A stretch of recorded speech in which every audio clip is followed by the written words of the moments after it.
What's up, Dream Streamers? Well, here we are. We have arrived at Sunday football on a Sunday and breaking football news on a Sunday. It all just feels right. With Jason Rossi, I'm Adam Kaufman. You're going to hear from us a fair amount today, probably not as much as Tom Carroll and Matt LaMarca. They will really have you covered a little bit later on, but you're stuck with us for the nooner to begin the day. How are you, man?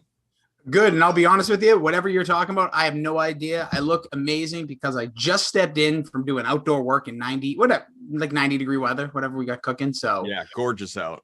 It is. But it's a nice break to come inside and get my glossiness on with you. Well, I'm glad everybody's here. We have a lot to cover. We'll let the people trickle in as they do over the next little bit. But obviously, lineups have locked for this upcoming sim that we've got going on here. The as I called it, the what the hell is it? Hang on, let me look back.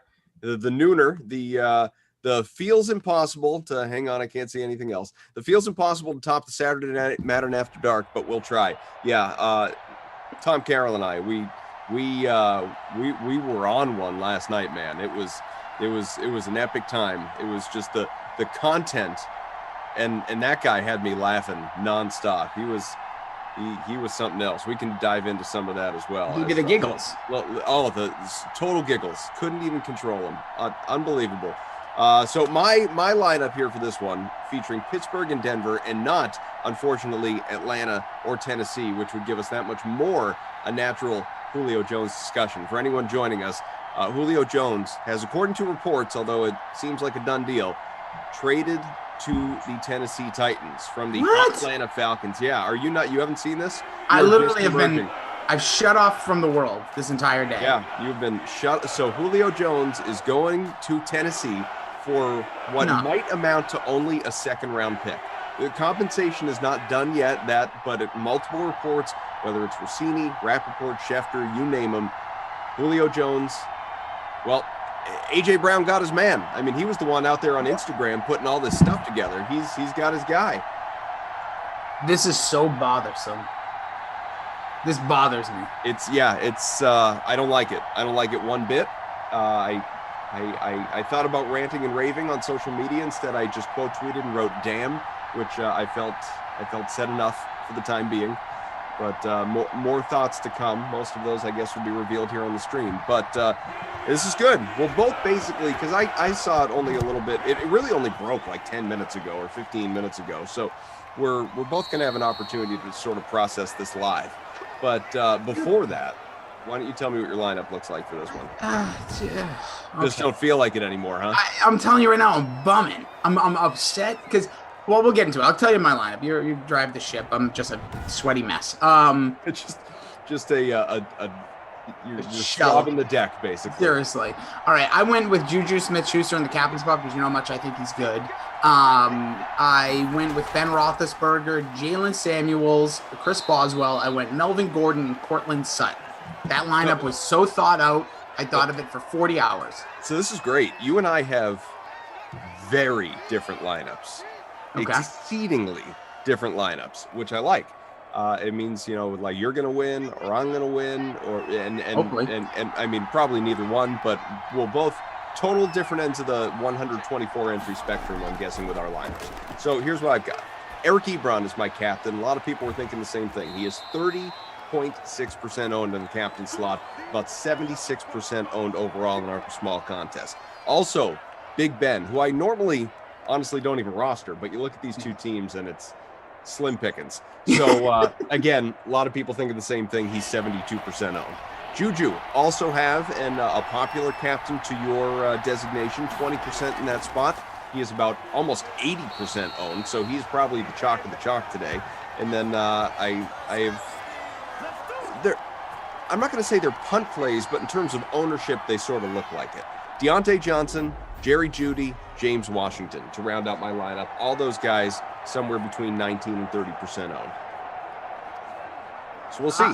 I like it. I like the lineup. I like the construction. You're right. It's kind of like, I don't want to say complete slim pickings, but there's no like, this is the 1,000% roster guy. Whenever I see a quarterback as the highest owned and it's not Lamar Jackson, Patrick Mahomes, potentially Tom Brady, maybe there's a few other, my slow processing brain isn't gathering, but like Roethlisberger would never stand out as the top owned in a contest to me. ever. But even with the Steelers, you would think whether it be a Schuster, whether it be a Samuel, whether it be one of the random receivers, an Ebron even. But I think you kind of see what game we're in for and already starting that way. So a couple things to hit on in the chat, and hello, everybody in the Chat Kings conference room, and we thank you for being with us, and obviously we always invite you to smash that like. Long throw, did he get it? He did at the 12.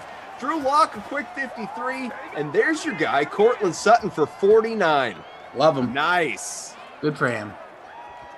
Jordan Lee had noted earlier, who's on the first stream? If it's Koff, I'm going Connor. Well, yeah, worked out for you in terms of me being here. It's true. There is, and I don't know why I never pay attention to this individually in making my own lineups, but I'll be curious to see how it plays out. For whatever reason, James Conner is basically an autoplay when I'm doing a Steelers sim. The guy finds his way into the end zone at least once every time I'm here. Now, I did notice, Jordan, and anyone else who was thinking the same thing, James Conner pretty expensive today.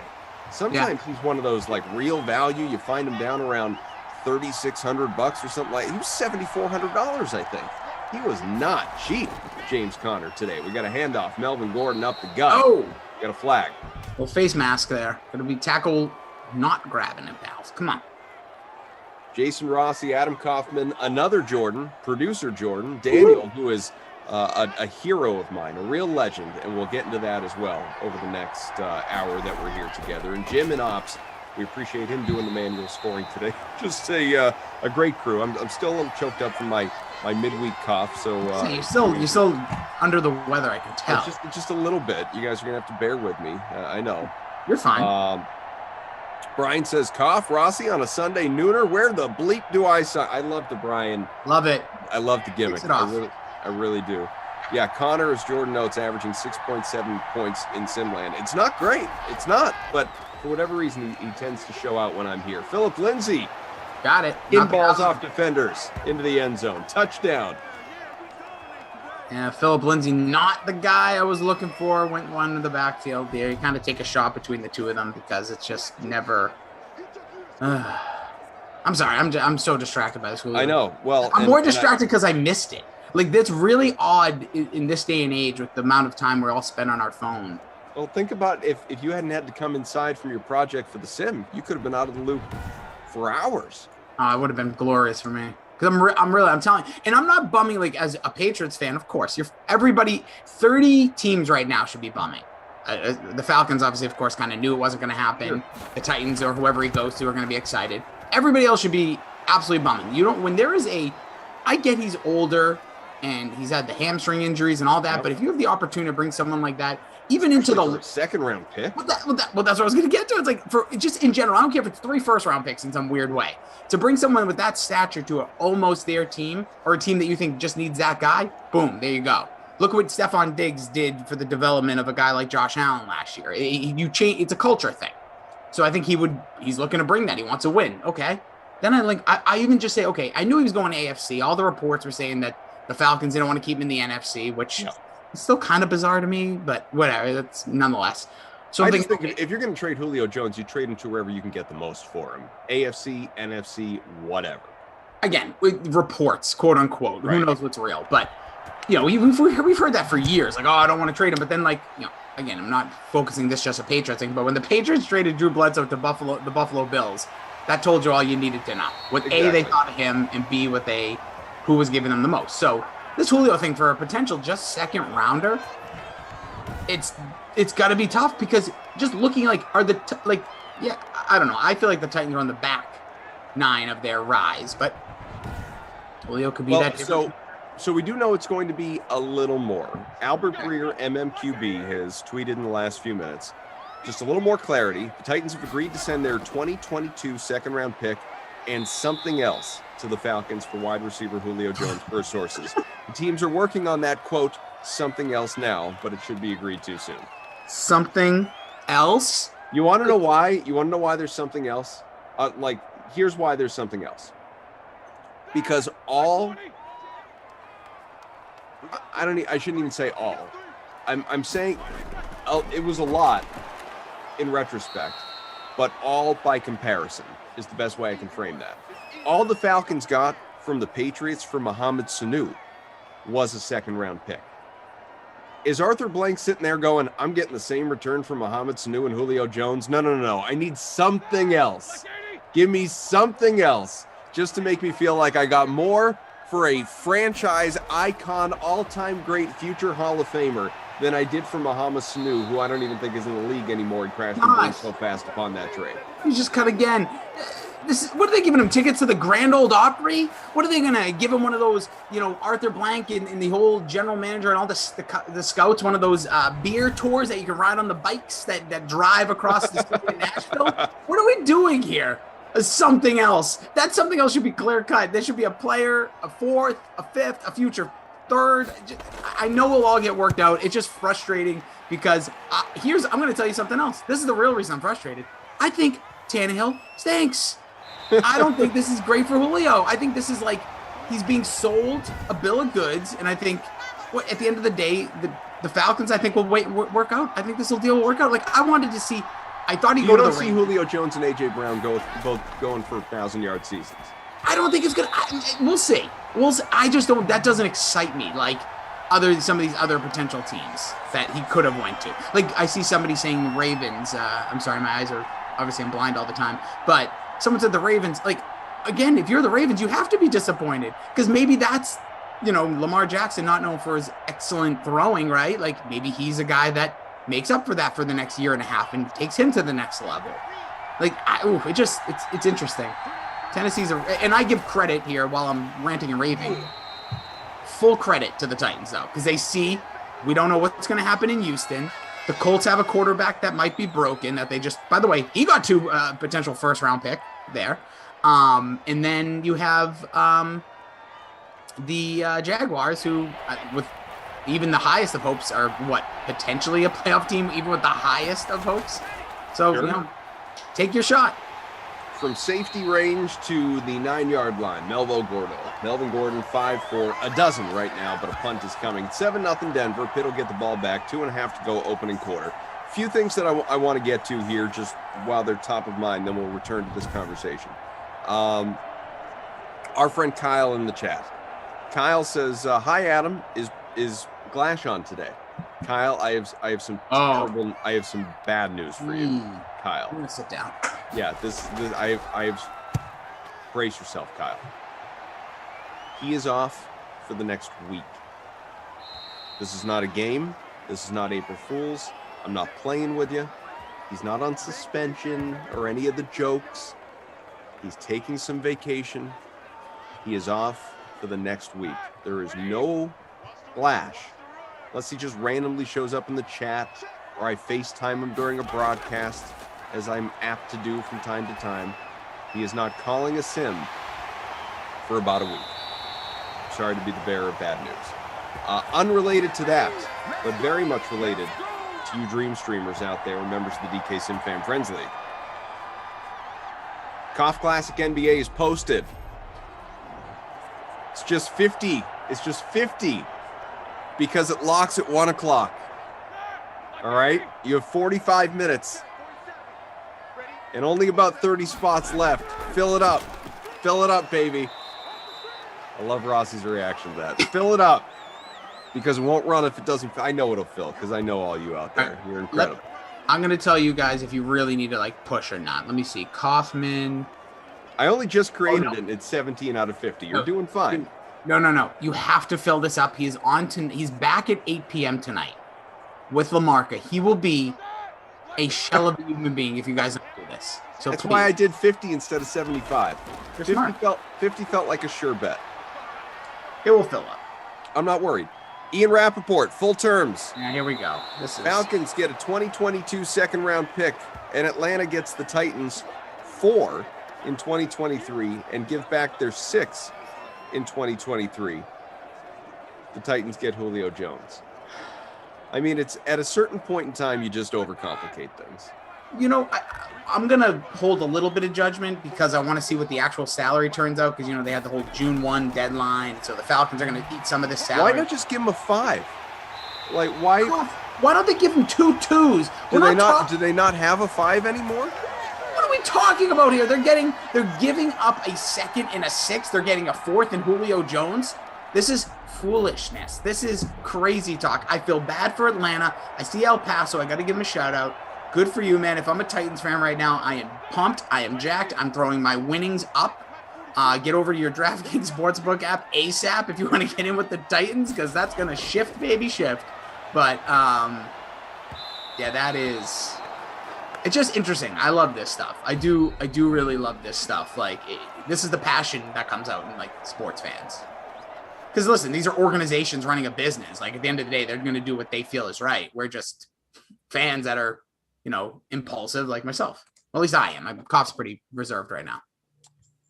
Well, not totally. There's a lot going on. We got some NBA news, too, that I'm going to give you in just a second that just came out. There's a lot happening. Any more members of the... Excuse me. Let it out. No. I usually, if I have time, and by time I mean the awareness, I'm kind enough to mute before those come along. But sometimes they got to happen.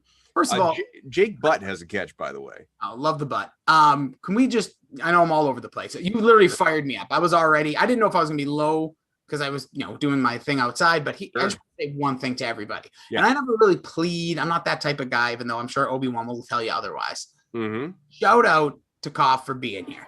The guy was sick earlier this week, and he's been gutting it out since. You can give the thumbs up for whatever reason you normally give it, but give it for guys like Koff. Like, he could have easily just bagged out this whole week. Now, I'm sure his work ethic, that ain't his style, and I'm sure his wife looking at, well, how many DVDs did you bring this month and how many dollars did you bring in balance sheet. But if you are listening right now and your ears are hearing my voice, smash that thumbs up for Koff cutting it out. And he's back late. And I shouted you out yesterday for being so kind as to last minute Phil for me on, I don't know, Wednesday or whatever day it was that I had no voice.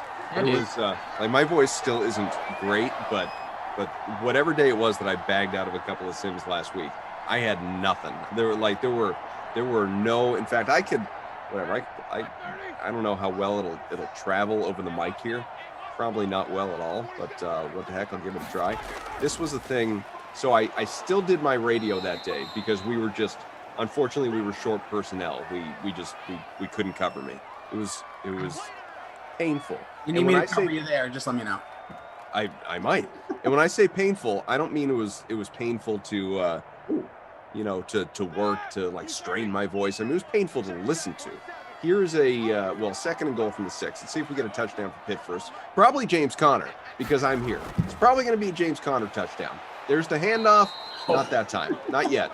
Here's a sampling, just a little sampling of what I sounded like the other day on the radio. The Celtics' disappointing season is over with last night's Game 5 loss in Brooklyn. Like Harvey Fierstein. Dude, you sound like a different person. What? 123-109 final to end the first round. Kevin Durant, Kyrie Irving. Nothing. I had nothing in me. No inflection, no range, no voice. Touchdown. First of the day. My guy, Deontay Johnson. He's in my lineup. Because Juju stinks. It was awful. It was awful.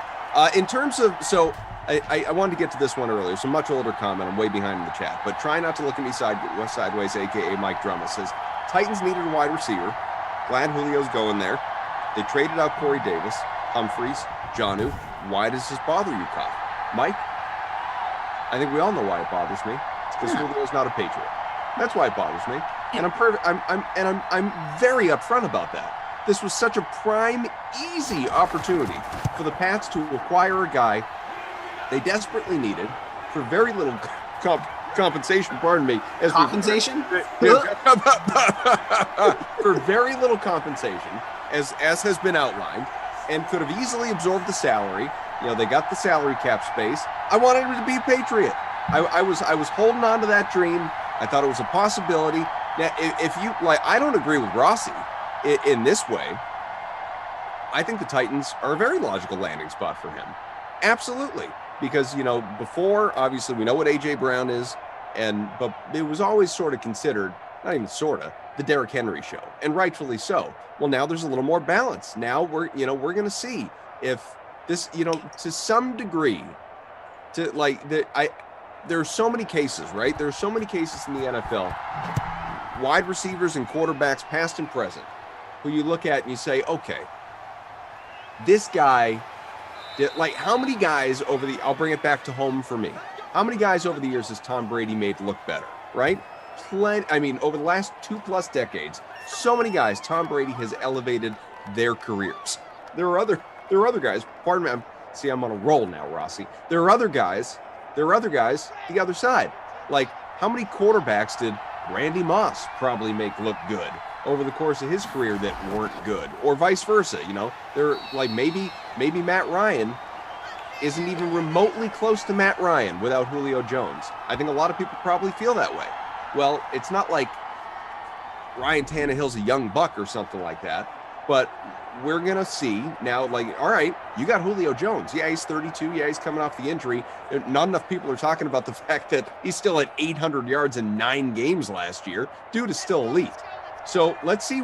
Okay, now you don't have to be totally, completely, always run heavy with Derrick Henry. You've got A.J. Brown, young premier receiver in the league, and you've got Julio Jones. Now let's see what that does for Ryan Tannehill and his numbers. Let's see what that does for that offense. Conversely, let's see what that does for those receivers' numbers. Does it open up opportunity for one another? Or, you know, like, are you going to have kind of a Julio Jones, Calvin Ridley situation? Are you going to have a Justin Jefferson, Adam Thielen situation?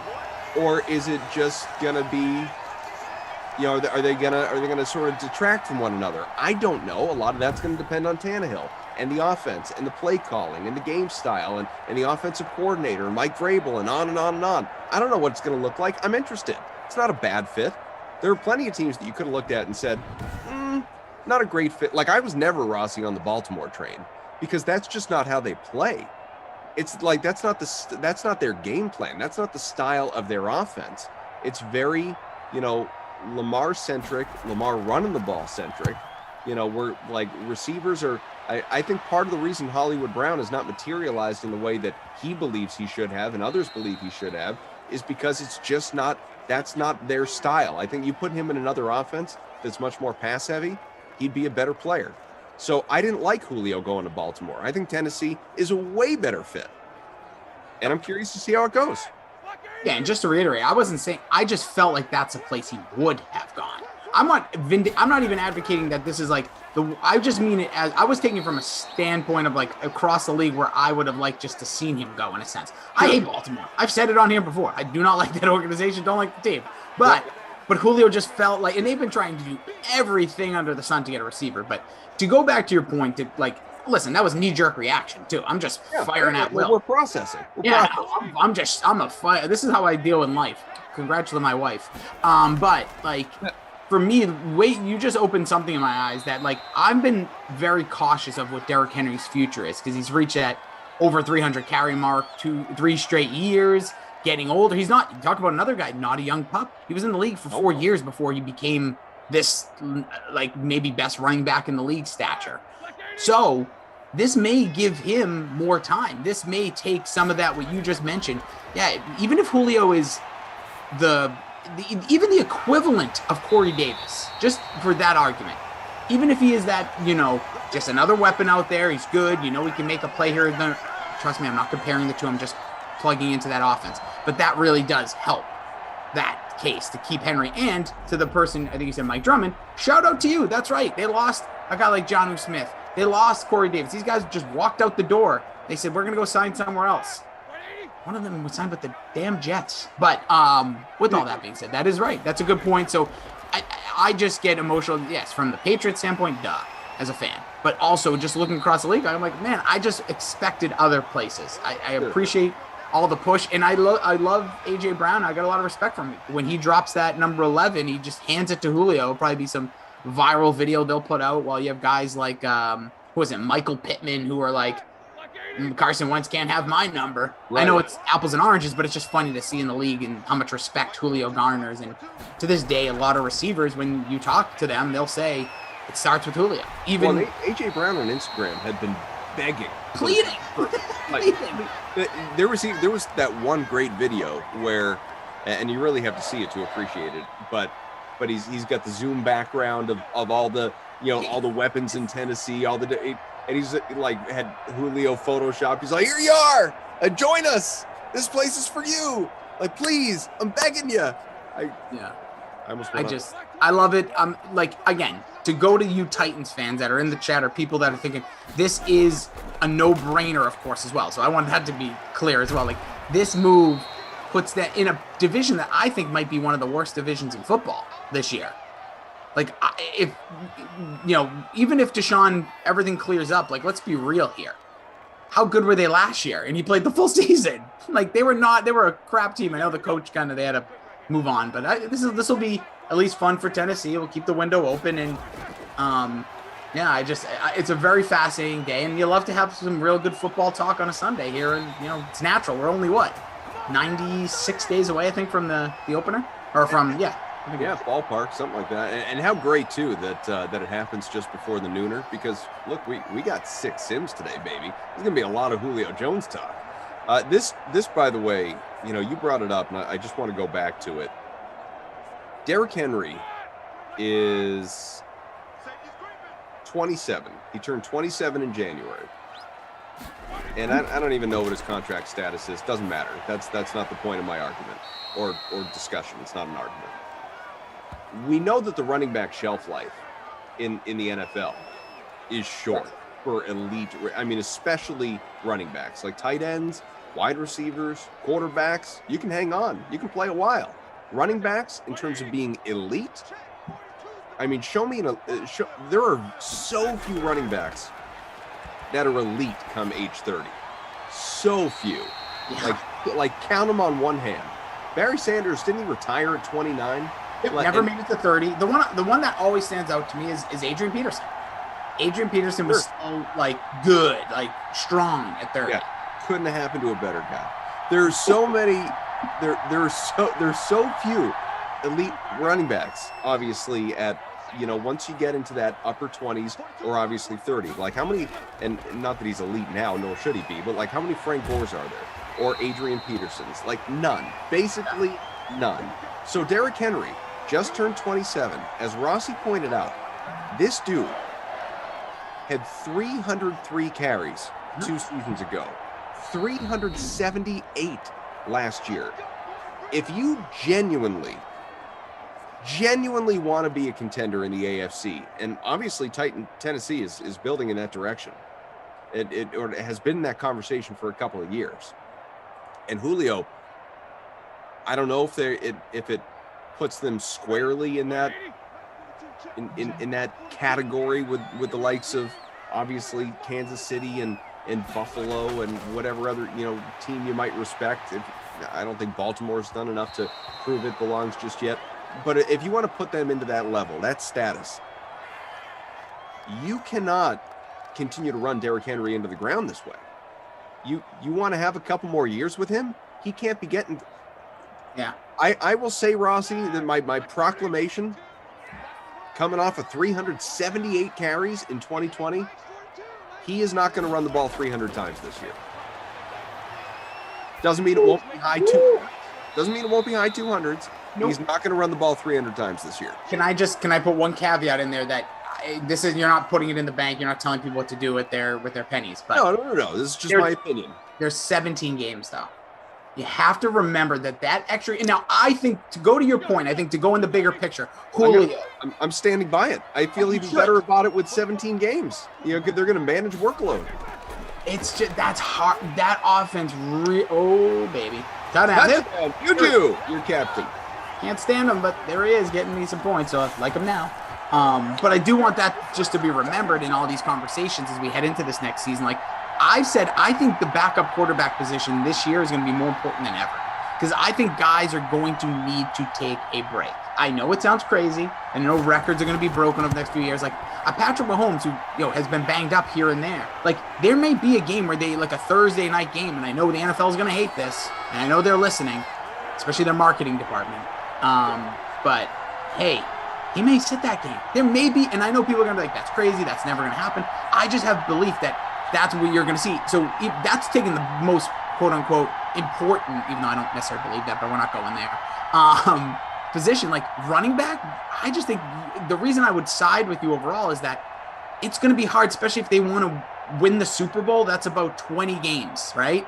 Mm-hmm. Non-wild card weekend if they get that, glorious bye or so. Like that's so you got to look at 20 games. That's what you want to be playing in this year. And and you know this, but when I say that, I'm not including however many times he runs in the playoffs. We're just talking about the regular. No. I'm just putting it all into perspective that there's going to be a lot of load management on receivers, like offensive linemen, like all these positions. I know one game seems like it's not a big deal, but go tell the Kansas City Chiefs last year, who lost their starting tackles in the AFC title game last year. Then the Super Bowl, we all saw what happened. Well, you want to know why one game's a big deal? Because it took this long for the players to agree to it in the CBA. True. That as well. But I think you're onto something there, and I have to look at their depth chart now because I don't even know who their backup is anymore. I'll look it up. Yeah, let's take a peek here. This is a fascinating conversation. Guys, keep dropping your comments. We'll go around, as you mentioned, some NBA stuff. We have a whole second half. And Kyle, I see you in the chat. Yeah, Kyle, it's over, dude. Sorry. Kyle, maybe you didn't hear me earlier, but I'm sorry. Flash he's out for the next week. So Darrington Evans. Yeah, we're in trouble. Is the RB2 for Tennessee. Brian Hill is in the locker room. Guy who's had a couple time there. I think he was with the Falcons, if I'm not mistaken. So their receivers now, I mean, no question, it is more top heavy. I was going to say thin. It's more top heavy than it's been in years past with, again, Jonnu gone, obviously Davis gone, and Humphreys gone. A.J. Brown and Julio Jones, like those are your men. Josh Reynolds is there now from the Rams. I think that's a good pickup. I'm trying not to have Simland bias. I think that's a good Josh Reynolds being there. And he's got to be as excited as anybody because think about the coverage he's now going to have. He's going to be in the Humphreys role, and he's younger, more athletic. The opportunity in the slot for him now, he could catch 100 balls. I mean, he won't, but he could. Good. The tight end situation, not great. Anthony Firkser and Jeff Swain. Firkser, there's a shout out to Madden 20. Yeah. I don't know. This will be good. You know what? This is a fun. This is why these situations coming up are so fascinating. We're not obviously everything's hypothetical, but we're not looking at all right, let's look at the Steelers here, and if they make an acquisition in the dead, this is really a real conversation to have. Yeah. Man, and I want to say something though that you mentioned earlier, and this doesn't have to put a bow on anything. It's a fun conversation. Why do I have to keep saying that? That I think now obviously Julio Jones made Matt Ryan look great, but I think with Ridley there, with the drafting, we'll see.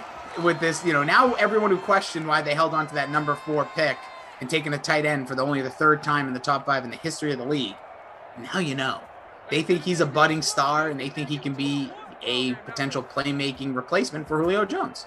And this, so I think that we could see really good numbers. I think Matt Ryan could almost have a Deshaun Watson 2020-esque statistical year where he's just throwing a ton and these guys are open and, what choice does he have? He's always thrown a ton, really. Yeah, but I think maybe the numbers actually perk up a little bit. Not that I think Julio was holding anything back or anything like that. I could just see the way that season could go. Maybe he's, finding these underneath guys and not taking as many chances. But I listen, if you're in Atlanta, is there any Atlanta fans here? That's what I'm trying to find. Well, think about all the people on draft night that were saying, why did Atlanta just take Pittman? Pitts. Yeah, Pitts. Why'd that just happen? Well, one, he was viewed as the best receiver in the league, and he's a tight end, or in the draft, I should say. Best pass catcher in the entire draft, and obviously is a tight end. So at that point in time, it's not a difficult decision. Did it fill the number 1 need? Could you have justified a quarterback long term? Sure. But it's not like they didn't know this Julio Jones situation was coming down the pike. We were talking about it then. And he had, based on the reports, he requested a trade back in March. So, they said, okay, well, we're not going to be left with only Calvin Ridley and, Russell Gage and whomever else. We need another weapon. And obviously, load up on Pitts fantasy, DFS or season-long leads, whatever you're thinking. Be paying attention because it's going to be projects to be a big year for Pitts, all the more so now. Absolutely. But very quickly before we hit this half, by the way, hi everyone. Hi.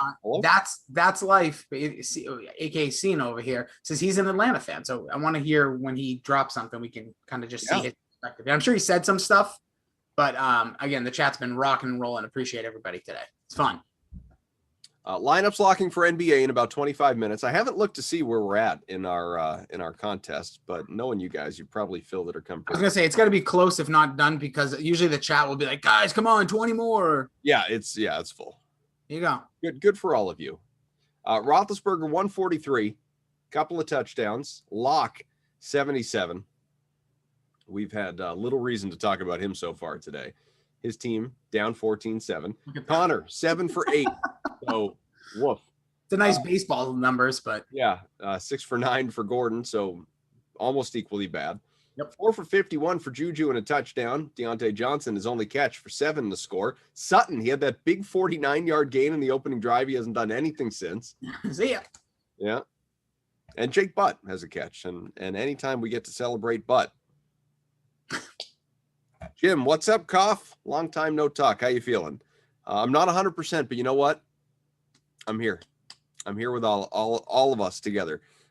Sade in the chat. Kaufman looks like a Toy Story character. That's a new one. Which one? Yeah, well, yeah, or like, do they imagine you being in Toy Story like a toy? Yeah. Maybe like Woody's, like the new version of Woody. Yeah, like a younger Woody. Yeah, sure. I don't know how old Woody was. That's true. Maybe Woody and I are about the same age. It's a very strange thing, but I'm gonna like just keep this weird train running. Yeah. When I was a kid, I always thought toys were young. Like unless like it was like a replica of something, like Power Rangers when I was a kid or something. Like I knew those were teenagers. So like when Toy Story came out, I just imagined Woody was like a early 20s or a teenager. Yeah, that's funny. I guess I never really thought of it.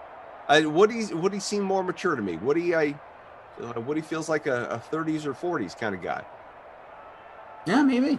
He's got a snake in his boot. That's all I know. Kyle's moving right down the line. Adam, is Tom Carroll on today at all? He is. Who do you want? Yeah. Who do you want? Buying, selling, Glash, you're buying, selling. No. Tom, we got Tom. Guys, here's the full schedule today. It's actually a mix of just a few people because it's the weekend, and that's just generally the way it works. So you will have, I'll do the games and stuff later. Just your combos coming up. At 2 and 4, you will have Jeff Ulrich and Tom Carroll. Kyle. At 6, Tom and Matt LaMarca. Kyle. At 8, I will come back with LaMarca. And then at 10, Kyle, Tom, and LaMarca. So Tom will be on 4 times today, baby. 4 times. There you go. That's a lot of Tom Carroll. Now, I'm not saying it's too much. I'm just saying it's a lot. Listen, schedule. It's this time of the year. I talk to producer Drew about all the time. I'm like, dude, it's going to be coming. I know everyone's stepping up right now, but it's going to happen. You're going to have that. It almost happened yesterday. It's going to happen where you're just like, uh-oh. Like I remember last year when I first joined, it was like me, and then there was like blank spots the morning of. Everywhere. Like the morning of, you're like, guys. But hey, it'll be great. It'll be fun. Everyone steps up. And this is like, I also joke with the people that I notice never do weekends. I always say, what are you guys, too cool for school? And I would say in some cases the answer is yes. They think they are. Well, right. Not that they actually are. I would say there is a belief there. So I've, we've been talking a lot about Rossi and I, Kaufman, good to be with you, Jordan, Daniel, Jim, rest of our crew, and all of you KSN fans. Smash that like, by the way. I haven't even mentioned that once. We're sitting around 50, which is modest. I think with upwards of 300 people watching on YouTube and everyone else, including Twitch, twitch.tv/DraftKings. Appreciate you. Give us a follow there. But here specifically on the YouTube, smash that like, huh? Let's get to at least 100. I think we could do that. Juju, 74 receiving yards. So Ross is captain, showing out right now. We'll take a look at the leaderboard in a little bit. I mentioned the big news of the day, certainly as it relates to the NFL. Julio Jones has been not officially, I don't think, but basically, for all intents and purposes, traded for multiple picks to the Tennessee Titans if you are just joining us. Yes, as cough, I guarantee you could say to infinity and beyond. It sounds just like Buzz. I think Tim Allen has got me. There is some NBA news, though, and not just the fact that the 2-game slate is beginning at 1 o'clock. So for anyone who may have missed it just a couple days ago, and I thought this gets to a larger conversation. Yeah. I found it really interesting, Rossi. And it speaks to the power. We always say it, the NBA, it's a players' league. It speaks to the power of the players. I found it really, really interesting that on the heels of Portland going out and Stotts going out, parting ways or fired, I don't know. I mean, they said parting ways, but you never know in those situations. Whatever the case, Portland needs a new coach. And in the moments, I mean, almost immediately, Chris Haynes had an article on the record from Damian Lillard saying, I want us to hire Jason Kidd. Now, I don't even care for the purposes of this conversation what you think about Jason Kidd, anybody, not Rossi, like in general. And we all have our opinions probably on Jason Kidd who follow the NBA. This isn't about Kidd. What it's about is it was so interesting to see a superstar who is under contract the next handful of years go on the record, not like through back channels, sources close to Damian Lillard believe he wants. Damian Lillard, quote, Jason Kidd is the guy I want. I mean, that was significant. That generally does not happen. I mean, you hear about guys like, who does LeBron want as his coach? Who does so-and-so want as his coach? Like, it's always floated out. It's always rumored we got a touchdown from Washington for Pitt. But on the record, significant. So I tell you all that just to say this. ESPN, Adrian Wojnarowski, a little while ago. Jason Kidd told ESPN, Portland's a first-class organization and will have great candidates for the head coaching job, but I've decided not to be one of them. Whoever they choose will have big shoes to fill from Terry. What do you make, sir, of Jason Kidd taking his name out of consideration for this job, if we're to believe he was in consideration for this job in the first place? If it looks like a rat, smells like a rat. Oh, no, I'm not talking to you, my cat. I don't know if you guys picked that up, but my cat just came over, hearing me say rat. My personal opinion is that he believes that there is a better coaching opportunity out there for him. He is more than like, what's that? I hope there isn't. I'm not going to jump on it yet, but I will just say he potentially believes that, or what I really believe in this situation, which I'm going to hate because I've really appreciated the way Portland has built this team. They have such an entertaining team. They just put that team in the East. Just move them to the East, please. Right.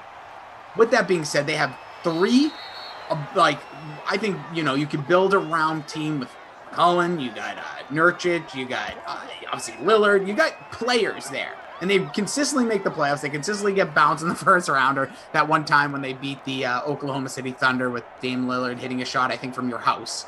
But with all of that being said, it just feels that Jason Kidd may be in the running for whether it be the Boston Celtics, which I would assume, or the other part of this could be that he knows that maybe Portland and Damian Lillard, that marriage is over. Why take the job if it's potentially, let's just say, 1 year and then they move him out, or if they move him out even prior to?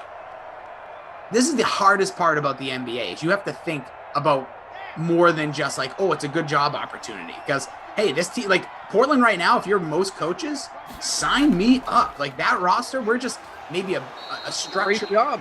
Yeah. Great job. And you're thinking you're just like maybe a free agent, a really plug-in or a system away. Like we just got to do a few tweaks of this thing, and we'll be competing, right? But then you're like, oh, Damian Lillard said he doesn't know if he wants to stay. So I don't know. I think Jason Kidd just, whether it's tea leaves or if he is having conversations with the Celtics, definitely not the Magic. Just trying to think of some of the openings off the top of my head. Celtics, Magic, Portland. Here, by the way, is just for what it's worth, and I don't know, but here's what Woj wrote. Kidd was ultimately uncomfortable with the idea of pursuing the opening after Blazers star Damian Lillard publicly called for his hiring Within the hours of Stott's departure Friday night, the public nature of Lillard's endorsement telling Yahoo Sports, Jason Kidd is the guy I want, left Kidd feeling he would put both Lillard's and Portland's process in an awkward circumstance should he pursue the opening. That is absolute garbage. Crap. Yeah, Crap. that is, I don't like that. That's like me telling you, hey, Koff, like whatever the job is, just fill in the job. I'm like, dude, I really want you to be my coworker. The salary's great. It's better than what you're making now. We'll just throw out the stuff, like, to make it, like, comparable. And then you're like, It's a great job. yeah, great job. Everything, you're going to like it. You get to do all this stuff. You have the freedom to do this, this, this, and this. You get to be you. That's all I want. I just think you'll be a great person for this. And I'm going to take my name out of consideration because it's going to be weird for the process. What? What in the, half of the NBA coaches are NBA coaches because of things like this. You mentioned LeBron James, like Tyronn Lue was that guy in the past, and he's still a coach of the NBA. I hope, Oh, this is just my personal opinion, and you alluded to it, I hope his reasoning for obviously declining doesn't mean he would get offered the job, but believing instantly that you'd be a front runner for it. The reason that he is taking himself out of consideration for this, I hope the reason is not because he feels there is a certain inevitability out there for him in Boston. I think that would be such a remarkable mistake on the part of the Celtics to hire Jason Kidd. And I say that as someone who has said many times on these Sims when it's come up that Jason Kidd was, if not my favorite, in my top 2 favorite players growing up. Loved watching Jason Kidd. super exciting to watch. Jason Kidd, the coach, not as interesting, not as good. You know, we all remember the like spilled soda on the sidelines incident just to, you know, get a timeout. And also, I realize not everyone is, and this isn't always part of the conversation for organizations who are just looking for the best, you know, fit and the best person to do the job. Not such a great human. And I just don't, I'm not interested. I'm not interested. I'm really not. Yeah, I think people get second chances, all that stuff. But overall, I'm looking at the coaching stuff just as equally, and I agree with you overall. Like, I can't, you know, go the other way on that. But yeah, I'm, you know, again, everyone has to realize you understand where we come from. It's not a bias necessarily. It's just where our hub, our thoughts, both have worked in or currently working for the, you know, media industry in sports. So listen, like a lot of stuff comes to Boston, but this definitely has, like, that has to be what a lot of the people you're going to be seeing articles about tomorrow. Like, this is, it's just very interesting, I think, especially like having a Portland Open, a Boston Open, and like I said, Magic, which I don't know what that's going to be. Probably if somebody wants to come from college, or because that whole team, it really is funny, Koff. Go back a calendar year. They lost the first round to Milwaukee. You're kind of like, oh, maybe they're on the rise. I don't even know if there's 5 people in the organization still there from that moment with the Magic. So that's a whole different thing. I think somebody called them the Orlando Tragic, which was kind of funny in the chat. I apologize for not giving credit because it was Rich Sharp. There you go.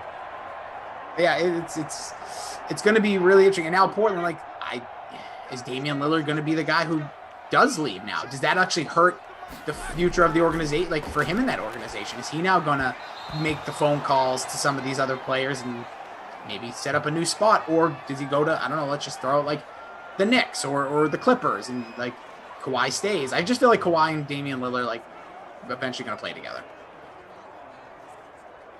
You may be right. Now, on the Kidd thing, and this, I don't know if this is in Woj's article. I doubt it, but I didn't finish reading the whole thing. I read the pertinent parts. Do you put any, and we're not talking about him as a person, player, talking about him as a coach. Do you put any stock at all in Giannis fighting for Kidd's job when he was fired in Milwaukee? Because obviously that's a superstar talent in the league who really wanted him. I personally do. And the only reason I say that is because why else would Giannis say it? Or why else would that come out? I don't think Giannis has ever come across as someone ungenuine or just saying the right thing. He's always like, you don't hear a lot from him, first of all. Right. Most you've ever seen was that on the 2020 special, which was is exhilarating, was like finally getting to know him. But that was the only thing you really ever heard about that situation. He wanted him as the coach, and he thought he should have. He probably saw his growth. By the way, Giannis was also a guy, we were talking about Derrick Henry, just to correlate, like was around there for a little bit, was just kind of a dude, and then became a star. And that was under like right as Kidd, that exit and that whole portion. But he was like becoming a star under Jason Kidd. So maybe he felt that kinship with him, but obviously things have gotten a lot better for him since. But so I do. But I guess my point being, are we shorting Jason Kidd? If a superstar player in this league, one of the top players in this league, the top to some, feels he was a great head coach, didn't want him to go? Yes and no, because then it's always like, I think it could be a friendship to it, a comfort ability, like when I'm sure you've had bosses that have departed, whether their choice or not, or you may have left places and you're like, that was the man, but you're like, I kind of just liked him. Like, I don't even care about like what his credentials are. Sometimes you just have like, you get along with people. So sure. But it's a great point. Like you said, MVP. So, he did once vouch, and I think like I think it's inevitable in general that Jason Kidd will be a head coach again in the NBA. Sure. Third time's a charm. I say that obviously. I realize that comes off like me being a jerk. I just mean there's so much, there are so many retread hires in the NBA. I feel like the NBA, which would be your top sports for that? It happens across the board, but where you just get chance after chance after chance. Is the NHL? Well, I honestly, they're very similar. They're very similar in that. I don't know which one takes the cake and I'm sure, not that I could look it up because I don't know that anyone has ever actually, written an article about it, but I'm sure there are statistics obviously to back it up for anyone out there that really did the research. But excuse me, I'd be curious to know the league that has had, like NHL, NBA, MLB, because baseball for sure is in the conversation. I'd be curious to know the league that has had the most. This guy is managing his third team or coaching his third team situations. Football, you don't really see it. Football, you usually top out at 2. Like if it doesn't work in 2 places, you don't get that third chance. Baseball, basketball, and hockey, you get so many opportunities. My answer to that would be, at least look in the last 20 years, I feel like it's basketball. Because I also feel like it's with the players kind of, what it feels like running the league, they kind of, like, that's the guy I want. Oh, no, that's the guy I want. So they kind of migrate around. But I feel like if we really did the deep dive research, and I'm sure there's articles, I feel like hockey's probably going to be the answer, because hockey's like the sport of hockey.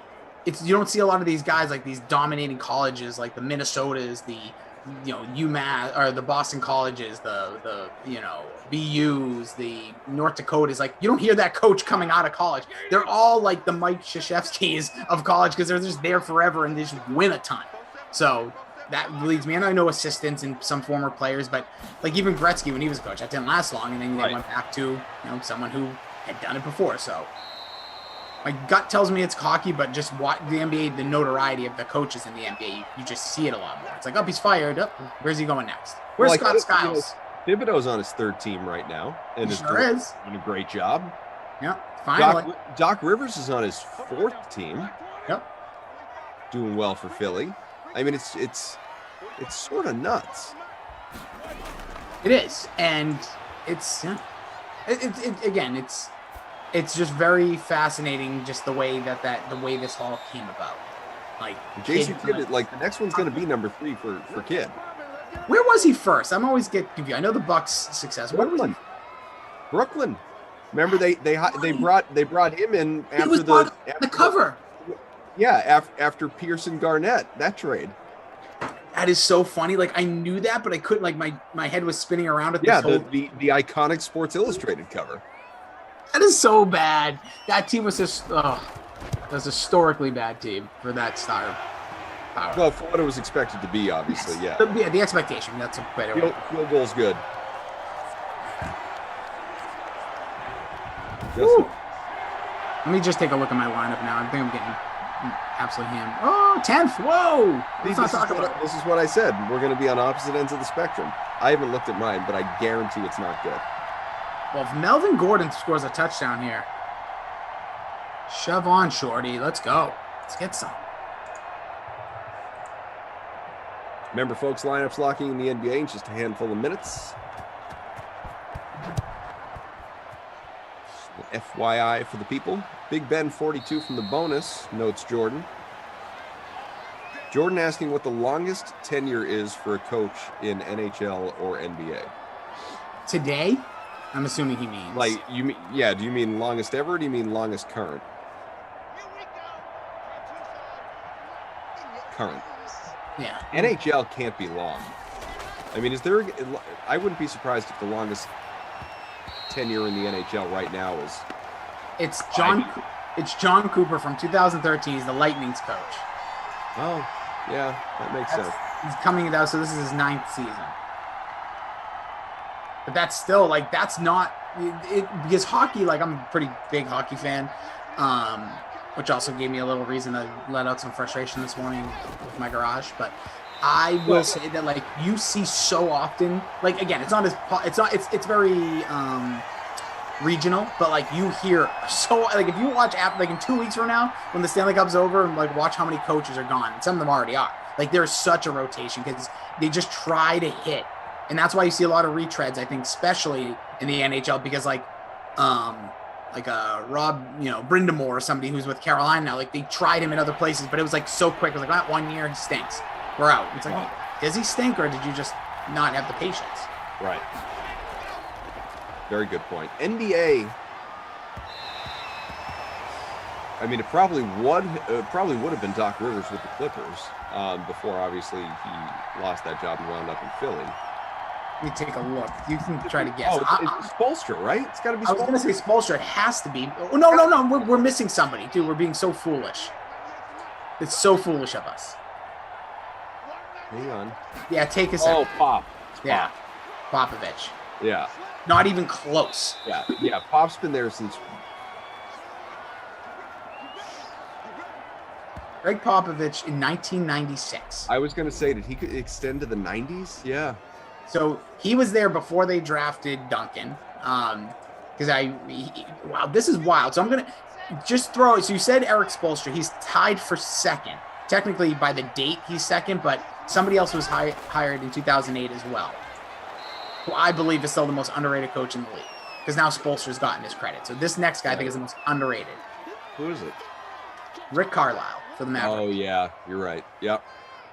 And then, obviously, now these last two don't fit anymore, but it was Terry Stotts there with the Trailblazers, Brad Stevens with the Celtics. Those are 12, 13, respectively. Steve Kerr. So Steve Kerr is currently your 4th most tenured in 2014 for the Warriors. Man, Pop. Yeah, we did, because you know why the Spurs have become that, the Spurs are an afterthought right now. Yeah. They really are. Yeah, Free Piercy nailed it over on Twitch. We see it, bud.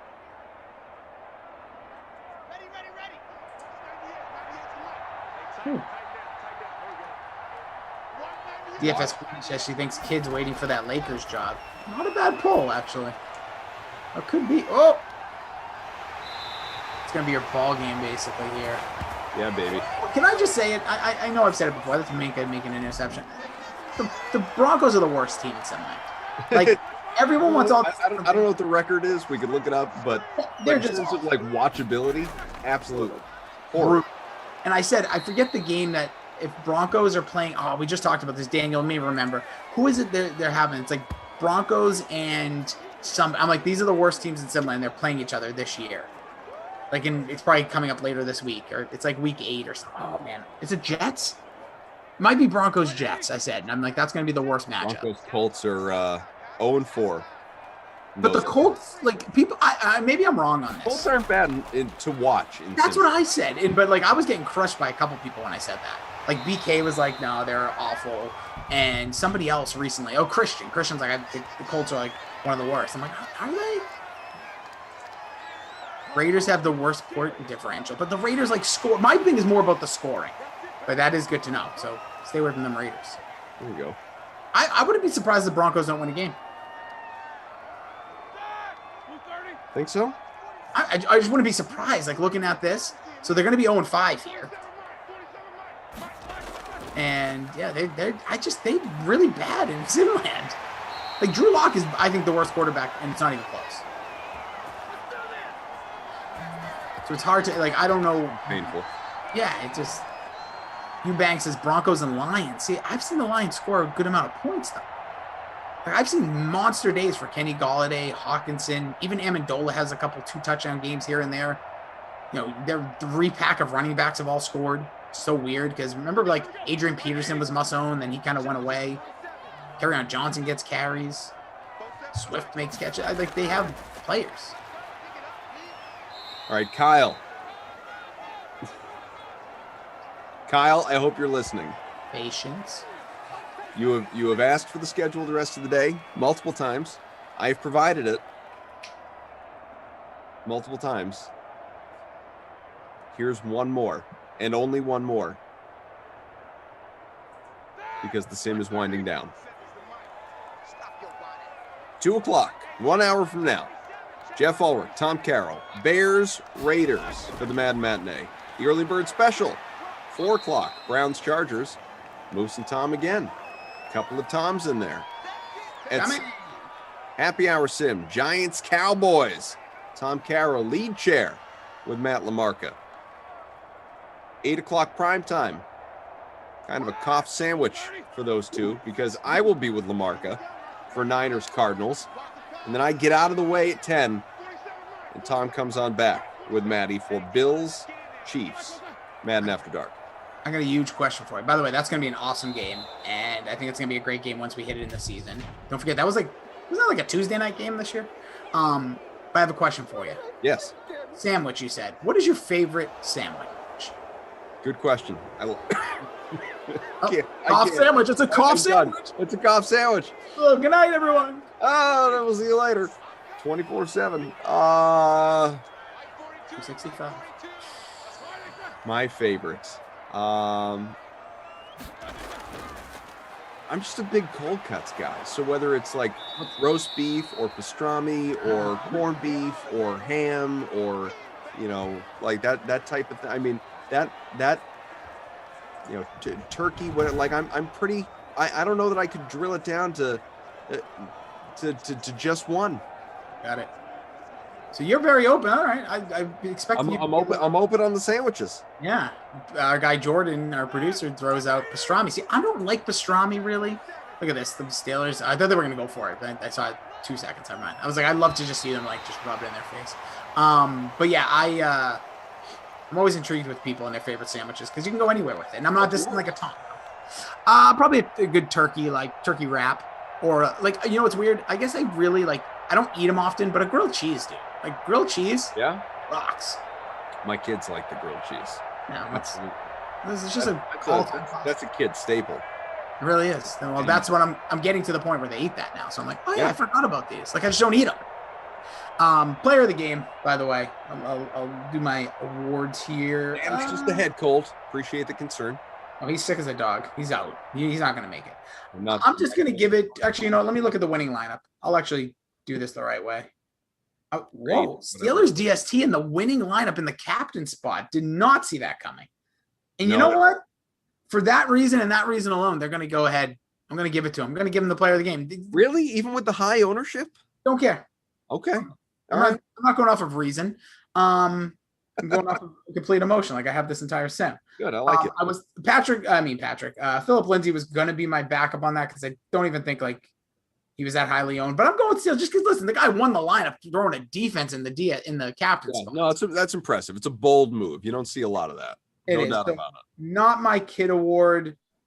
I think. Oh, and just to go full circle, it's been announced. The Titans have announced the Julio trade. Done deal. Not my kid award is 30 other teams in the NFL. But aside from them, I think I'm going to lean on Cortland Sutton here. Now I know he had that big catch, but he basically ghosted us. And, you know, and people can look at this award in so many different ways. No, he had 4 catches. Never mind. 89 yards. I'm a moron. This is where it gets tough. So scroll down to the crummy lineups. I am. That's where I am. But he was in there. I mean, how about Noah Fant, 33% owned and a goose egg? You know what? I got a better one. I know it's a little less ownership.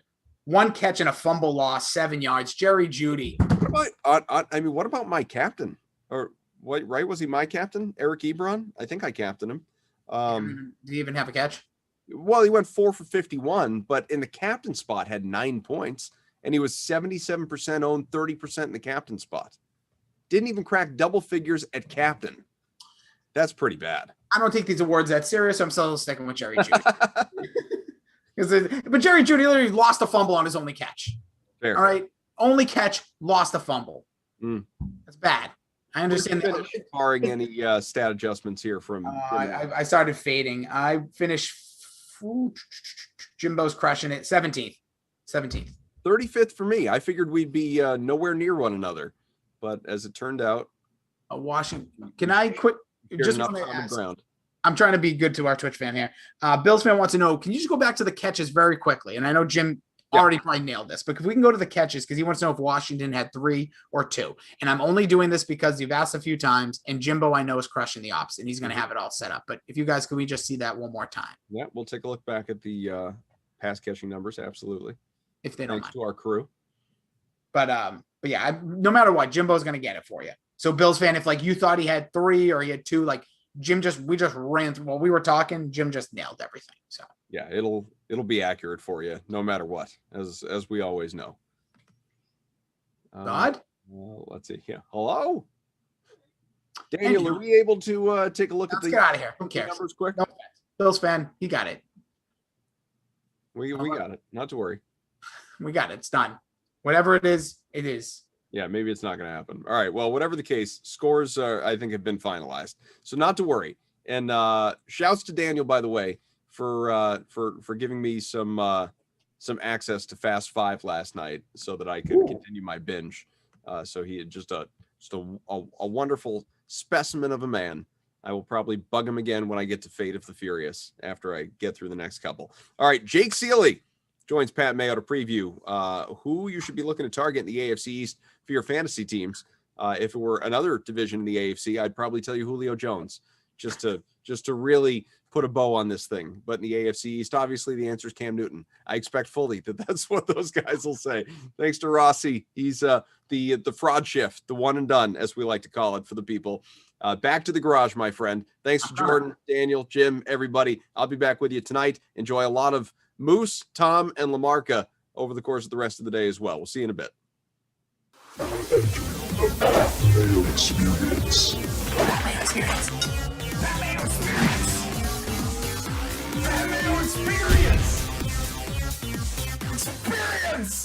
Welcome to the Pat Mayo Experience, presented by DraftKings 2021 Fantasy Football Rankings AFC East Team Previews. If you don't give a about the Buffalo Bills and only care about the New York Jets, first, very sad life you have. But you can just use the time codes and skip right to the players you want to hear about. What we're doing in this series is going team by team and then position by position and just discussing each of the players, providing a profile where they're going in current fantasy football drafts and what the outlook is like for the season and how the roster may actually shake out in terms of market share of targets, market share of running back touches and receptions in the backfield. Are there potential sleepers on the back end of this roster that you might want to put at the very, very back end if you play in deeper leagues? We're going to cover all of that for you. If you missed the NFC East, we've already done that. Hit the description, find the link, smash the like, and we'll be good to go. In fact, you should do that right now. Smash the like button for the video. And we're going to throw quarterbacks out of this discussion. But of every non-quarterback in the AFC East, which player overall has the most fantasy points in 2021? I'm curious to see what your guys' response is to that. Also, rate, review, and subscribe to the Pat Mayo Experience audio podcast. Content coming at you all the time. Joining me on the line to break this all down, you can catch him at theathletic.com. It is Jake Seeley at Owen Kidd. What's up? Are you going to ban the first person that says like Josh Allen? I only ban people during the live chats. Oh, see, I didn't know that. I didn't know it was only during the live ones. No, because I'm forced to read the comments in the live chats. I don't have to read them after the Okay. Oh, that's also true. You said that many times before that you don't read the comments. And no one should read the comments. I like that people comment. I get someone to aggregate it for me and give me like the who wins at the poll. It's a cesspool in there most of the time. Actually, that's not true. Most of the time it is not a cesspool, but like 10% of people are just the absolute worst people on the planet. I just don't need that negativity in my life, Jake. I just don't need it. That's certainly fair. I've actually responded to a few of your followers in the comments before when they've been Christ. like no, when they've been like legitimate, like about the show or questions or stuff like that. I've jumped in once. Nah, I'd say more like maybe even 10 times over the course of the 2 years, 3 years. Well, I years, do. We've been doing.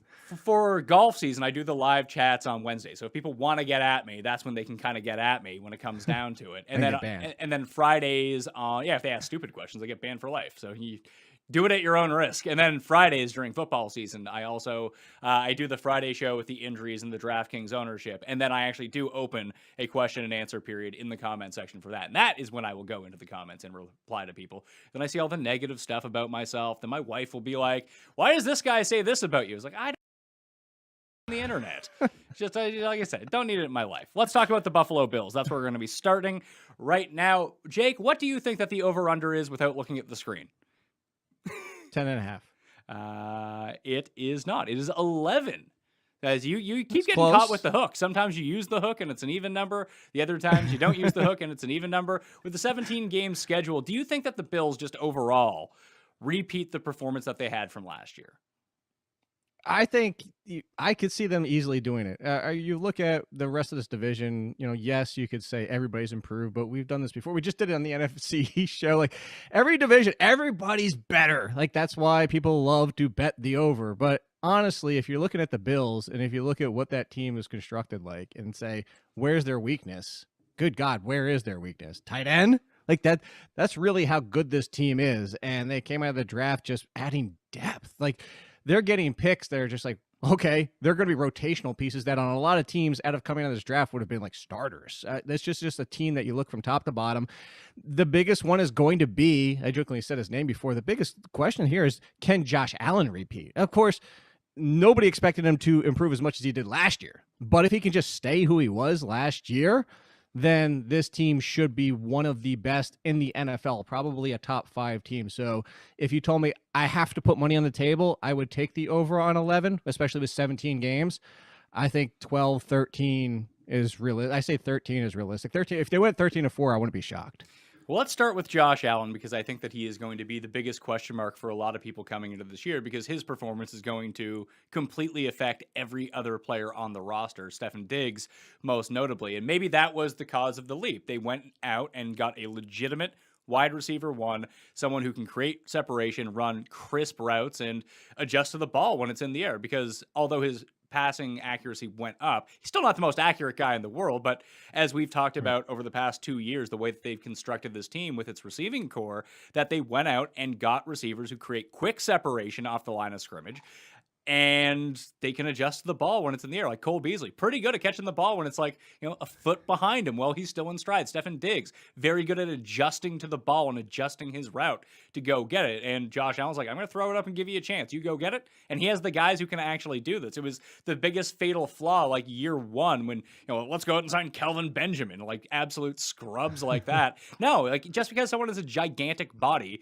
and it's almost like, remember when Jameis kept overthrowing everyone? It's like, well, Mike Evans is going to solve that problem because he's so tall. Now, Mike Evans has been awesome when Jameis was the quarterback, but it's not like Jameis still wasn't overthrowing the super tall Mike Evans at times too. Right. You and I talked about this last year. And let me preface this with, I did not expect Josh Allen to be this good. So I'm putting that out there. But you and I talked about, and I did expect quite an improvement for Josh Allen for what you just said. And the comparison I made to you last year and we talked about was the Carolina Panthers towards the end of Cam Newton's career you just mentioned Kelvin Benjamin and Devin Funchess. It's like, what do we do with an inaccurate quarterback? Well, we give them giants to throw to. Well, the problem is the Giants can't separate. The Giants are slow. The Giants don't run good routes. And instead of doing that, They pivoted away. They started to bring in more elusive talent. Of course, it was at the very end. It kind of overlapped with him leaving the team. But you saw that slight improvement, especially markedly improvement in the completion percentage. And that's really what it comes down to is Josh Allen, as you said. They traded for Stephon Diggs. Cole Beasley has been a rock-solid, reliable receiver for him.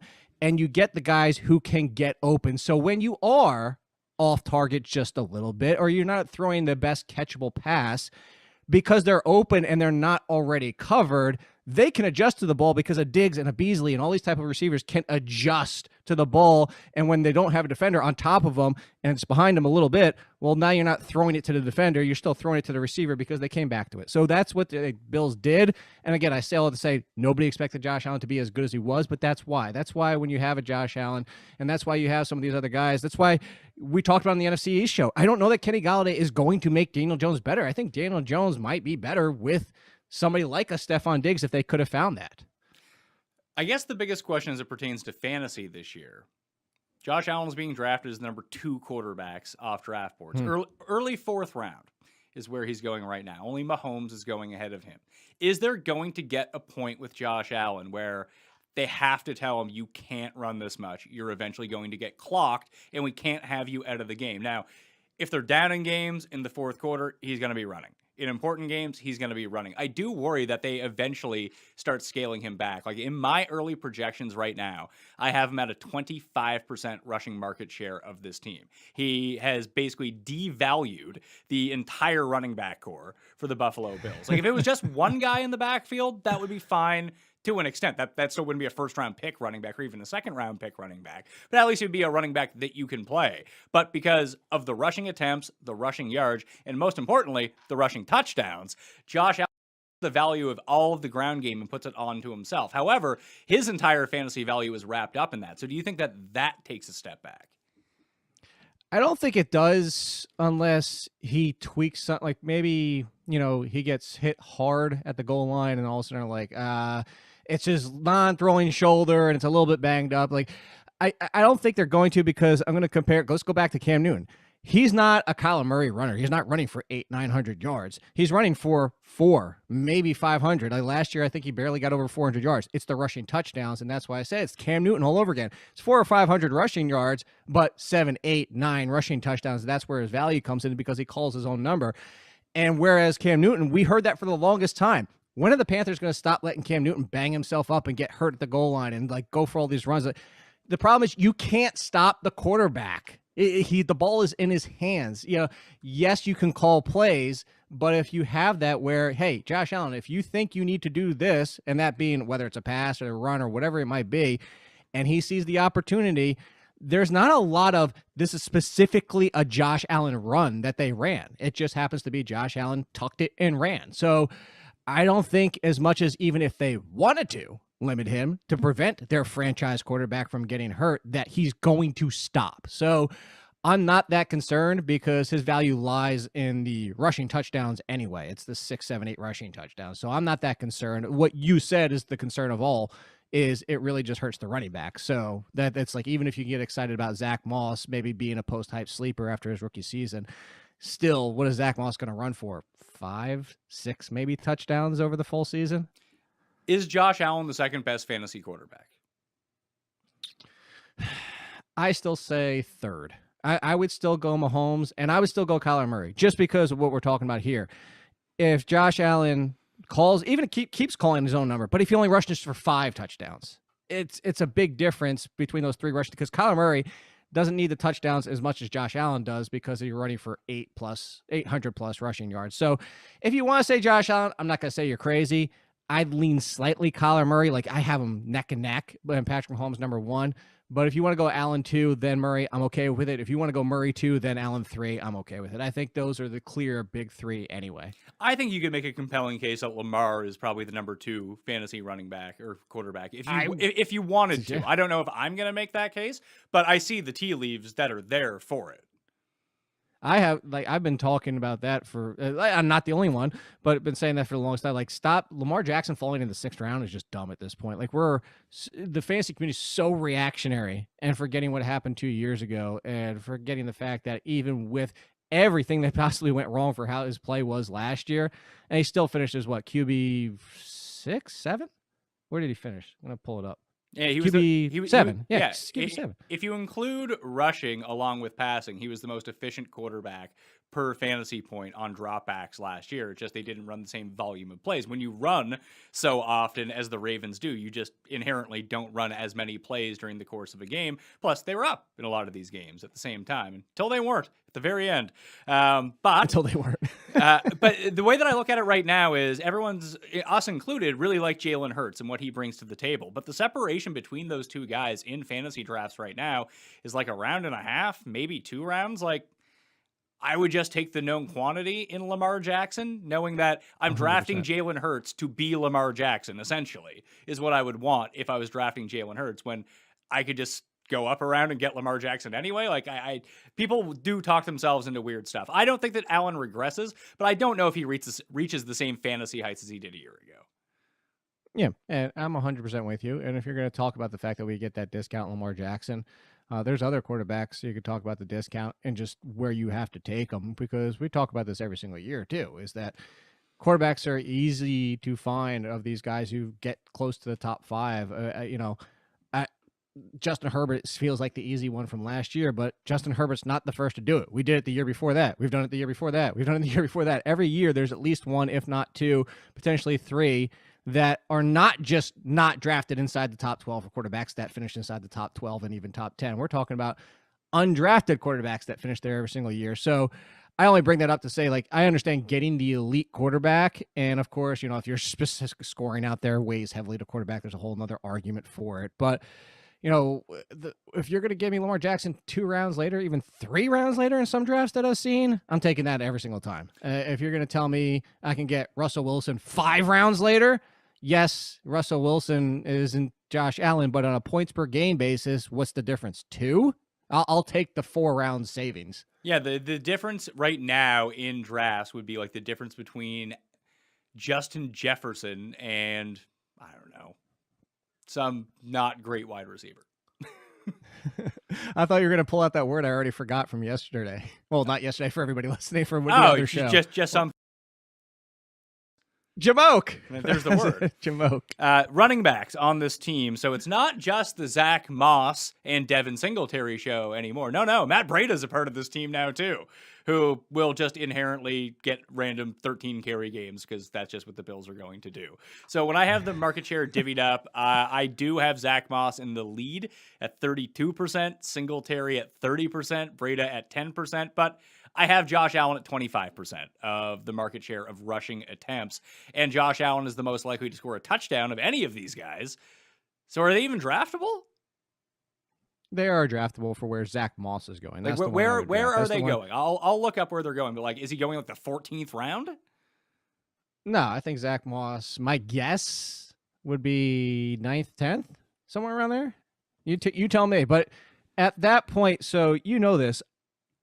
I preface this again to say this is coming from somebody who didn't like Zach Moss last year. So I put that out there so people understand. And like, I'm somebody who didn't like him, and now I do. So you're not getting somebody who was already a fan. I didn't like Zach Moss because I felt like he was overrated for the broken tackles in college, all that type of stuff. And people focus on one stat. Like, stats matter. All stats matter, but you got to take the full picture of it. And also the ability matters. Zach Moss is a good running back. Where he was going and the excitement for last year was overrated, even before we even factor in Josh Allen. But because of the disappointment from everybody that was excited for him last year, and because of everything we talk about what Josh Allen does to this backfield, he's now becoming a price where it's almost just pure upside, because Zach Moss... But here's the thing. There is no upside, because Josh Allen is going to steal his upside. That's where I disagree. No. That's where I disagree. What is his upside? Let's say Devin Singletary gets hurt, blows his knee out, last game of the preseason or the week before the season starts, and hey, Zach Moss is the starter. That makes him running back what for the season? 26? Okay, so I would say a little bit higher, but let's just say running back 26. What is he going at? Running back 40-something? Running back 40, he's going at running back 43. 2 spots behind Tony Pollard, a spot behind Gus Edwards, a spot ahead of Phillip Lindsay, and a spot of Jamal Williams, a spot ahead of Jamal Williams. I'd rather have all 4 of those guys. I Tony can Pollard? No. I would rather have Pollard. I never want to play Zach Moss ever on my team. But I can envision a so scenario where I do play Tony Pollard because if Zeke goes down, I would play Tony Pollard. Okay, but here's where I was going to say where my initial disagreement comes down to is I don't think this backfield is split like it was last year. I think Zach Moss wasn't healthy for part of the season. Well, not think. He wasn't healthy for part of the season. He got off to a rough start. He was a rookie who got off to a rough start. I think this backfield could be, forget Josh Allen for a second and just talk about the two running backs and their split. I think we could see a lot more of a 60, 65 to 40 or 35% for Singletary this year, where Singletary's had his chance. Singletary's proven the fact that in the NFL, he is a complementary running back in the passing game. Zach Moss can be the lead power and a little bit in the receiving game.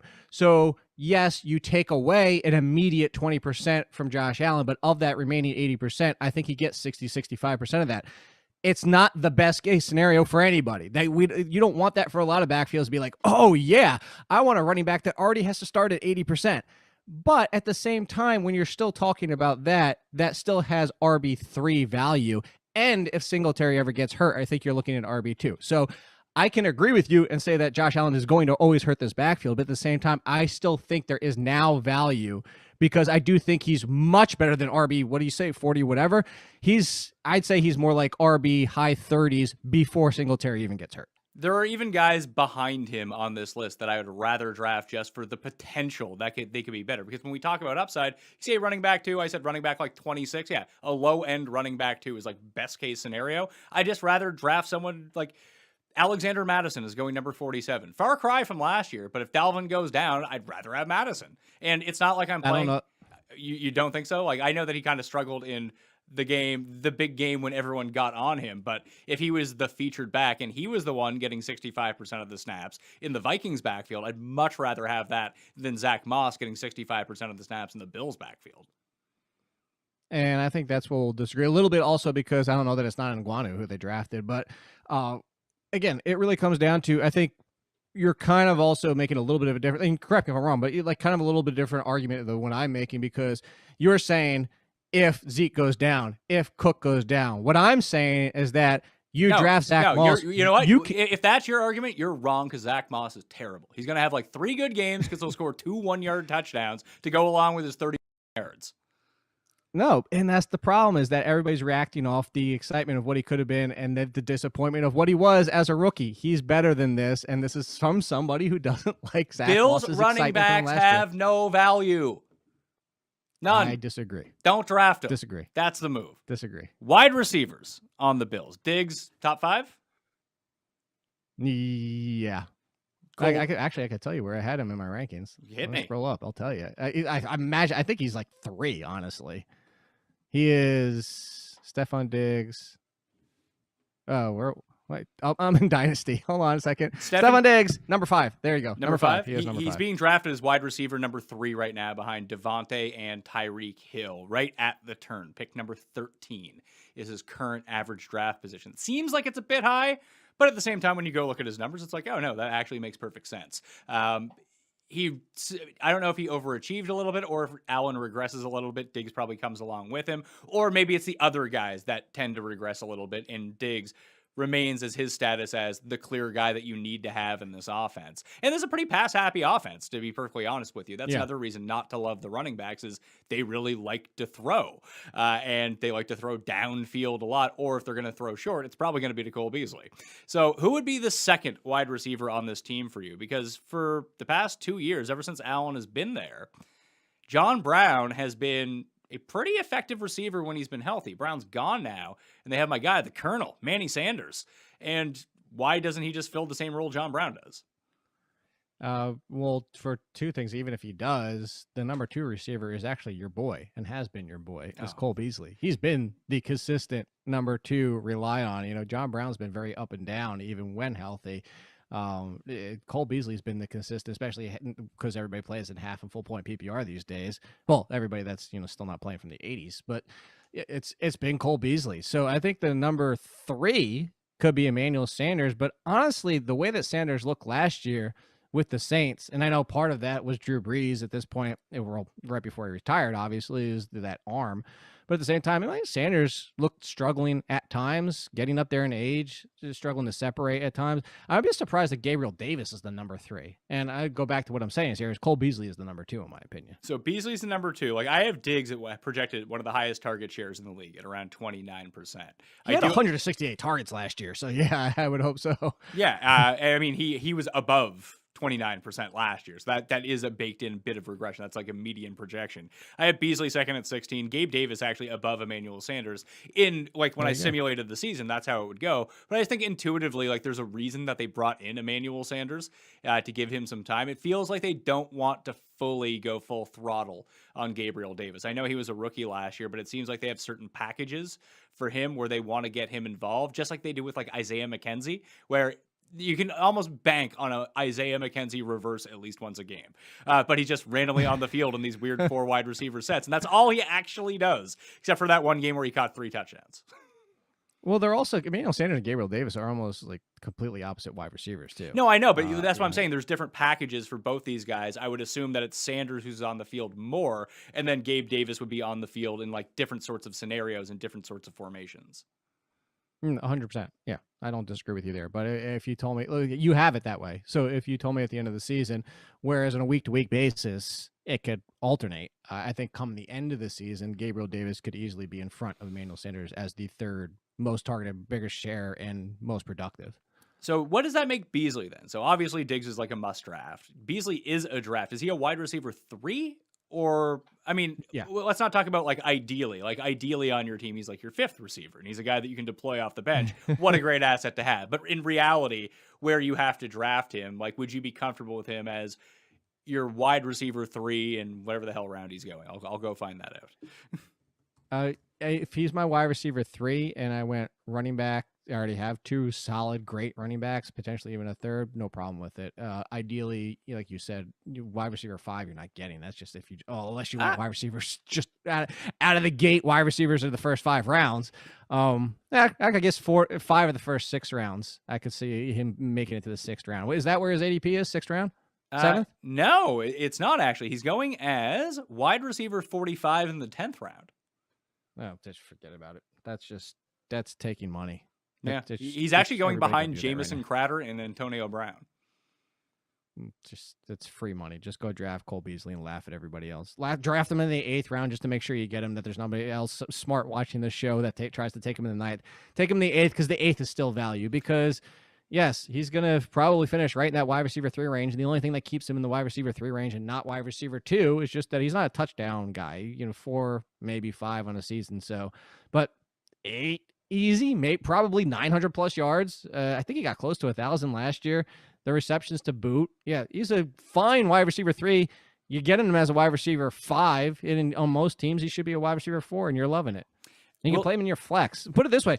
I'd rather have Cole Beasley in my flex as my 4th wide receiver than a lot of running backs that are out there this year as the flex running back. Yeah, like Zach Moss. I will agree with that, of course. Will tight ends on the Bills ever be a thing? Will Dawson Knox ever be? Don't care. I'll say a consistent thing because they did pick up Jacob Hollister. I still don't care. This is trying to grasp at an offense that looks like a lot of fun. And the truth is some offenses just don't utilize the tight end enough. Dawson Knox on another team where they feature the tight end in the passing game frequently, sure. But Dawson Knox on this team, Jacob Hollister, I don't care who it is. Just because this is similar to the Carolina Panthers of last year when everybody was super excited about Ian Thomas. The problem is it's just they're not. It's the 3 wide receivers. This is Josh Allen, 3 wide receivers, potentially a 4th, some running back usage. It's just the tight end's an afterthought in this offense. Yeah, they even go 5 wide, no backfield sometimes. Like they use that offense. I think they were the most last year. They use that offense far more than I did want to say every other team, but like they're top 3 in 5 wide receiver sets. And Dawson Knox ain't on the field then. I am curious about Hollister, though. I just think that maybe it was just Russell Wilson propping him up in the way that they use tight ends in that offense, but it does seem strange to me, especially with the draft capital that they spent on Dawson Knox, that he isn't a bigger part of this offense. Maybe he just wasn't able to pick up the playbook or isn't as good as they thought that he was. It was a misevaluation. They go out and they get Hollister, and maybe he becomes a thing every 3rd game. And you really care if it is even every third game? Do you even care? No, Fantasy, probably not. honestly? Do you have any No. opinions on no class Tyler Bass? No. No. I told you I don't care about anybody here. No, so no kicker questions? No.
right, DK Sim fam. Looks like we're live. We're back into the Dream Stream. Welcome back into the interverse, the interwebs, the tubes that make up the internet. That's where we are in the internet. I'm coming to you through the magic of technology right now. And so is this guy with me, Tom Carroll. Is this your first sim of the day, Tom? Because you're doing 4. Is this the first of 4? Number 1, baby. Wow. Getting started hot here with Matt and Mitch and my friend Jeff. What's going on, Moose? Oh, not too much, man. I mean, just enjoying a lovely little Sunday, taking a little interlude into my time out from getting fresh air. I don't need that much fresh air. You know, a few minutes at a day is good for me. So I've kind of had my fill. I would like to get back into the Sims and you know, hang out a little bit with the DK Sim fam here, which is exactly what we're going to do. We have Les Chicago Bears and we have the Raiders. The Raiders. Coming at you. So, I mean, you know, it's kind of funny. The last time we did a Bears sim, we both came to the conclusion the only Bear you really need to roster is Mitch Trubisky. So I'm curious, how did you construct your lineup here? It's funny that we said that because I have a lot of Bears in my lineup because I think that only applies when you're having the Bears go up against another really good team. That's true. That's true. The Raiders are sort of hit or miss here in Simland for me. So my best options were Bears. Like, I didn't want to put these running backs that Las Vegas has that just are so boom or bust and really just all bust. I didn't want to have these receivers that are kind of the same way. Derek Carr, kind of stinky as well. So I didn't want him in there. So I got Matt and Mitch in the captain spot. Then I went with Ted Ginn, Jimmy Graham, Henry Ruggs, Darren Waller, and my punt play was David Montgomery. Hoping maybe I get a goal line touch here or there. Okay. Much better player in real life than he is here in Simland. So you know, we'll see how this goes. I don't feel great about either one of these teams. Definitely don't feel good about my lineup, but here we are. Happy Sunday. I did take our advice. I captained Trubisky and went all Raiders in the other ones. Raiders. Waller, Carr, Okay. Rocket Rashad, Hunter Renfrow, and even put the kicker in there, Daniel Carlson. So Wow. we'll see how that works out. I think you could be onto something just with the fact that, you know, it's the Raiders and it's not like an actual good team. So Yeah. we'll see. We'll see if it works out. Could work out. Probably won't, but It's one of those things that, like, it's a rule until it can't be a rule, right? well, it works until it doesn't work, you know? Exactly. So So this is actually a good experiment for us. Like, I went against it. You tried it. We'll see, like, how it plays out. Well, you know? it did work last time. Like last time, It did. winning lineups It did. Was, I think you almost won the sim or something. I can't remember what happened. Anyways, I definitely didn't win, but it was like a top 15 lineup. yeah, like the fading most of the Bears worked. So Right. yeah, I think I had Matt and Mitch in there, and then I had a defense in there, and I just had every other good player on the other side. We got a lot of NFL news to talk about. Obviously, we got the trade finally happened. I was just Terry Land and I spent like half the sim yesterday that we were on, just being so annoyed by the fact that every day, as like some people who work for like a big sports company, and we got to follow the news and keep up on the stuff. Every day it feels like we got to check Twitter. Has Julio been traded? Yeah. Is Aaron Rodgers traded? Well, we had a shoe drop, Tom. Finally, one of the proverbial shoes have dropped here. Julio Jones traded this morning. The Tennessee Titans.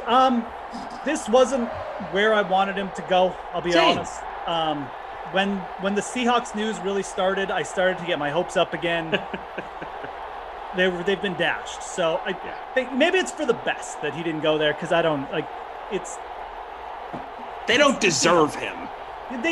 Pete Carroll really doesn't. Pete Carroll really doesn't deserve him. So, anyways, it's happened. It's to the Titans. We're definitely going to touch on that news. If you just missed it, or if you're just waking up, you know, the Titans obviously traded for Julio Jones this morning. I'm sure the people on the first sim may have talked about it a bit as well, but we'll touch on it too. I mean, I got some thoughts. I think it's a good move for the Titans franchise. There's no doubt about that. I'm just, you know, from fantasy perspective, there's multiple takes we could have here. So as we're waiting for the kickoff here, is this pregame is taking forever. I'm not gonna lie, but here we go. If you got any initial thoughts, drop them right now. So I'm thinking, and I said this to our production staff before the broadcast here, I'm sort of unenthused about it because I wanted Julio Jones to go somewhere where he immediately would be awesome and make the team that he's on awesome. Yep. And look, I'm not begrudging the Titans for going out and getting Julio Jones at that price. Very affordable for a guy who is probably still an all-pro caliber receiver when healthy.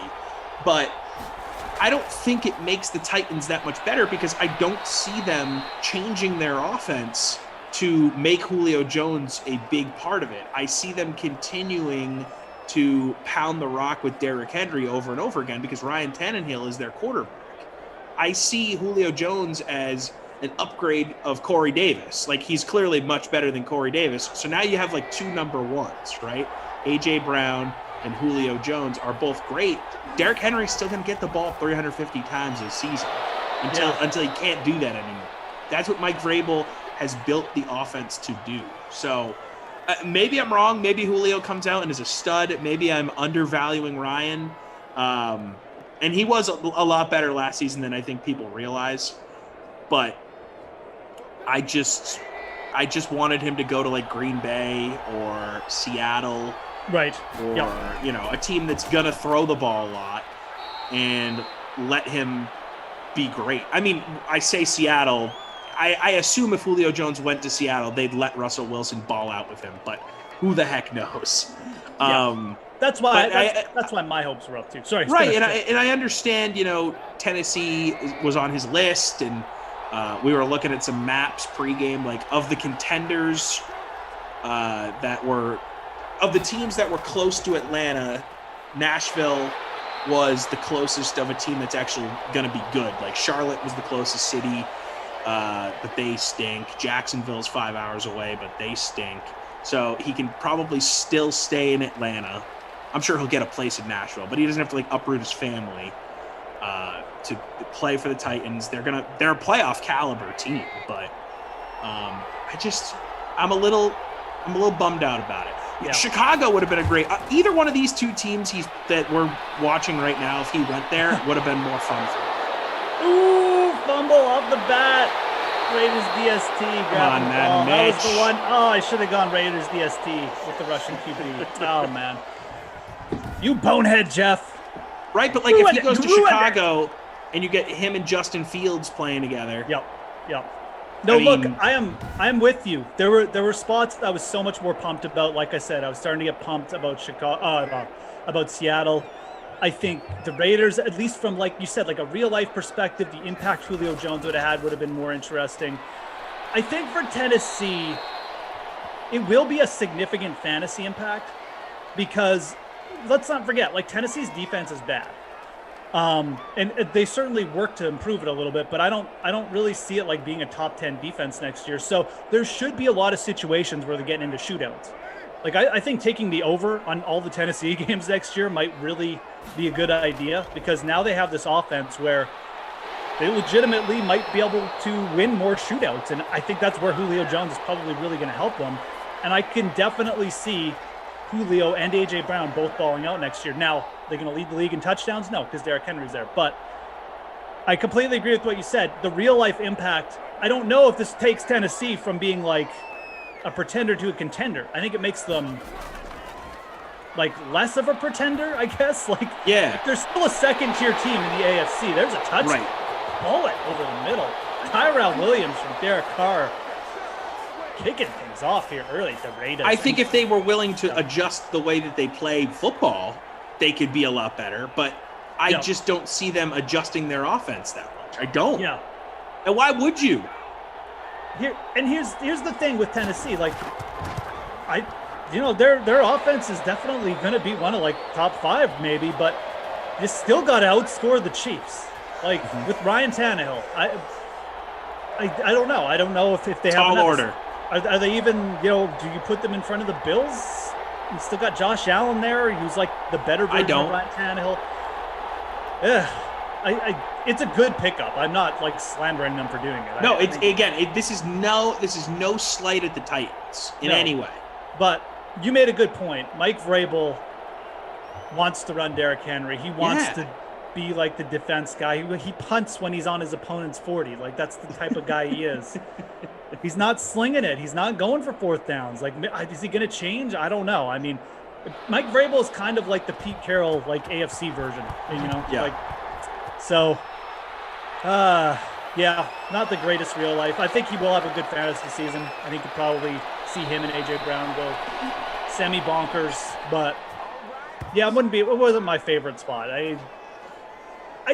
Just sort of meh. Yeah. You know, okay, cool. Try not to look at me sideways, a.k.a. Mike Drumma, saying the only way we can get Titans talk on here because of the Julio news. Don't hear much about the Titans from DraftKings. Hello. Well, what is there to say about the Titans? I think we actually talk about the Titans a decent amount compared to other teams because of Derrick Henry. Like, we talk about him in fantasy conversations as being one of the best players in Simland. I think the Titans get plenty of coverage here. And then he talks about, his Patriots. Yeah. They're all just jealous he didn't go to the Patriots. Same guy says this on YouTube. I'll say this: I'm more enthused for Julio going to the Titans than the Patriots. Agreed. I was just going to say I obviously as a Patriots fan I would have been excited. Sure. From a league story standpoint, or just like a fit standpoint, or does it make them that much better standpoint, I think the Patriots are sort of in the same boat as the Titans, because who knows who's playing quarterback. Exactly. And I think Julio will have a chance at a bigger season with the Titans than he would have with the Patriots, who, again, we just don't know what the Patriots are going to look like. So, and our producer Jordan bringing up a good point. He says usually not talking about a team in the offseason is a good thing. Generally means there's less drama surrounding the team. Well, for sure. That's what I was going to say about Tennessee, too. I mean, they got rid of Corey Davis and brought in Josh Reynolds.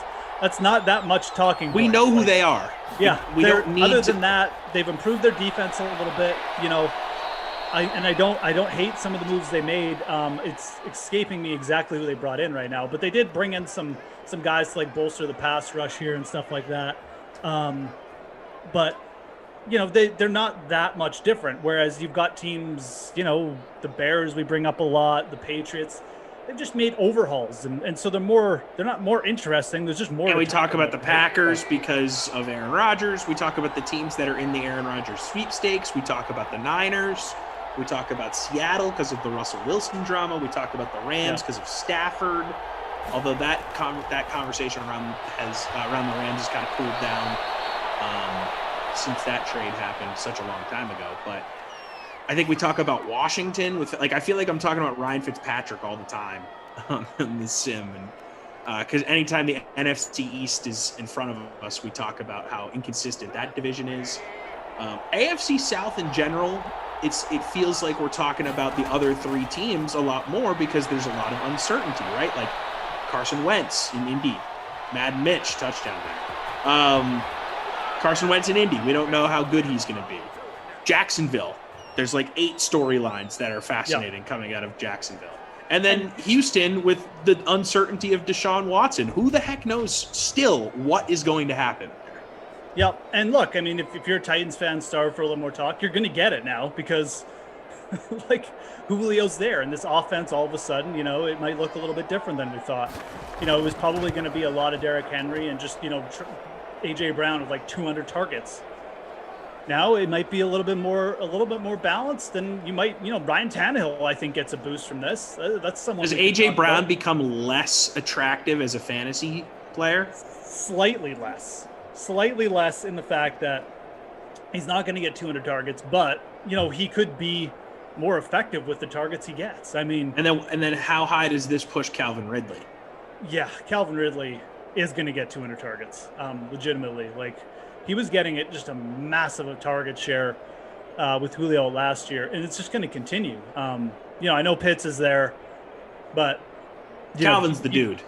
He's a rookie. He's not Rook isn't going to like out target Calvin Ridley at this point. So, yeah, no, Ridley definitely probably pushes past A.J. Brown on volume. I still love A.J. Brown for fantasy. If he starts to drop, I'll be all over that. Not out on him at all. Just, you know, you got to think about valuations a little bit. I think Tennessee legitimately you could start to talk about. I mean, this team did improve on defense, and just looking at their depth chart, was Bud Dupree is the name I was thinking about. But they also brought in Janoris Jenkins. That defense was horrible last year, so they are going to need guys to step up. But it's possible if they get better defensive play. They have more firepower to get into shootouts now with teams like Buffalo and KC. So, yeah, I think a move like this from me probably says.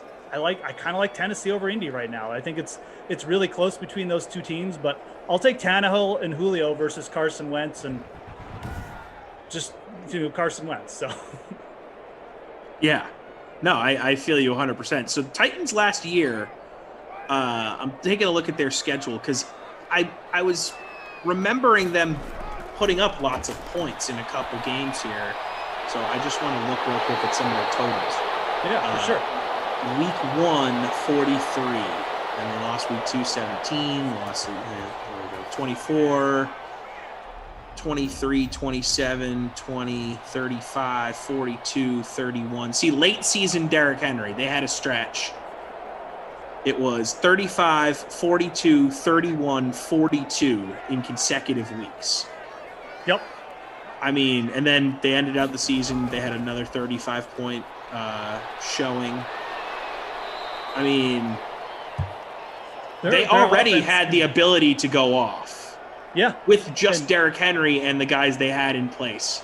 So I think Julio Jones definitely gives them a chance to do that more consistently. But again, I just don't see Vrabel rejiggering his offense to give Julio Jones the touches necessary to be like, oh, okay, this changes where we should draft Julio in fantasy drafts, or, oh, okay, this is going to change his pricing on DFS. Like, I just don't feel that way. Whereas if he went to Green Bay, I mean, I know Devontae Adams, it probably would have hurt Devontae Adams' stock, but I feel like Julio could be a 10, 15 touchdown guy up in Green Bay. Yep. And now I'd say probably if you're going to set an over-under for touchdowns at Julio, what, 8.5?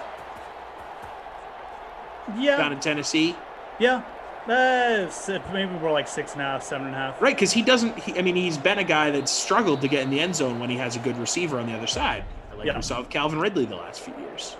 And look, as we reach the end of the first quarter here, let's not forget, Tennessee was second in offensive yards last year, but they also lost Arthur Smith, who obviously is now the head coach of the Falcons, which is kind of interesting. So how's that going to affect them? I mean, this was a team who outscored Kansas City just in terms of pure points per game last year. So they had a huge stretch of games where they just won. I mean, either won or just put up huge points in a row. Yeah. Tennessee is an interesting team. I definitely think, and especially with this trade now, I think you'll get a little bit more recognition. But if you're just joining us, we had a Mitch Trubisky touchdown. We had a Tyrell Williams touchdown from Derek Carr. Pretty quick moving first quarter, to be honest. So sweet. Second quarter, here we are. Yeah. Lots to talk about. I mean, we're going to get even more points here with Josh Jacobs. Just swerving through. The defense is still asleep, Tom.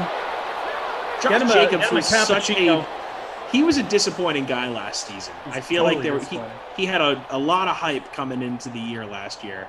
Yeah. And Las Vegas decided to have more of a tandem running back system and throw the ball a lot. Yeah. Yeah, Josh Jacobs, I've never really been a huge fan, but I think he's looked good in spots. And, the Raiders, I think he's a good running back. I just don't know that he's a good fantasy running back. Oh, he's totally not a good fantasy running back. It's like one of those things where the Patriots always have good running backs, but they're not good fantasy running backs because you just don't know what the touches are going to look like. I mean, yeah, until John Gruden commits to him and says he's our guy, and I'm going to stop using Jalen Richard 10 times a game. I mean, he's just not really a dude you can overdraft. And this year more than anything, I think. So, yeah, it's Josh Jacobs looks good in spots. And then didn't they just sign a running back for way too much money too this offseason? Yes. Well, they brought in Kenyon Drake. I mean, at this point, what? Yeah. No, look, I've made my my feelings known on the Kenyon Drake signing. It's like ridiculously one of the worst ever. So, yeah, Jordan Lindenbaum chat makes a good point. Tannehill been very efficient as a downfield passer. He's just been solid passer. Like, I don't think Julio Jones going with Ryan Tannehill is like even a downgrade for him. I think in the Titans offense with Derrick Henry, it's going to potentially just make it an absolute nightmare for teams defending against them. I mean, that's why I said I bring up Ryan Tannehill as a legit, top 10 fantasy QB next year. It will depend on Vrabel and how their defense plays. Ooh, lucky to not fumble there, Mitch. I'm in 71st in the free roll, by the way. I actually forgot to go in the league free roll. I'm in the big one, but you know what? You still have a chance to get in the 4 p.m. that you and I are on together. That one I will get in. Plenty of spots left. Also, people should get in at 6 p.m. and 10 p.m. I made those this morning. Meant to make them last night. Always forget to make them the night before. I got to give Koff and Glash credit. They're always good at that. I made one 5 minutes before the game started yesterday for Terrelin and I. So, how many people got in? 10. Yeah, there you go. And then Abby Rizzle made fun of me in the chat. Calling me they get mad when you make it. I mean, as they should. I just wanted to make one because it was like, it was Tara Lynn. Because you wanted Tara Lynn to be able to draft a backup quarterback. No, she didn't even make a lineup. She's like in the process of moving, so we don't want to overload her with stuff. She's just very. Was it just you and Tara Lynn together yesterday? It was. She popped in. It was good. It was fun. Talked about a ton of different stuff. That's an interesting combo right there. Moose and TL. Yeah. We decided Washington football team. It's our team now. We're cheering for them. Why them and not? I don't know. We just talked about them. Our feelings were nobody cheers for them. They don't have a logo. They're kind of sad, but they're a pretty solid team. It's one of those franchises that actually does randomly have like an enormous fan base. And I just kind of feel bad for them because for such a long time, all anyone else would say about them is like, oh yeah, that name is cringy. Like we got to change that name. And then also, oh, here we got a fumble. Vegas picks it up, turnover. And then also they spend tons of money every few years and never get any better. So that's got to be a brutal franchise to root for. It's been a lot of people choose to do so. Yeah, we're gonna get booth review here. It's probably gonna get overturned. Most booth. Yeah, it looked like he was down. Like that felt like a very late fumble. That was Cohen. Yeah, he was down. So this probably get called back. Yeah, Washington has had a bad little stretch here, just with the off the field stuff too. So they definitely seemed like they turned a corner last year. They made they got pass rush in the first round, which you like as a legitimate fan. You like they took Chase Young. They solidified their defense. Things are heading in the right direction. So we just felt like they don't. I think so. Credit right I now. do too. I agree with you on that. I think they're headed in the right direction, no doubt. Daniel saying that they're the Hornets of the NFL. Yeah, the Hornets spend dumb money throughout Jordan's tenure as an owner. Just really bad free agent signing after bad free agent signing. I will give them credit though. They did let Kemba Walker walk at the correct time. That's true. But it's a good comp because people still love to buy Hornets gear and they love the retro Hornets jackets. Oh yeah. But they stink. So Washington football team, they're just going to stick with this, huh? Like has that been officially decided? Like I know there was some scuttlebutt about it a few weeks ago where they're like, yeah, they're thinking about just making it permanent, but yeah, they're thinking about it. They're definitely leaving it for another year. I think they're just gonna let it sit for another year. I kind of think they should. Yeah, they made the playoffs with that name. Mm-hmm.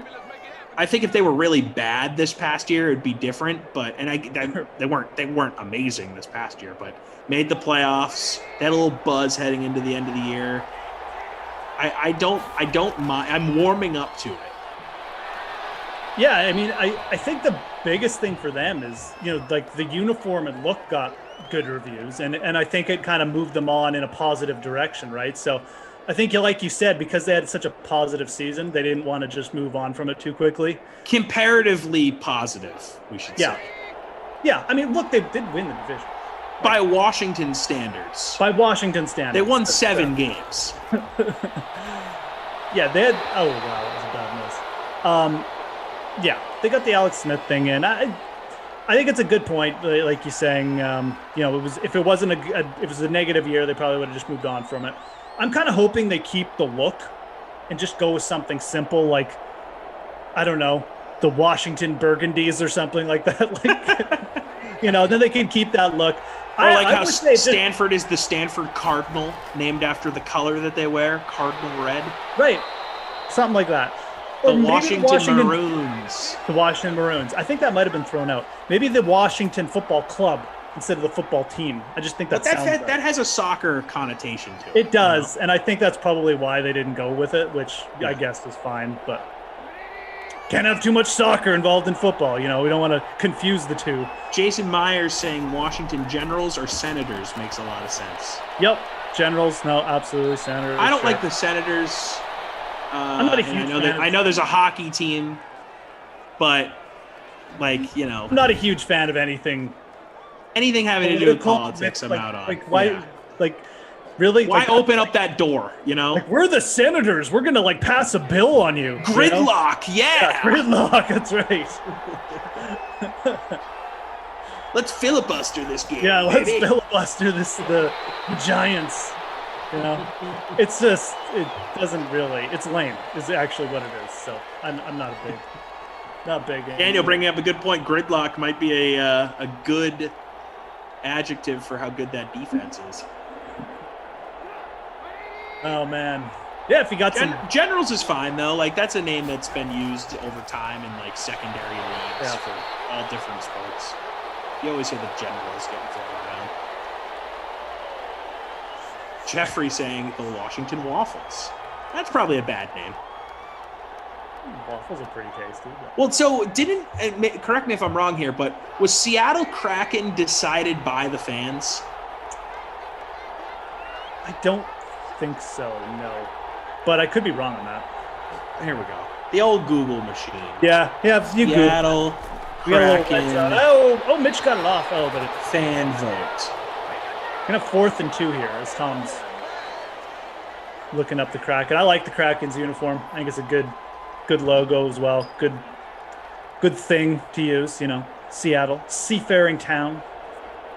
All right, I can't really tell from my simple Google search, so I'm gonna have to get very specific. I'm pretty sure it wasn't a vote, but again, it could be. I'm gonna read their Wikipedia page. That would definitely be included in there. Let's see. Name. Throwing in some in the word names vote for the Washington teams. Some of them legit, some of them not legit. As always. That's fine. I just won't read the non-legit ones.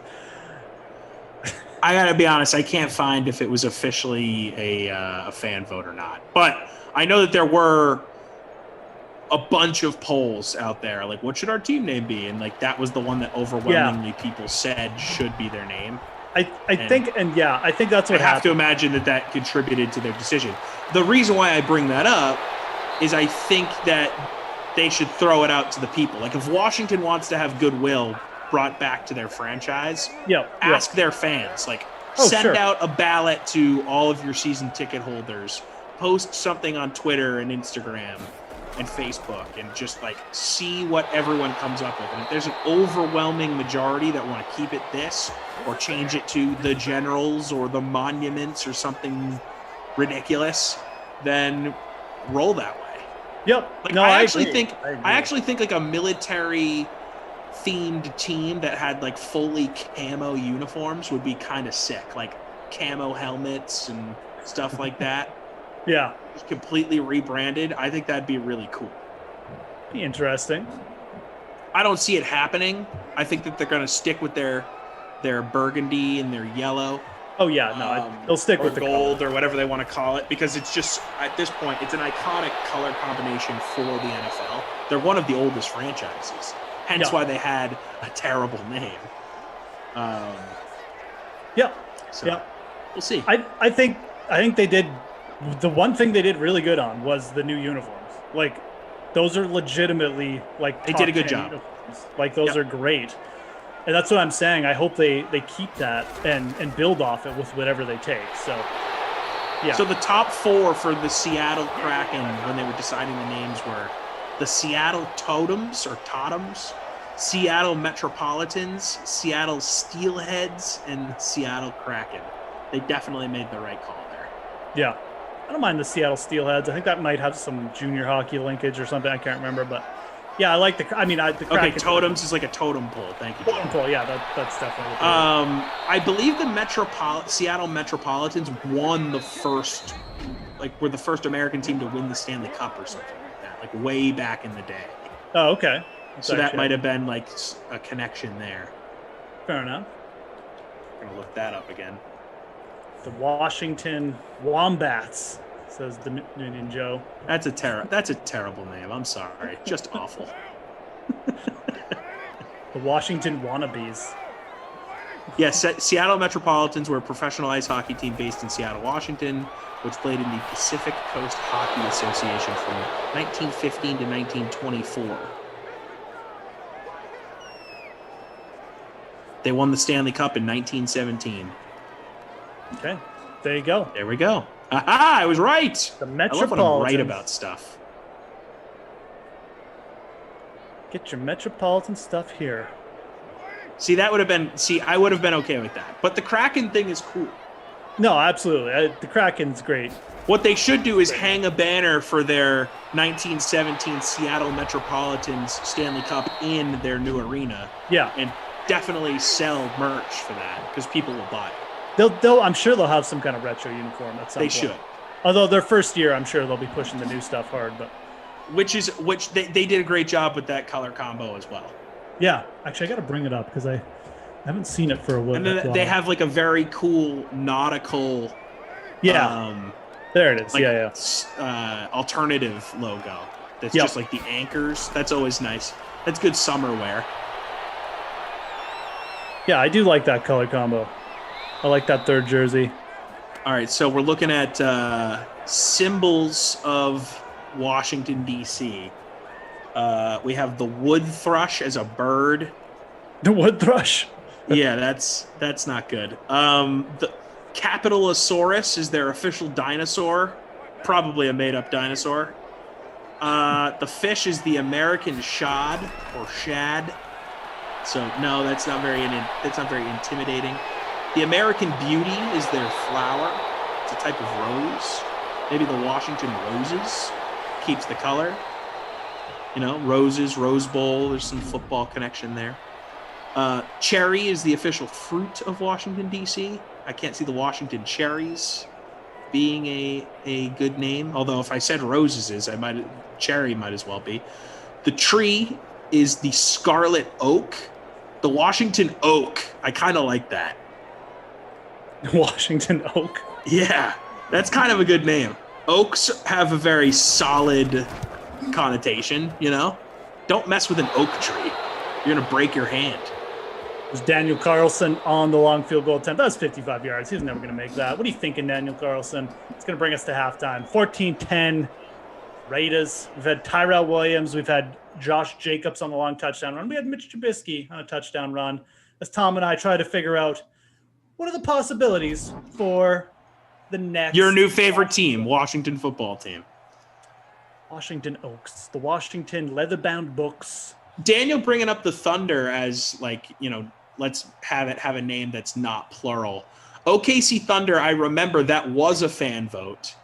And to me, very uninspired selection. And I know, like, it's kind of Tornado Row and Thunder in tornadoes, they kind of go hand in hand because if, you know, a tornado happens when there's extreme weather change, and that's when you see thunder and lightning happen, blah, blah, blah, blah, blah. But OKC Thunder doesn't really do it for me. I was kind of upset by that selection back in the day. Yeah, I'm not a big fan of, like, the non-plural one, like the Wild and the Avalanche. I just, like, it's just so generic, like the Minnesota. Yeah. Yeah, Minnesota Wild is lame. What are we? Super lame. Yeah, they have good jerseys, but great unis, but yeah, lame logo, lame name, mascot, nickname. Yeah. So, like I said, I'm about to sneeze. Oh my god, on camera. Here we go, Jeff. Jeff's about to sneeze. Okay. 4 catches for Anthony Miller. I think I stopped it. It's probably gonna come back. Waller 2 for 34. Robinson 2 for 22. Just sneeze on your mic. Be a real man. I would never do that. It's embarrassing. I'm just kidding. Okay, yeah, not much going on in the passing game with Trubisky rushing and Jacobs. What's Jacobs at for rushing here? I'll look it up myself. Do it myself. He's having a nice half, I think. Mitch with 18 rush yards and a fumble. Jacobs 77. 77, there we go. And the rushing touchdown. So he's at 20.55 points in the flex. So, yeah, that's where we're standing here after one. Drop your suggestions in the chat for some maybe potential Washington logos or nicknames or whatever. Mike Ross saying the Washington Workers. That's not a good name. Come on, Mike. You can do better than that. Justin saying the Utah Jazz. That's taken. That's also in Utah.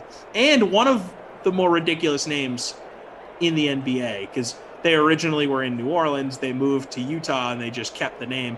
Utah, not known for their jazz scene. No, I know. It's funny when you're younger, you don't realize that. Like I didn't realize that till I was a little bit older. Like when you're younger and you're watching the Utah Jazz, you're like, oh yeah, Jazz, that's cool. It's a cool name. But you don't realize that, like, obviously Jazz was not created in Utah. It's like the exact opposite, right? So then you get older, you're like, oh, that's actually really lame. But like they kept that. Like it has nothing to do with Utah. So I don't know. That's one of the ones where they really probably should have changed the logo. It's too late now. Like they've been. Oh, it's way too late now. I mean, they're now synonymous with Utah. Yeah, you can't do it. But it's no. You know, the people in where were they before? What were they before they were Utah Jazz? They were the New Orleans Jazz. New Orleans Jazz, right? The people in New Orleans were probably looked at them as so.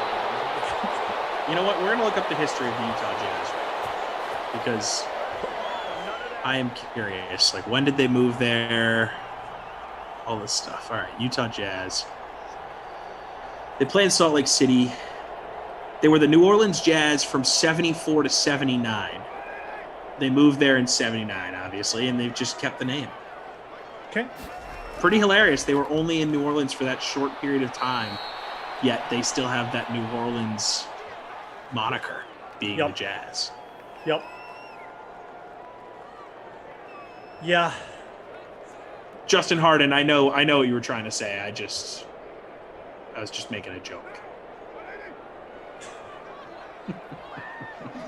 Jazz for the non-plural teams, yeah. True.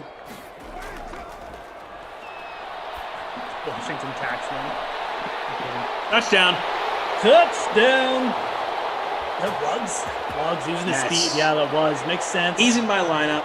36-yard touchdown. I think it was 36 yards. Raiders are... Look, my strategy was correct. I just took all the wrong receivers. I didn't take Tyrell Williams. I didn't take Henry Ruggs.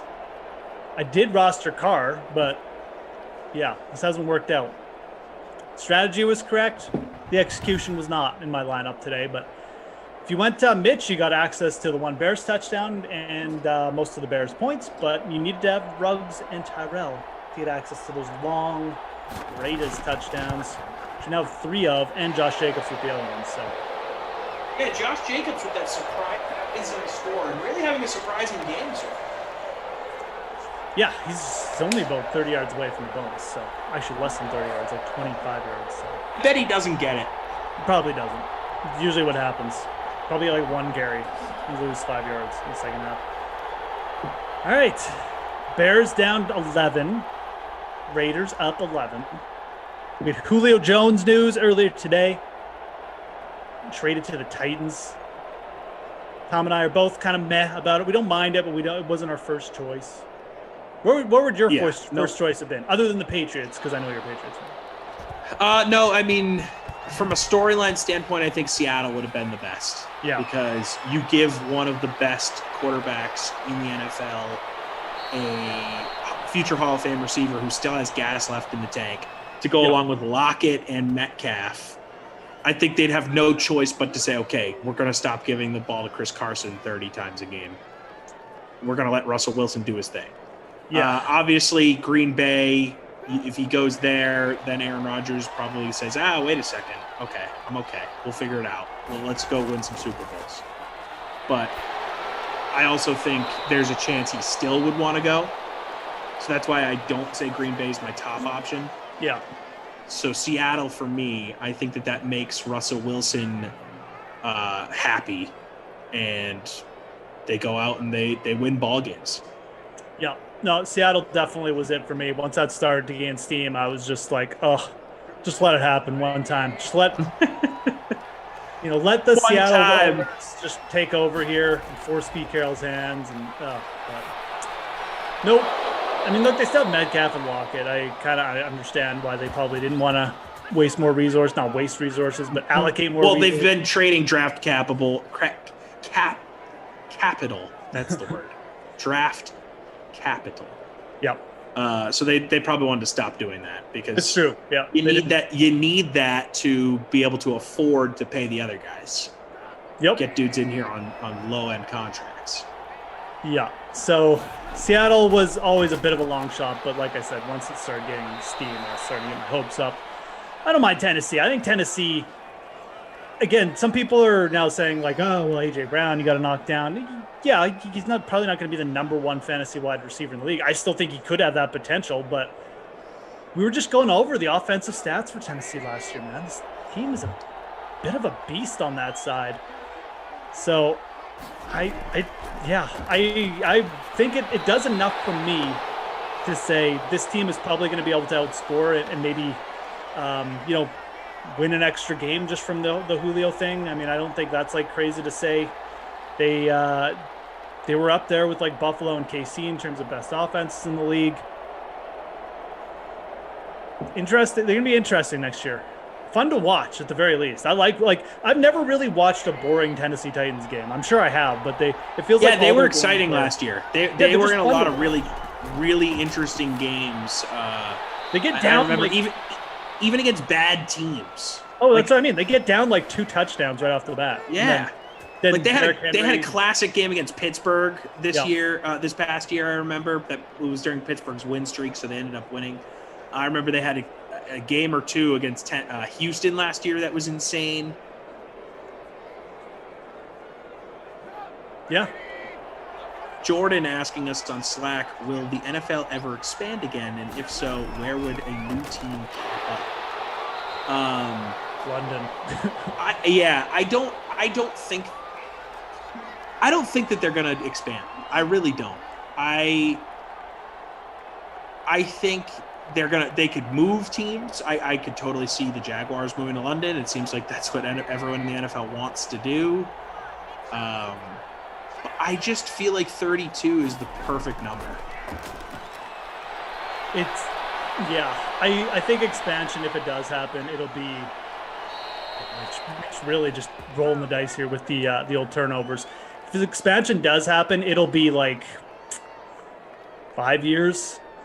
Mm-hmm. Like they just expanded the schedule. I think expanding the schedule definitely gives them some room for expanding the teams, but man, they're gonna have to bring in 2 teams because they're gonna want even teams, I think. So then one division in each conference would have 5. Yeah, I guess. Or do you just get rid of divisions? Well, they might restructure it, right? Where maybe they make 3 divisions or something like that, and then what would it be like? Does that even work? 17? No, you're asking me to do math right here on the spot, and that's just not fair, Jeff. No, so that wouldn't even work. Like going to 3. I think you just get rid of divisions. Yeah, that could be something they do. I don't know. I think the division thing is kind of dumb, anyways. Like I get it, you like to have these rivalries, but like the NFL can just very easily make a schedule, like create a new way that you come up with schedules and just go with that moving forward. They go to 2 divisions. Actually, they couldn't go to 2 divisions with 17. No. So I don't know. Expansion is. I'm sure at some point they will expand, but yeah, I think you're right. I think at 32 teams right now, like, it just feels really nice. 32. Yeah, I think it'll be much like it took like a decade for the extra game to come on. It'll probably take about another decade for extra teams to come on. Although we'll see if this London thing keeps gaining the money. That's what I just think that's more of a reload than an expansion. Okay, yeah, fair enough. Oh, Mitch going for it and getting it. Touchdown, Ted Ginn. Yes, Ted Ginn Jr. Yes, he's in my lineup. He's still alive in Simland, folks. I don't know if he's going to do anything in real life football anymore, but Ted Ginn Jr.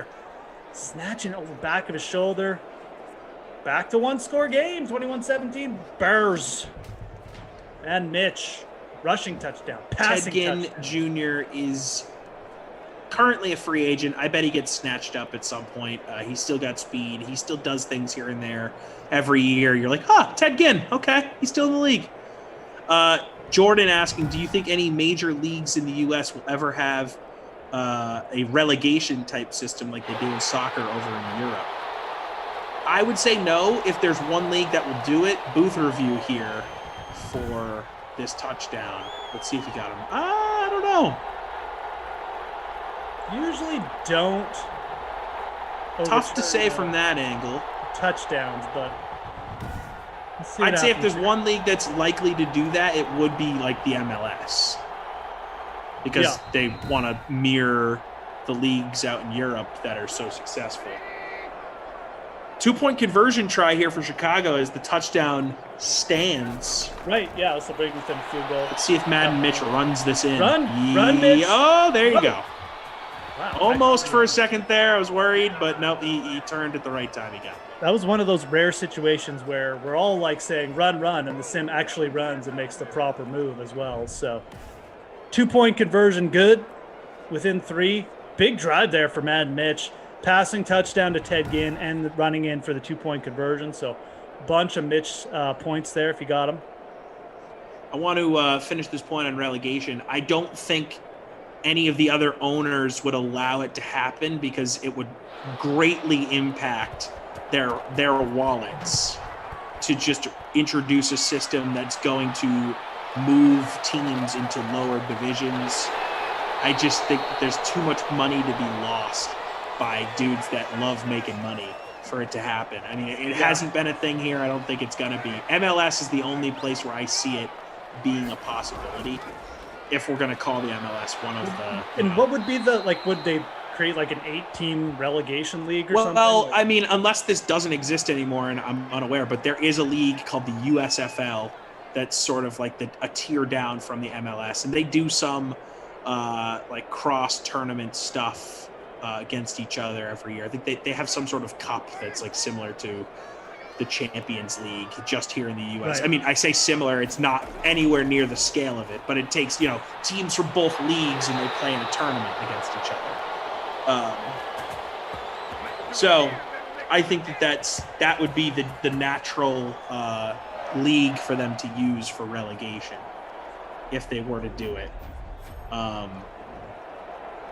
Ty DeRaider on YouTube saying, if you rearrange divisions, it will mess up a lot of records and stats. So I'm curious what you mean by that, Ty. Does that mean that teams from the AFC East are never going to make the postseason again? Does that mean that it's going to screw up things historically? Like, I'm curious what you mean by that. Because if it just means that there's not going to be teams that have division championship banners anymore, I don't care. Like, there's been years where teams that make the playoffs at 7 and 9, like I know Seattle beat that New Orleans team years ago, but they shouldn't have been in the postseason, Like, what are we doing here? The teams with losing records, I don't think deserve to be in the postseason in the NFL. Yeah, no, I mean, obviously the games the number of games changing wouldn't be that big a deal. It would change some of the stuff with, I guess, divisional games and stuff, but yeah, they just go away. Yeah, but the more the extra game is going to change things more than obviously divisional changes. Yeah, and I think that there can be some sort of like agreement put in place if they were to get rid of divisions where, okay, the Packers and Bears will still play each other twice a year. Like, I'm sure that each team could pick like one team that they still want to play twice a year for a ticket revenue thing. Like the owners will have handshake agreements on this stuff. So here's a good question. Some people debating in the chat. Where would you take Julio Jones right now in a fantasy draft? Right now, this is obviously just post-draft. We just, getting this information. It's going off with an ADP around wide receiver 12 to wide receiver 14, around Terry McLaurin, Amari Cooper, Allen Robinson in there. Some interesting names, Godwin in that range as well. Some names going in front of him, Keenan Allen, Michael Thomas, DK Metcalf. I think all those guys, I would agree, pretty much have to go in front of Julio Jones, but I don't know. We'll have to we'll talk about that in the fourth quarter for sure. Let's just do a quick stat update. It's 21-18. Bears just got the ball back. What do we got? Trubisky, 177. Derek Carr, 177 yards. Carr with 2 touchdowns. Trubisky with 1. So tied to Raider, clarifying what he was saying. He said, like, division all-time records. See, that to me just doesn't matter. And, like, there was a restructure from the divisional side of things in 2002, I think it was. And, that kind of changed how these things are structured back then. So it's just not a priority, I don't think. If they were to do it, that's not something they would really weigh, in my opinion. Right. Yeah, it'd be it's an interesting point to bring up, but it wouldn't be that big a deal. At least in my opinion. I think adding the extra game is a bigger deal to the records and stuff.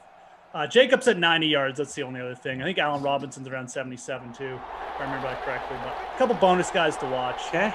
I predicted Jacobs would not hit the bonus here, so yeah, I'm kind of hoping he doesn't. Screen, dump off to Tariq Cohen. So the Bears only down 3, but they're in their own end zone. Okay, let's talk about this Julio Jones. Where would we draft him here? Would you take him over any of those guys I just reeled off? Metcalf, Thomas, Keenan Allen? I would not take him over Metcalf, Keenan Allen, and what was the other name? Michael Thomas. New Orleans. Michael Thomas is a tough one. Michael Thomas is a really tough one because we have no idea what their quarterback situation is going to look like. And we know how talented he is. It's just a matter of, like, is he going to be able to get the ball in his hands? Yeah. I don't know. It's tough. I don't know I would say at this point, yes. Like, I want to stay. If Michael Thomas falls to me at the right spot, I'll take him, but I want to stay as far away from him as possible if I can. So you would take Julio over Michael Thomas? I would. I feel more confident in him getting any touches at all over Michael Thomas, who might end up having an option quarterback as his quarterback, or a guy that throws a million picks. Although, when Jameis was the quarterback in Tampa, Mike Evans was still a decent fantasy. Oh, absolutely. So maybe I'm undervaluing what Jameis can do. Another fumble here. I think that's a house call. He fumbled on the last play too, but the Raiders get this one and take it all the way back. Oh, unreal. Butterfingers, Mitch Trubisky just fumbling. Hold on to the ball, bro. He's too excited. He's gonna make the comeback. What are we doing here? It's Sunday. It's Mad Mitch. I don't know. Butterfingers. That biscuit is too buttered today. Way too buttered for Mitch Trubisky to handle. Okay, Raiders D definitely going. Oh man, I did the exact right strategy. Just all the wrong Raiders in my lineup. Took the kicker instead of the D. Classic. Didn't take Ruggs and Tyrell. Took Waller. Oh, brutal job, yeah. Okay, I don't know where I am on Michael Thomas yet. Michael Thomas is one of those guys. If I'm doing drafts today, I'm probably going the same route you just went. Like, I'm going to try and stay away, but I want to see more how this might affect. Like, I want to see more of him with his new quarterback. He did have some good games with Taysom Hill, so I don't know where I stand on Michael Thomas right now, but I'm okay with someone doing, like, I'd rather Julio take. I think Julio is going to have a good year. I would take Metcalf and Allen over Julio. What about a few other names here, though? Allen Robinson, McLaurin, Amari Cooper, Chris Godwin. Okay, so Allen Robinson. Let's start with Robinson. I'm definitely taking Julio over Allen Robinson because I have no idea. I have no idea what Justin Fields is going to be. Okay. I think he's going to be good, but I'm not going to draft. I'm not going to put heavy draft capital into a receiver that has to rely on Justin Fields or, worst case scenario, Andy Dalton next season. So we'll go no on Allen Robinson. I'll go Julio over him. McLaurin. I think McLaurin will still get a ton of targets. Now, I don't think Fitzpatrick is going to make a Pro Bowl, but I do think he's the best player on their offense. So I think I go McLaurin over Julio Jones. Okay. I would take Fitzpatrick isn't great. I'm not going to lie. I would take the exact opposite approach. I would take Robinson over Julio. I would oh, wow. Matt Mitch going for a little stroll. Hang on to the ball. Or just get tackled out of bounds. That works. Took an absolute stick there. Yeah, and actually held on to it. So he's 7 for 78. So he's really trying to get that bonus for you people. I would take Robinson over Julio. I would probably take Julio over McLaurin because I just don't know. I think Washington has a good defense. They have Antonio Gibson. I just don't know if there's going to be enough targets there. I think the targets will be there for Julio. So that's where I stand on those two. Why are you going Allen Robinson over Julio? I think you look at the Bears receiving core. I just don't see how Allen Robinson doesn't get like a bunch of targets again. Like I think he'll get more targets than Julio Jones. That Mitch just getting crushed on. Yeah, he's gonna fumble. He's gonna fumble again. It's coming. I mean, it is definitely coming. He's at 96 rush yards though. That's how Allen Robinson might be the most frustrating fantasy player ever. Absolutely, and your point is valid. I mean, there's a big risk with Allen Robinson, but there's a risk with Julio too. I mean, he's had some soft tissue injuries. I think Julio's spot is better, but Allen Robinson is like the alpha there, and I think he'll get a lot more targets than Julio. So, in a perfect world, I think he's the guy. But yep, yeah, absolutely. I think these guys are all close. So I don't think saying Julio over Allen Robinson is like a huge mistake or something. It's just where we are. We're also in June, right? Like we haven't seen these guys in preseason or anything. Right. There's Ted Ginn again. Okay, the last two guys, Amari Cooper and Chris Godwin. I'm gonna take Julio. I'm gonna take Julio over Amari Cooper. Okay.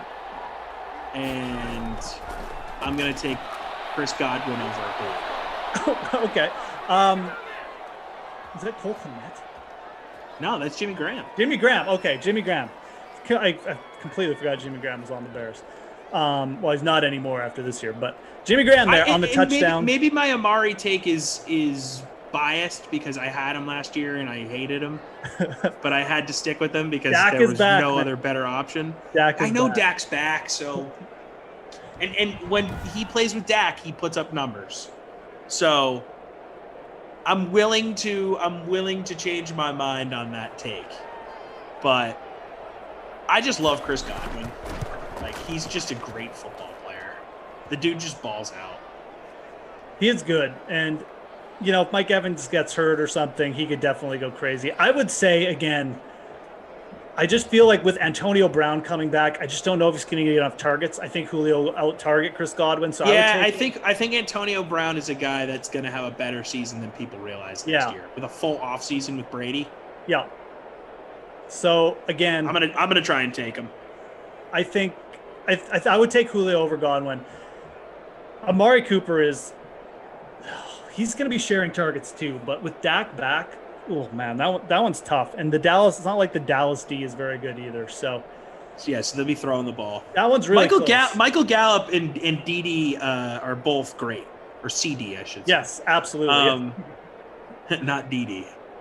CeeDee Lamb, Michael Gallup, both great. Like that's one of the best receiving cores in the league. Oh, absolutely. It's high end. I mean, it's up there with the Titans. Just in terms of groupings or trios or duos, whatever. So, Jordan bringing up a point here on Slack saying Antonio Brown turns 33 in July. But if you saw Antonio Brown play last year, it doesn't look like he's slowing down really. He just wasn't getting a ton of targets. But when when they were using him, he looked like old Antonio Brown. Yeah. Yeah, I agree. I haven't really seen like a huge drop off in play. I think he was Antonio awesome in Brown, the Super Bowl. Yeah, and I think Antonio Brown is he's not one of those big receivers like Calvin Johnson where he just takes an absolute beating every play, small. and his body wears down. So I think Antonio Brown will still be high end for a couple more years at least. It's a good point though. He's getting up there. He's not like a. At some point, he'll hit a wall. I mean, that's how it works, right? Like Peyton Manning was the best quarterback in the NFL until he couldn't throw one day, right? Yeah. This game producing the points. Mitch Trubisky obviously shocking. Honestly shocking. Yeah, it is a little bit to Jimmy Graham. Kind of one of those like sloppy but good sim games right now where it's like both teams kind of stink, but the offenses are going because the defenses also stink, and then you also get like fumble recoveries and stuff, and yeah, it's pretty good so far. Bears brought it back within 3. Raiders gotta answer here. Hope everyone's doing good. Smash that like button if you could, DK Sim fan. Maybe get up to 150 here. It'd be cool. Oh, that looked like a fumble. It wasn't, but it looked like one. Big sack, though. Jason Myers saying Jalen Waddell, the next Antonio Brown. Okay. I mean, I think Jalen Waddell's going to be really good. I don't love his landing spot. Rich Sharp saying probably the best receiver in football for about 7 years straight. Is that what you're saying about Antonio, Rich? Yeah, I think it was referring to Antonio Brown there. Because that's probably true. Yeah. At least in the conversation for almost a decade. Well, he had 2 or 3 years where he was just insane. Yeah. Yeah, he was just, you made DFS lineups, you're like, okay, we need to get Antonio Brown in there. Yep, and then you build around that. The free points, basically, you know. Jason Myers bringing up a good point. He was the consensus #1 pick in fantasy a few years ago as a receiver, which is unheard of. Yep. And then correct me if I'm wrong, he sort of didn't live up to that. He did live up to it a couple years, and then he had. But the year that he was the consensus #1 was a down year, correct? I don't think so, actually. We'd have to go back and really look, but I don't know if he ever really had a bust year. His bust year was when he went to the Raiders and people started thinking they were getting good value, and then he just like and then he didn't play for them. Wall. Yeah. So because they wouldn't let him wear his old helmet. Because he didn't have the correct helmet. Very important. Dumbest thing ever. Yeah, that was, and then he got frostbite as well. Oh yeah, I forgot about that. Oh, what a awful experience that was for the Raiders with Antonio Brown. Everything about that was terrible. Yeah. Not the greatest. Like, it's crazy how he went from being like one of the most beloved players in the NFL, no drama in every commercial, to just public enemy #1 so fast. Like, none of this stuff was out there about him. And then, snap of a fingers, he was a malcontent with a ton of off-season, off the field issues. It does kind of show you how good the Steelers were at kind of like just dealing with shielding, his obviously like diva-ness and stuff. Totally. Because you'd see him on the sidelines. Like throwing coolers and stuff, going nuts. But it would never really affected the team and never really came out that much until, he left really. So right again. Well, I remember when I was at ESPN, Ryan Clark, and he would say this on shows, so people wouldn't pay attention. He would talk about how Antonio was like a changed man from when he first got to Pittsburgh. Like when he first got there, he showed up with like a trash bag carrying all his stuff. Yeah. Like was just there to grind and be a workhorse. Yeah. And then he got a little bit of hint of fame, and it just completely flipped, and he was a diva from that point forward. Yeah. I mean, remember he did the Facebook Live thing. Like that was the first real like weird Antonio Brown. Like, why did he think it was a good idea to do a Facebook Live of an NFL locker room that didn't think they were being taped? Oh, that's right. And then he gave away. Didn't like Tomlin say something about the Patriots? Yeah. He was talking crap about someone. Yeah. It's like, dude, what are you? You've been in the league for like a decade, bro. Yeah. Yeah, I forgot. Daniel, that was the first crack in the armor right there. That was definitely. Mitch, that should have been picked. Threw it right to the other team there, but he dropped it. So we got a 4th and 5. This is a ball game here, basically. Bears down to 2 timeouts. Need a field goal. OT definitely looming if he completes it, but no. Mitch Trubisky says, "Not today, guys. Not today. I'm going to send you home early." Raiders ball at the Bears 40. How about the Raiders? You know, they bring in Jerry Rice, right? Like all-time great receiver, and he has a nice run in Oakland. They bring in Randy Moss, not so much. And then they bring in Antonio Brown, and it's just the worst. Like they really had like the full spectrum, right? Jerry Rice was the ideal bring in the veteran receiver who's awesome. Randy Moss was good. They just couldn't get him the ball. Yep. And then Antonio Brown was the all-time like floor of this is not what you want when you're bringing in an all-time great receiver. No. Which he was in his prime. The Raiders have busted so many times in that regard too, with Moss, Hilarious. Brown. Wasn't there someone else too? Oh, I mean, everyone that has signed there over the past 20 years. I guess they've had a bunch of terrible draft picks as well. Yeah, Darius Hayward-Bay. It's been awful. Well, Khalil Mack was great, but then they traded him away for a bunch of first rounders that they chose interesting guys with. Yeah, interesting is a good term. Derwin says the Madden cover and then the Big Ben jealousy. Did seem like there was, jealousy is a good word. I don't really know what else to call it. Jacobs 1 yard away from the B word. Oh no. I think he gets it right here. He should get a carry. There it is. Oh, is did it he get a yard? Oh, this is dicey. No, he did get it. Oh, he hits it on the nose. The big question There's a chance for him to lose it here, though. Yeah, they could go for it. I think at the 31, they'll kick the field goal. They have to go for it. The Bears are out of timeouts. They're going to go for it. You got to go for it here. Going to take the clock down? Put the game away. Take the clock down. Raiders. Did he lose I don't the think B he got word? there. Oh, he did get there. Did he? Yeah, they did. They gave him Wow, great. 101 yards. That was an interesting sweat there at the end. I love there. it. Raiders I absolutely love that from John Gruden. We don't see that enough here in Simland. All right. Well, putting the game away. That was putting the game away very tensely. Because they had no timeouts left either. That would have been a tall order for the Bears to get 3. So it would have been, but let's just get this out of the way. What player of the game? Jacobs gets the wooden nickel. Okay. Obviously. I'm just going to point this out. I'm just going to point this out. But Mitch Trubisky had 31.9 fantasy points. Oh. He had 96 rush yards, a 2-point conversion, a rushing touchdown, and 2 passing touchdowns. So you would like me to give this to Madden Mitch? No, Josh Jacobs is completely fine. He had over 20 yards. He got the bonus. He got a touchdown. And I'm looking at ownership here too. At ownership is 23% versus like everybody had Mitch. Jacobs is completely fine. Let's leave it at Jacobs. I just wanted to point out that Mitch Trubisky, for all his fumbles, and did he have an interception? No, for all his fumbling, he had a monster game. But Jacobs is fine. He was right in the conversation as well. We'll tip our hat to Trubisky. And then Babysitter Billy, Darren Waller, less than 10 points in the flex, almost 60% owned. Yeah, I wasted not good. All my salary on Darren Waller. He's hit or miss. I got the right captain, but anyways. I finished 19th. It's a pretty exciting little sim. That was good. I'm not going to lie. Yeah, Jacob's great classic value, says Disco. Agreed. All right. Maybe for the next sim, Tom, we'll stick with the Titans theme since we don't talk about the Titans enough. It's and we'll Titans do their Sunday schedule here on the Dream Stream. Yeah, I think the schedule game with Julio is a good route to go. A good way to Someone go. recommended that. Whoever it was, good on you.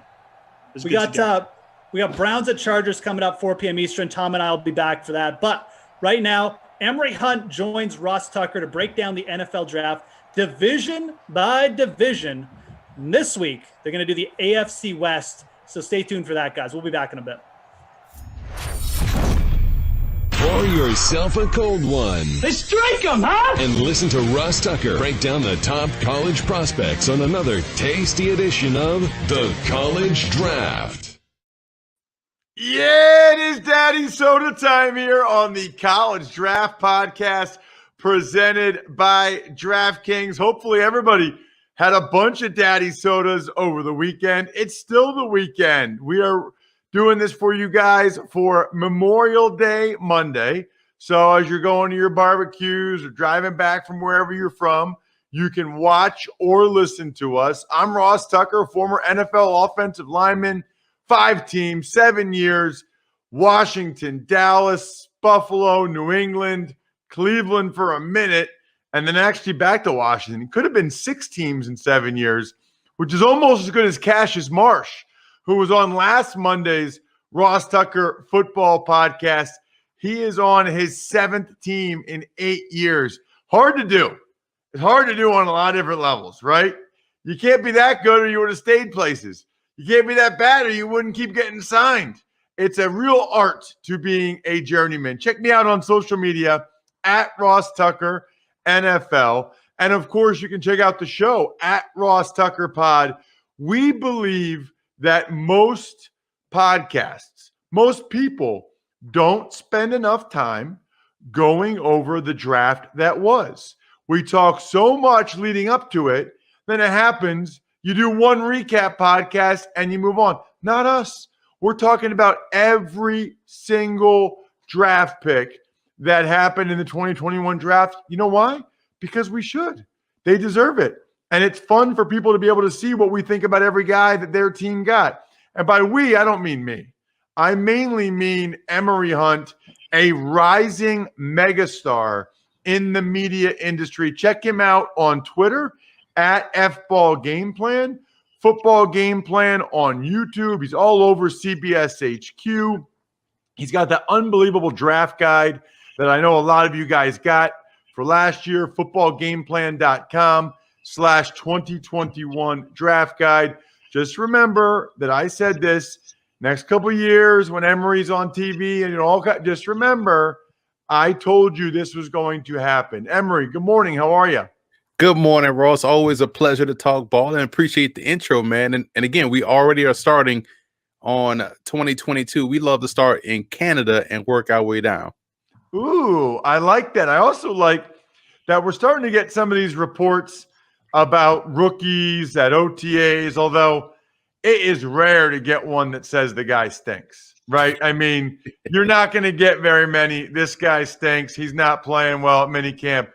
If you see, I have become an expert, Emory, at listening to coach and player quotes and being able to read between the lines and tell you what that really means.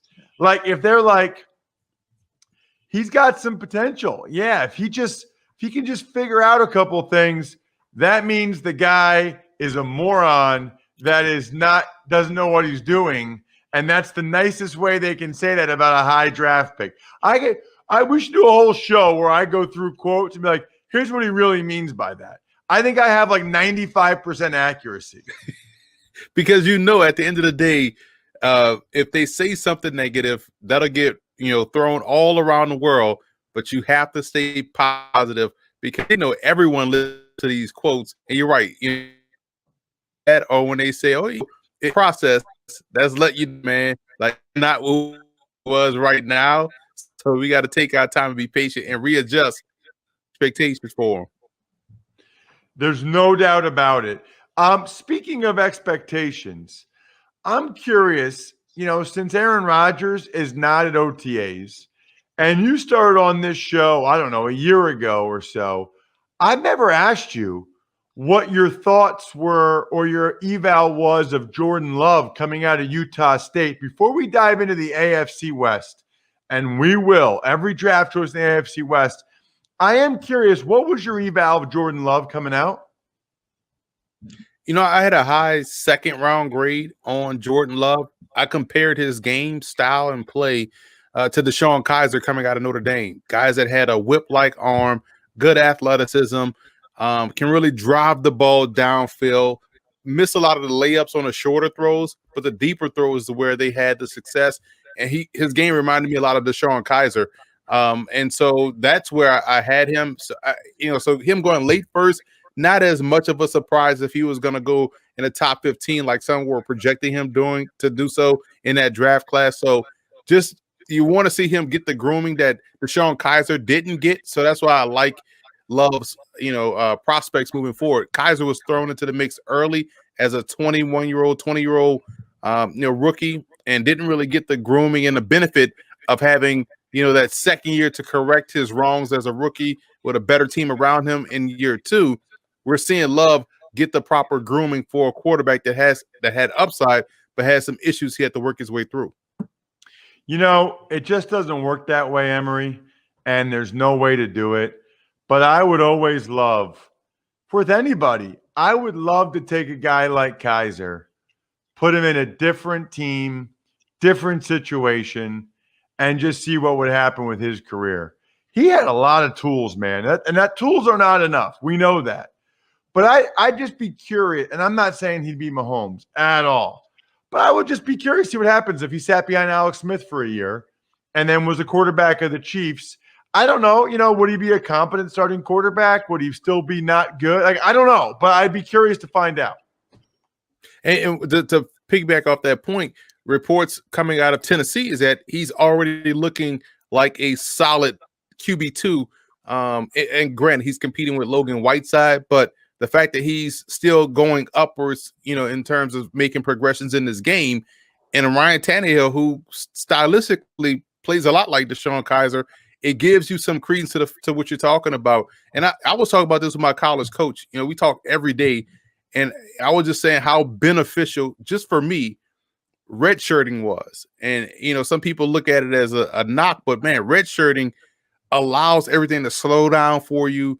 You get to get a good grasp of everything, and you get to, get your body right, get your weight right, and you get to understand the playbook. And I think for rookies, you're right. Sometimes a little bit of apprenticeship works to your benefit as opposed to being thrown out there. So I didn't redshirt in college, but my first year in the NFL, I didn't really play. I was inactive for 12 games, played as a third tight end or special teams in 4 games. I didn't really play. The difference between year 1 and year 2 for me, Emory, could not have possibly been more significant.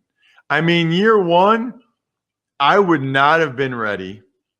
I had a good training camp and a good OTAs and stuff, and I made the team. But mentally, physically, and maybe it's because I didn't redshirt, maybe it's from the Ivy League or whatever, I would not have been ready.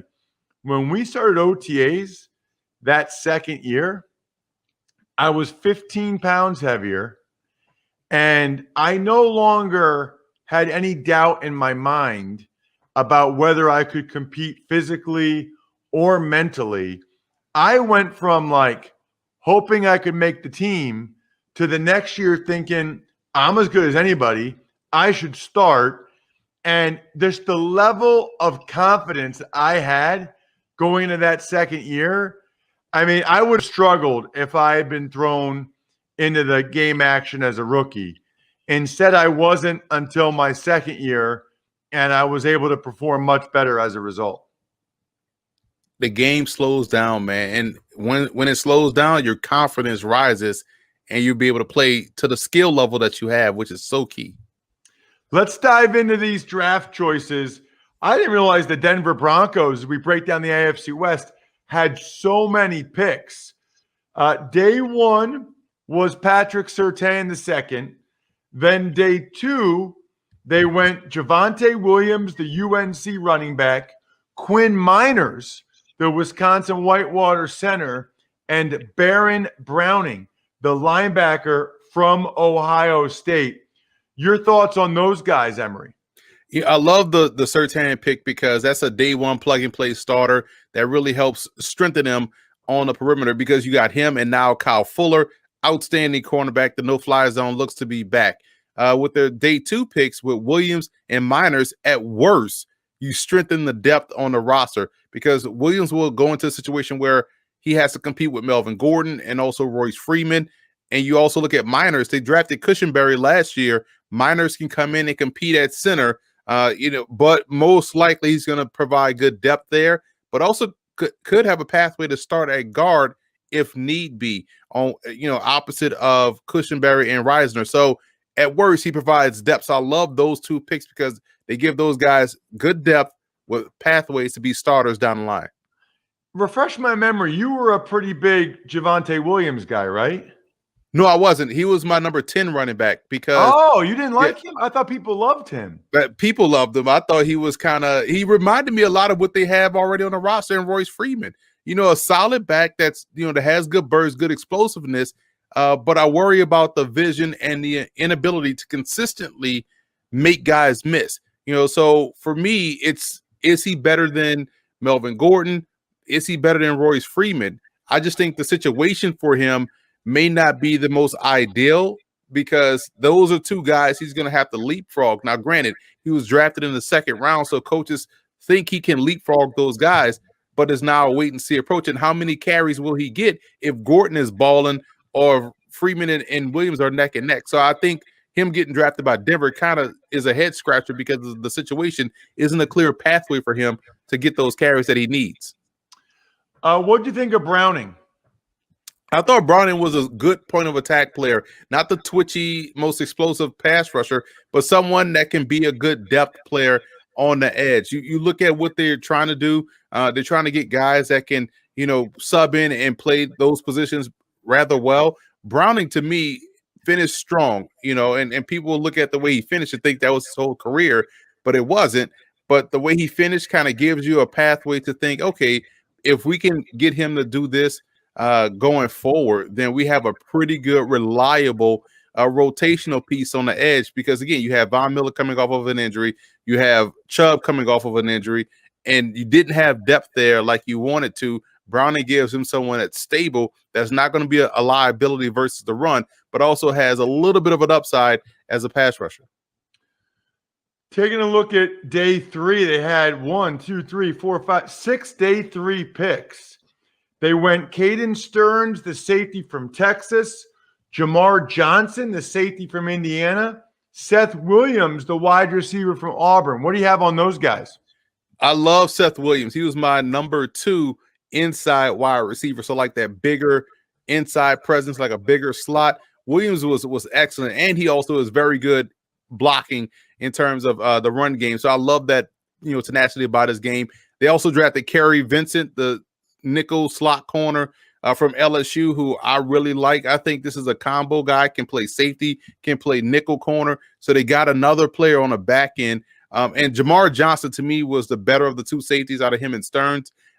Johnson has good ball skills, good instincts, can play single high, has the athleticism that you look for.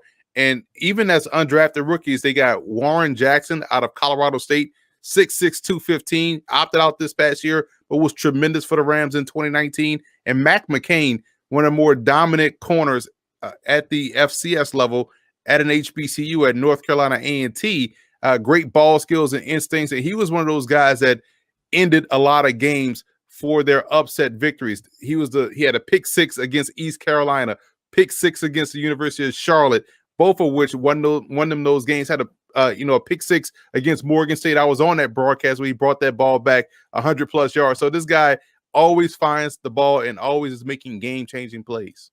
I did Colorado State, Fresno State this past year. I totally forgot about Warren Jackson. Like, they talked about him, he opted out.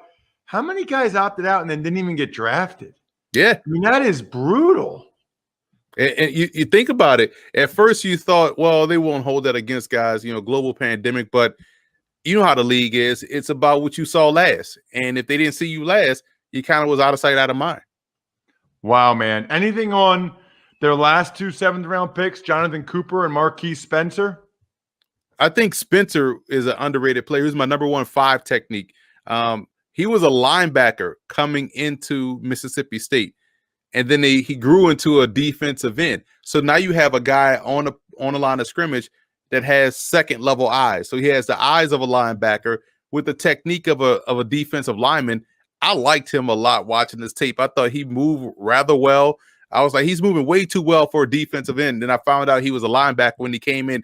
Then it made all the sense in the world. So I think that's a really good, underrated pickup by Denver. Let's get into the Kansas City Chiefs. They stayed pretty local for their first 2 picks.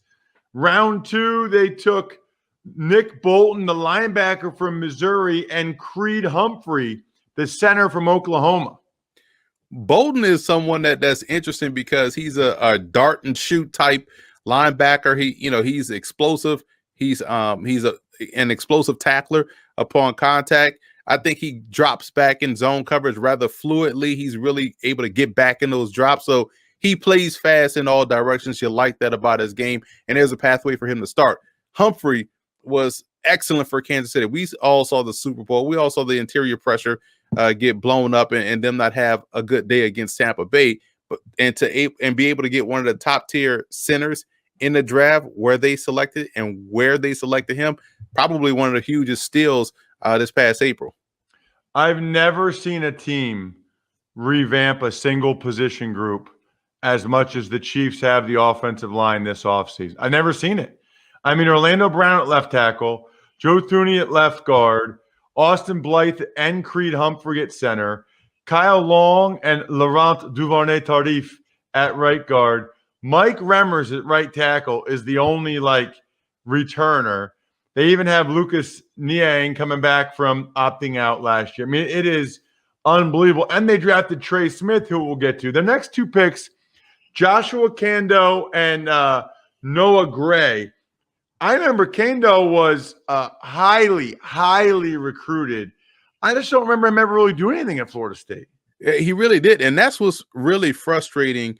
I'm glad you are on the front end of it as well, because you see these guys as high school prospects, and then you see them go through the 4-year to 5-year process as college players. So you remember what his hype was coming into Florida State, and he didn't really do much. His body looks the part, but you want to see him consistently play the part. So I'm more fascinated about the development that he's going to get in Kansas City with Spagnuolo as a defensive coordinator. You hope the light comes on for him because physically he can hold his own, but you want to see the play out on the field match up with that. And Gray for Duke, to me, one of those traditional flex tight ends, guys that can get down the seam. You could kind of shake a bag up in college football and pull out one of these flex tight ends. But Gray was one of those threats that you saw consistently show up on film on offense for the Blue Devils. They had terrible quarterback situation, but Gray was a consistent player. Their last two picks, round 5, Cornell Powell, the wide receiver from Clemson, he made a lot of plays last year. And then Trey Smith, the guard from Tennessee. I'll never forget Trey Smith's first play ever. I'm watching Tennessee, Georgia Tech, and he pulls to the right on a G play and just annihilates a poor Georgia Tech DB and then smashes him. He just has the blood clot issue, I guess, that people are worried about. Your thoughts on those two guys? I thought those two probably should have gone before the other two, a round or two earlier. Powell is a pro already. He just finds open grass, finds receptions, finds first downs. He's a solid player, should give them, a good presence on the inside. And Smith, like he talked about, just to continue to rebuild and revamp that offensive line. He will be someone, if medically he's able to stay okay by year 2, he may be a starter up front for Kansas City. And now you got 2 legit studs on the inside. So before we get to the Raiders, I just want to make sure all of our great listeners and people that watch on YouTube, youtube.com/RossTuckerNFL. Look, we're going to the beach. We're going to the pool. It's the summer. You want to look your best. If you see even a hint of losing your hair, you got to get on Keeps. You got to do it. 2 out of 3 men will experience some form of hair loss by the time they're 35. We just watched my wedding video with my daughters. First of all, I was 335 pounds. Don't recommend heaviest day of your life being your wedding day. Secondly, you could see I was already thinning. I was already thinning at 26 years old. And I found out after the fact, you don't even start to see it balding until you've lost 50% of the hair in that area. More than 50 million men in the U.S. suffer from male pattern baldness. There are only 2 FDA-approved medications that can prevent hair loss. Keeps offers both. I take both. I have for years. Look at my hair now. Yeah, I still have the bald spot in the back, but it looks pretty darn good. 16 years later, 16-year wedding anniversary. If you're ready to take action and prevent hair loss, Go to keeps.com/draft to receive your first month of treatment for free. That's KEEPS.com/draft to get your first month free. Keeps.com/draft. I'm a huge fan. What's the old commercial, Emery? I'm not just the owner. I'm a client. Or I'm not just the endorser. I'm a user. Let's get to the Raiders. People killed them, Emery. They killed him for Leatherwood at 17. Did you hate it? Didn't hate it because I had he was one of my top 10 tackles in the class. So I had an 80+ grade on him. So I liked the pick. And we know this, the draft, if you try to game the draft, you're going to always lose. And they have better intel than we do. They knew someone probably was going to take Leatherwood, so they couldn't wait to take him later. So they had to take him now. And I've always said this, if you like someone and you think he can help your football team, take him. It's your team. It's picking teams. That's all it is, essentially. Okay, I like this guy. I'm taking him. And so Leatherwood, to me, gives him a really good starter. Dude can play any one of the positions up front. So any place you need him to start, he can do it. He's done it. So I didn't mind the Leatherwood pick, actually. I forgot what you thought of Trayvon Merrick, the safety from TCU. I like Trayvon Merrick. He was my number 2 strong safety, right behind Richie Grant. But Trayvon Merrick is a strong safety that has really good fluidity. I think he can, moonlight between free safety and strong safety if you want him to. Good ball skills, very good cover skills in the shallow area of the field. He's a good open field tackler, does a lot of things well, won't get you beat back deep. So love that pick too. So the first 2 picks for the Raiders, I thought were outstanding.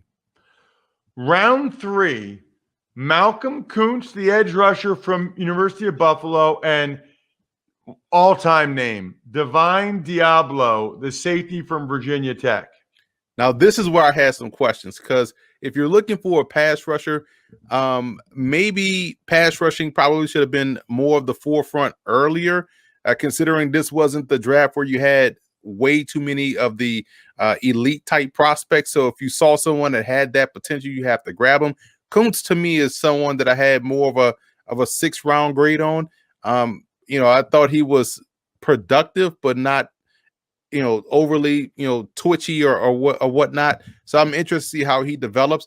Diablo is someone that, plays safety, but is going to be a weak side linebacker at the 2nd level. He's someone that we've seen, people do this before, take college safeties and move them to linebacker. I think Josh Jones for the Packers was drafted to do that, but he didn't too much work out. We saw Darnell Bing at some point. Remember him? Oh my gosh, yeah. So the other guy that was at USC, I forget his name. Taylor Mays, another one. So we've seen this happen before. Diablo, I mean, the athleticism is clearly evident. He can get from the deep third to the alley, down at the point of attack in an instant, and vice versa. So you just want to see him make more plays. The athleticism is there, but the playmaking has to be more consistent. Day 3, they took Tyree Gillespie, the safety from Missouri, Nate Hobbs, a corner from Illinois, and Jimmy Morrissey, a center from Pitt. Love the Morrissey selection, first and foremost. Started his career as a walk-on and became one of the best centers in Pitt history. Like, think about that statement for a minute. And you think about those interior linemen and offensive linemen in general that have come from that program. You going, Bill Fralick and all these guys, right? So just think about the Pitt tradition up front, and for him to be, considered the best center to come out of there. So love what he can do on both ends of offense. It's a really good pick for the Raiders. And Nate Hobbs in the 5th round, to me, was outstanding. People didn't watch too much of Illinois football, but you watch Nate Hobbs out there on the back end, and you remember he's playing for Lovie Smith, who is one of the better defensive coaches in football, and he was able to star out there consistently very early. And so when you think about his football acumen and his football IQ, along with his skill set and productivity at Illinois, I think this is another one of these underrated picks for the Raiders. And Gillespie is someone that's going to provide good depth. He has good athleticism. He's very physical versus the run, and I think initially he's going to be a core special teamer. All right, last but definitely not least, 20th consecutive year. There's a lot of hype surrounding the LA Chargers. This is the year. Round 1, Rashawn Slater. This was one of the most mocked picks of the whole draft. Slater to the Chargers at 13, and they got him. They really did. They got a day one starter, whether you want to start him at tackle or whether you want to start him at guard. You got you a day one plug-and-play guy that has excellent ability on both ends of offense. Outstanding selection. That alone gives them a home run. You know, they got 4 new starters up front. Slater, Abushi, Lindsley, Filer. Balaga's really the only returnee. So them and the Chargers, them and the Chiefs, that's a lot of guys to be changing. What about Asante Samuel Jr. in round 2, Emory? Selfishly, as growing up a Saints fan, I wanted the Saints to take Asante Samuel Jr. because they had a gaping hole at cornerback outside of Marshawn Lattimore. They passed on him, went with Peyton Turner, but the Chargers, they got a guy that plays a lot like Jason Verrett, someone they drafted who was outstanding before the injuries kind of took away a lot of his youth. But this dude, Samuel, plays the ball, plays the game like his father did, and when you're able to end up with the ball in your hands often playing defense, that's someone I kind of want on my team. He turns the ball over, and now you look at what they have now with him. They have Chris Harris out there, so they're going to be back to what they are known for. Their secondary, Derwin James is coming back healthy. We should see growth from Nasir Adderley, next year as well. But I love the Asante Samuel Jr. selection. That was an instant hit, in my opinion. All right, so round 3, they took Josh Palmer, a wide receiver from Tennessee, and Trey McKitty, a tight end from Georgia. I think both of those are really good picks. Palmer can stack and track with the best of them. Underrated receiver, did a lot of great things in the SEC. And McKitty, people looked at his stats and say, what the hell are they doing? But don't look at his stats. Look at his athleticism at Georgia, and then go look at his stats back at Florida State and realize that was a really good pick. He's going to be a move tight end type. I think he has Jonnu Smith type ability. So another one of these underrated offensive weapons to build around Justin Herbert. Next 2 guys, round 4 and 5, Chris Rumpf, the edge rusher from Duke, and Brendan, I forget how to say the last name, the tackle from Nebraska. I don't know if it's Hymus or James, whatever. Right. He's a really good pick, whether it's Hymus or James or Jameis, whatever the last name may be. He is really good. He is a stud up front. I think that's another one of these value picks that they were able to grab. I think he's going to have a pathway to start at some point in time during his rookie season because he's really good. But you also look at the fact that they got Rumpf. Rumpf is a slender guy, but he has quicks and bursts off the edge. He's going to thicken out his frame as he gets, that pro strength conditioning and nutrition in the system. But you can't teach the athleticism and the twitchiness and his ability to dip that shoulder and flatten, accelerate to the quarterback. Rumpf was a really good value pick again. So the Chargers, in my opinion, were ace in the draft as they went along. Last 3 picks. Nick Neiman, the linebacker from Iowa, Larry Roundtree, running back, Missouri, and Mark Webb, a safety from Georgia. Roundtree seems like he was at Missouri for a decade. So, it's finally good to see him progress and go to the NFL. Good all-around game, better receiver than given credit for, and has a chance in that backfield where you have a lot of good pieces, but guys have been inconsistent because of injury. So there's a chance for him to really carve out a role there. And both Neiman and Webb, I think, are day one core special teamers for Los Angeles. I was about to say San Diego. Do you know what draft choice this year Mark Webb played with in high school? I do not know. He played with Kyle Pitts. They both went to Archbishop Wood High School. Webb was actually like the more well-known guy as a receiver, goes to Georgia. They move him to corner. And then after a couple years at corner, they move him to safety. I don't even think he played defense for Archbishop Wood. He was a tall receiver. They had Webb at receiver and Pitts at tight end, and they never threw the ball. Never, ever, ever, ever, ever. And they still won state championship after state championship, just running it down people's throats. But yeah, he's more of like a special teams guy, right? Yeah, he's a core special teamer. Your day one gunner. He's going to be on your kick coverage units. And again, people need to understand strengthening special teams units help you win games. Excellent work as always, Emory, helping you know what you're talking about is following at FBall Game Plan on Twitter or Football Game Plan on YouTube. Please subscribe to our YouTube page, youtube.com/Ross Tucker NFL. Great way to see the highlight clips of all the other shows. Maybe you don't want to watch them. You just want to see the best of the best of the other shows. That's a great way to do it. Or follow us on social media at Ross Tucker Pod. Next week, we switch over to the NFC. Other than that, the keg is kicked. We are all tapped out. Thanks for listening to the College Draft Podcast. Make sure to also subscribe to the Ross Tucker Football Podcast, Fantasy Feast, Even Money, and The Business of Sports. All available at Apple Podcasts, rosstucker.com, or wherever podcasts can be found. A lot of times on the show, I mentioned DraftKings. Here's what you need to know. You got to be 21 or older, New Jersey, Indiana, or Pennsylvania only. New customers only. Restrictions apply. See DraftKings.com/sportsbook for details. Gambling problem, call 1-800-GAMBLER, or in Indiana, 1-800-9-WITH-IT. By the way, if what I was talking about included a deposit bonus, doesn't always, sometimes it does. Deposit bonus requires 25 times playthrough, and deposit bonuses are paid out in site credit.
Okay. All right.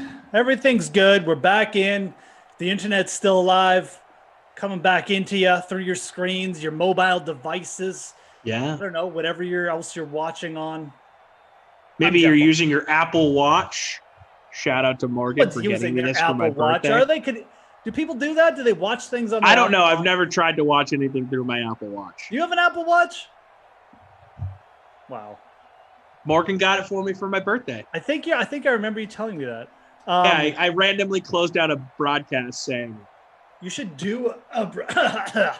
I should do a sim from my Apple Watch. You should do a sim from your Apple Watch. That needs to happen at some point. Can you let me see? Is Zoom on here? Here, you do all the broadcast stuff. I'll see if I have Zoom on. We'll get your Apple Watch hooked up. Thanks for coming back in, folks, for your 4 p.m. Eastern sim. That was the worst intro ever. Not a shock because it's done by me, but we got the LA Chargers. I should call them San Diego Chargers. LA Chargers and the Cleveland Browns. Actually, a pretty good little sim going on here. 2 decent teams. Obviously, Tom's back with me for his second of 4 sims. Dude, just carrying the load as per usual on the Sunday. So give him a like. Smash that like button as you're coming back in. But yeah, we got a nice little Sunday going on so far. I had a good sim in the last one. Lots of points in the last one with Chicago and the Raiders. What are you expecting for this one? Where did you go with the captain spot for Cleveland and LA? I went with Odell Beckham Jr. in the captain spot. Usually not someone I'd put in there, but I was feeling adventurous and sneaky. I didn't know I was going to do this, but as I built my lineup, I kind of have a Chargers stack here. In fact, I do have a Chargers stack. Chargers DST, I think, is almost a must roster for me at this point. $4,200. They say that they project at about just over 6 points a sim. I feel like they're better than that. So I got them in there. Keenan Allen, Austin Eckler, Mike Williams, and Hunter Henry was the punt play because I had so much money left over. So I like this lineup. I think the Chargers do work here. Yeah, look, Odell Beckham, always a popular captain's pick when the Browns are on the sked. Actually, Captain Justin Herbert, he does run a little bit around the goal line. I don't know how many rushing touchdowns he actually has, but let's find out, actually. Now I'm kind of interested. Do you have any rushing touchdowns, Justin Herbert? Oh, he's got 1. He's got 2. He's got 3. Okay, so he's got a few. He's got 4 rushing touchdowns, so there's something to that. I didn't just make that up randomly, but he, I don't know. I just wanted to be different, so I captained Herbert. I got Beckham in there. I got Nick Chubb in there, Mike Williams, Henry as well, and me and Joe Reed. So as per usual, I just skipped the special teams because special teams are wimps. Wimps. Hey, no, don't say that too loud. My buddy Morton might be watching. Oh, there's no one special here. No, just for the Sims. In real life. I'm saying, my buddy Morton, who played a long time on special teams, might be watching. No, but in real life, the special teams guys I respect. Just in Simville, I don't respect. I'm all into kickers in real life. I think they're You love kickers. You love kickers. I remember watching Morten Andersen kick like a 63-yard field goal when I was like, a teenager. So dude had a leg, man. Did have one of the best to ever do it. Just got off the phone with him. I told him I have a full day of fake football ahead of me. He said, "God bless you." God bless you. What do we got for kickers in this game? We got is it Badgley for the Yes, is it Badgley for the Chargers? And yes. Siebert.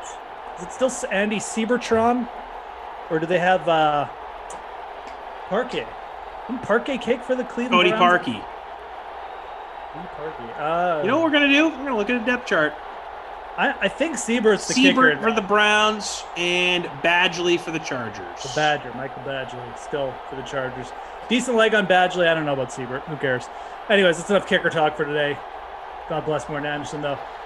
Any day, dudes. Hope everyone's having a good Sunday so far. A little bit of golf action going on. Obviously, a big withdrawal yesterday. It's going to happen. Surprised we didn't get more of that. But let's focus on the football. We're going to go through the Tennessee Titans schedule in this sim, just because, Julio Jones news. If you're just coming in, we talked a lot about Julio Jones last sim.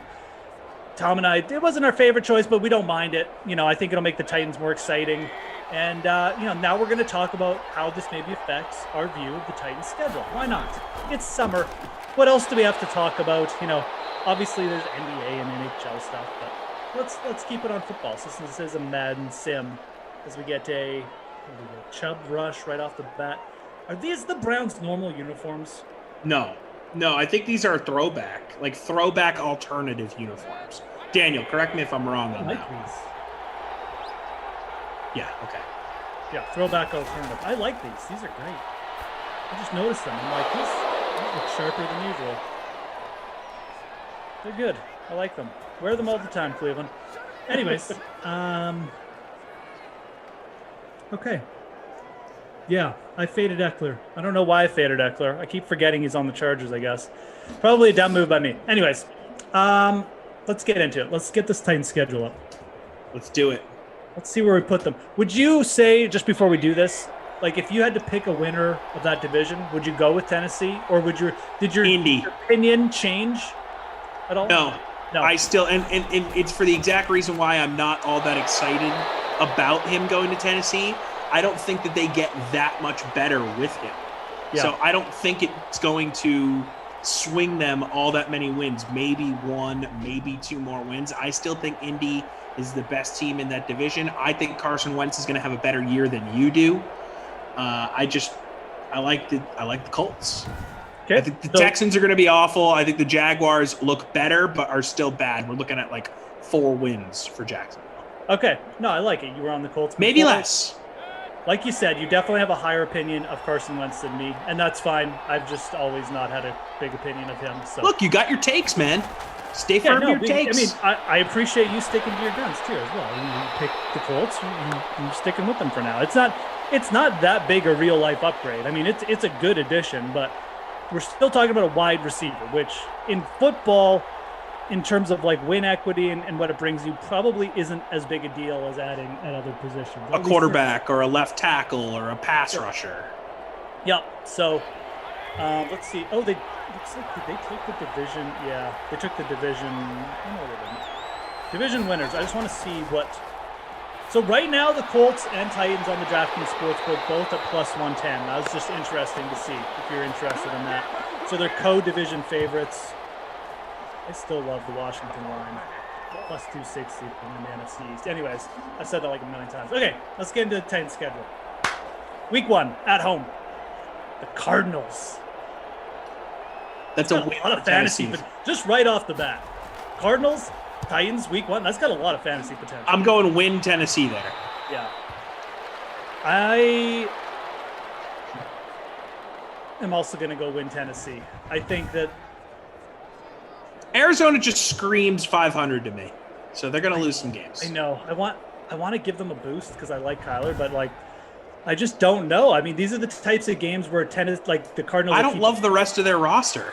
No, the Cardinals will keep it close, but Kyler will probably make a big play to keep it close, but they'll probably end up losing in the end. And yeah, I'm going to take Tennessee. Could even be like that game screams like 30-34 though. Okay, so we both got them win week 1 at home. I think that's completely reasonable too.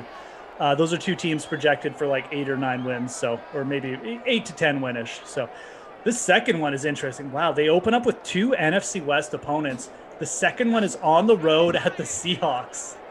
The team we were talking about, we wanted Julio Jones to go to the Seahawks. I got that as a loss. Yeah.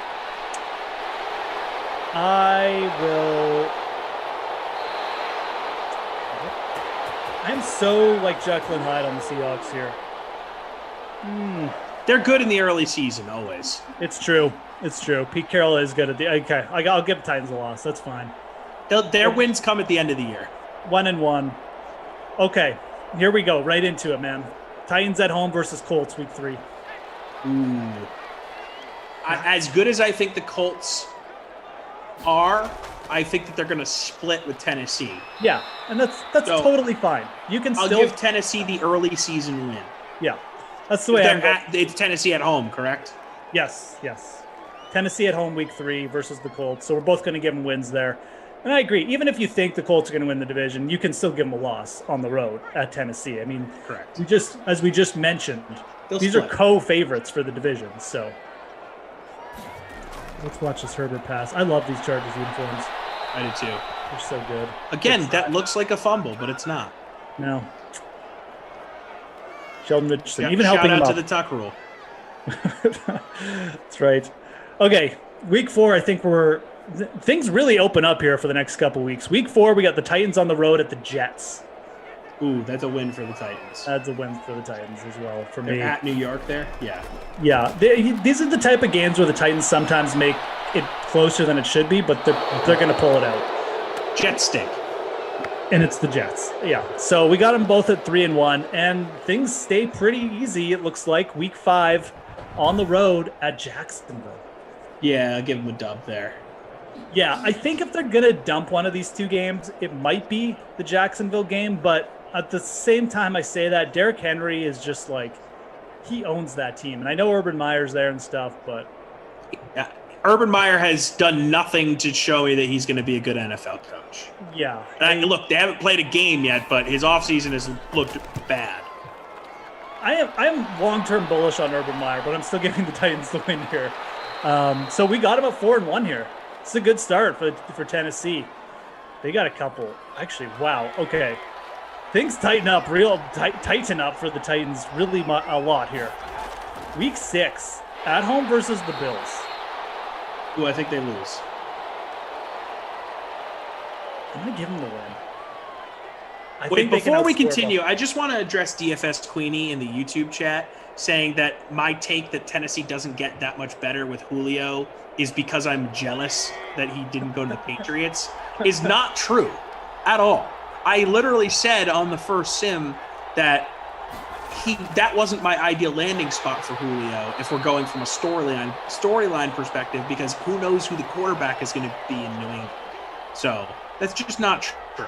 Yeah, I don't think Tennessee gets that much better with Julio because they're going to still commit heavily to the run with Derrick Henry. Of course they upgrade with Julio a little bit.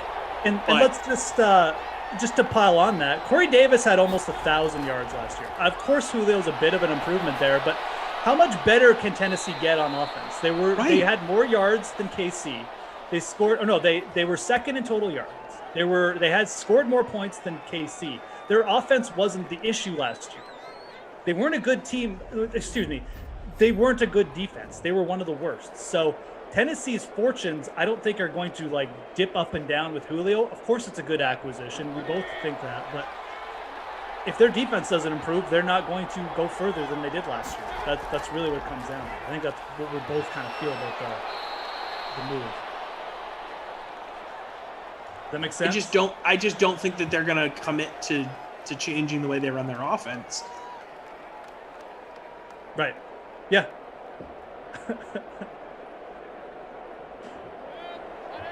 Y'all good? Yeah, sorry. I don't know. I just coughed for a second there. Okay. Anyways, yeah, I agree. And then you have the Mike Vrabel thing. They're running Derrick Henry a ton as well. So, anyways. Yeah, it's... All right, week 7. Week 7. Where were we, dude? Okay. Jags, Bills. Okay, yeah, this is where the schedule... I have them losing to Buffalo week 6. You have them losing to Buffalo. I have them picking up a win. So I'm putting them 5-1. I think it's going to be a good start. But then week 7, they're at home versus KC. Oh, I think they're going to lose. Yeah, I think they're going to lose as well. I'll give them the win over the Bills, who, again, could be ripe for a little bit of regression. Maybe have a bit of an overrated defense themselves. But week 7, I'm going to give them a loss at Kansas City. So that's week 7 there. Week 8, Colts at home versus the Titans. I'll give the Colts the win. Okay, I think that's fair. I think I'll give them a loss here too. So that's, let's see. Okay, I gotta get back on track. So that's a loss for the Titans because they're at Indy. Yeah, that was week 8. So I have them at 3 losses, and you have them at 4 losses. So yes. Through 8 games. So I have them losing 3 straight. Week 6 through 8. Yeah. Okay. Let's start over here. Okay. Cardinals win. Titans loss. Colts win. So we both have them at 2-1. Jets win 3-1. Jags win 4-1. Then you have them 3 straight losses for 4-4. And I have them at 5-3 after 8 weeks. Okay. Week 9. And this is just like, this is a really bad stretch for them. On the road at the Rams. Oh, yeah, I think that's a loss. Oh, man, it's such a bad schedule. I'm going to give them a loss, too. I'm going to say that, so that'll bring them to 4-5 for me. 4-5 for you. Okay. Let's do some stats here. We'll leave that at week 9. Tough schedule for the Titans in the middle of it. It is. For sure. That is rough. Had no NFC West is tough. You got the NFC West on deck. That's tough. Yeah. Yeah, mixed in with like the KC as well, because they have the NFC West and the AFC West, I think. Or do they have the AFC West? No, they don't have the AFC West. Never mind. But they do have the Chiefs on the schedule. Baker Mayfield, because they won the division last year. That's right. So they got the division winner schedule. Mayfield 63 yards. Herbert's thrown the ball twice. Not much going on in that quarter. So, okay, let's get back to it. DFS Queenie saying that Julio's going to get them 2 touchdowns a game, so they don't wear Henry out. Julio Jones has never been that guy, so I don't know. Nobody's that guy. Yeah, it's 2 touchdowns a game. What? Anyway, that's fine. So I get people like Julio Jones, but it's just like no receiver is that big a deal in the win column. It's just true. It's facts. Especially when you're a running team. Yeah, especially when you got Mike Vrabel as head coach. Again, like AFC Pete Carroll. Yeah. And again, This is no slight on Tennessee for getting Julio. Like, he's a great player. Of course you want to add him to your team, but I just would have loved if he had gone somewhere else.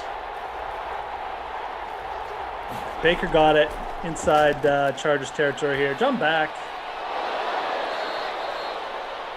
Okay, over the middle there. I think that was Njoku. All right. Week 10. Again, I got him at 5-4. Tom's got him at 4-5. At home versus the Saints. I'm going to give him the win. I'd say it's a good I'll give him the win as well. Yeah. I think it's a good bounce back spot. You know, Jameis or Taysom Hill on the road. It's just going to be I think the Saints are going to have a bad year. Yeah, so do I. I kind of do too as well. It's probably right for a bit of a down year, right? For 7-10. Feels weird to say that. 7-10, 8-9, 6-11. 6-11.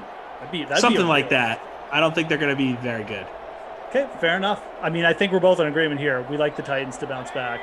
So I'll have them at 6-4. You'll have them at 5-5 through 10 games. And again, Tom's got them at 5-5, but like they have a brutal schedule here, especially like 4 games in a row.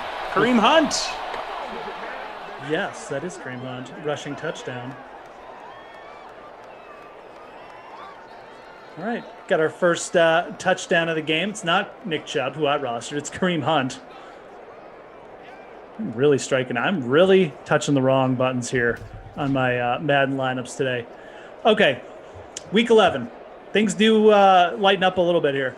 At home versus the Texans. Oh, they're going to win that game. Yeah, they're going to win that game. Texans going to be brutal next year. So that pushes them to 7-4 for me, 6-5 for Tom. Ooh, this one's interesting. Week 12. On the road at the Patriots. I think Tennessee wins. Okay. There you go. There goes my bias. Yeah, take that. Haha. YouTube chat. I think Tom's they win. I think Titans Julio Jones catches 3 touchdowns in that one. 3 of his 40 touchdowns are going to come against the Patriots.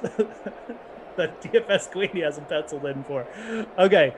I am also going to give him the win. I agree. I think Vrabel getting up for Belichick, whatever you want to make, I think the Titans can win that game. They can outscore them at the very least. So that's a big win for them. 8-4 for me, 7-5 for Tom. And again, now they're heading into a little bit easier portion of their schedule. They just had the Texans. Now they got the Jaguars at home for week 13. I think they get the win. I mean, Jaguars at home, yeah, I'm going to give them a win. Again, maybe the Jags do pull off an upset, but if it's going to happen, it's going to be in that first game when they're on the road. But I'll just give them the season sweep versus the Jags. So through 13 games, Tom will have them at 8-5. I'll have them at 9-4. Okay, before we go to the next game, I just want to clarify the point. Yvonne Sanders saying Julio is not a difference maker, but you wish he had been somewhere else? I'm confused. What difference would it make in your opinion? Just curious, Freeze Pops.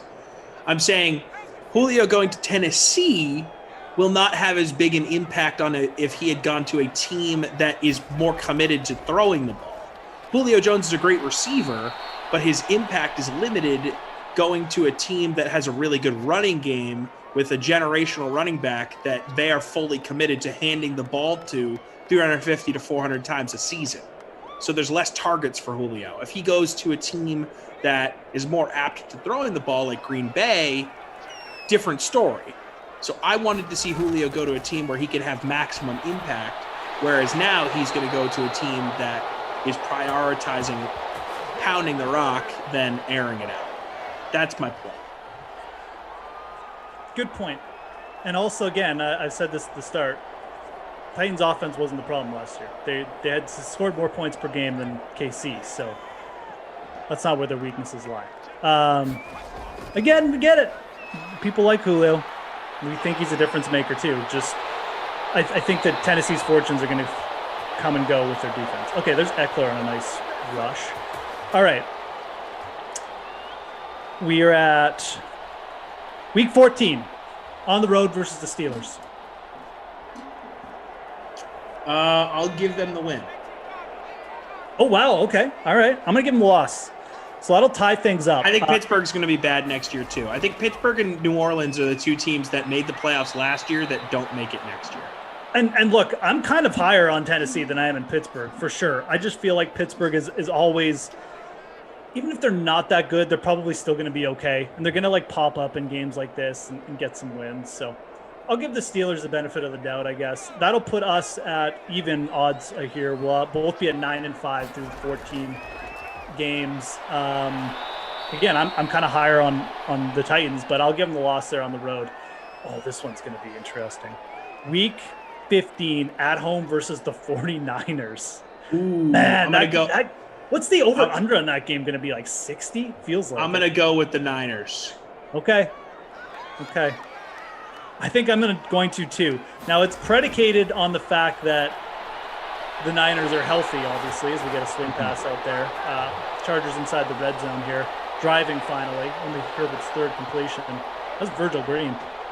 But if they're healthy, yeah, I think the 49ers can win a shootout there. So, and so that will put us both at 9-6 through 15 games. Let's do these last two games together. At home versus the Dolphins, week 16. At home versus the Titans, week 17. Say the 16. Say that again, sorry. Oh, sorry. At home versus the Dolphins, week 16. At home against the Dolphins. Ooh. See, I think the Dolphins are going to be good. I feel like the Dolphins and the Titans are in a very similar tier, if that makes sense. Like, they're both going to be in that sort of second-tier AFC team. I'm going to go with Tennessee. I will definitely go with Tennessee. I kind of agree with you, like, they're second-tier teams. I just feel like Tennessee's got a bigger chance of, like, making a jump with, like, a veteran quarterback. Before we go to week 17, Darnell69 saying, blah, blah, blah. Julio goes to a team, helps him keep a man. Yeah, I understand why Tennessee wants him. He keeps a man out of the box, all this stuff, football 101. Yes. Julio Jones is a positive for any team he goes to. That doesn't mean that he wouldn't be more interesting on another team. That's the point we're making here. Of course Tennessee wants him. He's going to help open some stuff up for Tennessee if they do things properly. Yes, but that doesn't mean that he wouldn't be a better storyline or have a bigger season if he was on another squad. Continue. Yeah, I'm going to just keep hammering this point all day. No, it's fair, man. I mean, I think it's good. I pretty much agree with you too. I mean, again, I just don't think people are understanding what we're saying. Corey Davis went for 1,000 yards in that role last year. Julio Jones is definitely going to be very good in that role too, probably even better. But that wasn't the Titans' problem last year. The Titans' problem is they had no defense. So, you know, again, Julio can't play defense. I mean, I'm sorry, but that's like what the issue is. So, anyways, I will definitely give them the win versus the Dolphins. I think the Dolphins just are more ripe for regression. and then week 17 on the road versus the Texans, I'm definitely giving them away. So. Oh, yeah, they're going to win. Yeah. So I believe that puts us at, we have the same record. Wait, so when was their bye week? 11-6. Oh, yeah, we missed their bye week. Bye week is, what is their bye week? Oh, here we go. Wait. It's after they play the Patriots on the road. So it's before a home game with the Jaguars, which, like, gotcha. Again, we already gave them the win versus the Jaguars. So, yeah, that's really not going to change much. It's a late bye, though. So I have them at 11 wins, surprisingly. Yeah, 11 wins. It's a weird schedule because there's patches of really easy teams and there's patches of really tough teams. And they kind of all come in bunches. So, yeah, interesting schedule. I'm actually pretty bullish on this. I mean, going through their schedule, and I have them at 11 wins, and I say the Colts are going to be better. Colts are going to have to be awesome for me to cash in on that one. I guess I'd have to look at Indy's schedule. Yeah, well, still a lot of time. I sit here today thinking that Indy is going to be better than Tennessee, but then I go through the schedule, it's like 11 wins going to be tough to beat. It will I think saying that they're co-favorites is actually really fair. Like, Indy feels like an 10-11 win team to me. So it's going to be tight between those two. I mean, you could even get a situation where they both end with 10 or 11 wins, right? Like, yeah. You know, and it's because there's a pretty big dichotomy in that division, obviously. Like, you have two good teams and you have two bad teams. So, you know, unless one of the top teams, like, chokes and, like, drops a couple games to the bad teams, then you're probably going to get pretty similar seasons from Indy and Tennessee. So I can see that. I like the schedule for Tennessee, though. And again, I mean, just to keep, you know, we can keep talking about it. I mean, it's obviously a bit of an improvement. I mean, I think Julio could, like, gain them an extra win against an elite team. Maybe, like, they win through a shootout. Maybe Julio just goes nuts on you. I can see that. Again, I get the points you guys are making, but what Tom was saying, and what I agree with, is the impact for Julio maybe would have been bigger on another team because he would have been doing that stuff even more often with more of an impact. So, Damon Ariel saying flip a coin. I really do think it's a coin flip.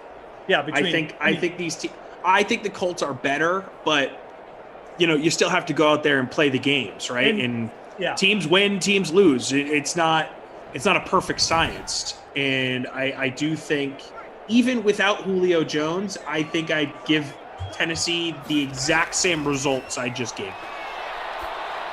The Colts definitely have a better D-line and O-line, I would say. Well, definitely D-line. Their O-lines, I'd have to look again, but I'm pretty sure Indy's, if they're not better, then they're very close. So, yeah, it's really close. I mean, you can't argue, I don't think, with the fact that Tennessee's offense at this point is, like, more explosive, and that's definitely proven to be true last year. And it sounds weird, but, like, they have way more questions at quarterback with Carson Wentz than the Titans do with Ryan Tannehill. Who would have thought we'd be saying that 3 years ago? But it's the definite truth at this point. So, yeah, there's slight weaknesses on both sides, but it's going to be an interesting battle between those two teams. Definitely. I think it's one of the more interesting top of the division battles in the NFL because I think it's clearly those two teams. So it's sort of like a heavyweight bout. Whereas in the NFC East, you could make an argument for any of those teams winning, right? Because it's such an up-in-the-air division. AFC North, it's probably Cleveland and everyone else, right? Baltimore maybe just a step behind them right now. Yeah. AFC East, I think it's probably Buffalo and everyone else, with Miami being kind of just a step behind Buffalo. Yeah. No, absolutely, man. I mean, I think that's if you're looking at AFC West, it's Kansas City, and just a step behind is the Chargers, we think. At least a step behind. At least. I mean, again, yeah, I like the Chargers. We were talking about this pregame, but the Chargers fans are way bigger on the Chargers than most people. So I do like them, but yeah, I think everyone's still a step behind. Be super interesting if Aaron Rodgers went to the Broncos. Then we could have a conversation about that division. But and then you got the NFC West, which is just 14. Howard Holloman saying Julio wears number 11. Who wears that number on the Titans? AJ Brown wears number 11. So Julio Jones going to have a new number when he goes to Tennessee. All the Photoshops have him wearing number 8. I think that must have been his number in college.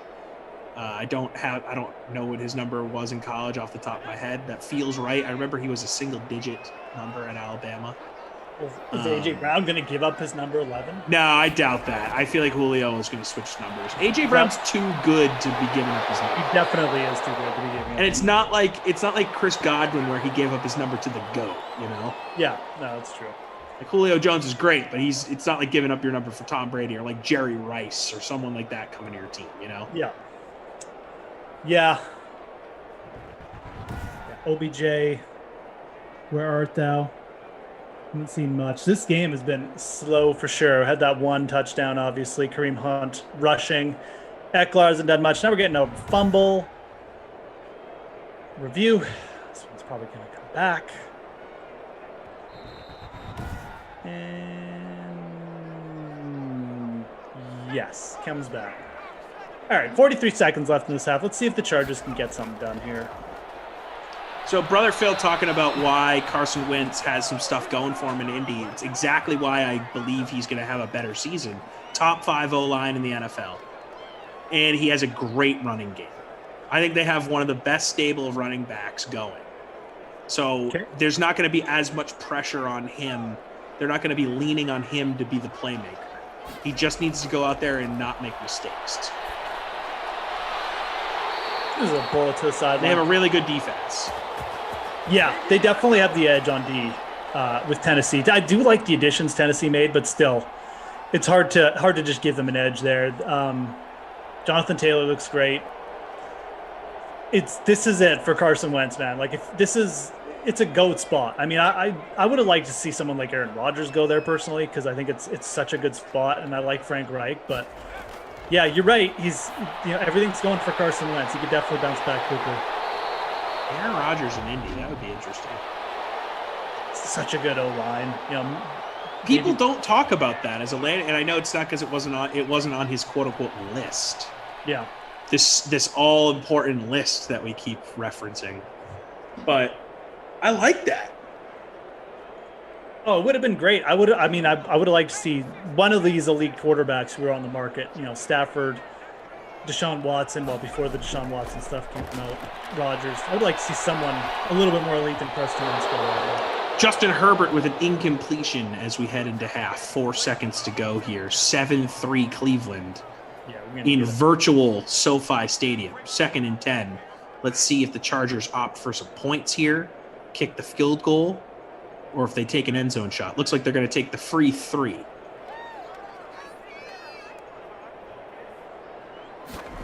The snap, the hold, the kick is good. 7-6 Cleveland on top as we head into halftime. Just getting some play-by-play in there for those who want some before the half. Absolutely, dude. Got to get some. Always important to call the sim. Got to talk about the sim. Got to get 1 second to go here before we head into half. We even got the old kickoff return. Wow, how exciting! There we go. Let's see. Where do you think it goes? To the 23, the 24, the 25? Those are our 3 options. I think that we are going to squib it here. No, full-fledged kickoff. Landry brings it out to about the 26-yard line. He might have got past the 25 there. Oh yeah, but right. That's going to do it for the half. Exciting stuff. 7-6 Cleveland on top here as we head into the third quarter. Going to take a look at the stats here.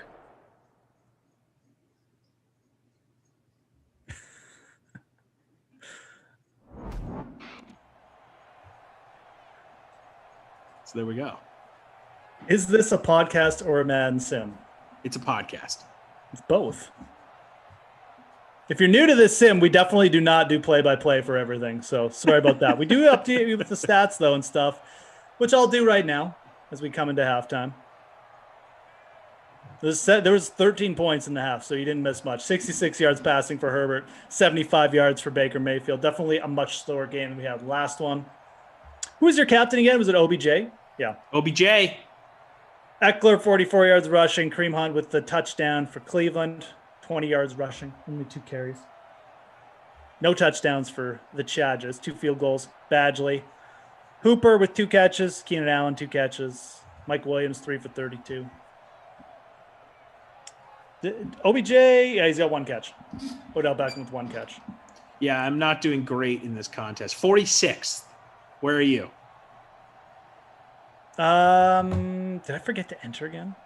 Oh, my God. What a disaster I am. It's Sunday. What well, I'm absolute... in 80. I'm in 87th. I remembered. Someone asked me what I think of the Golden Knights. I don't necessarily like them to win tonight. Well, I don't know. I like the over in that game. I think there's going to be a lot of goals in that game tonight.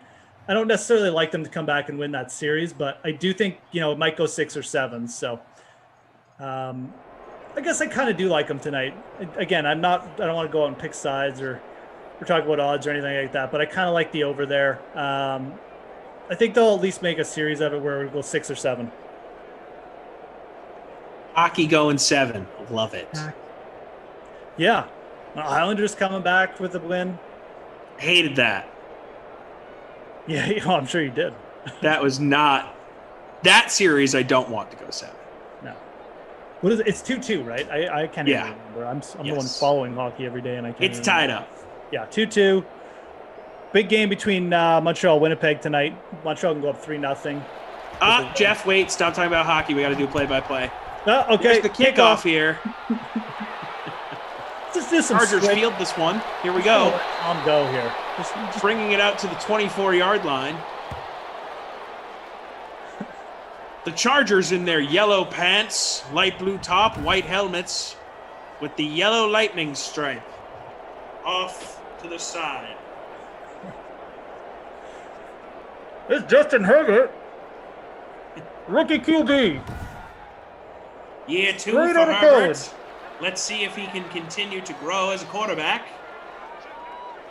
2 wide to the right, 1 to the left. Herbert missing his man. He reaches back to throw the ball, and it's incomplete. What a throw!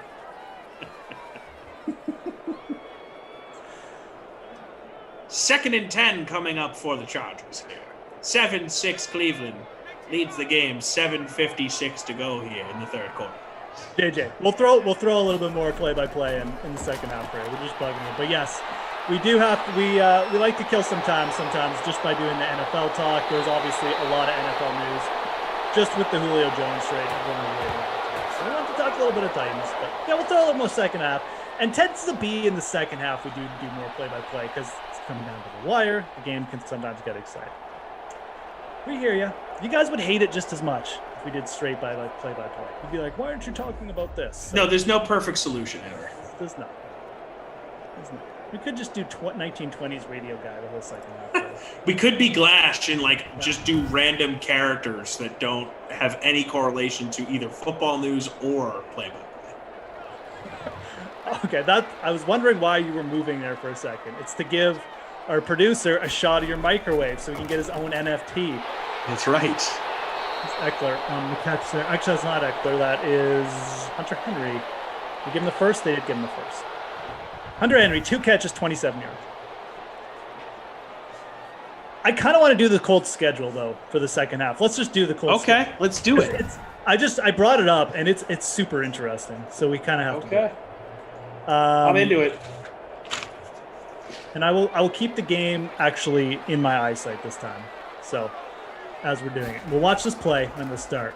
There's a little pitch to Eckler, tackled for a loss in the backfield, just manhandled, just goon squatted. Okay, they open up at home versus Seattle. Ooh. Yeah. At home versus Seattle. I'm going to give them the win, but that's a tough way to open the season. Yeah, This is a rough opening schedule for the Colts, man. I'll give them the win too. I'm definitely giving them the loss in week 2 though, because they're at home again versus the Rams. Ooh. And I cannot for the life of me take Carson Wentz.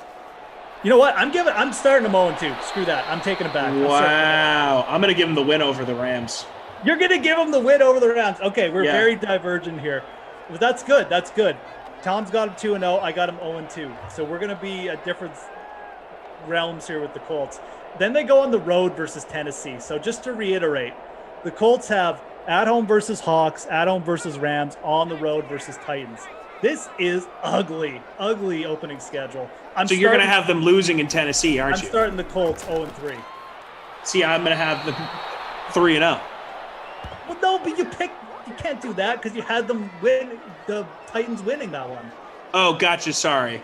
I had them splitting. That's fair. I had some brain dyslexia there. They're losing in Tennessee. That's fair. But just to keep things straight, we'll keep the record that we gave them versus the Titans. Yeah, I got you. Did Eckler get that? 4th and 1. They did go for it. Yes, they did get it. Eckler just smudged out a yard. So LA driving there inside 35 now. Okay. I got them at 0-3. Tom's got them at 2-1. Week 4 on the road versus the Dolphins. On the road at Miami. Ooh. I want to give Miami the win. Okay, I'm actually going to give the Colts the win. But again, I don't think that much of Miami. Not that I don't think Miami's like terrible or something, but I do think the Colts are a good team. I just feel like this schedule will bite them a little bit early, but they'll bounce back. So I'm going to have the Colts at 1-3. That'll be their first win. So you got them at 2-2, or you want to change? Nope, 2-2. Okay, 2-2. Week 5 on the road at the Ravens. Like, this is just an awful schedule. What a really hard schedule. This is a first place schedule for you. Yeah, Seahawks, Rams, on the road Titans, on the road Dolphins, on the road Ravens. Man.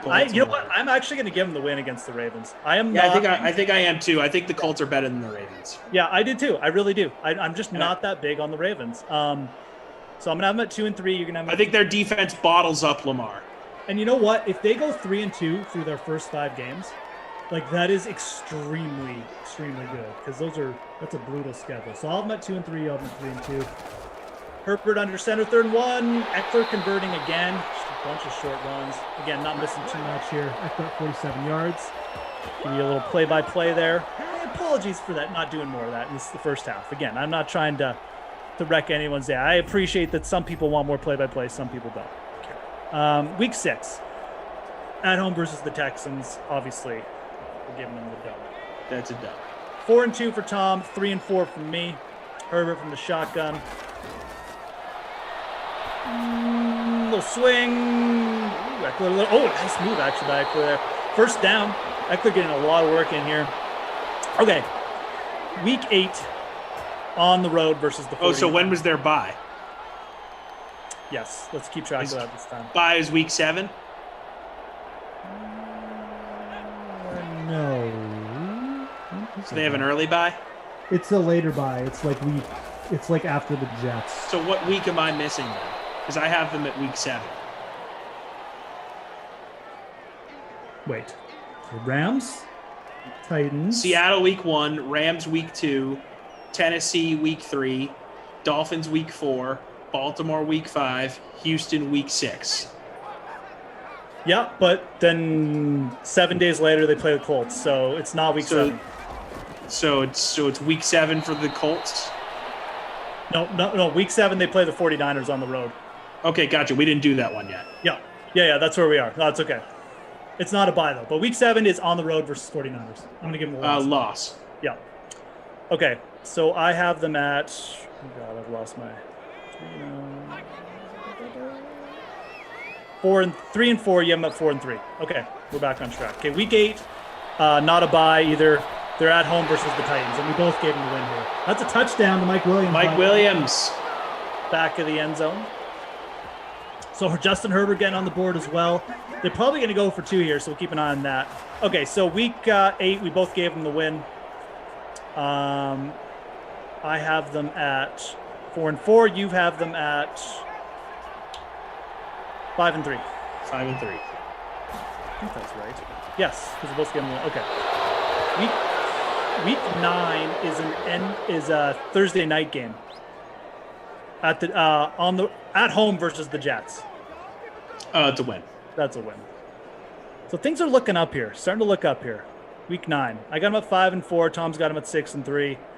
So they get a long break. It's not their bye yet. When is their bye? Well, they got a late bye. It's like really late. Okay. So a long break, and they're at home versus the Jaguars. That's a win. For week 10. Yeah, that's a win. So things are, again, starting to look up. You got them at 7-3. I got them at 6-4. Week 11 on the road versus the Bills. That's a loss. I will also give them the loss. Chargers there didn't convert the 2-point conversion, so it's going to be 12-7. On the road versus the Bills, yeah. I think I gave Tennessee the win here, but I just don't trust the Colts offense as much as I trust Tennessee's offense right now. So I think that'll be the difference there. Nick Chubb almost broke through there. Nice rush. Nick Chubb, only 20 yards, though, on the game. Okay, so you got him at 7-4. I got him at 6-5. Week 12, again, still not hit the bye. Their bye is after week 12. No, it's after week 13. Wow. Week 12, at home versus the Buccaneers. Ooh. That's an interesting game, man. I'm going to give them the win. I could see it. Getting up for the Super Bowl champs. You know what? Let's both give them the win. Screw it. Screw Tom Brady. His good looks. Avocado ice cream. I'll have them at 7-12. You'll have them at 8-4. Week 13, again, their bye comes after week 13. So their bye week is week 14. And their week 13 game is on the road versus the Texans.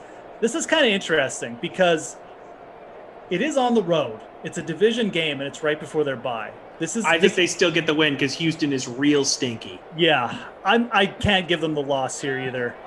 I'm just pointing out that it could be a bit of a look-ahead game, but I'm not going to give them the loss. So bye week 14? Bye is week 14, yep. Okay, so you have 4 losses after week 13, which puts you at 9-4. I'm at 8-5. Week 14 is the bye. Week 15 is at home against the Patriots. They'll beat the Pats. Okay. I have had the Pats losing to both of these teams. Just want to point that out. Massive Patriots homer. Tom Carroll. Huge homer. Who is so upset that Julio Jones didn't go to the Patriots. He's got his Brady blinders on. He's got his... Yeah, bro. Yeah, guy. Julio. No, terrible. Okay, you got him at 10-4. You got him beating the Pats. I'll give him the win, too. Why not? 9-5. Week 15 on the road versus the Cardinals. I'm going to say they lose, though. 9-6 for me. What do we have? What are their next 3 games? Okay, so they finish the season on the road at the Cardinals, week 15, at home versus the Raiders, and on the road versus the Jags. Okay, so I don't want to just give them all those wins, but those all feel like wins to me. Well, that's why I think the Cardinals are definitely good enough to beat them. Yeah, let's give them a loss to the Cardinals. Is that in Arizona or at Indy? No, it's in Arizona. It's on the road at Arizona. Okay, yeah. I'll give Arizona the win because they're going to win some games. Yeah, I agree. Colts bound to lose some games, and then it's Vegas and Jacksonville to close out the year. Yes, both at home. Yes. Yeah. So there you go. Well, on the road versus the Jags, week 17, but. Is it that big a deal? It's the Jags. Well, there's a chance that that's a loss because they're resting dudes. But we think they're going to be neck and neck with Tennessee, so they're going to have to probably win. If we go by your records, they'll need to win that game because if they win that game, they'll have 12 wins, and Tennessee will be 11 wins. So yeah. I think that with how close the Titans and Colts are, that'll be a must-win game for them. So now I will say this, and Brother Phil's bringing it up. It's a good point. Going to Jacksonville, where it is going to be warm weather at that time of year, when they haven't been used to playing in warm weather for a very long time at that point, is going to make that Week 18 game against a Jacksonville team that probably has nothing to lose at that point. They'll be picking in the top 10. True. I don't think that's a gimme as bad as Jacksonville is. I think that's going to be a tough game for them. Division opponent. I like it. That's going to be a must-watch game. Are you going to give them the win, though? I'm giving them the win. Okay, me too. I will have them at 11-6, the same record as the Titans. You'll have them at 12-5 then. Yes. You gave them a bit better record at the opening, though, than I did. So correct. I think the main difference was you gave them the win over the Hawks in week 1. So that week 1 game kind of. I gave them a win over the Rams as well. Did you? Oh, okay, yeah, that's right. Week 1 victory versus the Seahawks. Week 2 victory versus the Rams. Week 3 loss at Tennessee. Week 4 loss at Miami. Week 5 win at Baltimore. And then I think we're pretty similar the rest of the way. Yeah, I think we're pretty similar as well. Interesting schedule. That is a tough 5 games. Again, just to reiterate, the Colts have home versus the Hawks, home versus the Rams, road Titans, road Dolphins, road Ravens, first 5 games. And then actually week 7, they have road 49ers too. So. And then home against the Titans. It's a tough schedule, man. The first half is brutal. The second half is actually. And it's just Jets and Jaguars. Texans. Bunch of times. Vegas. You know, they got the Patriots, but they're at home. Their only tough game is a home game versus the Bucks. Yeah. Bills tough too. On the road Bills. Week 11. It's a tough schedule for week the Colts. 11, week 12, back to back. That's tough games. I don't like the schedule for the Colts. Not going to say. Kevin Harris says Colts 7 wins max. You guys are nits. You're nits, bro. Technically, Kevin, I didn't have them to win the division. I have Tennessee, but I do have. I guess I did give them similar records. So.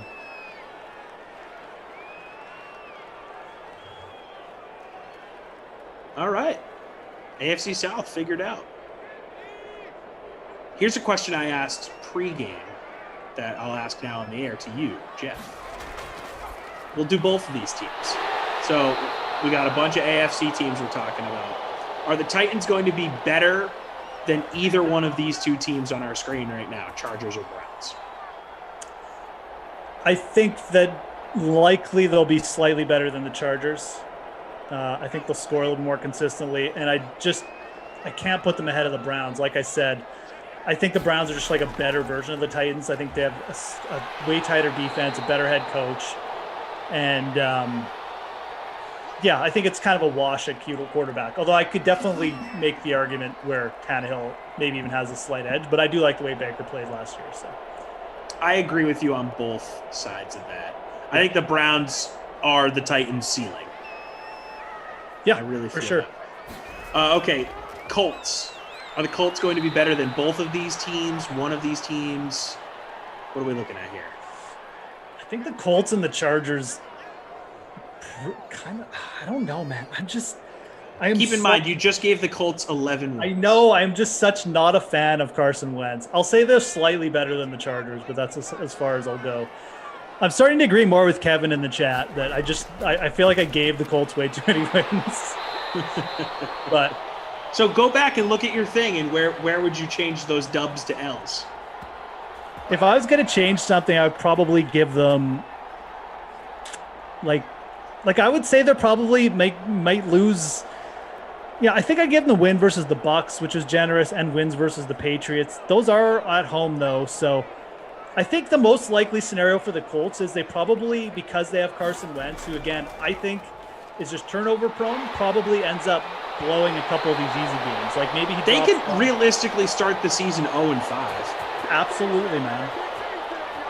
You know, like I could see Carson Wentz blowing a game versus like the Texans or something, just because he throws like a couple picks that he shouldn't, or maybe against the Raiders.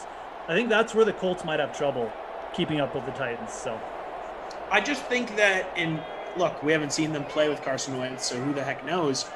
I don't think Frank Reich is going to allow Carson Wentz to put them in that position, sort of the same way. And this is why I said Cleveland is, Indy's ceiling, or Tennessee's ceiling. Because he's sort of in that same boat of the running back is the running game, the running backs, the running back. They are the focal point. They are the thing I feel solid about. And, Stefanski didn't allow Baker to cost them games last year. Derrick Henry was the focal point. He didn't allow Ryan Tannehill, who had a great year, but he wasn't asked to, take over games, right? Because Derrick Henry was that dude.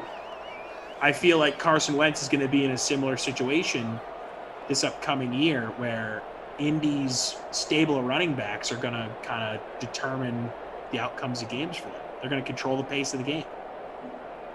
Cleveland was dominant time of possession last year. Yep. If you look at them across the board, it was crazy. Yeah. And I got mad love from Nick Chubb. I think Nick Chubb is potentially the best pure rusher in the NFL, and that includes Derrick Henry.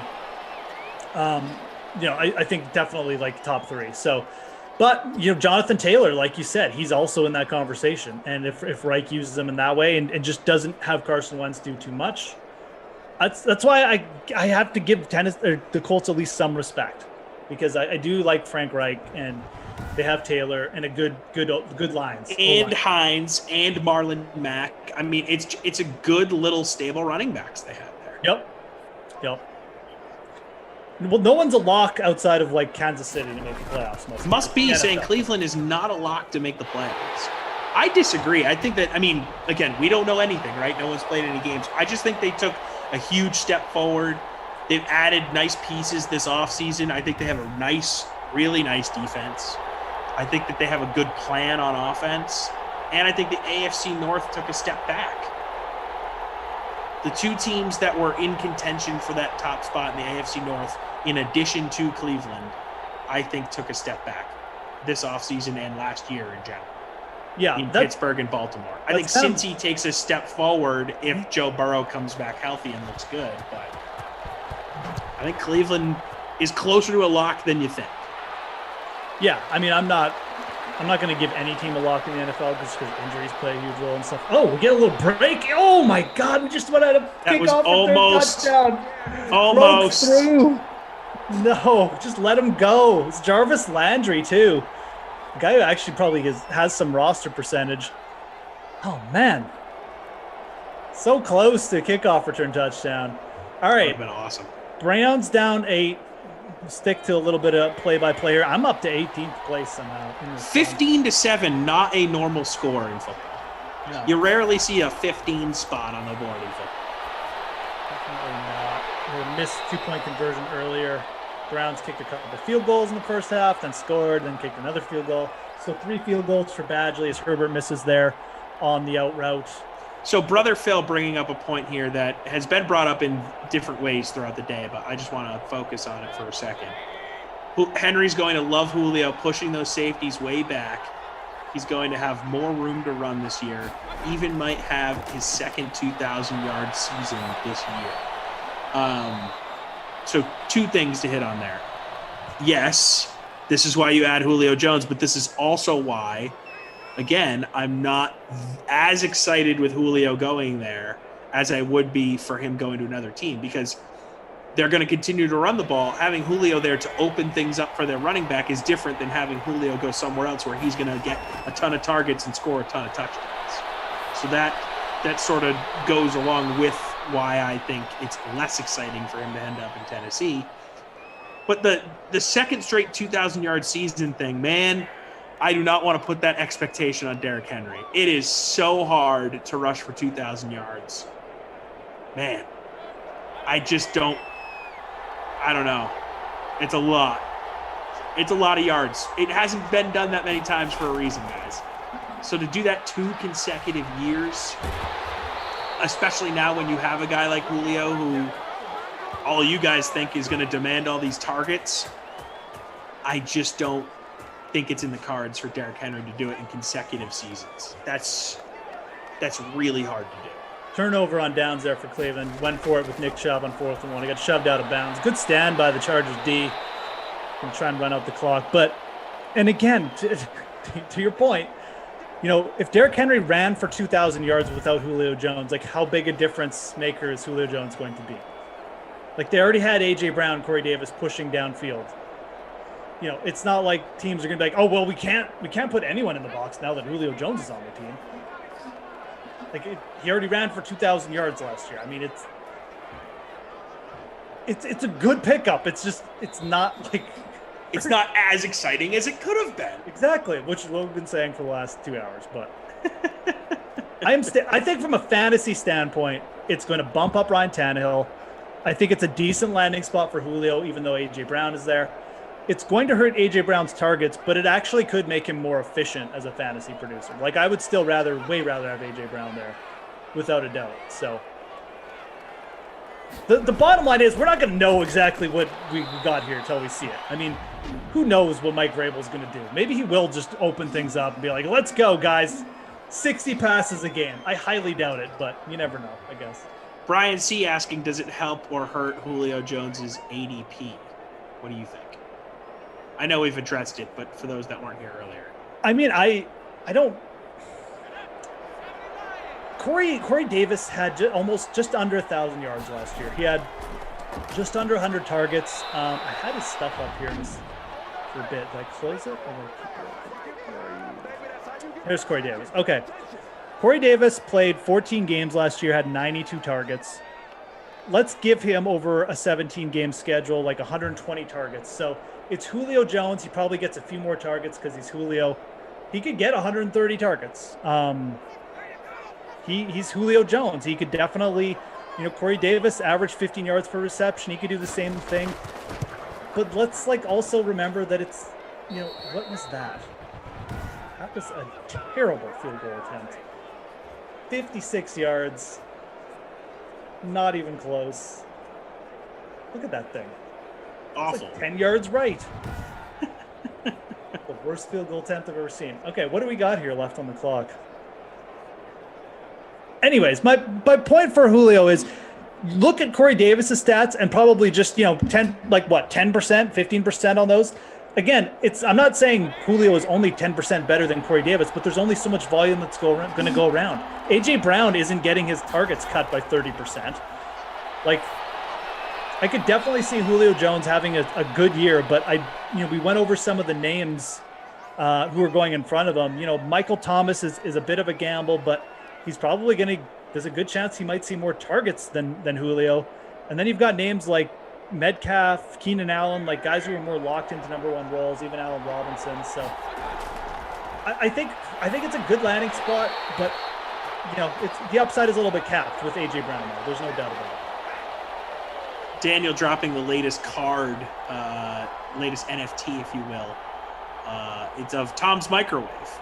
Sim Monument, Feed Me Peeps, nickname, Sim Machine, 200-plus Sims, home team, his homer team, I should say, is the DK Sim fan.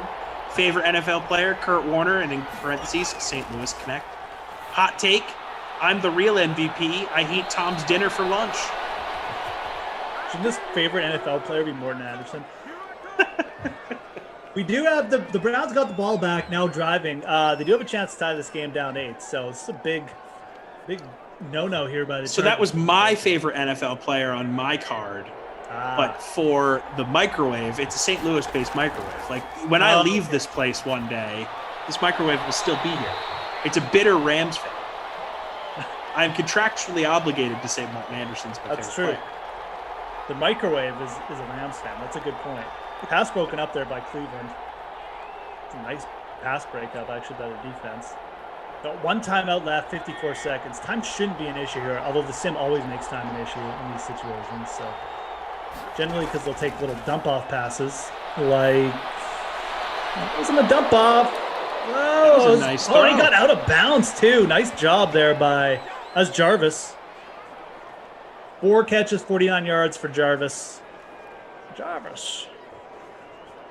Landry. Oh, good point. Jordan saying a microwave might have Julius Peppers or Jerry Rice as its favorite player because of the food connections. That's a good point. But no, they're a Warner fan. Dump off to Hunt, easily tackled. It's going to burn some clock. See if they burn their timeout or they keep it. Morgan doesn't like Peppers in general, or Rice, actually. She doesn't like either one of those things. Rice is just she's out on Rice. I like Rice. If you throw Rice in with you know, like if you're having Chinese food, obviously, or something, that's great. I like a good fried rice. Just on its own, I don't. It's not a good sign for me. I don't like it. Another dump pass over the middle. Now they're going to burn their time out. 18 seconds left. Okay, now we're getting into. You can't do that again, Browns. You've done that twice here. Hunt with a couple catches, but you throw short of the end zone once more here. We're done. We'll be over. So, let's think about our MVPs here.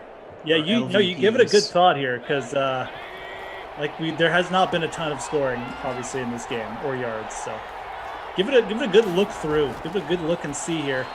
He's going end zone. Is that picked? What just happened? I think I know where I want to go with. I was picked. Yes, Chargers ball picked by the D. Wow, we're in safety territory now. Everything is happening. I kind of want to give Eckler the Babysitter Billy Award. I know he has 13 points in the flex, but that's the point, right? 13 points in the flex. He's almost 90% owned in this contest. Did not go off the way you probably would have wanted Austin Eckler to go off. I feel like he's the Babysitter Billy winner. OBJ making a strong case, though. Brutal game for OBJ? him. What is 50% ownership in this. He had 2 catches for 22 yards. I'll give it to OBJ, but Eckler, stinker of a game. Yeah. And Badgley, let's give Badgley the MVP with 3 field goals. Why not? I was gonna throw that out as Badgley. 4 field goals, man. Let's do it. I don't know, but he had a good game. I'm gonna update it here. I want to see how many points Badgley ended up with. 11 points. For your kicker? I mean, come on. He's not even in the winning lineup for the 4 p.m. showdown. Where are you, Badgley? Surprised. Can't find him. Paging Michael Badgley. There you go. He had 11 points. 11 points, 15.2% owned, but only $3,800. He had 3 field goals. Excuse me, I can't add. Yeah, the Chargers had a touchdown and an unconverted extra point because they went for 2, and then they had 3 field goals. So Badgley, 11 points. I like that. He gets the player of the game. Nobody else really did anything. Eckler, yeah, bad game for him, even though he was really just keeping pace with the rest of the guys. But yeah, OBJ, Babysitter Billy Award for sure. There's not much else to go through in the stats here, guys. Honestly, that was a slow game. Eckler, actually, he did have 92 rush yards, but I don't know, man. Badgley's the MVP. There it is. It's Badgley. Okay. That was fun hanging out, man. We got a couple more games on the way. Tom's going to keep hammering home about the fact that, No, I'm done. We're done on Julio. I am so gassed out on Julio. Ready to move on. Yeah, no more Julio talk. I completely just... We will probably hit it next sim if I'm going to be completely transparent. Oh, you're with Lamarca. I just talk about baseball cards or something with Lamarca. That's fine. That'll be good. Okay, I'm going to give you guys the rundown here before we go. 6 p.m. Eastern, Giants at Cowboys, Tom and Lamarca. 8 p.m. Eastern, 49 and Cardinals. We give Tom a break finally. Kaufman and Lamarca, and then Tom's coming back for one more to drag you guys home. Bills at Chiefs. That's going to be a good sim, actually. Tom and Lamarca are going to be on. So you can get Matt Lamarca for 3 straight. A couple more Tom. Heck yeah. Kaufman mixed in. Why not? Dude, get some tea in you. Just battle through these Julio takes that you're just coming at us in the chat. They're really trying to just take away our credibility. So DK Sim Fam, smash the like on your way out. Give a like for Tom. He'll be back in a bit. I will be gone for the rest of the day. We'll see you soon. Oh, and here, coming up, before I forget, Pat Mayo is on. He's going to give you a look ahead with Jake Seeley on who to target in the AFC East for your fantasy team. So more AFC East talk. Here he is.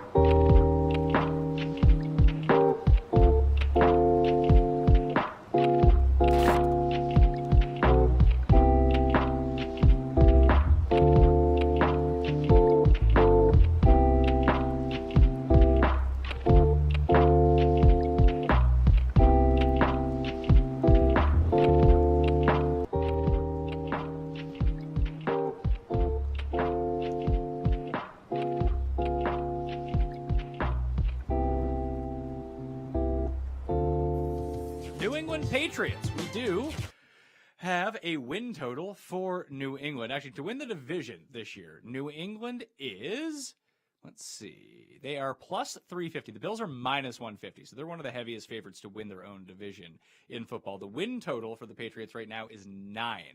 This feels a lot it feels a lot like last year where people don't know if the Patriots are going to be good or bad. Here's the reason with 9, though. How many games do you think the Patriots won last year? Did they go 7-9 last year? They did. Didn't it seem like they were a 1-15 team with the way that the perception was about them? They actually won 7 games.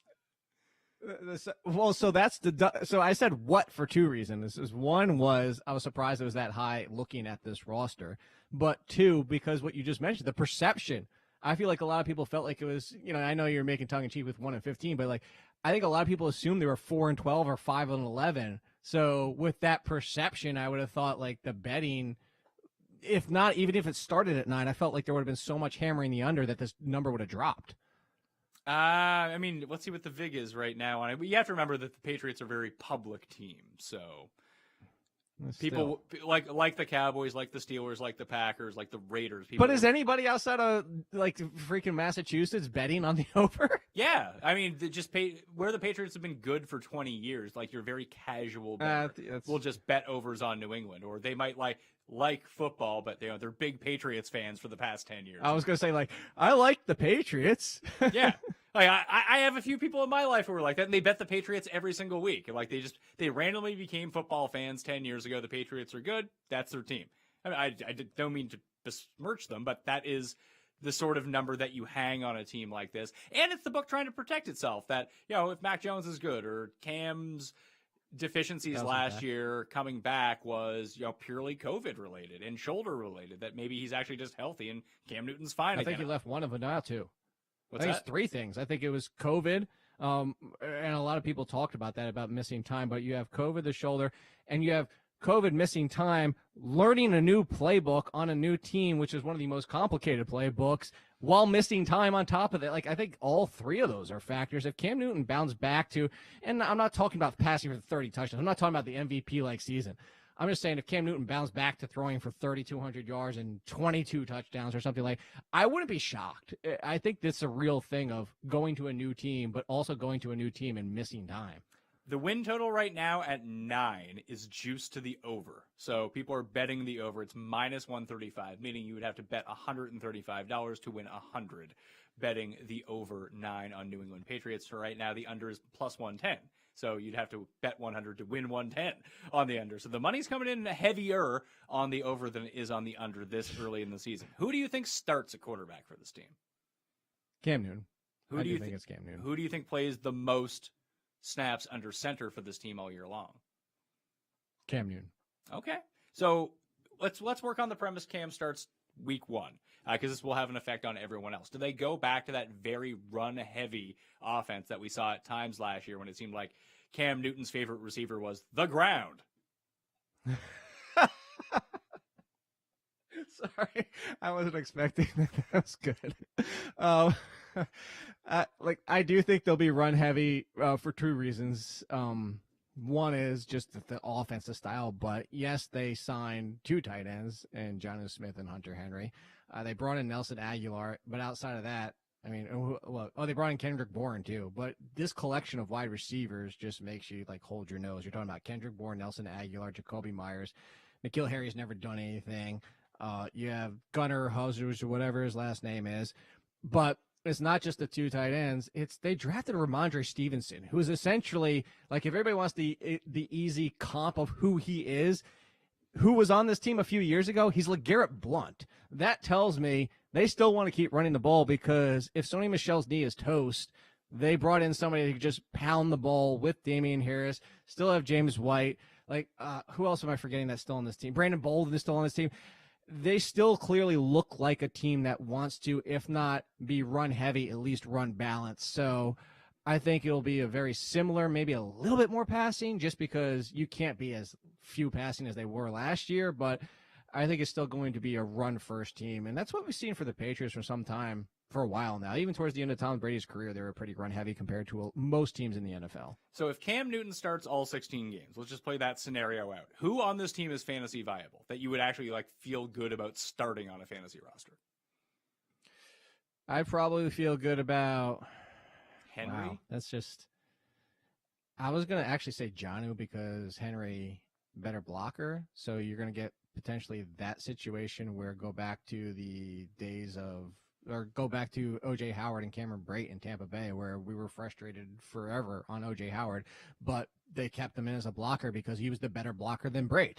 So I lean Jonnu. I would take Jonnu before I took Henry. I actually think Henry can be fantasy relevant as well because this team looks like that might be their top two options. I don't believe a ton in Nelson Aguilar unless – here's my issue.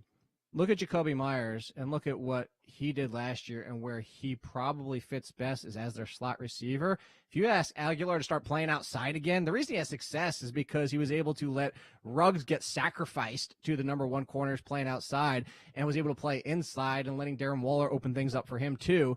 I don't know that Aguilar, kind of similar to my concerns, who we'll talk about here in a little bit, is Corey Davis, is like, if he's asked to be the number one outside, I think Aguilar is going to bomb with the Patriots. So I would say whoever spends the majority of the time in the slot. Can I answer with that between Jacoby Myers and Nelson Aguilar? It'll probably be Jacoby Myers, and unless they just start him at quarterback instead. But it's funny, trying to do what the target market shares for this team is nearly impossible. So here's what I have. I have Aguilar and Myers actually at the top at 15% apiece, then Henry at 13%, along with James White at 13%, and then Jonnu at 12%, along with Kendrick Bourne at 12% and N'Keal Harry at 6%. Now, the one thing about this is we just talked about all the limitations and potential excuses that we just gave Cam. Now, he might be cooked. That's very much on the table. But if he's not cooked and he like kind of is good, feels like a bunch of these guys could be super undervalued. I just don't know who. Yeah, and that's the bigger thing too. And let's go back to your first question. Let's say I'm wrong. Let's say Cam Newton's not the quarterback because he is cooked. Let's say we find that out in the offseason because right now the reports are, I don't know why I'm pointing at my TV, is that it's an open competition, especially at the NBA game. I don't know why I'm pointing at the TV. But let's say it's an open competition and Cam looks cooked. Looks like it wasn't just the shoulder, or maybe that's the shoulder and that's why he's cooked, and it wasn't just the time off from COVID, and he's just done. And Mac Jones clearly is the better option to start for week one. I think Mac Jones can be a boost because we already know Cam Newton's limitations as a passer, even when he is healthy. So Mac Jones, what he has going for him, as we heard the entire draft process, and it's true, is remarkably accurate. Like, that's one of his best skill sets. And it's also, you could argue, like, why his ceiling is lower than a lot of the quarterbacks in this draft class is because who does he profile as in the NFL is kind of like an Andy Dalton in his prime with the Bengals. Maybe, and I'm saying for fantasy purposes, is maybe in fantasy he finishes as a QB1 once, twice, maybe a third time, but his biggest skill set is going to be out there and making the receivers better. So where your target market share probably wouldn't change much, you could see all the numbers boosted a little bit because maybe he throws for 3,800 yards and 24, 25 touchdowns. It would lead me to believe that the highest scoring fantasy producers on this team would be the tight ends. It might even be 1 and 2 from the receiving core. Yeah. But let's talk about let's just talk about the running backs for a second. I don't want to have the dual conversation each time unless, at this point we don't know who's going to be starting for the Patriots. So eventually maybe that will clear up for us and we'll have a better idea. But most people will probably blindly be drafting these guys with probably some sort of expectation that Cam is probably going to start a few games and then Mac Jones is probably going to be given a chance at some point. Even if Cam plays well, I could almost see it like a little bit like the Tua situation last year where they just kind of shoehorn Mac Jones in to see if he's any good and see what they got, because you need to know that. You don't want to waste a year. I hate the argument that Patrick Mahomes sat out. Like, they point to the biggest outliers ever. Like Aaron Rodgers had it. It's like, yeah, you picked 2 quarterbacks from the past 15 years who sat there for a season. Generally, that's why I hate the Josh Allen thing. I hate everybody saying he's the next Josh Allen. Josh Allen's 1 of 50. He's the anomaly. Like, I'm so with you. I'm with you just as the entirety of this whole thing of like always picking out the anomalous players and saying like, oh, well, this is why. Like, yeah. Well, how about we include everybody? Yeah, but before Josh Allen was the next Josh Allen, Drew Lock was the next Josh Allen. So be careful who you're making these comparisons to. Oh my God, Drew Lock. Oh, Yeah, there's well, another one I hated. Yeah, well, maybe he'll be replaced by the time we get around to doing the AFC West. Who knows? So running back wise, Damian Harris, Sony Michel, your boy Stevenson, and then there's just James White. It feels like James White would actually have value with Mac Jones because Cam doesn't really throw to the running backs all that much. With McCaffrey, Actually, he throws more than people think. Perception. You throw to McCaffrey a lot, but the reason that you have McCaffrey is to throw to McCaffrey. I get that's the same situation with James White, but James White's not on the field 100% of the time. No. But I think that the percent of throws going to a running back where, of course, Cam Newton versus most quarterbacks and Christian McCaffrey for touch-wise being on the field, and James White's not on the field as much. But I was just saying perception-wise, I wanted to throw that out there for everybody, that Cam Newton is not what people like. Put it this way, Cam Newton throws to the running backs more than Jared Goff does. I told you that the other day. Jared Goff bottomed dead last the past 2 years throwing to running back. So it's not as bad as people Which is make it really out strange because it does feel like his range is like 3 yards. So you think he would throw to the running backs Jared all the Goff's time. Yeah. or Cam's? Yeah, both. Both of them, honestly.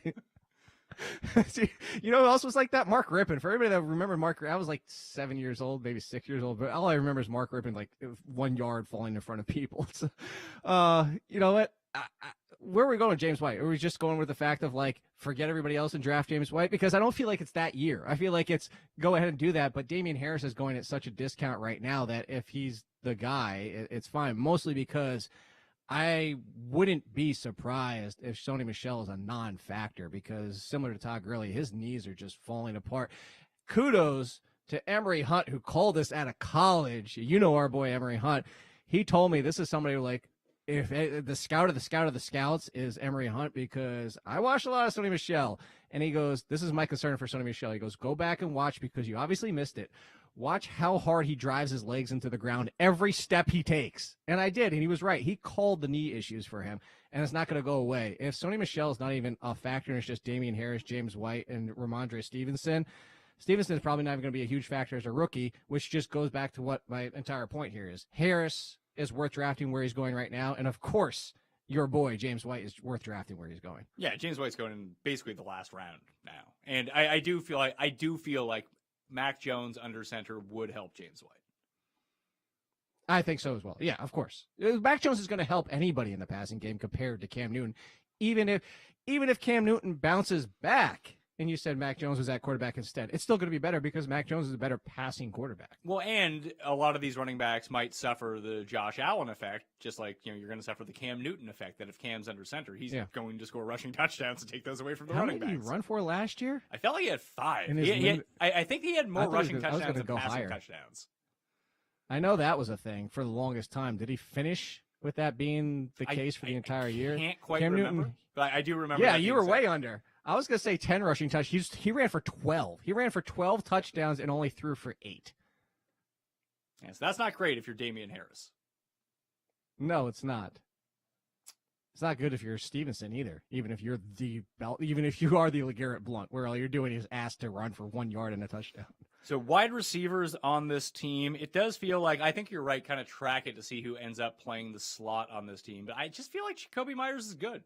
I think that he is a good player. That's my professional assessment on Jakobi Meyers. And not only is he a good player, I think he gets on the field a lot because he is the perfect Patriots player.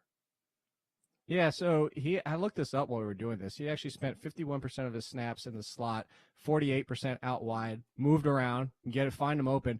While on the field, targeted 24.3% of the time, more than anybody, including when Edelman was active. So I'm with you. He's not a name because he wasn't a name even coming out of college that people expected much from. And you have some of those guys that perception carries over. I think that arguably right now, and I think it's an easy argument to make, he is the best receiver on this team, even with the addition of Aguilar off his quote-unquote breakout season.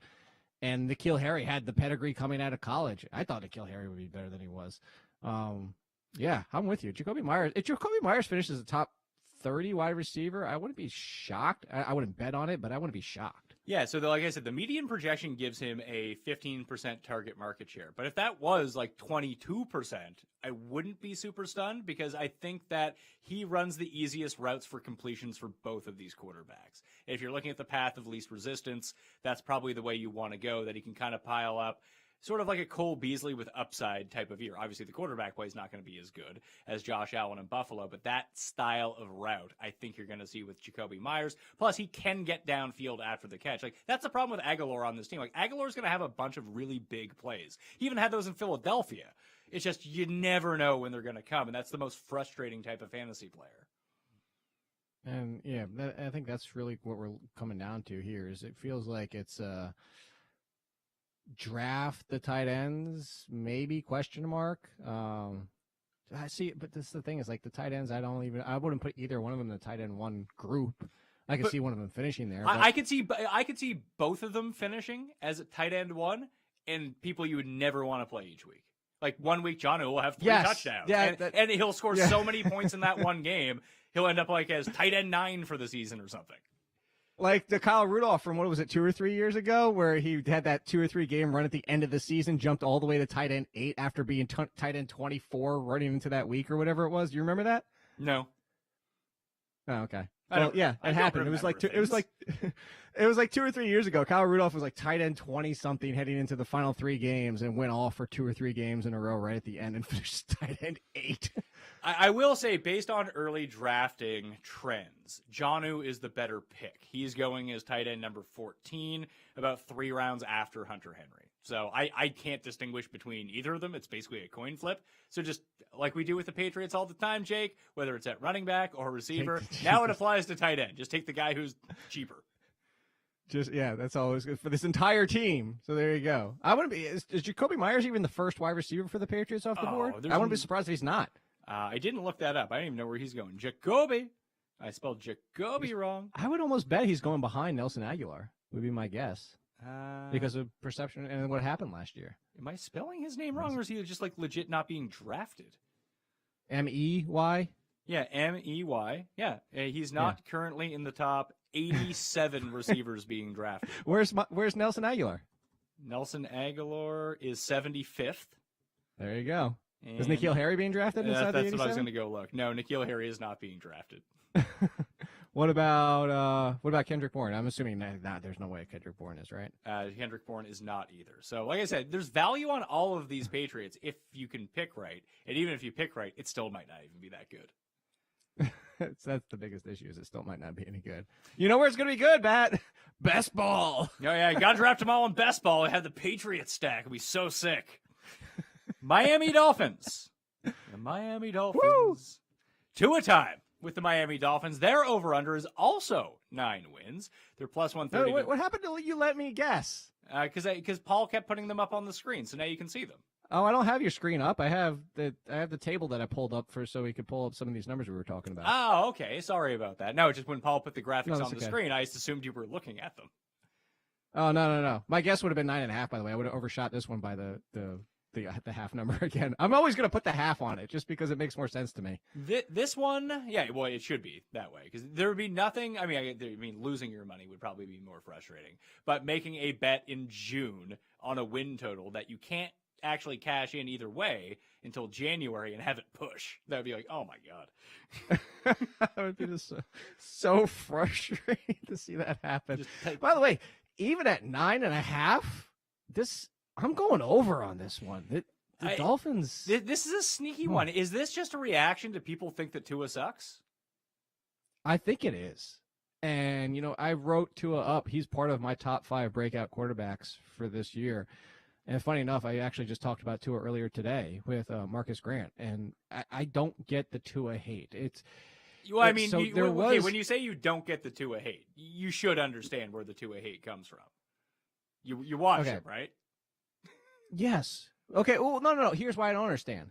Is because you know what we did and I say we, but like the NFL/fantasy community. How many years in a row were people making apologies for Sam Darnold? How many years in a row have people been making apologies for Daniel Jones? How many years in a row they were making apologies for Baker Mayfield? Like, this kid has played half of an NFL season. This kid came in out of college throwing 87 touchdowns and 11 interceptions. Let's not forget that. The highlight play that everybody seemingly has forgotten is the new wide receiver that's back with his old teammate, Jalen Waddle, that big bomb where, okay, Tua can't throw a deep ball. And all this perception about Tua, that's where I'm saying, like, I never understood the hate of Tua from day one. Is he a great prospect? No. Does he have a lot of promise? Yes. Is there a lot of concern off of last year? Yes. And that's where I will agree. There was some really terrible play. There were some really terrible throws. But let's also understand something about Tua. And you said you hate when people do the Patrick Mahomes, but this is a legitimate comparison. Let's talk about Lamar Jackson's rookie season. Lamar Jackson being thrust into an offense that was not designed for him. The Miami Dolphins last year not only were in the midst of trying to change an offense, they straddled the fence. They tried to change the offense while still kind of keeping parts of it for Fitzpatrick because they put him back at quarterback and they didn't want to lose it completely. And this hybrid-y, West Coasty type of what the hell are they doing type offense is part of the reason that Preston Williams fell off completely, because Preston Williams doesn't fit the new offense even before he got hurt. But they also, like I said, they tried to put one foot in both pools. Instead of just committing to Tua and committing to a new offense, they tried to do both. And that hurt Tua too. Like, I'm not saying he's not without fault, but Tua was in a bad situation with Devontae Parker taking a step back and being hurt, Preston Williams missing and not fitting that offense, and then being yanked out for Fitzpatrick. Tua, I think, has still fantasy potential of being a top 12 to 15 quarterback because he's not going to run for 500, 600, 700 yards. But similar to like Aaron Rodgers, where he can run for 200 or 300, but find the end zone 4 or 5 times, you have that little bit of an upside with him. It's Plus, it's so funny that you said 200 or 300 yards or 4 or 5 times. My projections have him at 295 rushing yards and 4.5 rushing touchdowns. There you go. It's like I do this for a living. The thing is like Tua is now also you have an offense designed with him.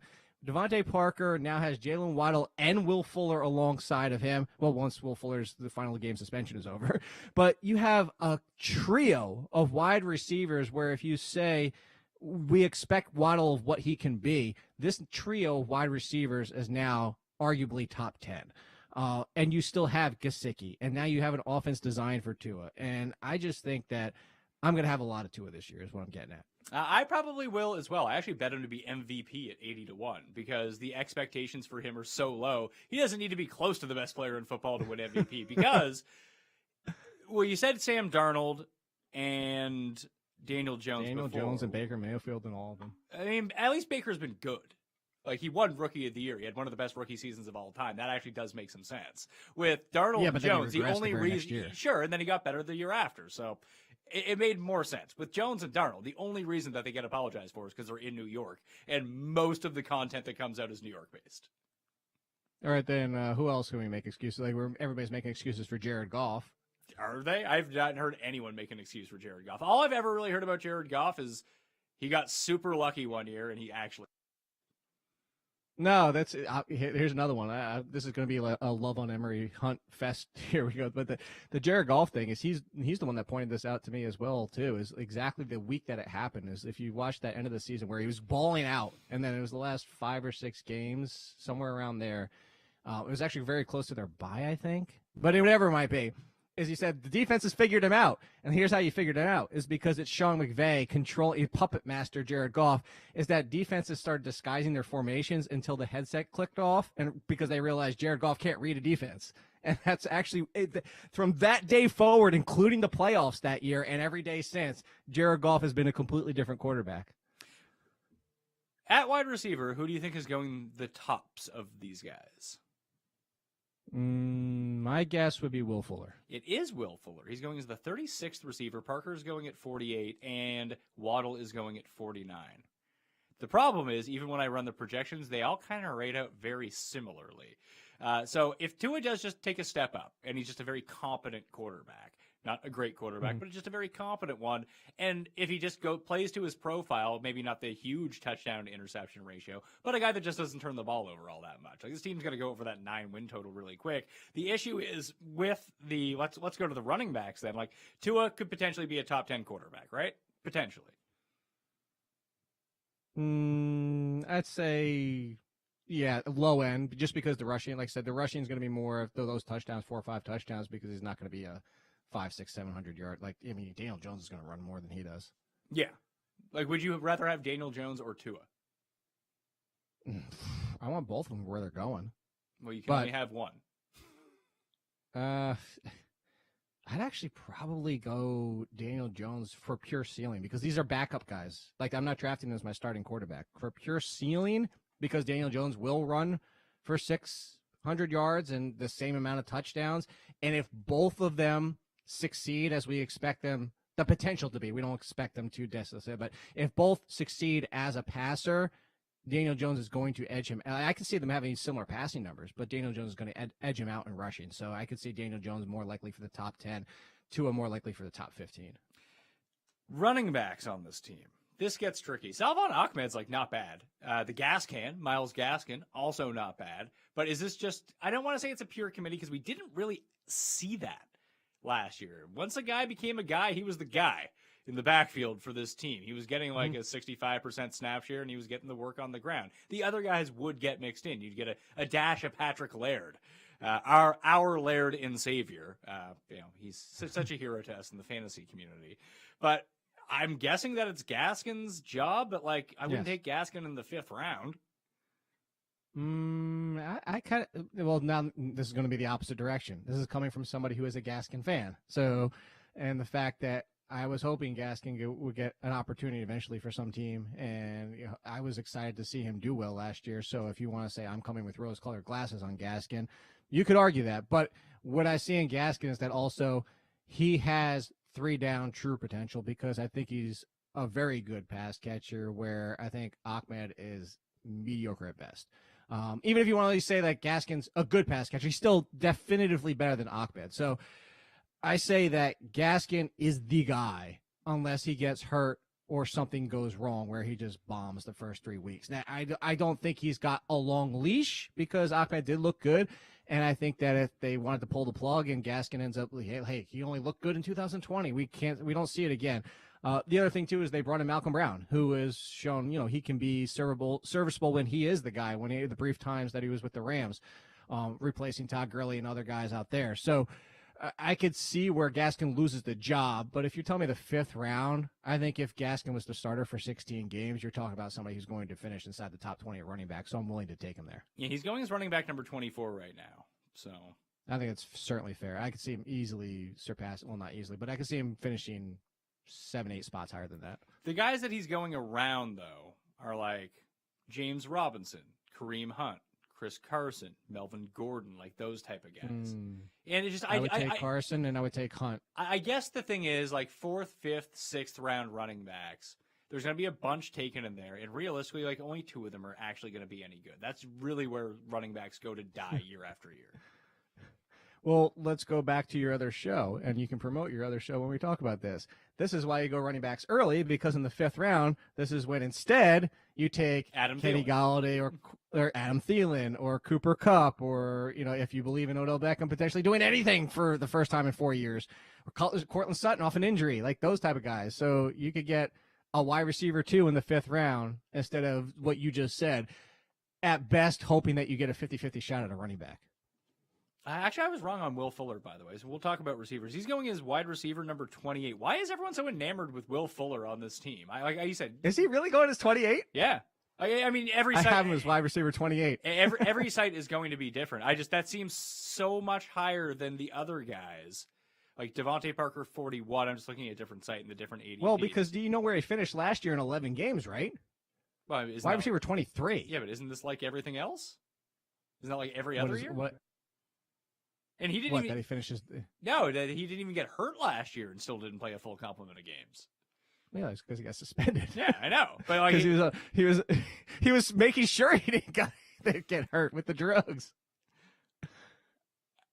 I don't know on this team. Like, it's one thing when Deshaun Watson is throwing you the ball. It's the other thing when Tua is throwing you the ball. Like, is he a good fit with Tua versus the other guys? I guess is my question. I'm going to go back to what I said about Tua. I think he has a better deep ball than people realize. Sure, but I mean, that would literally mean he can throw the ball 40 yards based on that assumption, because people don't think he can do that. Okay, well, yes, that's certainly fair. You know, I'll give you a good comparison. Everybody kept crapping all over the fact that Henry Ruggs couldn't do anything with Derek Carr because Derek Carr is a terrible deep ball thrower. If you actually pull up metrics, go dig up Derek Carr. Derek Carr's middle of the road. He's not great. He's middle of the road, which isn't terrible. He's middle of the road. That's all Tua needs to be for Will Fuller to be a top 30 wide receiver. And that's really what it comes down to. Will Fuller's top 30, but it's the argument you and I have against everybody drafting Will Fuller higher than that every single year is what we say is, sure, Will Fuller at the end of the year finishes wide receiver 24, 27, 22, whatever it might be, but it's, okay, this week he's wide receiver 7. Next week he's wide receiver 40. Next week he's wide receiver 40. Then he's wide receiver 7. Then he's wide receiver 40. Like, it's just, you have to enjoy that up and down. So if he's your wide receiver 3, cool. If he's your wide receiver 2, not going to do it. New England Patriots. We do have a win total.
Hello. Hi. Welcome back to the Dream Stream. It's me, Matt LaMarca. Did you miss me? I missed you. I missed you, Simland. Hope you're doing well. Hope you're having a nice little Sunday. Hope you're doing as well as Jacob deGrom's numbers look this season, because that is pretty darn well. I'm joined by my friend, my colleague, my man crush, if you will, Tom Carroll. Tommy, what's up, buddy? I was making my lineup last second there for people that were wondering why I was just looking down at my phone. Got one in under the wire. I'm good. It's very random, but at least I got one in. That's always positive. You know, I wasn't sure if I was the host or you were the host. No, I think I'm the host technically, but I mean, I'm glad you picked me up there because I was deep into the thought process of trying to build this thing here. And we had that incident once in the past where I was just like sitting there looking, and I didn't want to have that happen again. You know what I'm saying? No, you did the right thing. You did what I should have done that first time. All right. Well, thank you for that. Thank you. That makes me feel good inside. I'll get the next one. How about that? Works for me. So, anyway, you built a lineup. Got it. Want to talk about it? Sure. I should mention we got the Giants and the Cowboys in this game. NFC East, baby. Showdown. NFC East showdown. Two teams that are hopeful that they can improve this season. What was your approach here? My approach was just pick 6 names as quickly as possible that fit my salary restrictions. So I got Dak Prescott in the captain spot, Amari Cooper, Evan Ingram, Sterling Shepard, Darius Slayton, Golden Tate. Call it a day. All right. I actually don't hate it, to be honest. I can say with 100% certainty that all 6 of those players are in this game. Sometimes that's the best you can ask for. That's the best I can ask for in this specific situation. So it looks like we'll see how it does. The Giants will be getting the ball first. Dallas kicking off. I don't know. What are your expectations for these teams? I think that the Cowboys are the favorites to win the division. Mm-hmm. Some people like Washington. Some people like Philly. I haven't really heard anybody make a strong case for the Giants, but there's probably someone out there who likes them. Sure. What do you think about these teams? I actually like the Giants. I don't think that they're going to win the division. I think the Cowboys are the team to beat in the NFC East if Dak comes back healthy. Okay. But I like what the Giants ended the season with in the way of momentum. I think Joe Judge is a good head coach. They lost a lot of really close games early in the year when they were winless. They had a few games that probably could have swung the other way, and then they would have been the outright winners of the NFC East. So I like where the Giants are headed. Saquon with a humongous run here to start the game. That's a house call early. Long touchdown for Saquon Barkley, 75 yards to the house. And that's one of the reasons why I like New York coming into next season, LaMarca. Saquon freaking Barkley. If he's healthy, that offense changes dramatically. The quad father, he's got some competition in the quad game now. A.J. Dillon, baby. Look out, Boston A.J. College. Dillon's quads. We've talked about Mike Davis's quads. But now we've seen A.J. Dillon's quads looking just real stupid thick. And then just multiple C's. Giovanni Bernard, I don't know if you saw this picture of him. I don't think it's the same massive quad. So I've seen the picture. It's bigger than I thought it would be for Giovanni Bernard. Real defined quad. Big quad.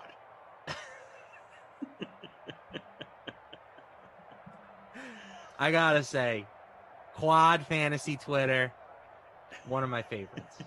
It's a weird place, but always enjoyable. So yeah, I think the Giants are headed in the right direction. I think that they still probably are like a 7-win team, 8-win team at most, but they're getting there for sure. Okay. I think they're the second best team in the NFC East. So let's play this out then. Let's say the Giants win 7 or 8 games. Daniel Jones is okay. He's not great, but he's not bad. You're picking, middle of the first round. What do? Do you extend Daniel Jones? That's a tough one. I think this isn't a hot take, but they need to really, really take stock in what he does this year, right? This was the year that Josh Allen made his big jump. Daniel Jones is about to hit that year 3 spot. And it's dicey, right? Because as of right now, no, you don't extend him. Okay. I don't think you do. But if he takes another step forward here, I don't think he's out there, on the market making huge money somewhere else. So I think you can get him at a team-friendly spot and hope that he continues to take step forwards in your system. Hopefully no one gets fired and there's some continuity there moving forward, and that always helps, right? This was only his first year in the new offense with Jason Garrett. He's got more time than I thought because he is under contract for next season, and then he's got that 5th-round option that they could pick up. Oh, yeah. So the Giants don't necessarily have to make that decision next year. Regardless, they still should really, really pay attention to how their quarterback plays this year. Fair point. Always good to pay attention to that, So you said you like the Giants to maybe outperform expectations, but you have the Cowboys winning the division. Yes, I do. I just think as of now, as we sit here in June and I'm lining up the teams in the NFC East, all of them have question marks, right? So I'm going, okay, of those question marks, who has the most solid situation at quarterback? I'm thinking about year 3 of Daniel Jones being where he's at. I'm looking at Fitzpatrick being kind of a patchwork guy for Washington for the next 1 or 2 years. 16 of Ryan Fitzpatrick. Yeah. And then I'm looking at Philly. I like Jalen Hurts, but let's see what he does with a full season as the starter. Now there's going to be more tape on the guy. I'm not ready to go there yet with Jalen, although I like him. So I'm looking at Dak. Although he's coming off injury, it's Dak Prescott. Like, we know he's really good. Last year before he got hurt, he was one of the best players in the league. If he had kept up at that pace last year, would have been a legit MVP candidate. I mean, he was balling. Yeah. So he was on pace for like 6,000 yards. Insane numbers last year. Just ludicrous situation. That offense is great when healthy. So I'm just going to try and ride that train while I can, while we're not playing real football games, Once the games start, that's when you can kind of start overreacting week to week. And that's why I love the NFL, the overreactions. It's all about the overreactions, baby. We're going to all have different Super Bowl winners after week 1 than we did, the previous day. That's just how it is. We're going to go into Sunday thinking the playoffs look one way. We're going to wake up Monday morning going, well, that's not happening now. Yeah. They the stink. overreaction season is definitely a good... And that's the beauty of the small schedule, right? We can just overreact all the time. So, part of the reason why I love the NFL. Brian C. wants us to do the schedule game for the Cowboys. I don't know if you're into that type of thing, Lamarca. I kind of find it a little bit silly. Yeah. Well, especially now. We're in June, right? I mean, the rosters aren't even fully... Oh, we got to pick. There we go. Dak stinks. Worst quarterback in the division. Well, it's funny. So last game, because of the Julio Jones news, it got Jeff and I talking about the Titans and the Colts and the AFC South and all this stuff. So we ended up doing the schedule game for both the Titans and the Colts on a sim that didn't include either team. Okay. So I'm cool with skipping it. Is it fair to think that the Julio Jones trade doesn't really move the needle for me as far as the Titans are concerned? Thank you, Lamarca. Oh my God, did someone plant this to you, or were you listening earlier, or are we just? Oh, and we got a turnover right back. Anything you can do, I can do better. Cowboys. Right there is one of the big problems with Daniel Jones. Can't seem to hold on to the football. So we get a pick from Dak and then a scoop and score on the very next play. Lamarca, you don't understand how happy you just made me. I have spent the last 2 sims battling with the Sim fam on this exact same take. They can't understand what I'm trying to say. Of course, Julio Jones makes the Titans slightly better, right? Like, he's really good. Any team he goes to is going to be better if he goes there. What I'm saying is, Julio Jones going to a different team where they prioritize throwing the ball over running the ball 350 times a season is more interesting for us to talk about. If he had gone to Green Bay or San Fran or Seattle, I'm much more excited about this move. But he goes to Tennessee, where it's like, okay, you upgraded your receiver spot. You don't even really use these guys that much. So what are we doing here? So the Titans were 30th in pass rate last year. It means they threw the ball at the 3rd lowest frequency. They already have a better, like, at this point in his career, I think A.J. Brown is a better Julio Jones. No disrespect to Julio. Love Julio. Julio is a, like, all-time caliber wide receiver. But he's old. He's coming off, injury-prone seasons. And at this point, I think A.J. Brown is better. So now you're just taking an A.J. Brown clone. You're putting him in the Corey Davis role. Like, Corey Davis last year had just under 1,000 yards with 5 touchdowns. It wouldn't shock me if Julio had similar numbers next year. Thank you. I think it'd be crazy to expect him to have anything better than that. He's a 32-year-old receiver coming off an injury-prone season, being inserted into an offense that has one of the better running backs we've seen in the last 20 years in his prime, with a coach that wears shirts that say, "Give the ball to Derrick Henry."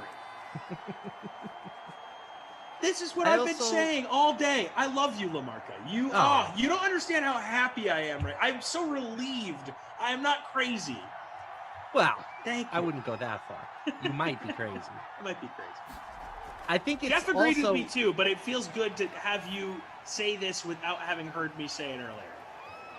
I can 100% confirm I was not listening to the sim at any point. And I know you weren't.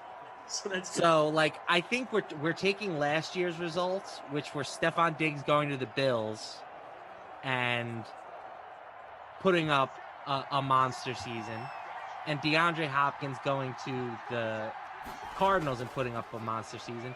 And we're underrating how difficult it is for a wide receiver to make an impact on a new team. Like, historically, that has not been easy to do. No. We had 2 exceptions last year, but that doesn't mean that every wide receiver should be expected to produce at, peak levels in new situations. Right. And adding a receiver to a team generally doesn't swing things by that many wins, right? Like, I know Steph Diggs in Buffalo last year kind of turned things around for that team, and that sort of unlocked Josh Allen to have that true number 1. But very rare. I mean, look what D-Hop went to Arizona, arguably a better receiver, as we have a touchdown here for Daniel Jones to my man Sterling Shepard in my lineup. D-Hop goes to Arizona and they missed the playoffs. And they, of course, I mean, they got better last year, but I mean, it's just the wide receiver position is not one where if you upgrade it, it's going to flip things by that many wins. At quarterback, left tackle, pass rusher, those are the difference maker as far as wins and losses in my mind. Receivers kind of just enhance things a little bit. They make your offense run more smoothly if you have good ones. I buy that. So we got a booth review. They're taking a peek at this touchdown. I think he got it. I think it looked good to me. I'm the type of guy that's never going to draft a receiver in the top part of the draft.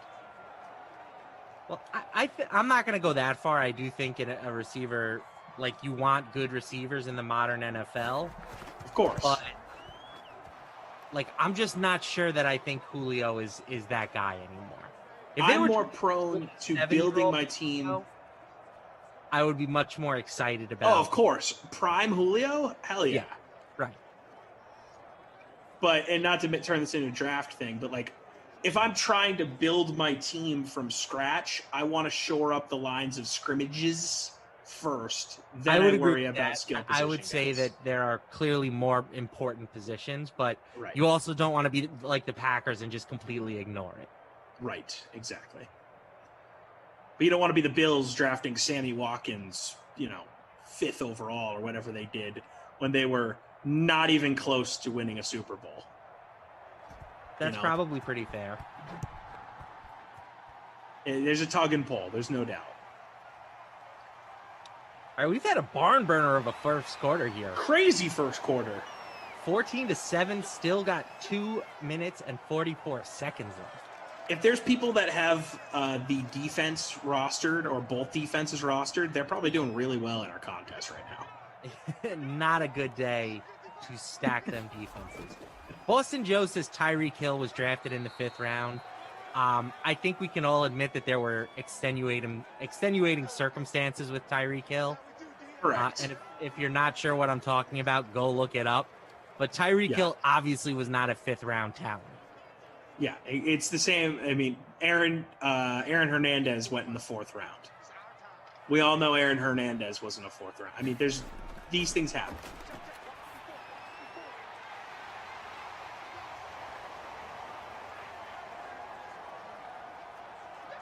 I mean, you could make a Mount Rushmore, multiple Mount Rushmores of all-time great receivers that went late in the draft.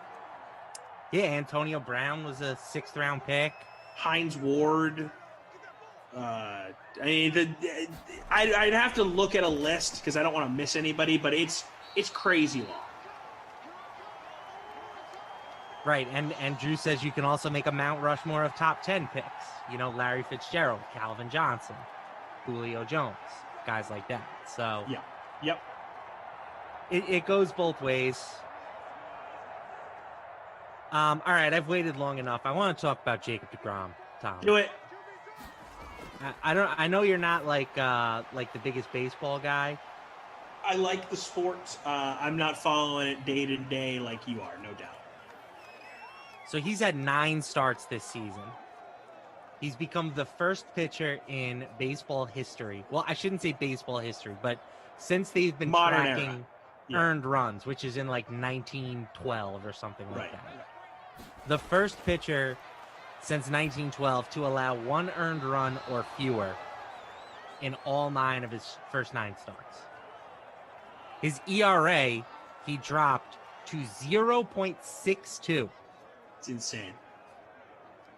He's averaging 14.5 strikeouts per 9 innings. And the crazy, the most mind-boggling stat to me is that somehow, despite having the best strikeout numbers in the league, he's also averaging the fewest pitches per inning of any starting pitcher. Typically, you think about strikeout pitchers, they need to throw a lot of pitches because that's how they're getting their outs.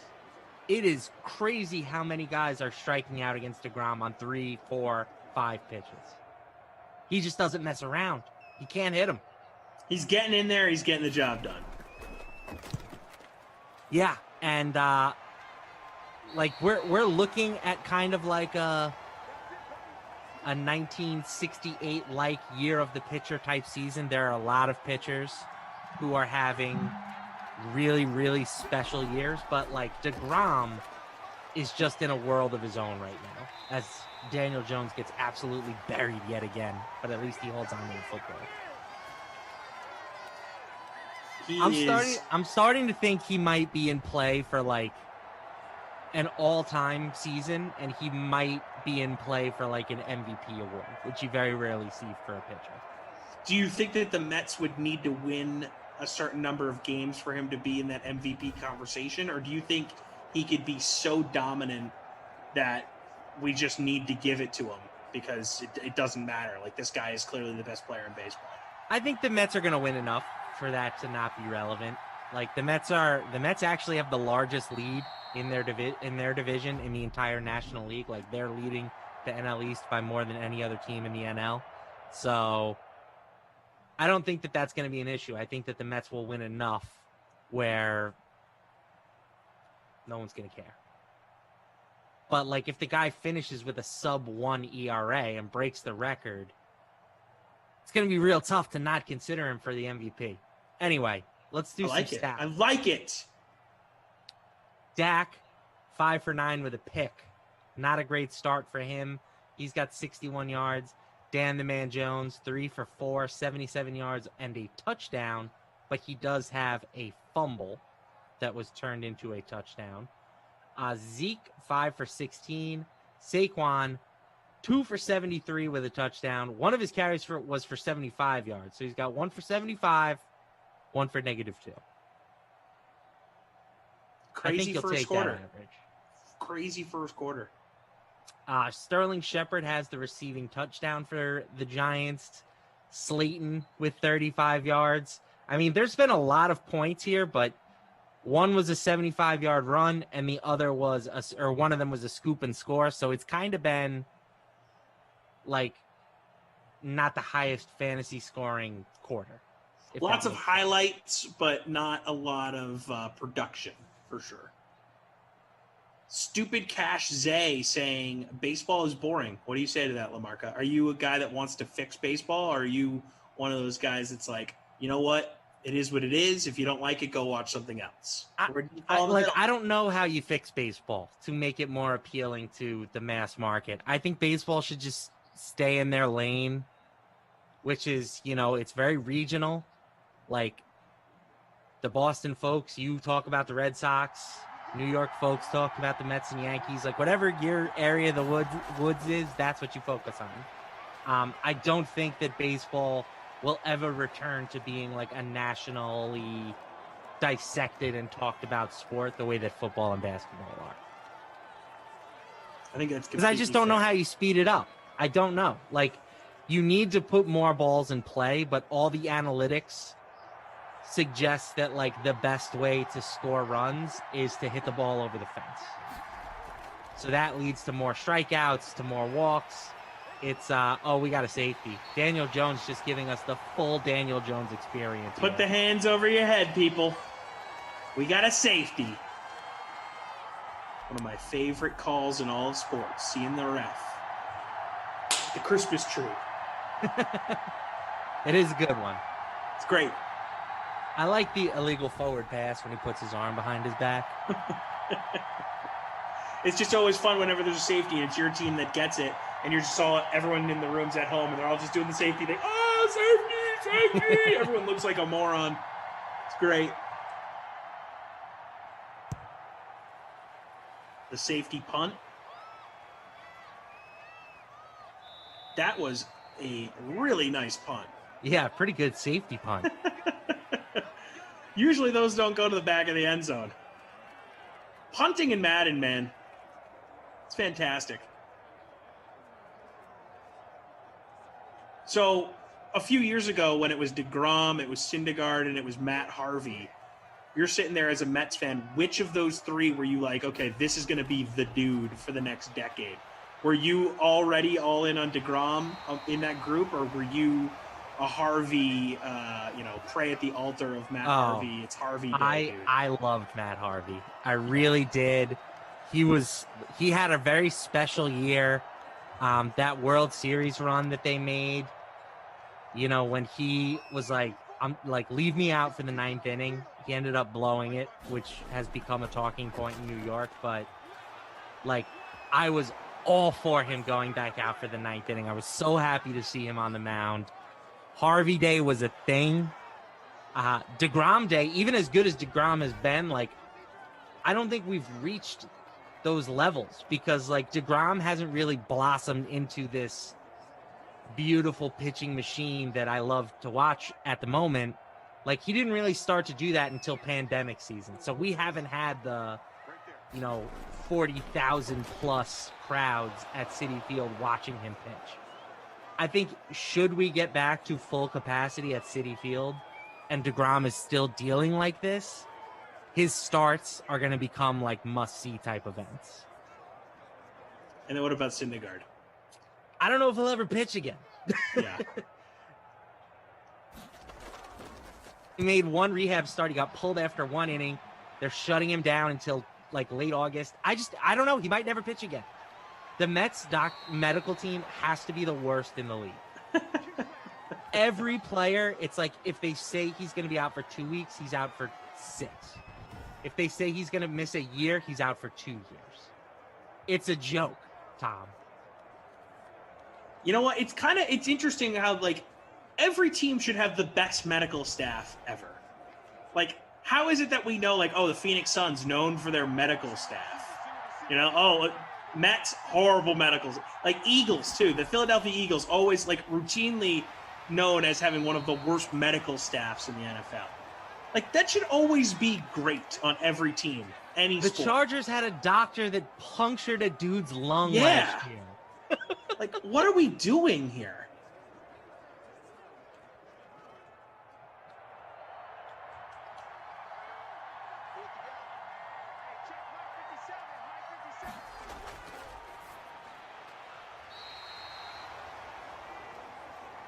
Seriously, though.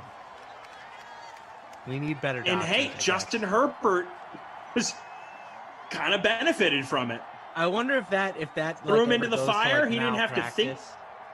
He didn't have to think about anything. If I didn't mess up, we'd never know about Justin Herbert. So, in conclusion, you're welcome.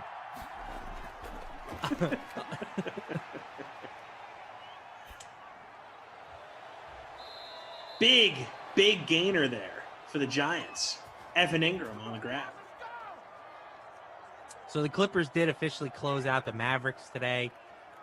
Boy, that would have been bad if they had lost that series. There would have been a lot of soul searching, as we talked about, I believe, yesterday. And my Atlanta Hawks pulled off the game one upset. Worse for basketball that the Mavs aren't playing in the next round. I feel like people care more about Luka than they do Kawhi. You know, you're probably right. I think that Luka is a big storyline, but having one of the LA teams advance, I do think is good for the league as well. Yeah. Like the Clippers are definitely a talking point. Yep. From a ratings perspective.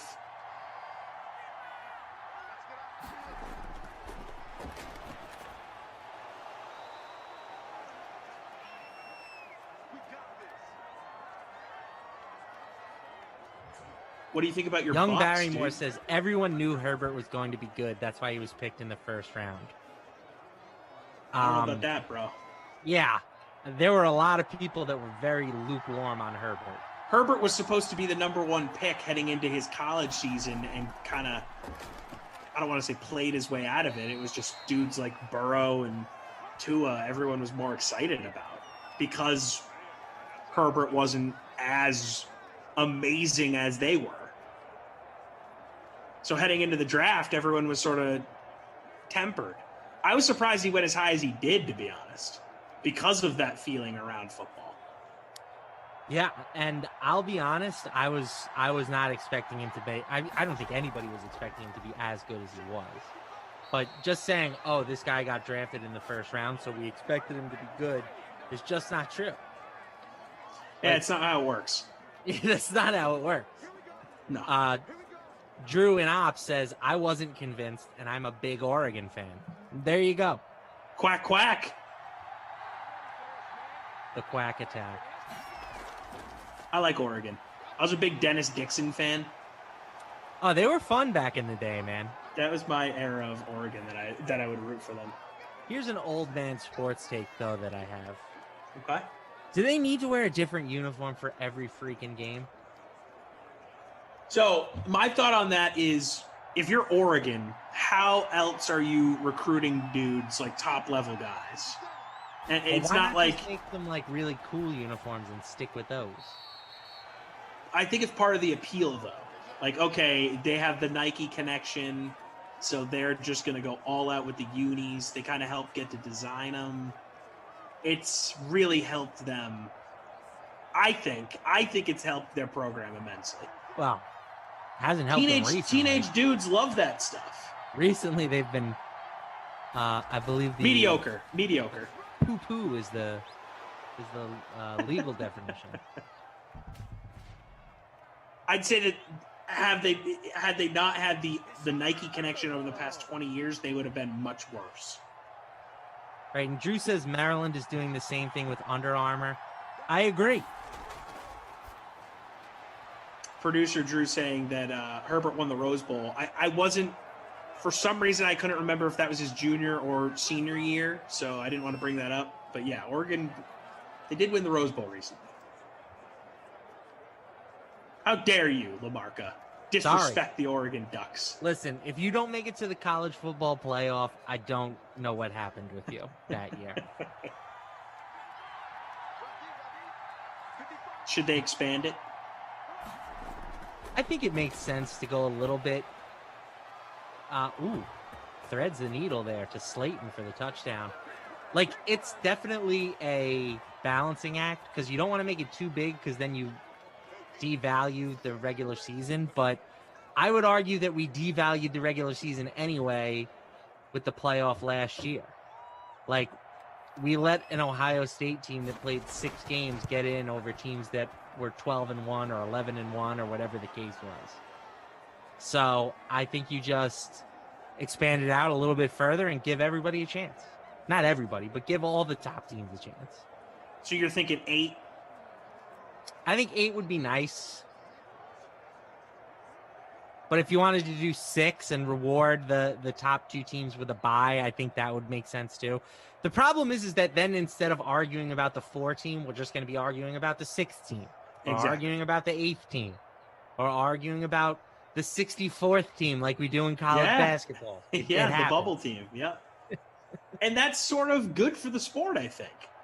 I think that some people look at that as a negative. Like, conversation about that stuff is good. Yeah, again, I'm not a college football guy, so... You don't pull for Rutgers? Take what I'm saying with a grain of salt, but I kind of like that every game in college football matters. Like, if you're Alabama, you get a loss or two because you have the built-in reputation. But everybody else, if you want to make it there, you pretty much have to have a perfect regular season. Yeah. So, are you you're not a fan of Rutgers, New York's Big Ten team? No, I don't care about Rutgers. Go Scarlet Knights, dude. I do not care about Rutgers. I will say that the Stony Brook men's basketball coach, Steve Peichel, went to Rutgers and led the basketball team to the tournament. So there you go. So you wear that as a badge of honor? I stand for Steve Peichel. He got my alma mater our only trip to the NCAA tournament. So I'm rooting for him. Former UConn guard under Jimmy Calhoun. Love salty Jimmy Calhoun. I was just talking about this with somebody the other day. Do you remember I don't know if it was a kid at UConn or whatever, but somebody asked him, like, how do you feel about the fact that you make $3 million a year coaching at a public university when that money could be allocated to other things? And he goes, kid, I make way more than $3 million a year. Touchdown, Amari Cooper. Sorry, I thought it was Gallup. Calhoun with the mic drop. Legendary press conferences.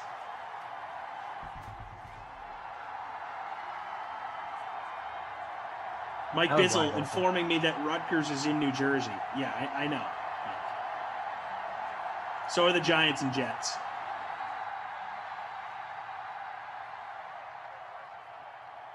Yeah, that's the New York area. Yeah. That's how cocky and arrogant some New Yorkers are. It's like, we can't just have New York. We got to, grab New Jersey. We grab some of Connecticut. It's like, this is all New York now. The tri-state area. It's like, that's in New Jersey. Yeah, it's junior New York. Yeah, but, it is what it is. Forget about it. What do you think? You get these two New York football teams. Which one wins a Super Bowl first? Well, the real answer is the real New York team, the Buffalo Bills. Ah, the Bills. They're clearly in much better position than the Jets or the Giants, but the Giants are further along, but I think I would rather be in the Jets' position, right? We talk about the easiest way to contend is have a good rookie quarterback on a cheap deal. I don't know if Zach Wilson is that, but I know that Daniel Jones isn't. So I would rather take the shot on the Jets, situation, even if they're a little bit further behind at the moment than the Giants. So I know you said you don't know if Zach Wilson's that guy yet. What do you think Zach Wilson looks like? Like a year from now, what's going to be the conversation about Zach Wilson as we sit here in June? Next year, we're going to be talking about, did the Jets make a mistake drafting Zach Wilson? What a brutal existence. And Sam Darnold's going to have a Pro Bowl season. I'm not going that far. I really believe Sam Darnold stinks, but I could be wrong. I pray that I'm wrong. But I just think that Zach Wilson is going to take some time, and I know how the New York media is. They're ruthless.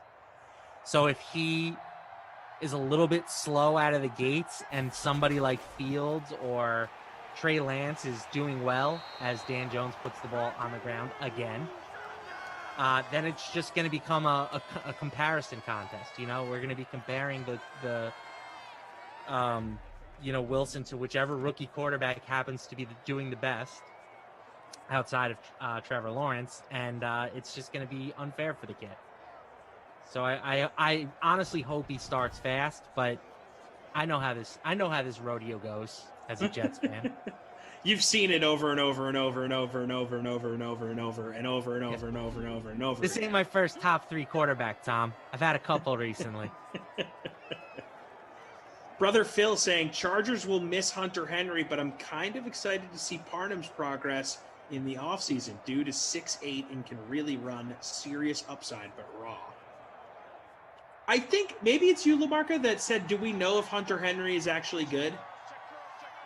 Is that you that said that to me in the past? Someone on the Dream Stream has questioned if Hunter Henry's actually good. I'd like to take credit for that take. I'll give you credit.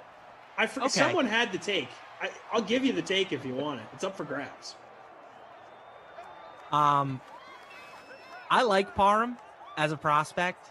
Interesting guy for sure. The problem is that he's going to be the tight end too for the Chargers. Jared Cook is the guy that they brought in to be the starter. So Parham might be able to make an impact in that role, but it's going to take him some time, I think. But Hunter Henry, good or bad? Overpaid. How about that? I do think he's actually a decent football player, but I think he's overpaid. Fair. So I hope he has a great season. Dan Jones had a pretty good first half as a passer, 11 for 13, 186 yards, 2 touchdowns, trending for the bonus. He did put the ball on the turf twice. One of them scooped up by the Cowboys in return for a touchdown. One his own team managed to recover. Saquon, 7 for 94 with a touchdown. So obviously when you rip off a 75-yard touchdown run, that's going to help. He's trending in the right direction. Zeke only 16 yards on the ground.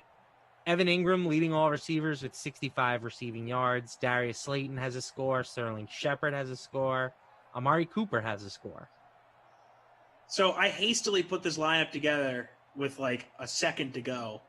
You guys literally saw me on screen finalizing my lineup. I'm in 14th. There you go, bud. It's out of nowhere. I'll take it. Just a Cinderella boy. But he's about 435 yards away. He's going to use about a 6-iron here. But when Barkley hits the B word here in the second half, it's going to send me down a bad path because a lot of people have him and I don't. So I'm prepared for it. Jose Garcia says, "Hey Matt, you don't like to go to the barbershop?" Harsh, bro. It's fair. No, it's fair. Believe me. I've been saying that I'm going to get my hair cut for 2 months now. It's really been like a year, but like I've really been serious about it for the last 2 months. But my thing is, one, I don't have like a barber. You know what I'm saying? That's interesting because usually New York people have their I barber. know. Like that's a thing. The barber that I used to go to shut down, and I've kind of been in limbo since then. It's so I don't have a barber, and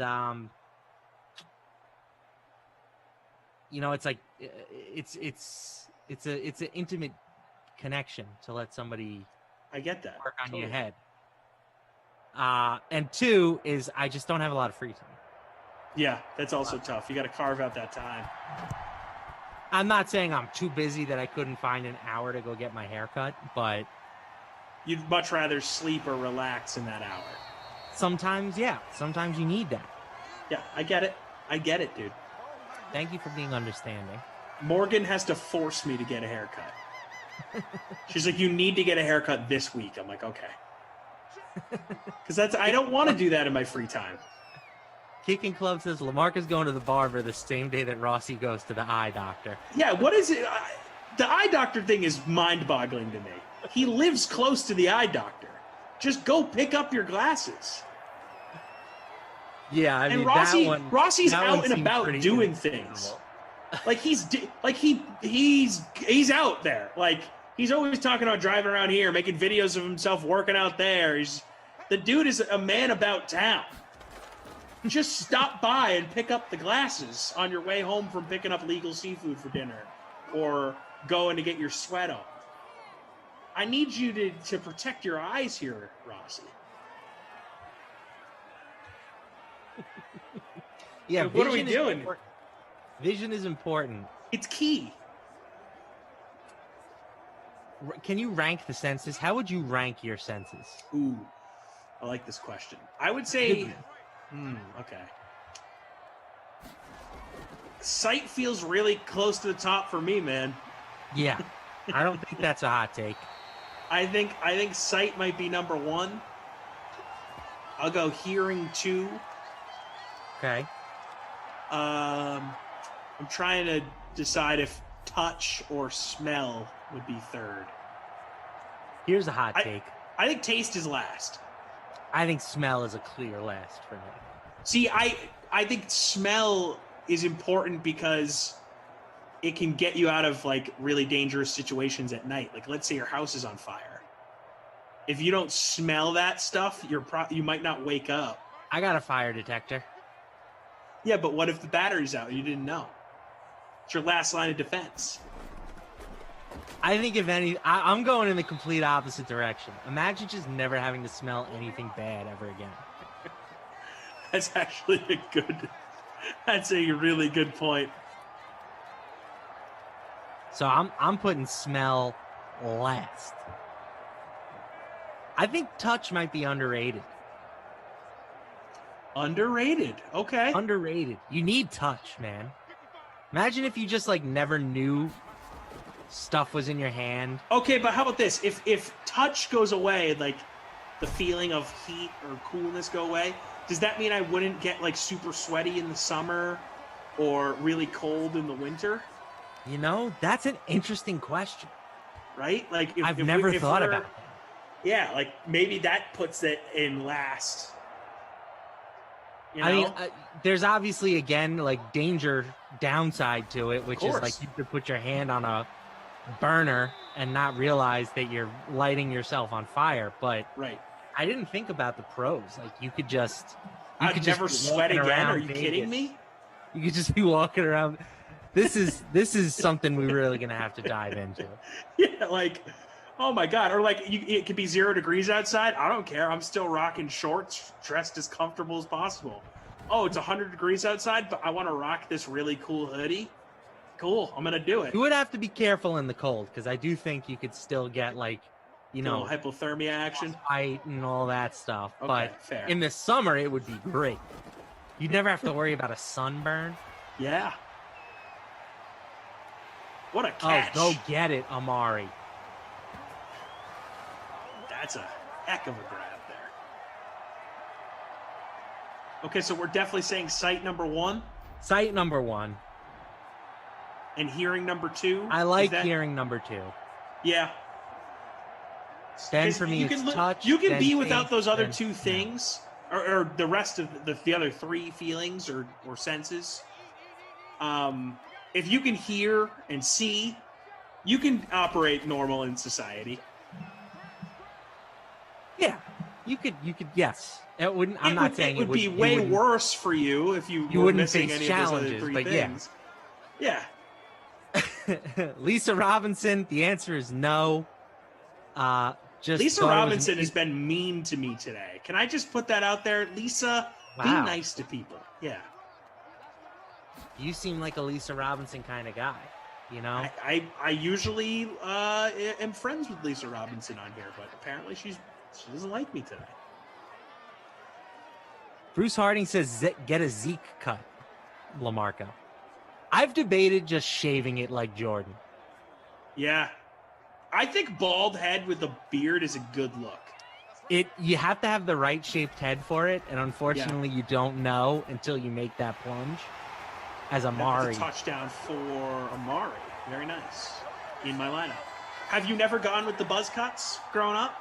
Oh, I used to get buzz cuts all the time. Yeah, same. So I know I have a good head for the bald. Like when I do go bald one day, or when I start to lose hair, I'm not even gonna try and survive 100% agree. it. Gone.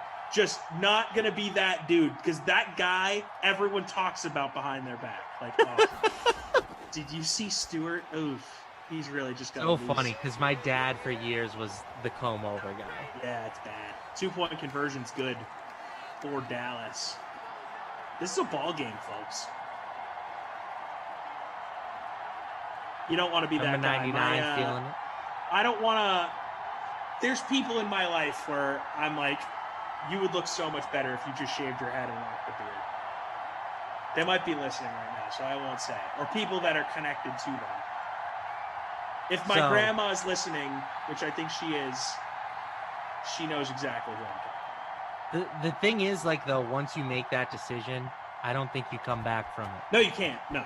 Nope. You know? But the thing is, when you're in a position to make that decision, it's always the right decision.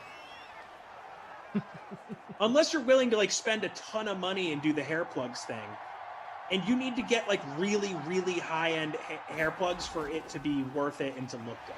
Here's a question: what is Kevin Durant doing with his hair? He's and LeBron, same thing. These guys LeBron, are so. I mean, LeBron's got the plugs now. I think we can all agree he's got the plugs. Durant. It doesn't look good though. When you catch it at the right angle, he looks like the early stages of a chia pet. Just a little patchy here and there. I think he either Durant just doesn't give an F about anyone ever. Like that's you him. know what? And I respect that. Same, yeah. Like I used to hate it, but I've grown to respect it. He really doesn't care about what anyone thinks. So he's probably like, you know what? Like, I don't want to be bald yet. And yeah, I'm losing hair, but so what? I'm Kevin Durant. I'm 7 feet tall. If you see me in real life, you can't see the top of my head. Great point. Great point. By the way, my grandma texted me this morning when I sent her the link for today's YouTube, asking me, did Morgan bring you a corn dog last night? Lol. I said, I can't believe LaMarca had never had a corn dog. She said, me neither. So Grammy's locked in. Are you calling your grandma Grammy? Grammy, yep. I call mine Grammy as well. There you go. So clearly Morgan not listening to the Dream Stream yesterday to know to bring me home a corn dog. Grammy was, if she was local, probably would have brought me a corn dog. For those that weren't listening yesterday, LaMarca has never had a corn dog. Yeah, I haven't. I promise I'll look to rectify that situation. Have you been to a Mets game yet this year? No. Are you going to, or are you just still leery because of COVID stuff? No, I'm not worried about that. I mean, I'm fully vaxxed up. It's just one of those things like you're too busy, like with the haircut thing. It is. I would have to like put in some time off for it, which I don't mind doing. It's just I would have to schedule it around. Like I've talked about going to a game for Father's Day with my family. We've done that in the past. It's usually a good time. So we probably won't do it for actual Father's Day, but we'll just go to a game and say like, oh, this is your Father's Day present. LaMarca, you should just take a week off, get your hair cut, go to a couple Mets games, go try a corn dog. Like, you just need a week off to go do a bunch of stuff. I was going to say, next Mets game you go to, just get a corn dog. They got to have corn dogs at the ballpark. I thought you were going to say, get a haircut. They probably do. I mean, it's a new stadium. They have weird stuff at, I mean, Citi Field, what, 10 years old, something like that? They got nice little amenities like that. Yeah, I don't think they have a barber there yet, but who knows? Right? I bet you I could find a barber in the parking lot somewhere. I bet there's at least one ballpark in the grouping of all these new stadiums that have been built that has a barber shop in it. There might be. There might be. Miami has a nightclub. I mean, that's Miami, bro. It's insane. How That's else the you gonna stadium get I would somebody like to come out to a Marlins game, you know? Yeah, in South Beach, right. That's the stadium I would least like to go to. I kind of wish they didn't take the gaudy statue down. Yeah, that was one of the only draws for me. That thing was awesome. Plus, it was Miami. You know what I'm saying? It was insane. That was South Beach. Yeah. All right, 24-21 heading into the fourth quarter. Cowboys own a 3-point lead.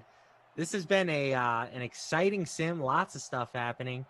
Dan Jones, 218 yards, 2 touchdowns. Does have a fumble. Dak Prescott, 208 yards and 2 touchdowns, and he has a pick. On the rushing side, Saquon ripped off 75 yards on his first run.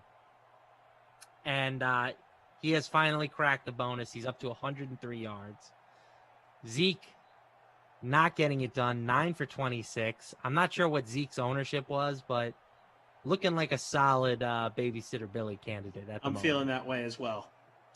Evan Ingram leading all receivers, 5 catches for 75 yards, but Amari, 4 for 71 with 2 touchdowns. 2 touchdowns. Marca, don't look now, but I'm in 5th place. There you go, boy. And I don't even have Saquon in my lineup. Darius Slayton has a score. And Sterling Shepard, I think, has the other score. In my lineup. Amari Cooper, both touchdowns. In my lineup. Dak Prescott in the captain spot. So I think that's what's helping me. And then Evan Ingram is having a nice game. But there you go. So you have everybody but Saquon for the most part. I'm not going to win, though. I'm not going to win this contest because Young Glaze has 106.72 points. I have 95. So it's going to take a lot for me to pass him. But feels good to finish towards the top when I make a hastily created lineup. See, that's the thing. When I don't put thought into these lineups, I end up finishing towards the top. When I'm trying to actually think about things and be different, that's when I am awful. I made that lineup in less than 10 seconds. Literally less than 10 seconds. You just got to rely more on your gut. Oh, did he drill that? He did. Tie ball game, 24 apiece.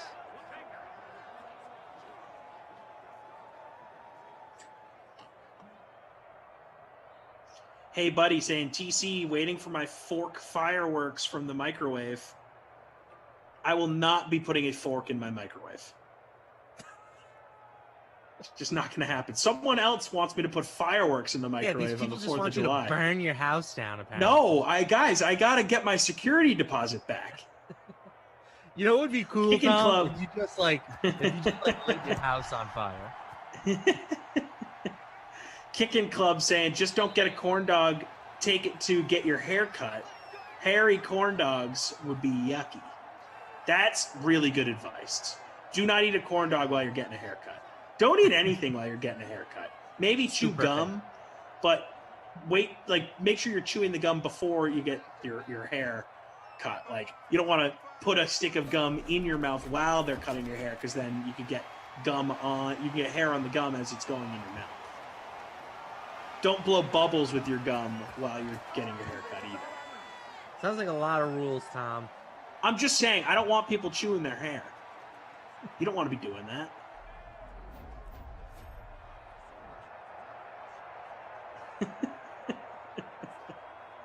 Lamarca, are you the type of guy that needs to take a shower after they get their hair cut so you get all the little hairs off? No, I'm not. I am. I respect that. Here's my thing. I have to shower before I go get a haircut. And I don't want to shower again most of the time after that. You know, I'm already clean. I guess you could just do a quick rinse, but I'm not that kind of guy. When I get in the shower, I'm getting down to business. You know what I'm saying? I totally breaking out understand the that. loofah. I'm a big loofah guy. I honestly, when I go on vacation and I don't have my loofah, I don't feel like I'm ever getting optimal cleanliness. I sometimes will buy a loofah on vacation. I have to. Need my loofah. Helps me get those hard to reach places. Captain Blood says the DK Sim personality most likely to shoot off their own fireworks is Jesse Cofield. Don't think the rest are brave enough. I literally saw a video of Jesse Cofield firing off a cannon this morning. I will not speak for any of my coworkers, but I'm not shooting off any fireworks. You're right, Captain Blood. I'm scared of them, okay? Yeah. I don't want to JPP myself. Yeah, same. That's the cautionary tale for everyone. At least it should be. Have you seen that dude's hand? It's disgusting. It is so gross. I'm just not, and like where I live, it's like every holiday people are shooting off fireworks, and I find it annoying. Yeah. Right? Because they're not even like the cool, like colorful ones as Dak with some nice yardage here. They're just the loud ones that do nothing for the world. That just make dogs scared. Yeah, dogs, veterans, and people who are trying to sleep. That is one of the disadvantages of living near Busch Stadium, is that the Cardinals are one of those teams that uses fireworks super liberally. You know? Like, yeah, guys, you didn't win the World Series. I will say a nice fireworks show after a game is okay. But every time, like every game, we got fireworks. Okay. Every time. Captain Blood says he's got $2,500 worth of fireworks in the garage. Just why? Explain to me. Maybe they're awesome fireworks. I want to know what. Like, you know, I'm sure that you enjoy it, Captain Blood. Obviously, you wouldn't spend $2,500 if you didn't. But, like, is it just like, I want to know what the end purpose is. Like, is it just to put on an awesome show for all your neighbors? Is it a macho thing? Like, what is it? Why? Yeah, is it just so you can say that you have $25,000 worth of fireworks? Did you get a good deal once upon a time? You're driving down the street, buy one, get one free. Stopped a couple times that month. Touchdown, Zeke. Still probably in the babysitter Billy position. Brad Schmidt says Lufa Doncic. That's what some people in the Dallas area call their loofah. I need to stand, Lamarca. Yeah, I don't blame you, dude. This is 3 of 4 for you? Yeah. So ever since I got the Apple Watch, I don't know, we'll say last week, it's been imploring me to stand way more than I do. Because, you know, you're sitting around all day doing work, you forget to stand. It's like, hey, stand up for at least 1 minute an hour, which doesn't feel like a huge ask. But then when you're being asked to stand for 1 minute an hour, when you don't do it according to your watch, it is more than an ask. Like, it's like, oh, okay, I guess I'll stop what I'm doing to stand up for 60 seconds. I'm a big sitter. I love sitting. Give me a chair over standing any day of the week. Standing room only, no thanks. I'd rather sit at home, watch the game. 100% agree with you. Okay, so Captain Blood does say because where he lives, they're going to put on the show near the marina they all sail from. Okay, so if you're putting on a show, that's fine. That's respect. I'm going to put on the show of the century. But, like, I'm talking about, like, my neighbors. They're not putting on a show. They're not putting on a show. I had a buddy who's... Lisa says everyone likes fireworks. I'm going to push back on that. If fireworks disappeared tomorrow, I would not care. I wouldn't care. So I've actually had this debate before on a podcast I used to do where one of the guys on the pod said that fireworks were overrated. And it was one of those things where he was just the guy that was kind of like too cool for everything, you know? Like, he's the guy that would say pizza's overrated. He's the guy that, like, just everything was overrated in this guy's book. Yeah, for sure. Guy? He said the 80s was overrated as a decade. Just get out of here with that. When was he born? I think in the late 80s. Okay. So, one of his takes was that the fireworks were overrated. My assertion to that claim was, dude, you just hate everything that people like. Like, it's nice to have 4th of July fireworks. It's a tradition. It's a nice thing that people gather to do, and just it's a good time. Now, I will say but that since that podcast, I've changed my mind. In the moment, I thought it was just like him trying to fit in his narrative of thinking everything was too cool. He was too cool for everything, I should say. But I have now swung the other way, and I agree with him. I think fireworks are overrated. And I think it took me living next to Busch Stadium to swing that way.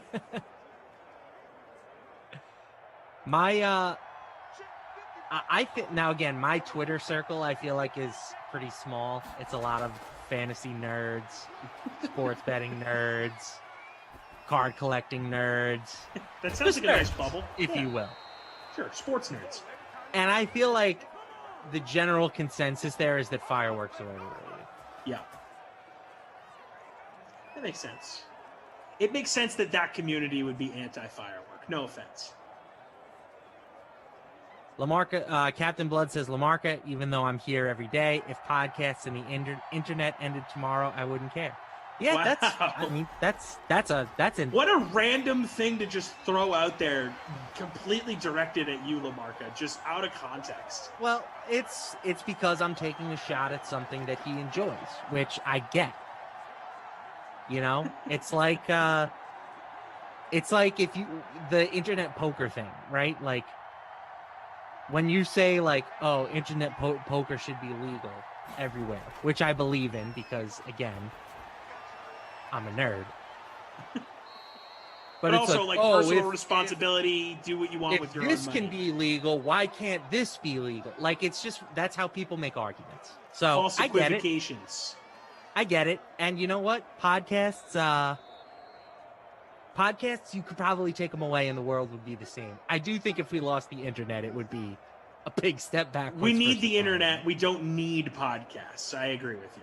Although I make my living off working in the podcast field, I agree that the world could exist without them. It is not a necessity. I believe the internet at this point is a necessity. Jordan Lindenbaum saying my friends and Twitter fam are all betas. Jordan Lindenbaum would say that. I mean, because he's clearly an alpha. Stupider thing than alphas and betas. Lindenbaum is definitely an alpha, or at least thinks he is one. He tracks as an alpha, no doubt about it. I don't know the guy, never met him, but yeah, he types like an alpha. I'm a lambda.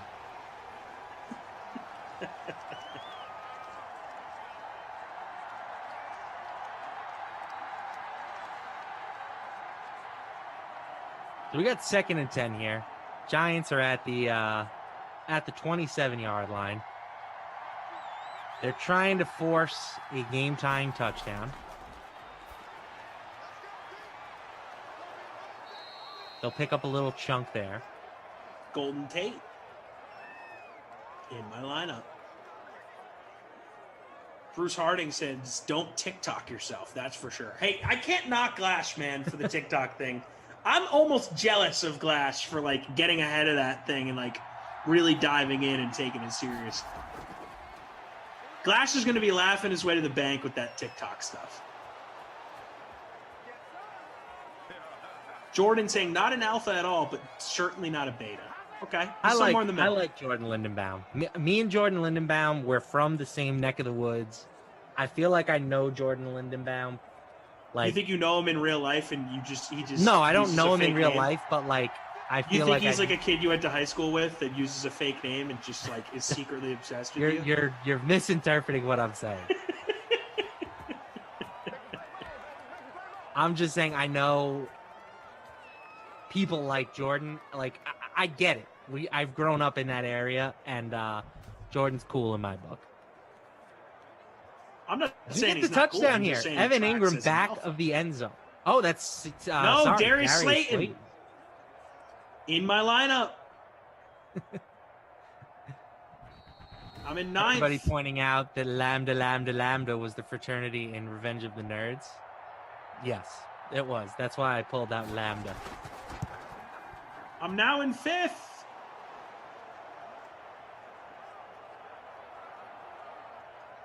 Bubba, 65-77 in first place with 130 points. Crooklyn Dodger in second, 129 points. Those are 2 good names.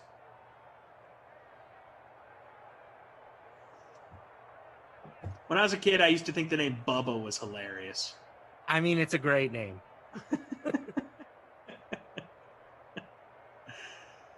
It still blows my mind that there was a real person that existed in real life in the NFL named Bubba Franks.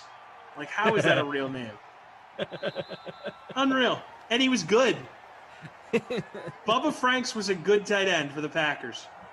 If you just, instead of KS, it was an X at the end, 100% that would be like a rap name. Yes. 100%. Right, like Bubba Sparks, exactly. Exactly. I told you my Bubba Sparks story, right? I don't think you have. Looks like we're about to get overtime here, by the way. Bubba Sparks was supposed to perform at this event that my old station would put on annually called Champ Bash, which is like at this local casino type place where they'd play the AFC and NFC championship games on these big screens. It was like an event. You come meet the radio personalities, you eat some apps, you drink some Diet Cokes, have a good time. And then they have like a musical performance between the games. And we paid Bubba Sparks something like $3,000 to show up and perform at Champ Bash. And the morning of, he called, and we had paid him in advance. Morning of, he calls and just goes, "Nah, it's cold out. I'm not coming." Wasn't even snowing, just cold. Too cold. Didn't show up. So Drew and Ops with $1 million idea right here. He said Bubba Franks should be a frozen hot dog brand, like Bubba Burgers, but hot dogs. And as always, Tom, our sins come back to hot dogs. Seriously, what a missed opportunity for Bubba Franks. How has he not done that? Just think about how many Bubba Franks he could have sold in Green Bay, Wisconsin. In Green Bay. Yeah. Agreed. Maybe that's such a good idea that I think it probably did exist for a time. How could that not have been a thing? Like, did he have no marketing people around him? I'm now upset that it didn't become a thing. I don't think it's a thing. It should be. There's a Bubba and Frank's Smokehouse Barbecue in Hampton, Virginia. That's all I'm seeing, though. Is that owned by Bubba Frank's?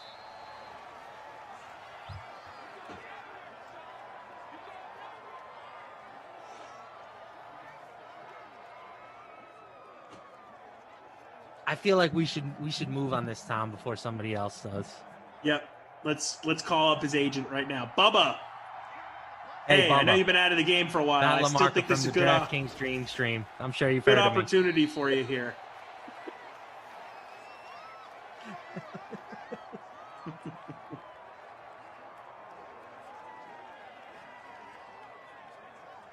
I'm in. Where do I sign up? Anything hot dog, as long as we classify under the sandwich category at your grocery stores, I'm in.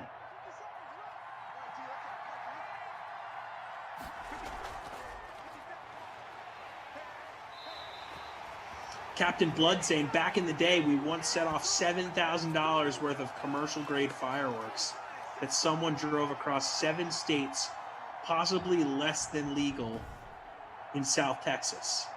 The last 6-inch ball blew up in the PVC pipe. What happened then? I need to know what happened after the ball blew up in the pipe. You can't just end the story there, Captain Blood. Did someone JPP themselves? Do you also have a friend that has a stump with like one finger remaining on it? So this guy, the Padres just brought in this reliever to pitch. He also pitched yesterday. Has to be the most unique pitcher in baseball. He throws his slider 90% of the time. 90% of the time, just frisbee sliders. That sounds like a... He's hit 10 batters in 20 innings. It's like Little League. Why is this guy in the majors? I guess his slider must be pretty good. I don't know. Remember in MVP baseball, if you had a pitcher with a slider, unhittable. Unhittable pitch in MVP baseball. I mean, slider's a tough pitch. Tough pitch. It was like Greinke's curveball. It was unhittable. There's a few dudes where you knew, like, just not going to happen. Sorry, brother. Right now, the pitch in MLB The Show that's the toughest to hit is the sinker. Because guys have figured out, like, it defies physics where you can throw it high in the zone and it gets the same amount of sink because it's a video game. You know what I'm saying? Yeah. So online, just impossible. It's a lot of just cheesy high sinkers that are just dipping all over the place, running in on your hands. It's tough. Yeah, I don't know. The timing of that would be difficult. Like a sinker high in the zone. Like I don't even know how you mentally figure that out. It's tough. Captain Blood saying, Tommy, then my mother-in-law stopped letting us fire them off. My father-in-law got more powerful hearing aids. Well, it sounds like everything was okay. No one got hurt, so that's good. Jordan Lindenbaum saying, these people around the block from me growing up used to do at least $2,000 to $2,500 worth of fireworks every 4th of July. Lots of people used to go watch. They always had cool stuff.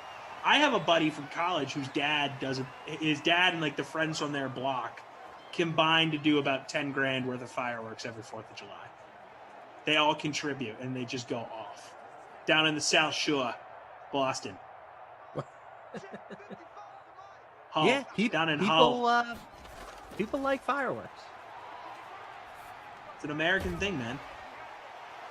Oh, and the Giants get a stop here on 3rd down. It's going to set up 4th and 1 at the 47. Go for it, you cowards. They're not going for this. Drew and Hobbs says the fireworks business is booming. Well, that's going to do it for me today, folks. Good night, everybody. Yeah, bunch of cowards there in Dallas. Damon Ariel saying when fireworks burn people's houses down, that ain't cool. Agreed. What an atrocious punt. Good. The They Giants deserve it take from being over at cowards. the 36-yard line. That punt ended up with a net of like 15 yards. 17-yard punt. One time in high school, we had a punt. Kid punted it. It only went 10 yards. Like, he punted it, and it went like a soccer ball, you know? Mhm. And it hit our long snapper in the back of the helmet, and the ball bounced back 9 yards. So in the newspaper, it was listed, Noel Amaral, 9-yard punt. No, 1-yard punt. So, Now, is that for a live? while, it was a Or a 1-yard dead punt. If it hits your player? No, because it's a punt. It's not like a kickoff, you know? Right, but if you down a punt, if you touch it before somebody on the other team That's actually a does, great point. Yeah, I guess the refs made a mistake there. Or maybe because it hit a helmet and didn't. Maybe there's I some don't know. sort of rule we don't know about. If it legitimately inadvertently curious. Yeah, like if it hits a helmet and not like the guy goes to pick it up, maybe it's different. But it hit him in the helmet, bounced back 9 yards, 1-yard punt. Never forget that newspaper clipping.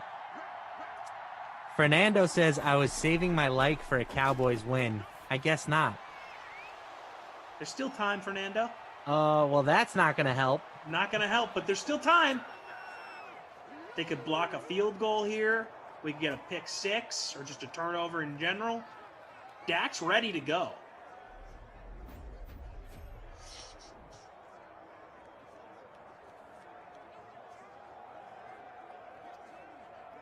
Slayton in my lineup, so I like that there. Oh, they're not even risking it.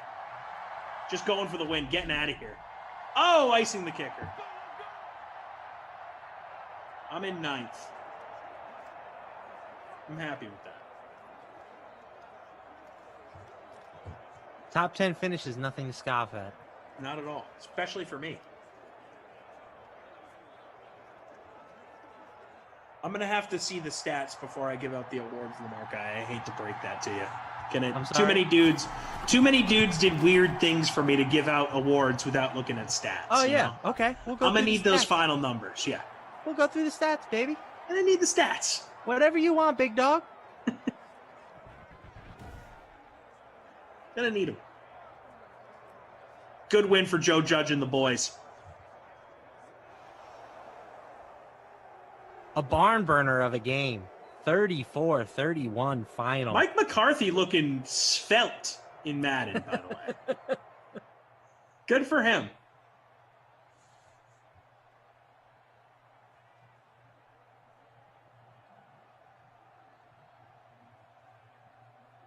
DJ hitting the B word, passing. Rarely see that in Madden.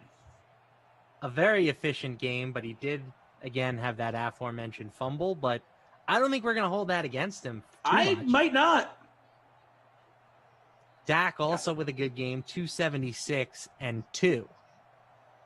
He did, he threw a pick, but that's it. Saquon with a good game, 120 and 1.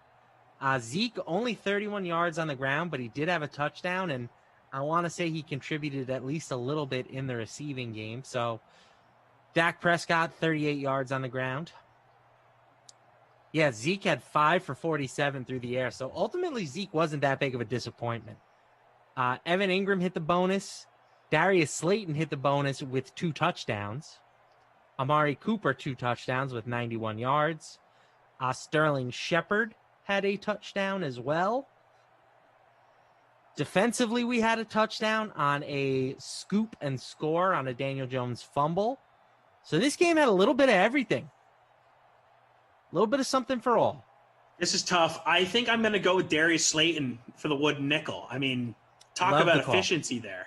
Got to Love go the with call. him for that. But shout out to Daniel Jones for having a great game. And I want to go Michael Gallup for the babysitter Billy. Just 4 grabs, what about no tuds. CeeDee Lamb? I was thinking CD. Yeah, 3 for 17's bad. Yeah, let's go CD. Let's do it. I was trying to give it to Gallup because, look, more experienced guy. You know, you expect more from a vet. But CD, 3 for 17 is brutal. We'll give it to CD Lamb. All right, CeeDee Lamb it is. That's it for this sim. We've got 2 more tonight over here on the Dream Stream. 8 o'clock, 49ers Cardinals. It's going to be myself and Adam Kaufman, a.k.a. the man, the myth, the legend. If you don't want to hear any Celtics talk, I advise muting because I want to talk to Kaufman about the whole Celtics situation. Oh, you got questions. Be prepared for that. And then 10 p.m., Madden After Dark. Really should be a really good game here. Bills at Chiefs. This is one that I'm sure a lot of people are excited for the regular season. That one is going to be me and you once again, Tom. So you've got a little hiatus. Go rest up. Maybe do some vocal exercises. Have a little tea, herbal tea with honey, lemon if you prefer. But until then, until 8 o'clock, we've got Ross Tucker coming up. So check out what Ross has to say, and we will catch y'all soon. Peace. If you'd like to make your NFL games a little more interesting, you've come to the right place. It's the Even Money Podcast with Ross Tucker and Steve Fezzik. Yeah, Vegas, baby, Vegas. It is the Even Money Podcast presented by DraftKings Sportsbook, and sports are going crazy right now. NHL playoffs, NBA playoffs, the golf has been great. Major League Baseball, always and always NFL conversation to get to as well. I'm Ross Tucker, former NFL offensive lineman, 5 teams, 7 years. Those of you that check us out on YouTube, youtube.com/Ross Tucker NFL can see some of the game balls, some of the helmets behind me. Got a bunch of different shows, the Ross Tucker Football Podcast, Fantasy Feast, the College Draft Podcast, really whatever you're into on the football side of the ledger, we've got it for you. This is 30 minutes of on-demand audio and video talking about whatever is going on in the betting world, in the sports world, especially when it comes to the National Football League. Check me out on social at Ross Tucker NFL, and check out the show on social at Ross Tucker Pod. We have a very special guest today, and when I say we, I mean me and Steve Fezzik, the only 2-time winner of the Super Bowl of professional football gambling, the Super Contest at the Westgate. Check him out at Fezzik Sports. And Steve, today we're joined by my buddy JJ, John Jastrzemski. We used to work together at WFAN.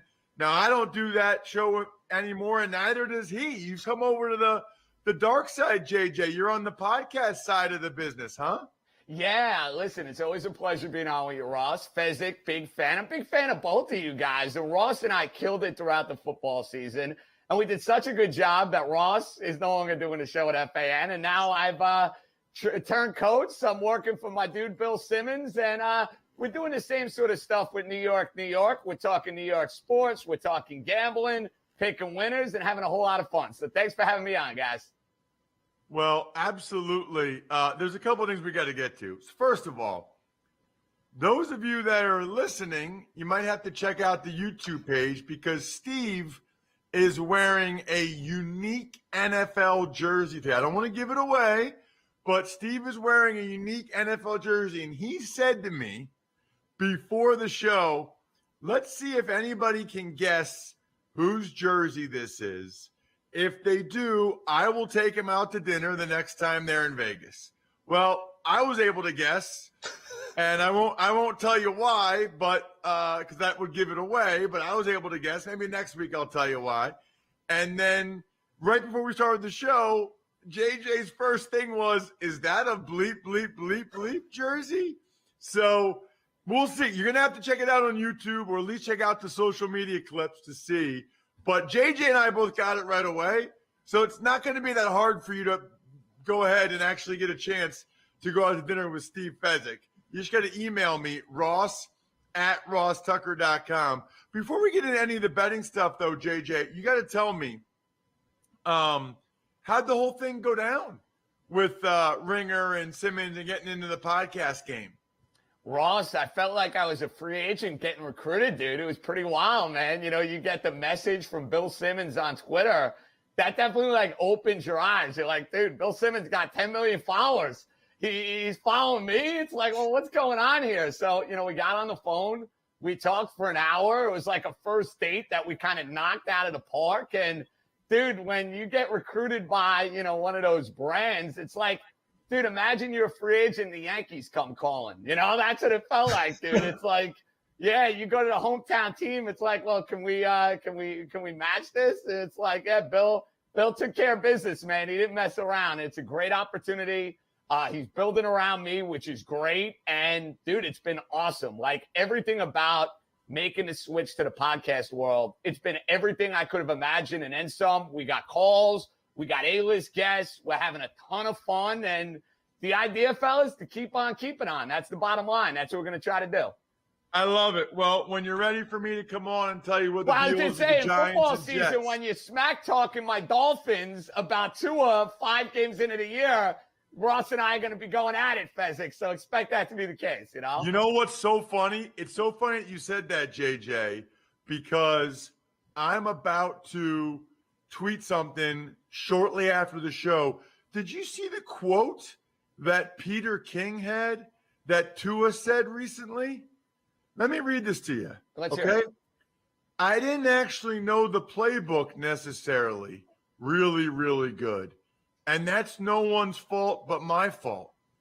I mean, first of all, why did he not know the playbook really good? Secondly, does he not realize how not smart it is to admit that? I love Tua. I met Tua when he did the U.S. Army Bowl. But, JJ, what are we doing? I mean, what are we doing not knowing the playbook as well as you should, number one? Number two, admitting it.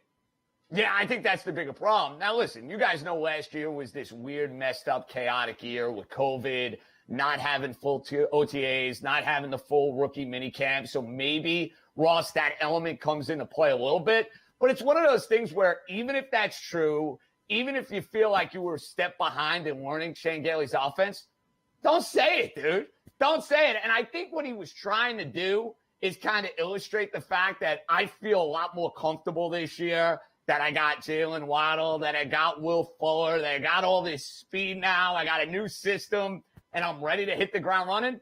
That's all well and good. And I think he's going to make a big step forward this year. But when you have a so-so rookie year, you don't want to add fuel to the fire. And let's be honest, he adds a little fuel to the fire by putting this sort of quote out there. I don't think there's any doubt. All right, time out.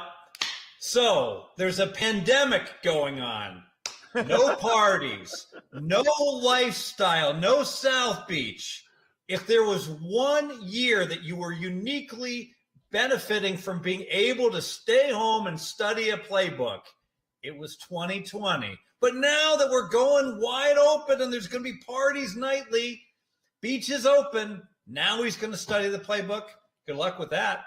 Yeah, I'm actually confident, Fezzik, he's going to be okay. Call me crazy. And, I think for a lot of these guys, the rookie OTA workout, a quarterback getting all that information and processing it, I think you need that on-field game experience. I really do. Tua didn't have that last year.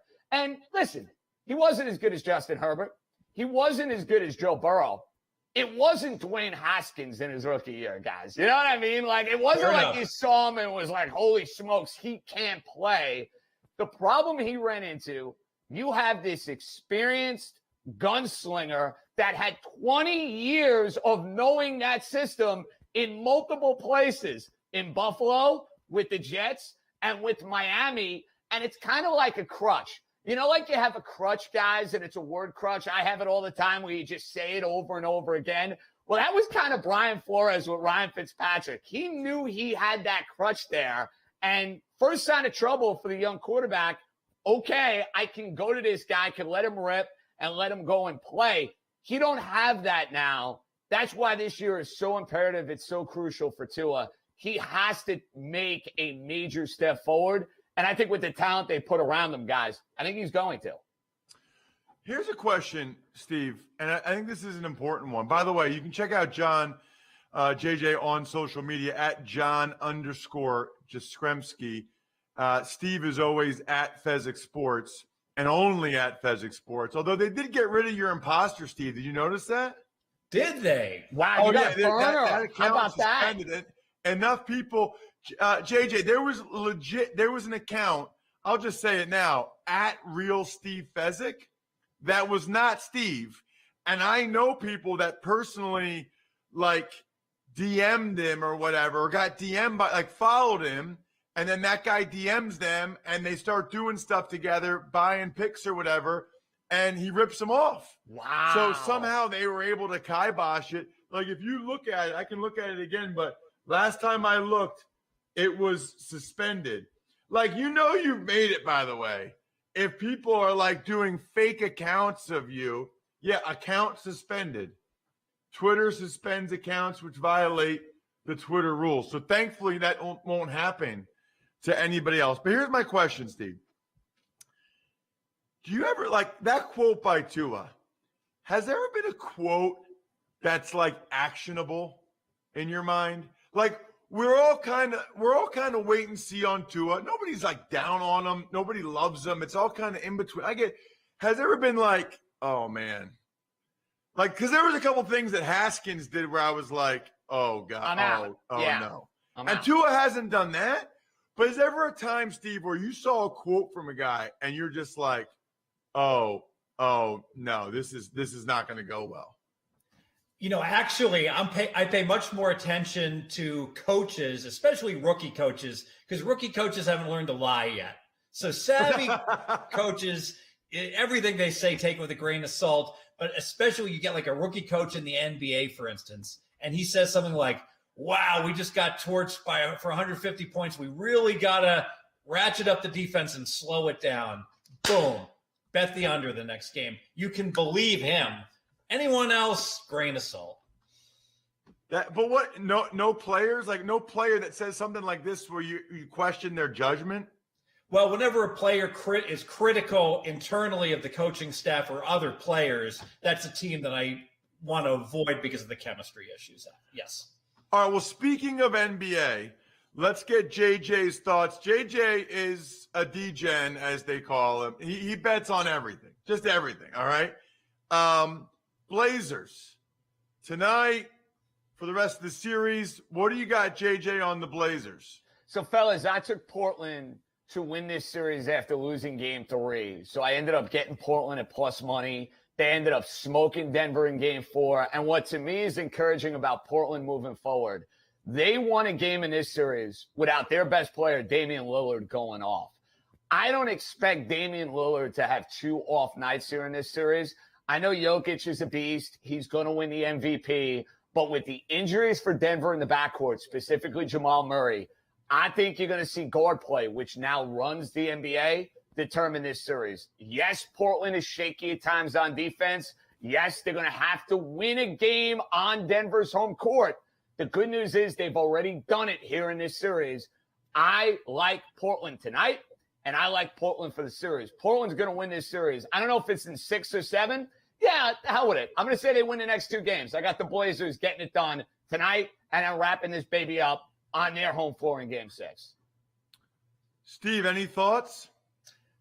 I went with one prop tonight. I played the Joker under 5.5 assists. And this is all about the way Portland defends Jokic. They don't go ahead and double and triple team him when he gets the ball like many other teams do. And so because of that, they're perfectly content Jokic pouring in his 30, but he doesn't get as many assists against Portland than he does against the rest of the league. In this series, he's gone for 1, 5, 5, and 1 assists.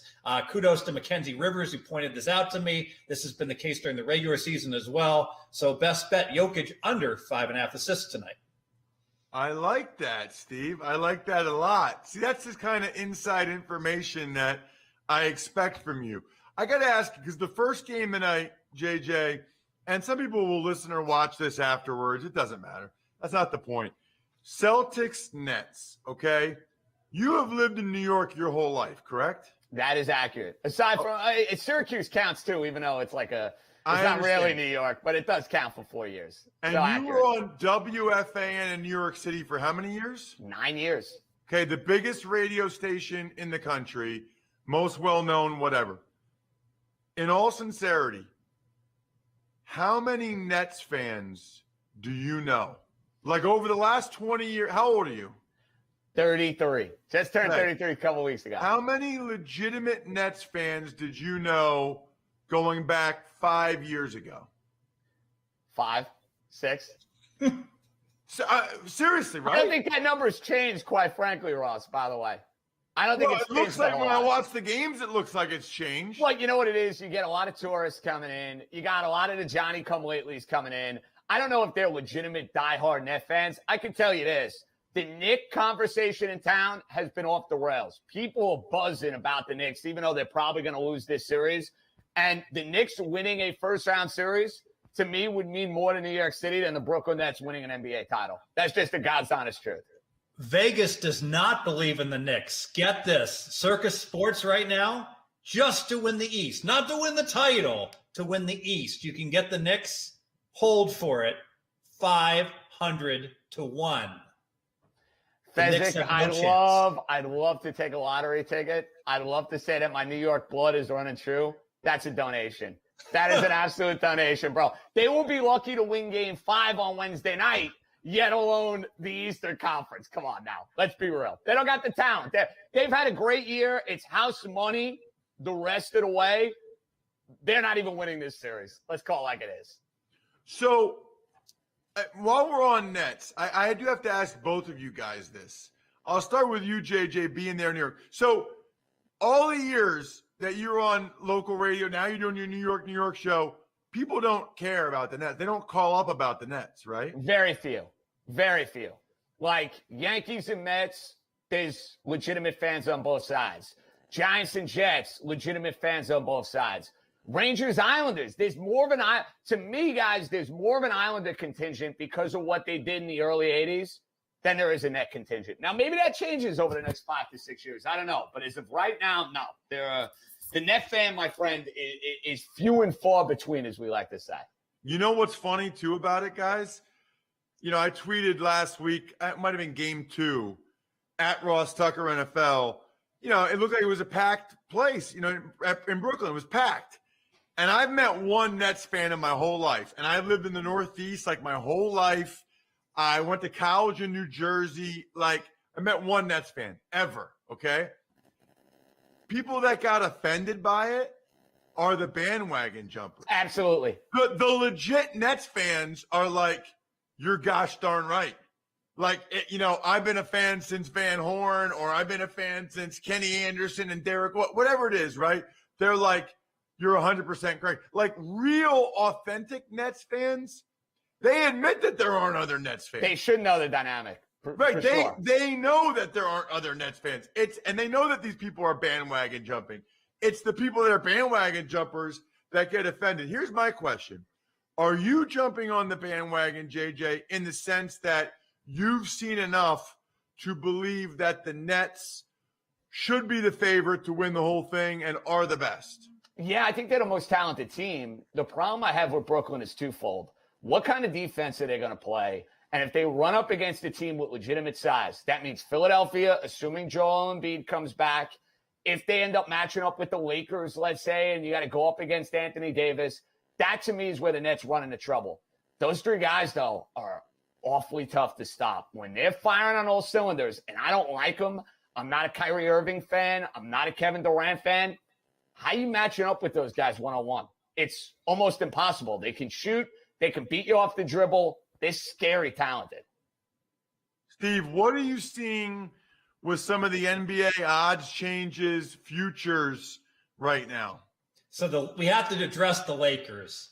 I've never seen such a huge change in the odds based upon one game fairly early in the series. Before game 4, the Lakers were minus 800 to beat Phoenix. So you had to bet $8 to win $1. Then AD gets injured. And I tell you, Vegas is basically saying they don't think he's coming back. And if he does for this series, he's not going to be close to being AD. Phoenix is now the favorite against the Lakers to win the series, minus 160. So the feeling is that Ayton is going to feast without AD in the middle, and that LeBron, it's all on him. And LeBron is not LeBron in his prime. It's not going to be enough. This is crazy, by the way, because last week after, was it game 1 or game 2 where Chris Paul hurt his shoulder? Game 1. Yeah, so it's game 1, okay? And I followed my guy, Dr. Chow, at Pro Football Doc, and like the Suns were saying it's it's a bruised shoulder, and Dr. Chow's like, that looks like a subluxation and a labral tear, and I was like, oh, the next 2 games, next 2 games, he couldn't have been worse. I mean, he couldn't play, he wasn't good. But then last game he was good. Like I was shocked. I thought, to your point, Steve, I thought Lakers are going to roll now. Chris Paul's done. And then with AD getting hurt and Paul playing better, it's like the whole thing flipped again, JJ. No doubt. And I didn't expect that out of his Suns. I didn't expect that out of Paul in game 4, give him credit. But I bet the Lakers guys after game 1 of this series, because I got them at like even money. And I was like, listen, Davis, LeBron against an inexperienced Suns team, I got to take that bet.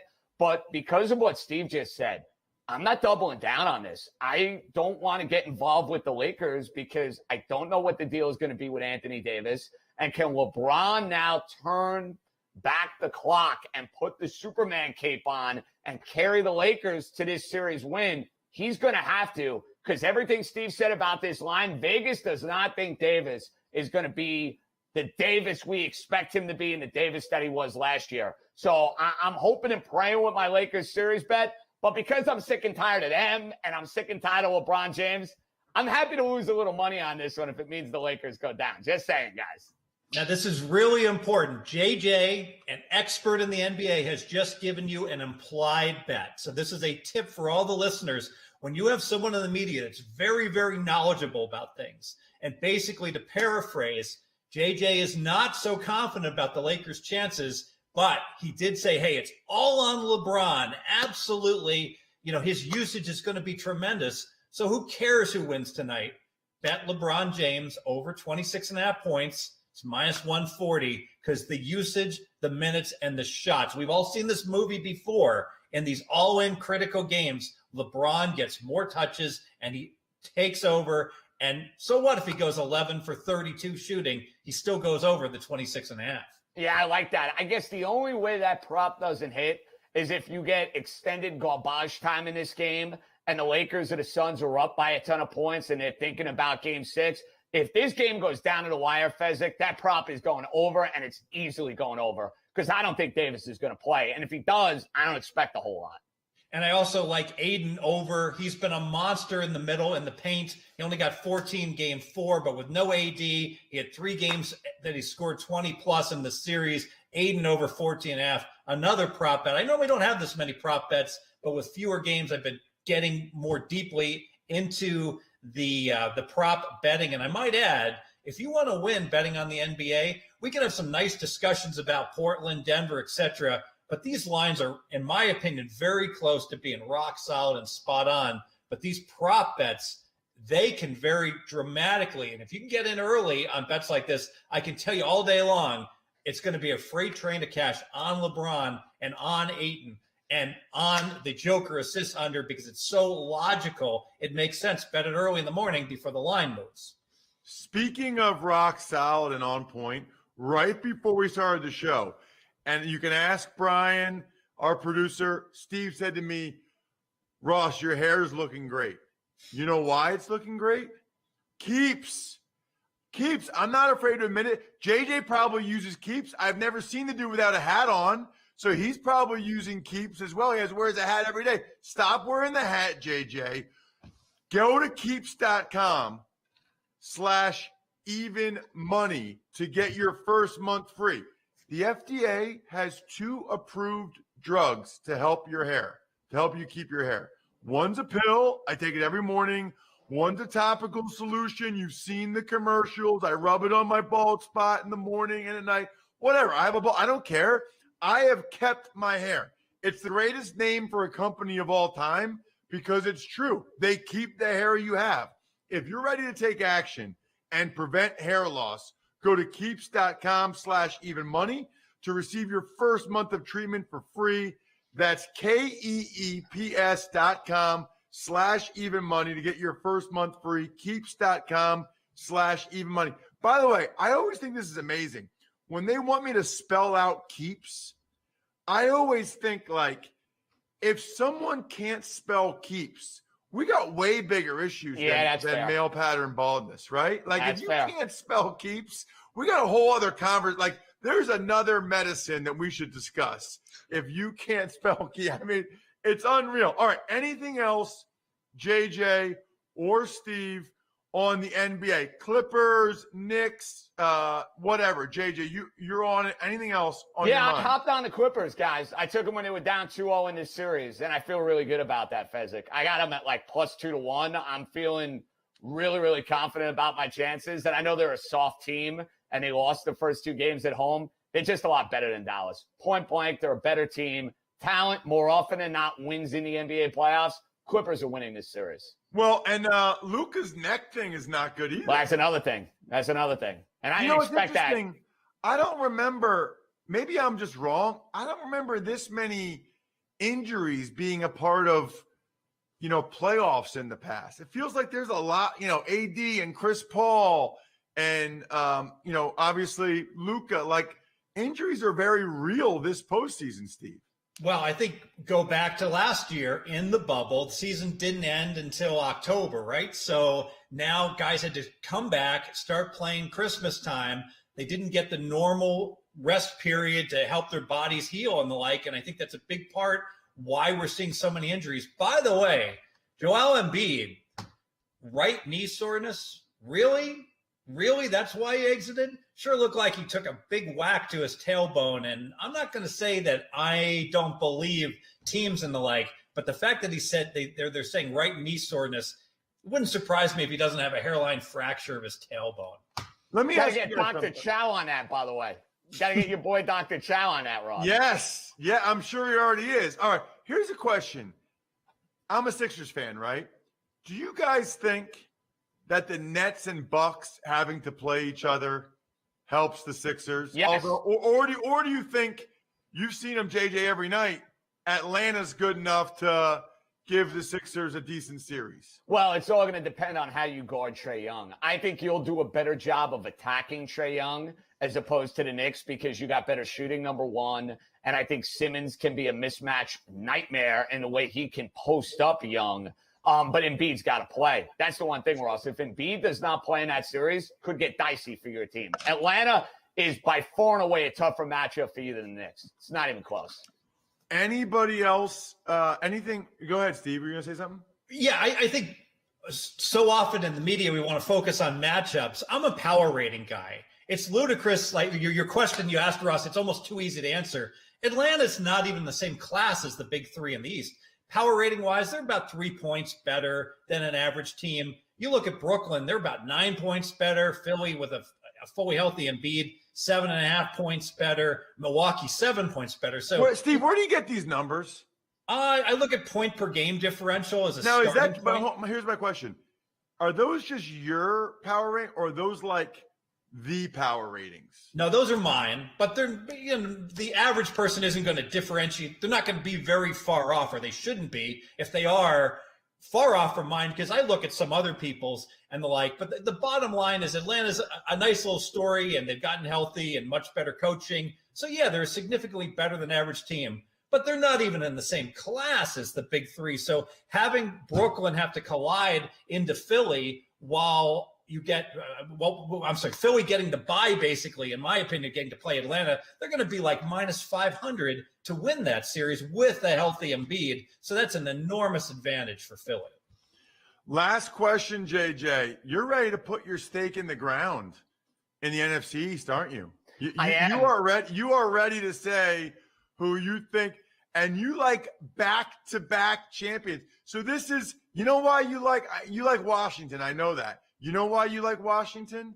Because it reinforces your whole thing about Fitzpatrick and Tua. That's why you like Washington. No, not at all, Ross. I just think Washington's defense is studly. I mean, you got Chase Young, you got Montez Sweat. Now you have a competent quarterback. And I know nobody wins that division back-to-back years. The trends back that up.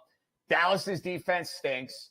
I don't believe in Daniel Jones. The Eagles are clearly rebuilding. So I just think there's value, guys, with the football team. Let's go. Washington to win the NFC East.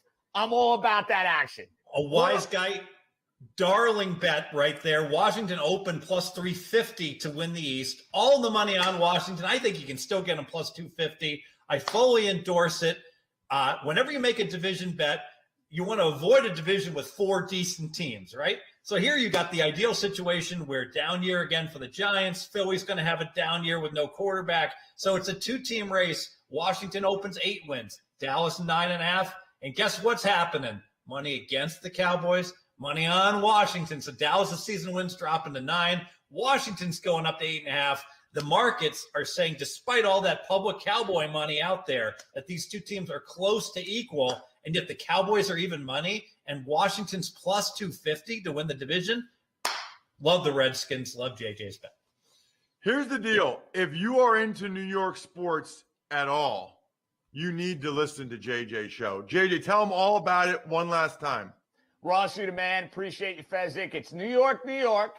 Can download it on Spotify, Apple, wherever you get your podcast, Sunday, Tuesday, Thursday. But we got bonus episodes Wednesday and Friday for Nick playoff games. Whenever something's hopping, we're cooking. Ross will be on the show.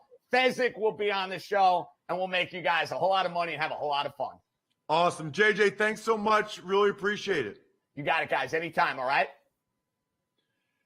What a fun show, Steve. That was awesome. Can't wait to see. Hey, you can send me a tweet at Ross Tucker NFL or email me. Probably the better way to go about it. Ross@rosstucker.com. If you know the jersey that Steve Fezzik is wearing on today's show to get that dinner with him out in Vegas. Next week, we should have a surprise guest who I am so excited for. When you guys, you'll know what I mean when you get a chance to hear or listen to him next week. You'll be pumped up. Little NFL win totals conversation and more. Other than that, good luck, everybody. Hope you guys win some money. Thanks for listening to the Even Money Podcast. Make sure to also subscribe to the Ross Tucker Football Podcast, the Fantasy Feast, Business of Sports, and the College Draft. All available at Apple Podcasts, rosstucker.com, or wherever podcasts can be found. A lot of times on the show, I mentioned DraftKings. Here's what you need to know. You got to be 21 or older, New Jersey, Indiana, or Pennsylvania only. New customers only. Restrictions apply. See DraftKings.com/sportsbook for details. Gambling problem, call 1-800-GAMBLER, or in Indiana, 1-800-9-WITH-IT.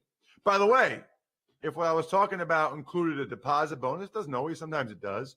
Deposit bonus requires 25 times playthrough, and deposit bonuses are paid out in site credit.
What's up? Here we go again. 8 o'clock primetime action. Sunday night football or Simday night football. He's Matt LaMarca. You are mighty accustomed to him today. I'm Adam Kaufman. Good to be back. We're giving Tom Carroll a break, really, is what it is. You know, this is kind of a, as I called it, the primetime. It's a cough sandwich for the sax man because you had Matty here and Tom Ace for the last one. That duo's back together for the next one. Just a little reprieve on my part. How are you? Yeah, I'm good. Can't really complain. Mets have won the last 2 days.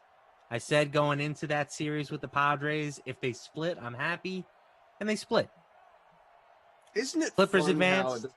This is a larger conversation we could have during the sim, obviously, but I don't know if it's a good thing or a bad thing, but it's just a reality. It's part of being a sports fan. When you truly care about a team, and as is well established, you care about the Mets more than any other team out there.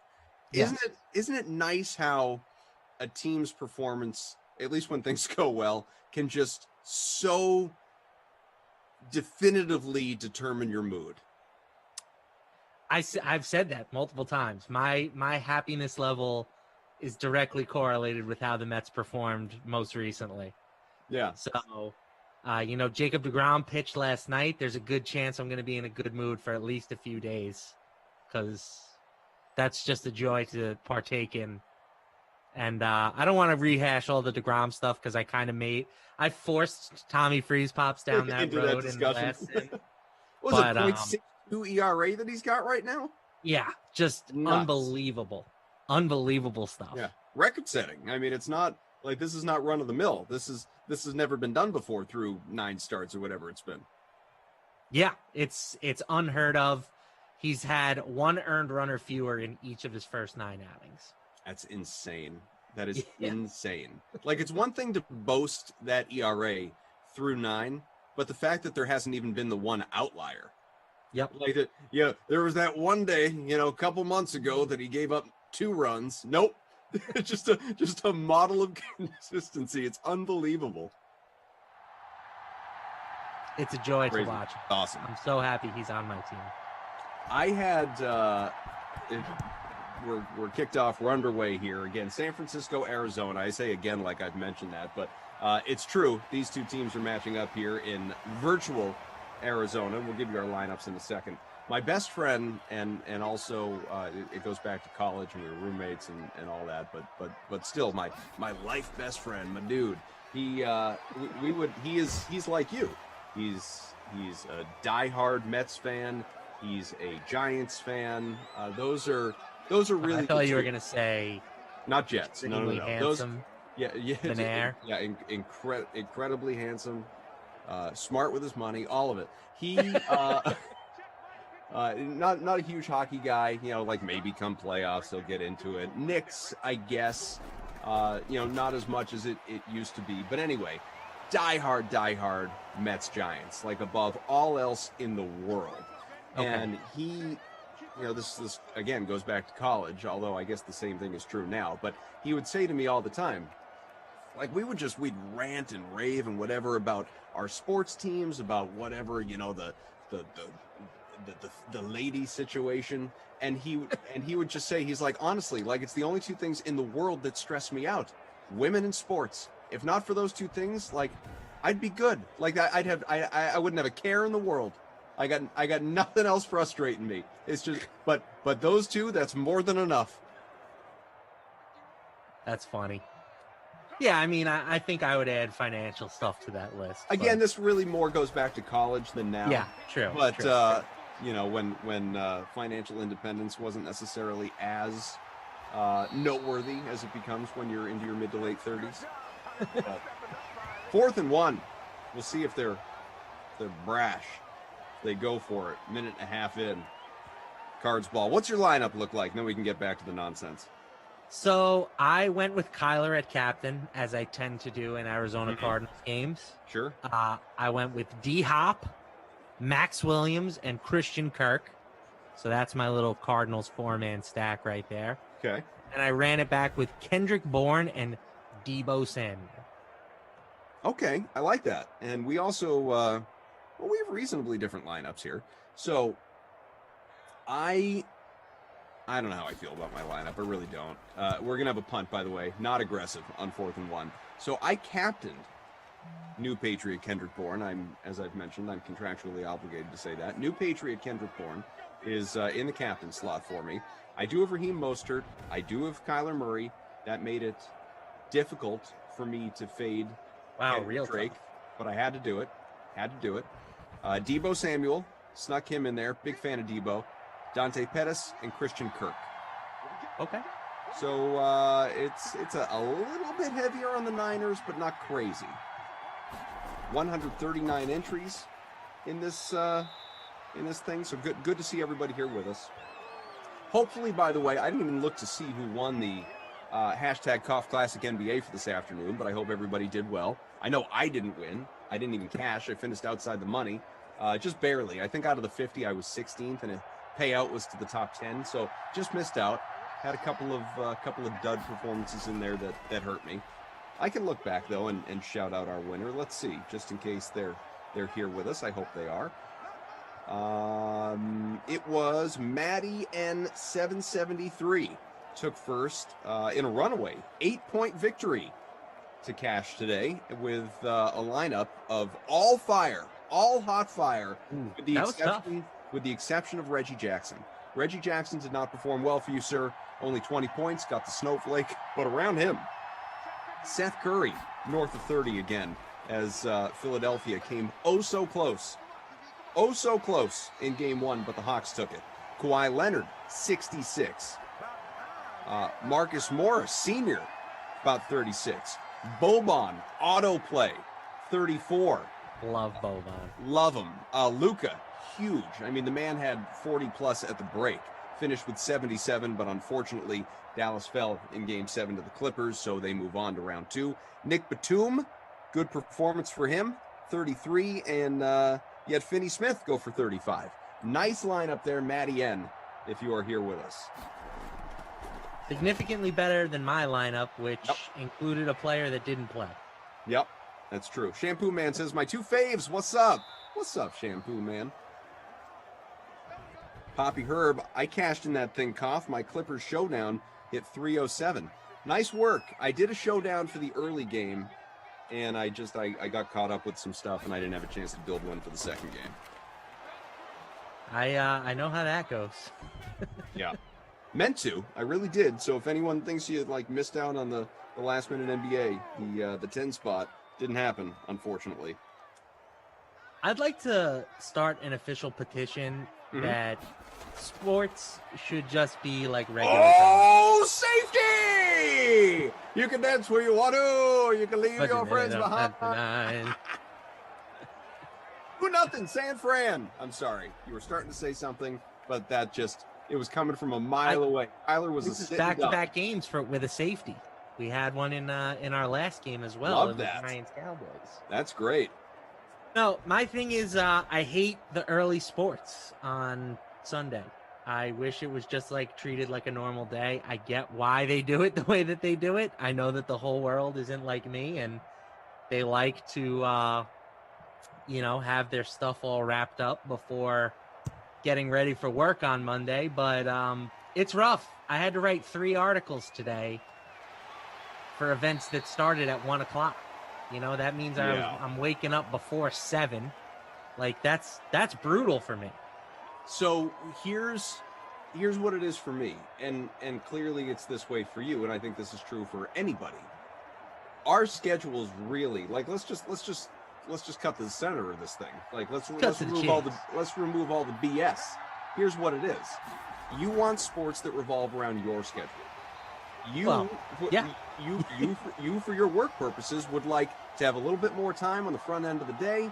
You maybe don't want to be up as late the night before. You want your evening sports. This daytime stuff, not interested.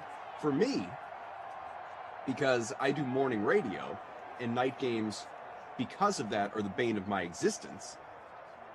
At least with games that I care about, that I truly want to make sure I'm watching intently and all that. Like tonight, the Red Sox and Yankees, that they played this evening. They're playing right now. I don't like that. I don't want any part of that. Like do it earlier. Play at 4. Play at 1. I don't care. Sunday night baseball. Oh, this thing might not end until 11:30 or 12. Gross. The bulk of my work for later can't start until that stupid game is over. I hate it. But playoff basketball, now that the Celtics are out, by all means, start at 8, play at 10. I don't care. Okay, fair. That's what it is. You're right. I am being selfish. So, but that's okay. That's okay. You want things that go. You want a la carte sports. You want it to work on your schedule. Interception. Baker. Buddha. Very impressive. Defenses showing up early. Must-Be says, just like the players, you get paid, don't you? Shut up and write. Well said. Oh, man. Fumble and answer right back. Niners get it. Mosley on the recovery. Show me the person that never complains about their job. You know what I'm saying? Drew says, should we just shut down Twitter and you can just record it and watch whenever you want? I'm believe it or not, I'm capable of just not opening Twitter. That doesn't do anything for me. There's no like Twitter advantage here. I need the sports to happen earlier. I need life to exist on an earlier schedule for the purposes of my work. Am I being selfish? Maybe. Lindenbaum, though, says, I'm with you 100% on that, LaMarca, with the exception of the NFL, which gets day and night games. I don't want to see sports during the day. Night only. The NFL is different, too, because we have a week of preparation for those. Yeah. You know, like I'm not doing my content Sunday morning for the most part. I'm getting it done during the week. There's a trickle effect. But Boston Joe, I work for myself. I have a great boss. Yes, go on. I work for myself too, and I hate my boss. I mean, yes and no. I'm an independent contractor, kid. Yeah, but you don't pay you. That's true. You know, I suppose that's not fair. independently wealthy. I mean, I don't presume that Boston Joe is either, but yeah, I get the point. Like, you determine your own schedule. That's right.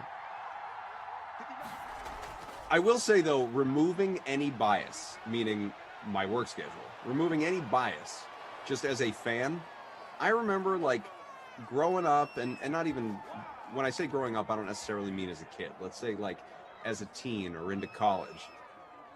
There is just something cool about a primetime game. Like, all right, I got my whole day behind me. Now I can settle in for a little Sunday night baseball or Sunday night football or whatever it may be. Like, you didn't want that stuff during the day interfering with your schedule at all. But, again, then responsibilities come into play. It's like, all right, we're going to need this a little bit more on demand.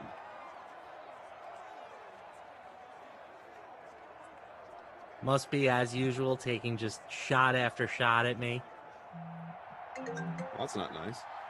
Speaking of, now my boss is calling me. He probably heard this. Well, you know what? We're going to change your schedule. Is it bad that I just had to send my boss voicemail? Touchdown! Listen, you're busy. You're working. I think it would have been unprofessional for you to answer that call. Well, it's not my DraftKings boss, though.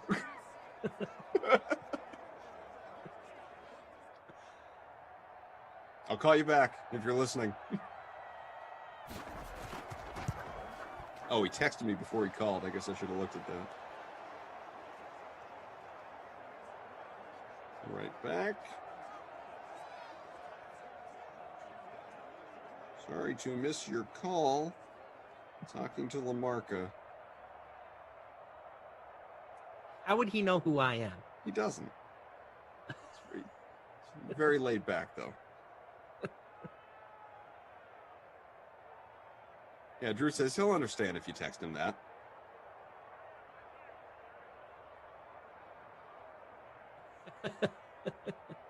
Drew Stack, by the way, we got producer Drew, our technical director. Back-to-back Drew Stacks for me. Jared Yesterday Knopf. was working as well. You know, shout out to the weekend crew. Really holding it down. We got a lot of prima donnas out here in these streets these days. Not willing to get their hands dirty on the weekend. You know what I'm saying? It's becoming embarrassing, if we're being honest. Like, the weather's nicer, and all of a sudden, oops, sorry, forgot how to watch a Madden sim and talk about nonsense for an hour. I mean, buckle up. As Glash would say, and he's as guilty as anybody right now because he's, on vacation the next week. But strap on in. That's what Glash would tell you. Get on the bus and let's go. Gotta strap it up sometimes. Brewster B says, how many bosses do you have? Well, I mean, not counting my wife, I have, excuse me. Oh, still fighting that bug. I mean, I work for multiple companies, Brewster B. So I have a few. Drew says, I understand. Oh, I think he was, well, I don't know. Were you understanding, Drew, people not wanting to work on the weekends? Or, oh, my boss. Okay, yeah, all right. That's what I thought it was. No. He was saying he'll understand if you text him that. Oh, right. Matt LaMarca? Yeah. I got it. Matt LaMarca of the Long Island LaMarcus? Of course. No. Call me back. We are quite distinguished. We have a champagne, or it's a Prosecco bottle, vineyard, LaMarca Wines. No relation to the family, though. Not a rousing 9-0 San Fran through one quarter. Raheem to the stream, 8 for 24 on the ground. Drake 6 for 23. We got a fumble for Mr. Murray. Kyler 1 for 15. Not a lot going on in the air. You did have the receiving touchdown for George Kittle. Debo 1 for 11. Mostert 1 for 4. That's it. 3 catches in this one to this point. Yeah, that's it. I got nothing to add. We did have a El Bongo says, I quit living check to check a long time ago. Yeah, but do you live your life a quarter mile at a time? Like Dominic Toretto? Huh? El Bongo? I don't got friends. I got family. Why do you say it like he's slow? He talks a little faster than that. You're not listening to him at half speed. He's a little slow. Yeah. I never knocked on nobody. Like, there's like 14 double negatives in that sentence.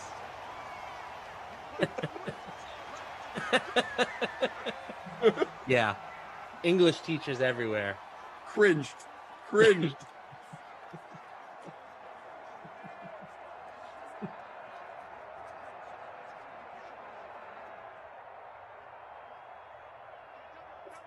Your Sox down 2-1 going into the bottom of the fourth. So much time. For the cardiac Sox, come on. My boss is asking if I'm sounding better as far as doing my work tomorrow. You do sound a little... It's still a little up there. A little phlegmy. Yeah, a little nasally still. Nasally, that's the word. Yeah. See, here's the problem. I mean, I could say, like, yeah, I'm sounding a bit better, but I'm not 100%. But then I'm getting, like, I don't need a mandated sick day. And then, you only get so many of those. What if I get a cold again in a couple months? It'll run out. It's true. You gotta use your time sparingly. Right. You gotta be responsible. Oh, I'm still coughing. Oh, not fun.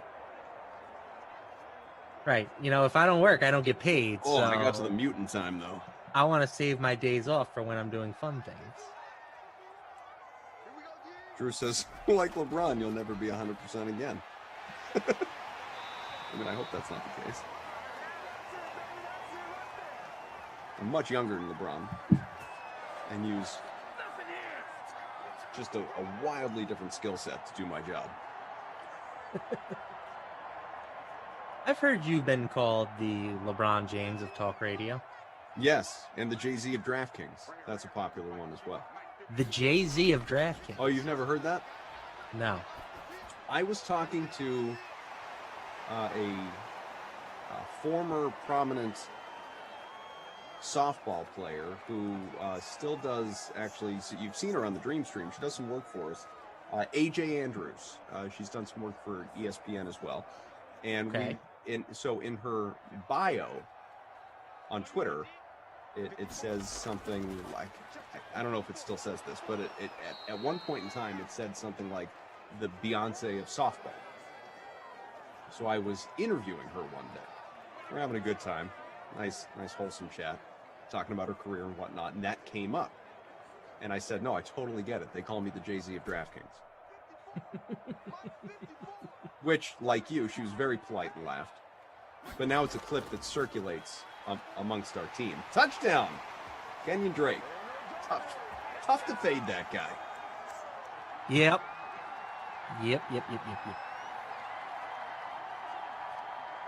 Drew says, did you say you're much younger than LeBron? No, I didn't say I'm younger than LeBron. I'm older than LeBron.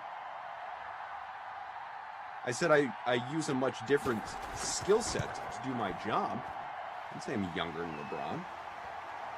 Either that or the mind's getting a little cloudy too, and I should consider this sick day. I don't think I did. I can't tell. I've learned to pay half attention to you. Like you do. I think you misspoke, but I'm double checking. Well, if I did, then I course correct. LeBron is in fact younger than me. Not considerably, just a few years. But he is the younger of the two. Wow. Imagine being older than LeBron James. I don't have to. I live it.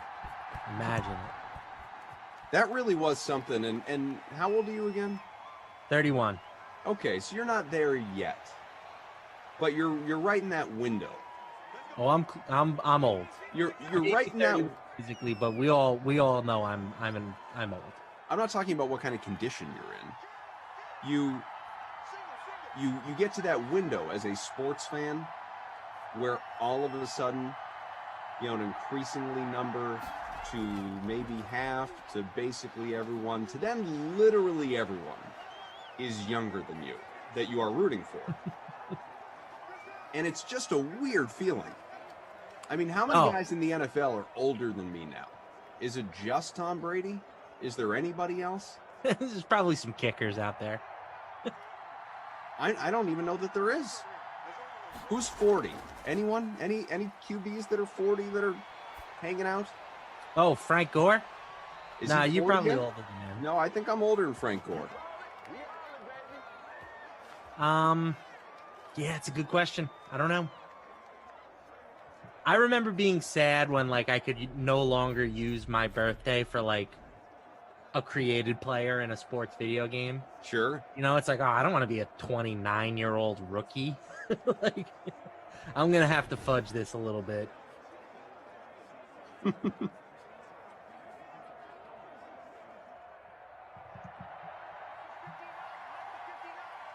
Must be says, cough is actually crusty. You trashed toilet paper. Who does that? What are we talking about?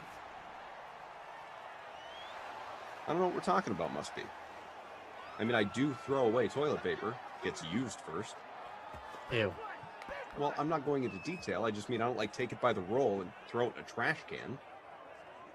That would be odd and irresponsible. Dude, you're older than Jerry Jones. No. If you had to guess, how old is Jerry Jones?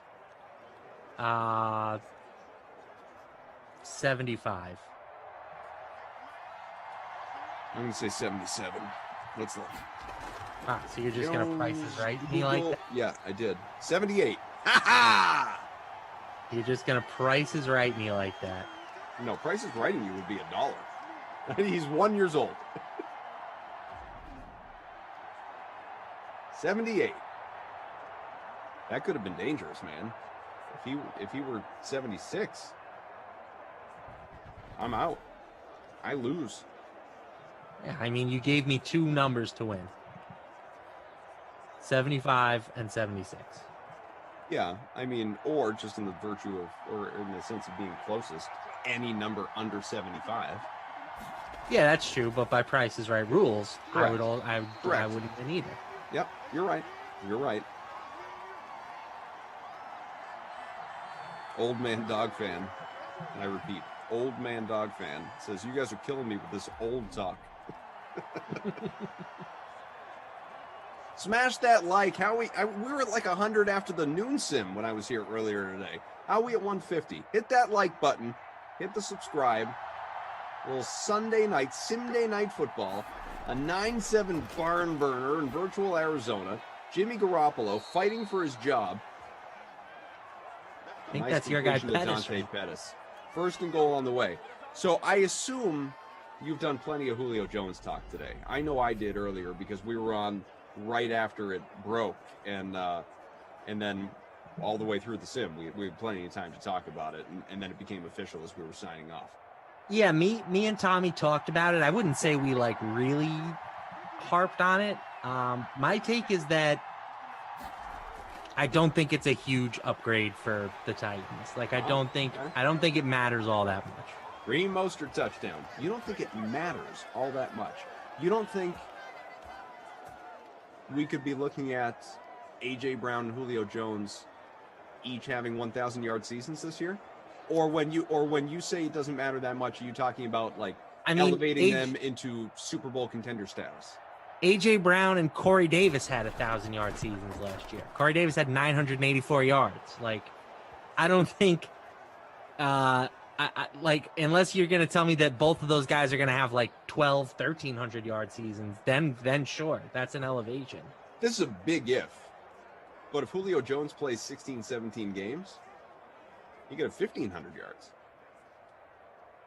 Yeah, and if aunt was, stop a man, that. she's Stop my that. uncle. No, he's generally been durable. Last year he wasn't. He played in 9 games, and he still had almost 800 yards, which is outrageous. It's possible. 32 years old. I'm not saying it's likely, but it's possible last year, health-wise, was an outlier. I don't know.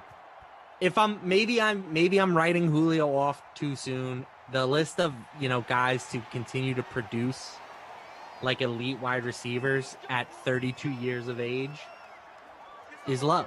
I think A.J. Brown is still the clear number one option for the Titans. I think him and Julio are going to be a very good tandem, but I think they had a pretty good tandem last year to begin with.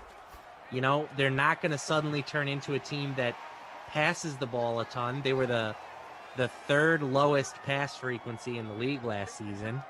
See, and obviously you disagree with this. I can tell just by you saying that.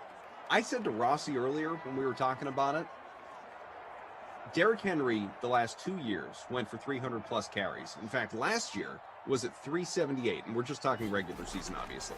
And I know there's an extra game this year. But running back productivity, obviously, as you get to your mid to late 20s, approach 30, all that, and however, he's 27. We looked it up earlier. You have Julio there. You got Brown there. You got Josh Reynolds, who I do think was a good pickup. Obviously, you lost Davis. You lost Humphreys. You lost Jonnu. Your tight end situation's not great.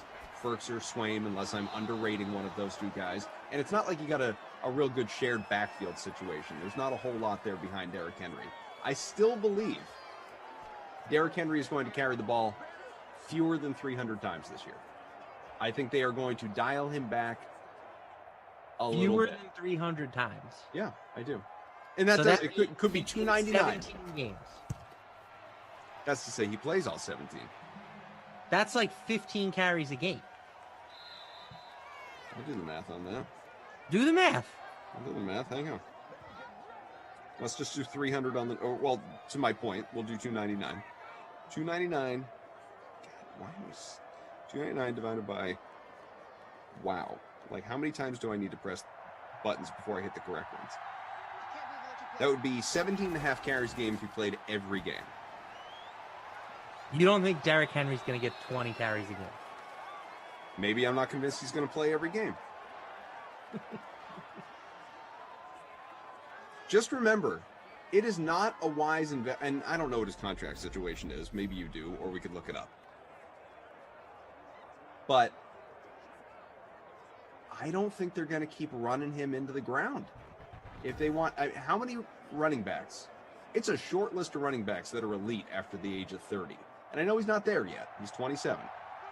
This is his age 27 season. He turned 27 recently.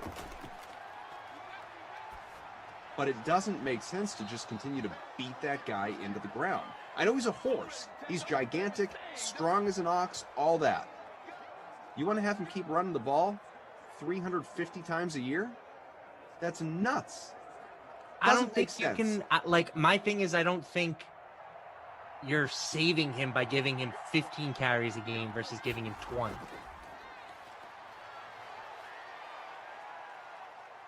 I don't know how he feels about it. I'm sure he'd like to get the rock 25 times a game. That's just pride. Well, yeah.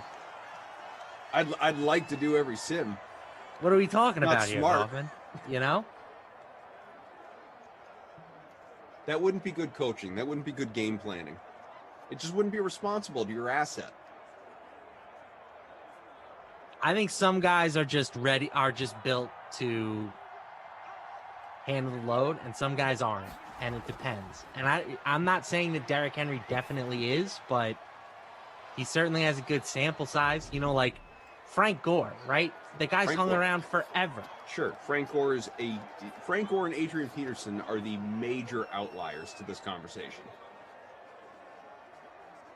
I'm not willing to bet against Derrick Henry being one of them. Now, maybe his explosion saps as he gets older. You know, certainly he's a really big dude. If he loses some top-end speed, that'll hurt. I'm not worried about like him breaking down injury-wise. The guy is a freight train. Shampoo Man says Julio equals more throwing. That's common sense. Normally, I would agree with you, Shampoo Man. I don't, just because of what they lost. You lost Jonnu Smith, you lost Corey Davis, you lost Adam Humphries. So it may kind of equal out in terms of the amount of passing they're doing. And obviously we don't even know what Julio's health situation is going to be. We hope, just as fans, and certainly the Titans, hope he's going to be healthy, but we don't know. We'll see.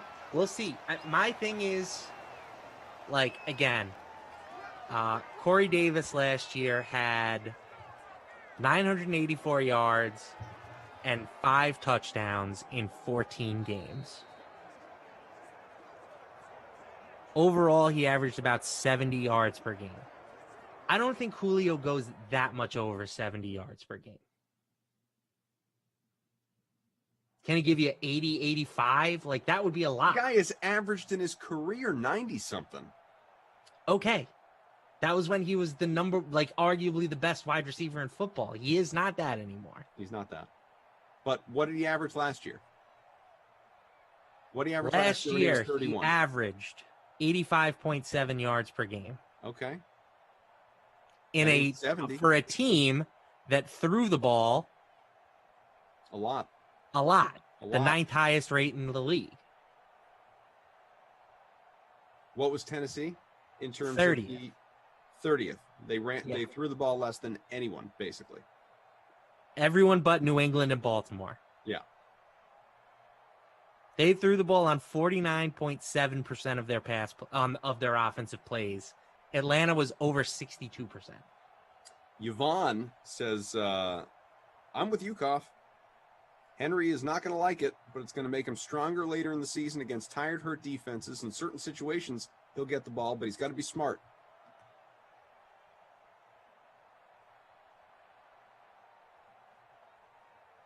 Justin we'll see what happens, right? This is why football is great. We're both just speculating. Yeah. Oh, yeah. I mean, look, neither of us knows. You know, I will say from a fantasy perspective, I'm not happy about the fit. I think it clearly diminishes AJ Brown's upside. It hurts Derrick Henry's upside. Maybe he scores more touchdowns, but I do think, like you're saying, he probably gets less touches. Mm-hmm. The only real winner is Ryan Tannehill. On the flip side, though, you probably feel, well, maybe you don't. I would think you feel markedly better about Pitts now in Atlanta than you did with Julio still there. I can't buy in on Pitts at his current price tag. He is being drafted as the number 5 tight end right now. 5th in redraft leagues. He's going behind, the big 3 of Kelsey, Waller, and Kittle. Yeah. And he's going behind TJ Hawkinson, who is in a similar situation where he's like the only man left in Detroit. He could get peppered with targets. Asking a tight end to produce in year 1 is just historically not a good bet. I'm not willing to pay that top 5 price tag. And maybe Kyle Pitts is a generational tight end and he can buck that trend. I certainly think he's one of the best athletes we've ever seen at the position, but I'm not willing to find out for the price of a top 5 tight end in fantasy. I'm sorry. It's not going to happen. I remember having this exact conversation last year. I don't think with you specifically, definitely with Gary and maybe some other people. Remember the Gary and Thorne folks when he was still? I still work with Gary. Well, I know, but I'm telling the people. The folks. Okay. Yeah, I know he still shows up on the Sweat and people see him from time to time, but it's been a while. He's in the DK Live. Yeah, it's been a while since people had the direct access to him here on the stream. I remember having this exact conversation with regard to Clyde Edwards-Helaire last year and what he was being drafted at, ADP-wise. See, but we've seen rookie running backs at least come in and dominate. Yeah, but it was weird in Kansas City. For sure. Everybody got a little bit too excited with Edwards-Helaire. I didn't. That was... I'm not right often. Truly are the best. No, I'm not right often. You're a titan in this industry. You guys just wait. You guys wait until Derrick Henry touches the ball 15 times a year a game this year.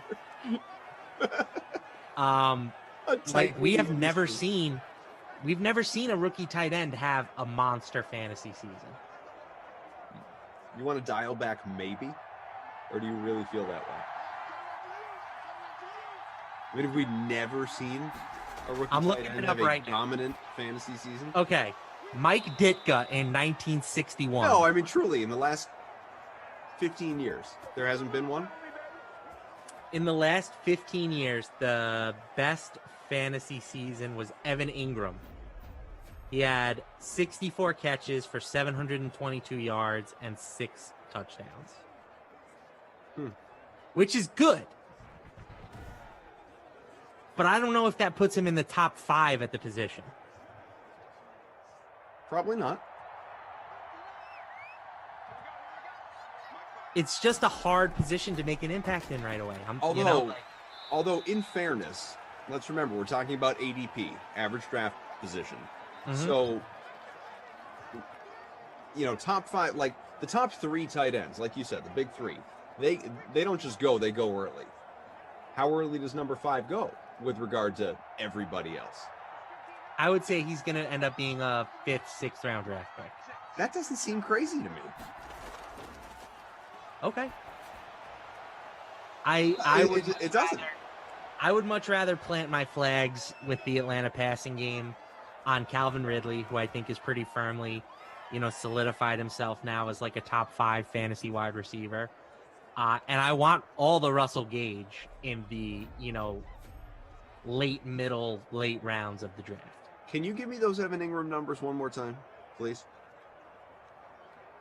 722 yards, 64 catches, 6 touchdowns. 2014, Travis Kelce. 67 catches, 862, 5 touchdowns. He's not showing up on this thing that I'm looking at. You want to know why? Because he played one game as a rookie, and that technically counted as rookie year. He got hurt. And then so he wasn't a rookie, is what you're saying. I mean, so he had a whole year of learning how to become an NFL athlete. For all intents and purposes, the stats that I'm giving you are his rookie stats. How about Drew? Drew says Gronk had 10 touchdowns as a rookie, 5th in tight end fantasy. Gronk had 10 touchdowns. How many yards? He had 546 yards. Okay, if you think Kyle Pitts is going to be Rob Gronkowski, a.k.a. the greatest touchdown scorer maybe in the history of football, then by all means draft him with the top 5 tight end pick. I get where I'm coming from. How many where I'm touchdowns coming did Brady throw that season? Let's look that up. Sure. I'll look that up. Drew might have it faster than me, but I'll look it up. Let's see. I'll let the Drew stacks work. He said 36. All right, that's not unreasonable. Yeah, that's not what you were expecting now, was That's it? not what I was expecting. Damn it!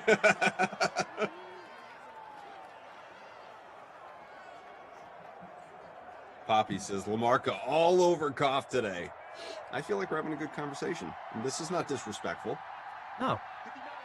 16-7, halfway through the third quarter, 2nd and 6. Mike Bizzle said Shockey had a great rookie year. I did see his rookie season on there, but Kaufman said in the last 15 years, and he was technically more like 20 years ago. So I omitted him. That's fair. That's fine.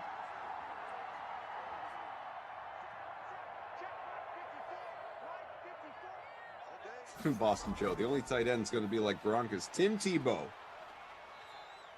10 touchdowns for Tebow.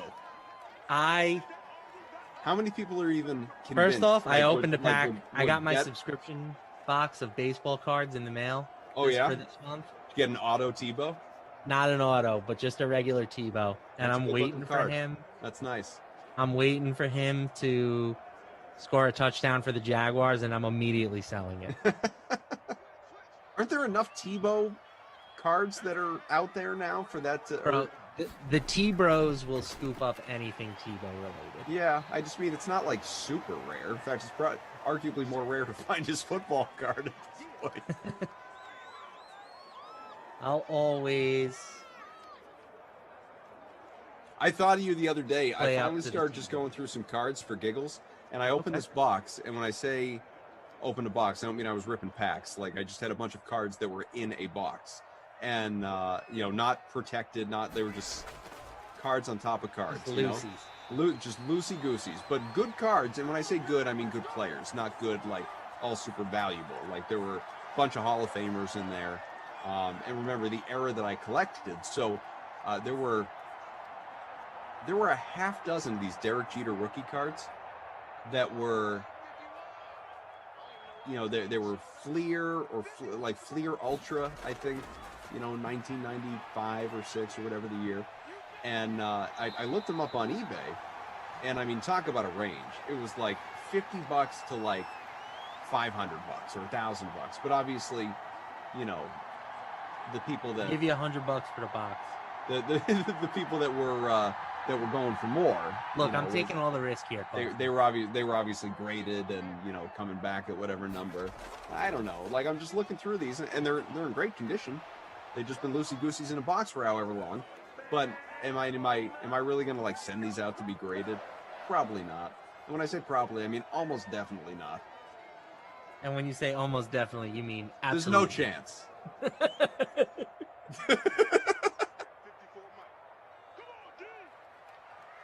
Yeah. It's like, what do I do with these? Let's do a Pawn Stars negotiation, okay? How much are you willing to sell the box for? The whole box? Yeah, the whole box.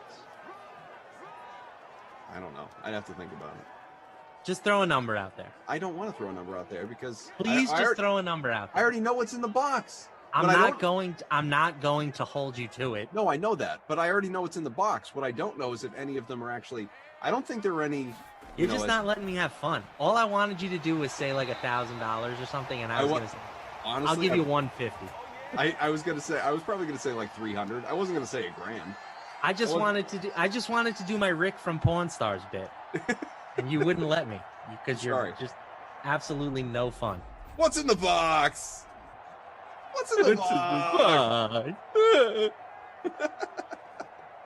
John Doe has the upper hand.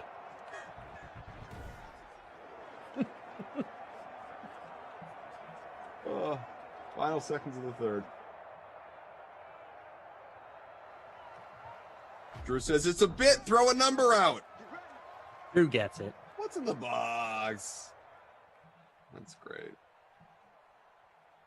Drew understands the production value that I'm trying to bring to the table. For sure he does. He knows. He knows what's up. Oh, man. I've been doing some sorting today. I don't know if you can see. I've got A bunch of cards out there on my table. Yeah. Trying to put them into lots of different players and such.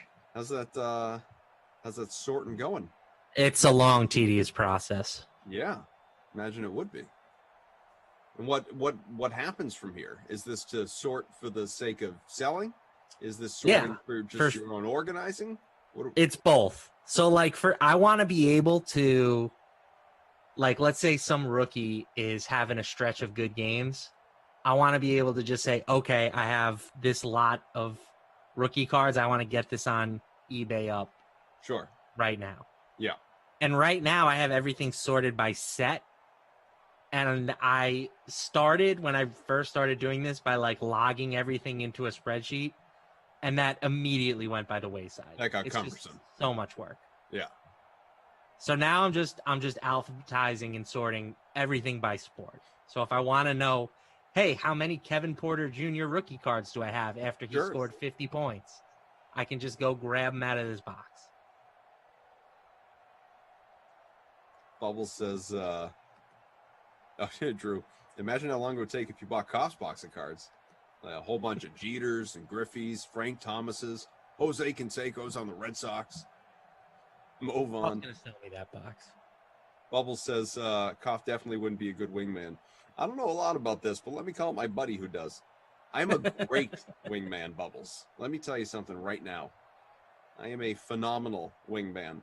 I'm a scary good wingman. So good that that don't get fired. That they don't even want what's on my wing. They want me. That's how good a wingman I am. Well, some would say that makes you a terrible wingman. Yeah, I know. I'm kidding. Some would say that makes you the opposite of what you want in a wingman. That is actually someone stealing your prize. No, I'm a very good wingman. I know when to get out of the way. I'm good to spark the convo. A little conversation starter. Here's a conversation I'd like to start with you. You'd be a good person for this, because I was thinking about this earlier. And everyone, I think, in the DK Sim fam, the Drew Stack, Jared, I think we could all have some fun with this. So when you are a Drew, check out the Jeter rookies. Jeez. When let me tell you, as a parent, and I know none of you on the crew, I don't know about Jared, but the rest of you, I know you guys cannot directly relate to this, but I'm sure you guys have younger cousins, nieces, nephews, whatever. You're familiar with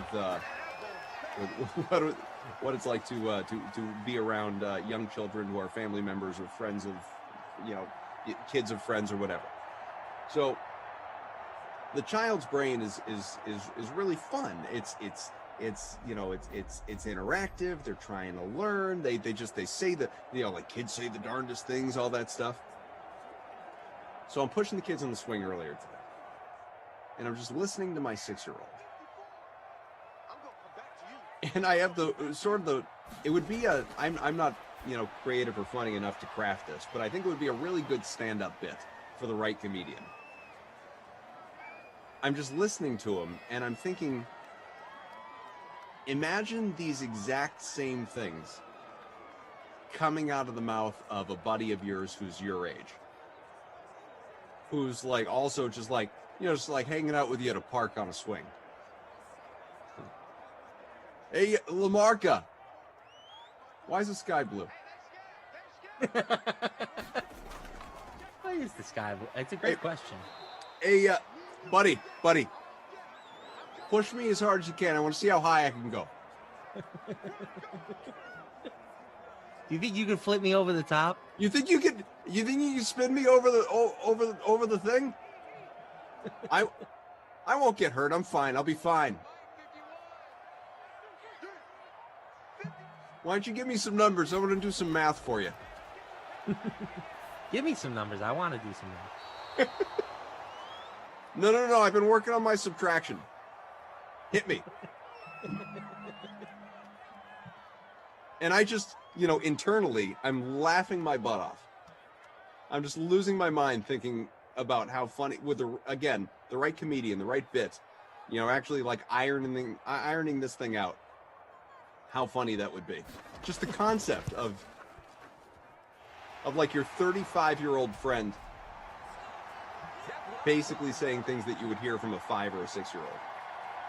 Not bad. Having that be the way that they just actually genuinely converse. Field goal's good. 16-10. I think you'd have to workshop it a bit. Yeah. But not bad. Yeah, again, I'm not the one to do it. It was killing me,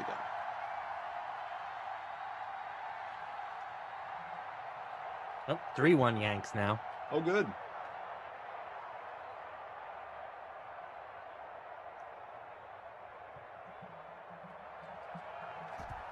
I mean, kind of died on the vine. I was thinking you'd participate a little bit.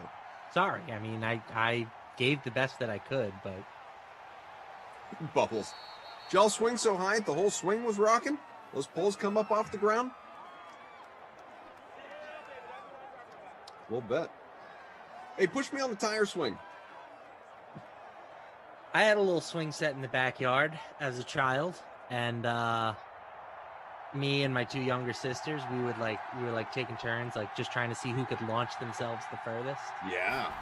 And my one sister broke her arm. That was fun. Nope, doesn't sound like it would be. But did she win? Nope. Ah, nope.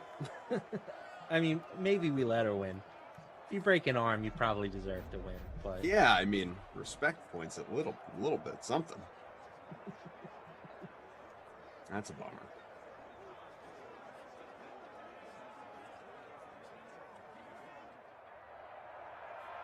Shampoo Man. That was the Dumb and Dumber movie. Yeah, I guess it kind of was. Hey, Harry. Yeah, Lloyd?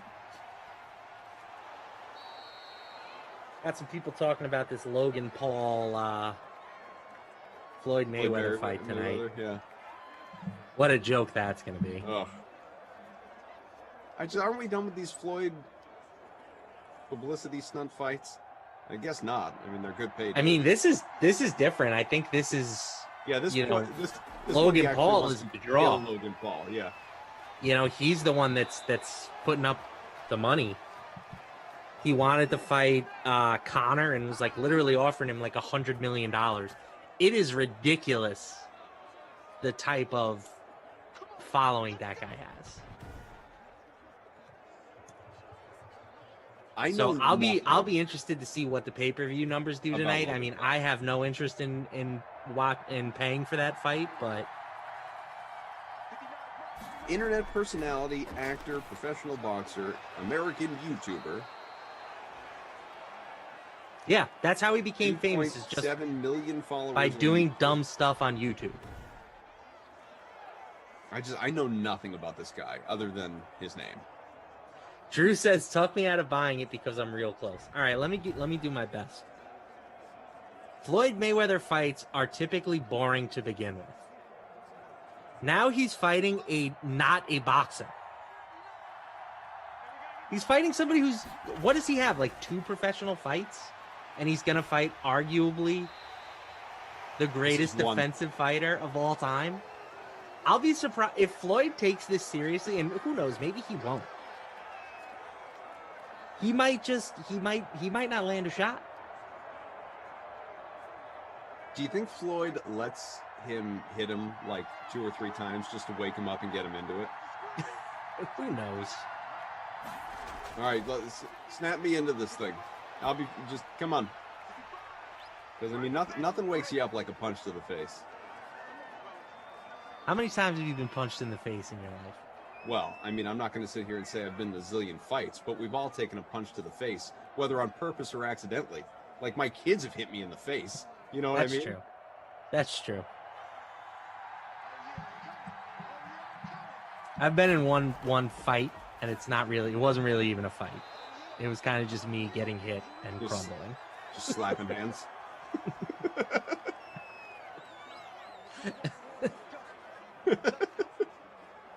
No, you go down. It was one of those things where I was like, "Yeah, I deserve this," and I got walloped, and I went down. It was I had this coming. I did. I totally did. Somebody basically just call your bluff or what? Or you just didn't think it would escalate to that level? I don't want to really tell the full story because I don't know if it's appropriate for this setting, but I was over the line in what I was doing. And this person took offense, and they certainly had every right to be offended. Fair enough.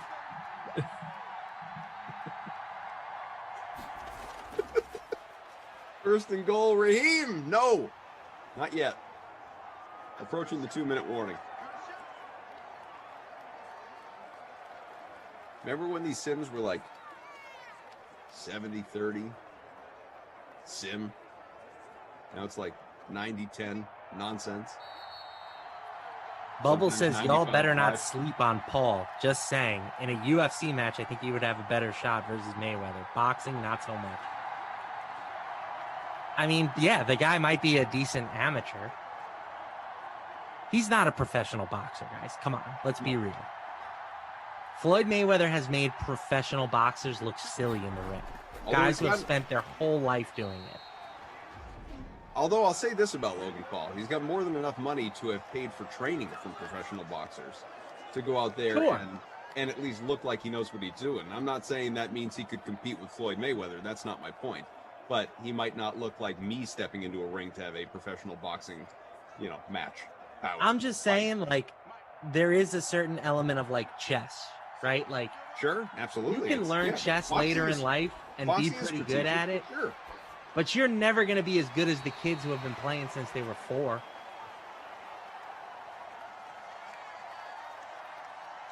D, coming at you. Whoever said Mayweather is boring, you're a casual. Obviously, you don't appreciate the chess. Listen, I was saying that's the interpretation of Mayweather fights. And I think that's the type of people that I'm saying are going to buy this fight and be disappointed. I've enjoyed watching Mayweather fight throughout his career, but I've enjoyed him watching him against real fighters. Canelo was, a masterclass. Watching him get in the ring, and he's the worst. Watching him get in the ring and beat the crap out of Jake Paul or Conor McGregor doesn't do it for me. Another field goals, 19-10, 150 to go. Drew says, you want to watch a fight go the distance? Buy a Mayweather fight. Prancing around the ring. Doing their dancing. You throw, I'll throw. You throw, I'll throw. Defense. I shouldn't tease, but to a casual D, that is what it looks like.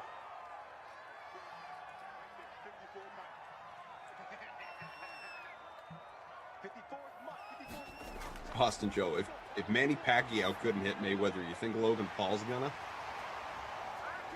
Logan going in there at 6'2", 190, 76-inch reach, age 26. Yes, he does have all of those advantages. He's also not a professional boxer.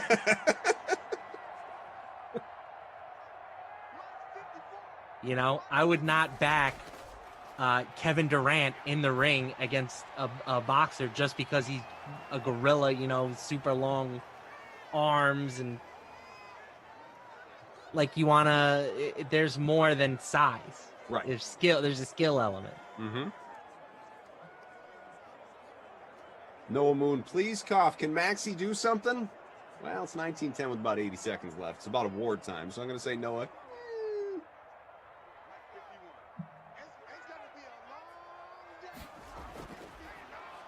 Kyler. Urban the Legend, what social media star would you like to see get into the boxing ring this week? Brendan Glashian. Drew wrote that at the same time. What do you got for your awards? Let's give those out quick because nothing's changing here.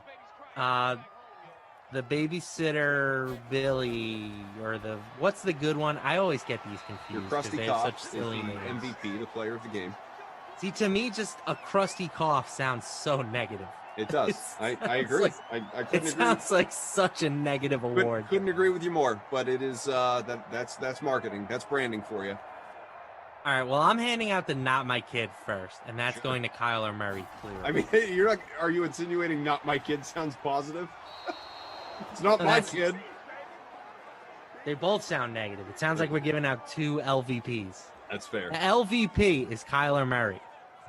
116 passing yards, 23 rushing yards, a fumble, and 0 touchdowns. And 70% owned in our Woof. time contest. Gross. I agree. Absolute woof. Probably a relatively easy Krusty Goff Award winner, or at least you have one of 2 options. But which way are you going to go? I'll give it to Kenyon Drake. Yeah. Who, of course, I faded. 35 points in the captain spot. Touchdown, 4 catches for 46, 82 on the ground as things stand right now. Only 50% owned, 10% in the captain slot.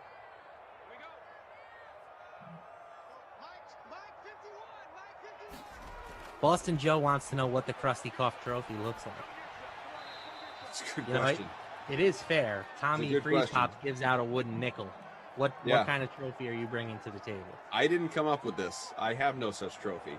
Maybe that's the next thing that producer, designer Priv, Sarah Glash's girlfriend extraordinaire, should create, should Photoshop. What does this trophy look like? I think it's a great question. I should text him. Bug him on his vacation.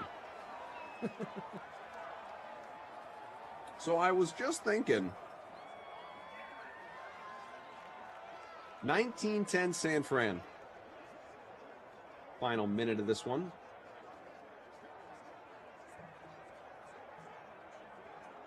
What were you thinking? No, that's what I mean. I should text Oh, him. that's the text. So I was just thinking. I got you. Drew, hey, how's Florida? Can Sarah whip up a quick mock of the Krusty Goff trophy? No rush, but if you get back to me at some point this evening. No hurry. But I'm on tomorrow at. That'd be great. Yeah. I need you to work on the weekend. We're gonna need you to Come in on Saturday. Saturday, and Oh, yeah, Lumber. we're also gonna need you to come in on Sunday as well. Whoa! Touchdown!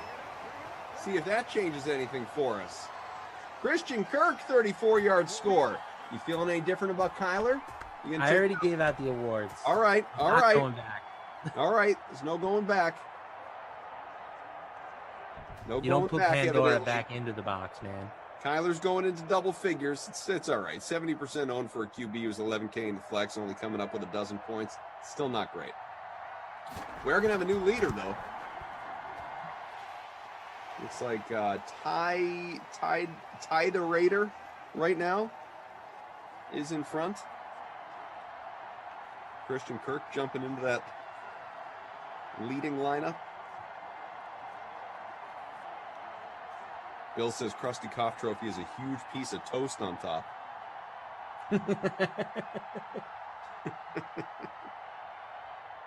The crustacean. Bubble says, well, out of the sim commentary duos, y'all two are the reigning champs. Just saying. Thanks, Bubbles. Just Bubbles saying out of- Bubbles puts me in a good mood. Out of all the bubbles in the world, you're one of my favorites as well. My 3-year-old asked his grandmother to give him a bath today. And it was the funniest thing because he's like, as we get the onside kick here, and this is going to end it. Niners got it. Going to be a 2-point victory. Final seconds will tick down in a moment. Get the victory formation. He's like, yeah, you can put me in the tub. The water will be warm. We'll have bubbles, which will be great. I was dying. Which will be great. Where have you even heard that expression? I mean, bubbles aren't bad. No, bubbles. Can't remember the solid. last time I've had a bath, but John, Drew, just imagine if he was 35 saying that. Yeah, Matt. Here's what I'm thinking. So, Grandma, you start the bath. You'll put me in Put the some tub, bubbles in there. It'll be great. warm up I'll that bring my water. rubber ducky. Maybe a tugboat.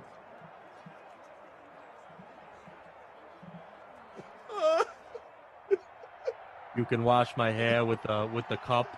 You know, dump the water on my head with a cup. It'll be great. Use that cloth. Clean my back. Thanks.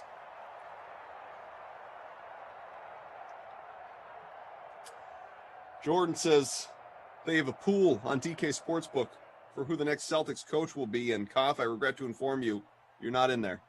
Oh my God. Sounds like a mistake on the part of the DK Sportsbook. I forgot to ask you. I wanted to talk about this, and you sidetracked me. With so many things. All game. So many things. You wanted to talk about this a little bit? I did. All right. Well, next time. Wow. Let's see. Let me look and see when we're together again next.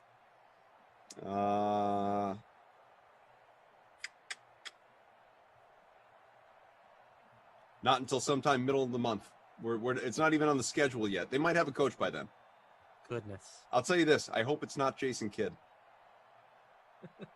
Well, he's already took himself out of the running for the Blazers job, so.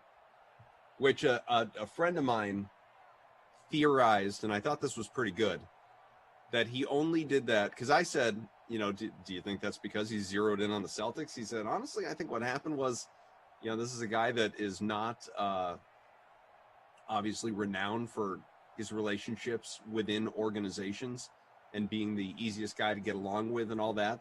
He's like, I wonder if there was, you know, a little bit of sabotage along with Damian Lillard on the part of, you know, getting Terry Stotts out of there and you know, campaigning for the gig to the point where that's what got uncomfortable. You know, Lillard then going on the record, making a media tour, contacting multiple people, not just Yahoo and Chris Haynes, and really going out on a limb for Kidd to where it starts to look like Kidd was actually, you know, involved in the process of like all of this started before Stotts was officially gone. And then it became too big of a bad look, which I think is very believable. Conspiracy call. Yeah. Yeah. Okay. Good. All right. Good. That's it. Good. Right. Great. Yeah. Grand. Wonderful. Everybody no yelling on the bus. All right. So Madden After Dark, like I said, it's a cough sandwich. So Tom Ace and Lamarca coming on back. Bills Chiefs, 10 o'clock, a little less than an hour from now. I'll be back with you tomorrow. It's Monday in most circles. Colts Ravens for the nooner. I'll be with Christian DeAndrea and Tara Lynn ASAC. Look forward to that. And then Rossi and I, as we were together for the nooner today, we'll be back together for 8 o'clock primetime tomorrow night, where the Chiefs will once again be involved. So that'll be a good time. Drew Stack, Jared, all you in the DK Sim fam, we love you. Lamarca, just a great pleasure. Just I always enjoy it. Always fun.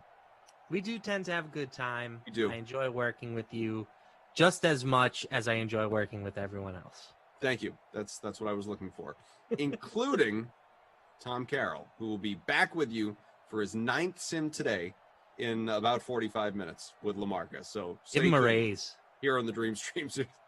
You don't have to. You just keep paying him because he keeps showing up. Pat Mayo and the PME Experience talking about NFC East breakdown, which last year was the NFC least. Maybe this year a little bit better. We'll see. Pat. The New York Giants on DraftKings Sportsbook, their over-under is how many, Jake? 6.5. It is 7 even, and I'm looking at the New Jersey version of DraftKings Sportsbook right now, and everyone's betting the over. Big shocker on that one. They are no surprise. They have the third highest odds to win this division. They're behind Dallas and Washington at plus 350 to win the NFC East, and they made some moves. And I don't know. I'm bringing in Kenny Golladay. They're going to get Saquon Barkley back. That all sounds like great news. How does this work with Daniel Jones? Because last year we liked Daniel Jones. And the whole reason was going to be that he has a really difficult schedule to start the season.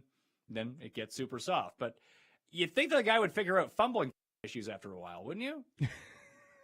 You would. Speaking of Barkley, I was trying to find out where she went. I was looking around for it. But, yeah, Daniel Jones, funny enough, in my top 5 breakout quarterbacks, I included Daniel Jones. And I said, because let's talk about why people were drafting him. Remember last year, and I know you know this, as a fringe QB1 was because the rushing upside plus what he just did the year before.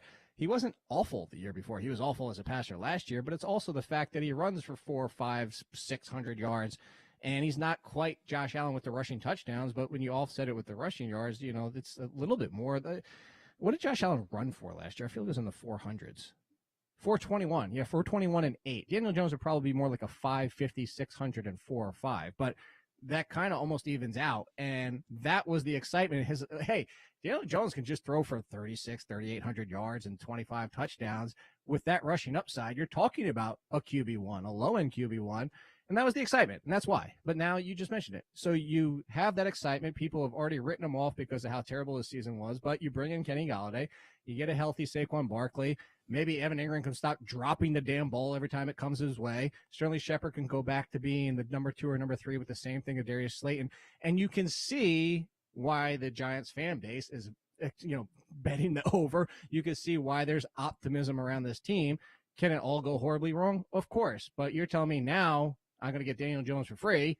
I will take Daniel Jones for free as my flyer second quarterback of hey, maybe he turns into being something as a surprise. Maybe he's back to, 3,520 touchdowns, just doing that, but playing a full season and running for 506, and you're going to get back into a top 15 quarterback conversation. Yeah, it's really because it both depends on Daniel Jones and his effect on the wide receivers and what their potential fantasy upside is going to be. Right now, he's being drafted as the 29th quarterback off the board. One spot ahead of Ryan Fitzpatrick and one spot behind Jameis Winston. That's where he's going in fantasy drafts. Like you said, people were taking him like 10th, 11th, 12th last year. Like, oh, here comes the upside. Here comes the upside. And it never materialized. But Barkley is coming back. Barkley is still going as running back number 2 off the board. I don't know if I would have the guts to take him at number 2. I know all logic says I should take him at number 2, but I just don't know if I want to do it. Yeah, we'll say, hey, come here, Barkley. She knew. She walked back over. There we go. Hey, Barkley. There we go. So anyway, I could see both sides of it. So I forget who I was talking about recently, but I said, if you want to take Derrick Henry as number 2, honestly, if you want to take Derrick Henry as number 1, because Christian McCaffrey is coming off a major injury, I'm not going to argue with you. Derrick Henry's a freaking nature. Hold on. I would say that Dalvin Cook would probably be my likely number 2 if it wasn't going to be Dalvin Cook's missed time every single year, though. Yeah, it's fine. I'll fill in elsewhere. I'll take Saquon Barkley's backup, my guy, Devontae Booker, and he can be my good handcuff, and then he'll be a running back 1, and he'll be better than Gallmania was when Barkley was out last time. And Gallmania was good. He was okay for some weeks.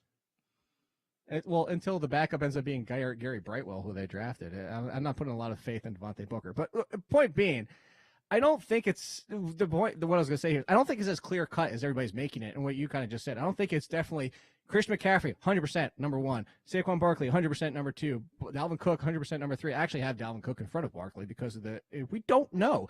And you also see, I think it was Jordan Renan who said that they might ease him in to start the season, similar to what happened when Dalvin Cook came back from his injury, is the fact that those first 2 or 3, almost 4 games, and if you remember that too, is he didn't come back like gangbusters initially too, because he kind of was like tweaking other things during that time. So there's risk with Barkley. There's risk with Christian McCaffrey too. That's the weird thing, and that's what I was bringing up Christian McCaffrey for, is because everybody's like, can we trust Barkley? Well, why are we so okay with Christian McCaffrey? Like, granted, it wasn't 2 years in a row, but they're both coming off significant injuries. I'll tell you what the difference is. I think it's two. What is the difference? One, it's Barkley. It's been 2 years in a row, so that gets ingrained in the back of people's minds that he's missed significant time.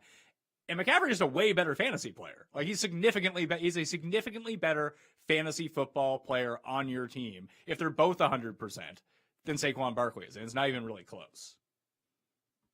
Not really close. I mean, Christian McCaffrey outscored every other running back 2 years ago by like 8 points per game or something stupid like that. Yeah, but you know what happened the year before that, right? What happened? Saquon Barkley averaged more fantasy points per game and scored more than he did when they both played 16 games. Again, also different offenses. Also, Christian McCaffrey, different quarterback this year. And again, I'm just saying I don't think it should be so clear cut. I'm taking Christian McCaffrey number 1. I'm not saying I'm not. I brought it up to basically go back to the Derrick Henry thing. Like, Dalvin Cook's missed time every single year. Maybe 1 year he played a full season. I don't know. I know somebody will correct me in the comments.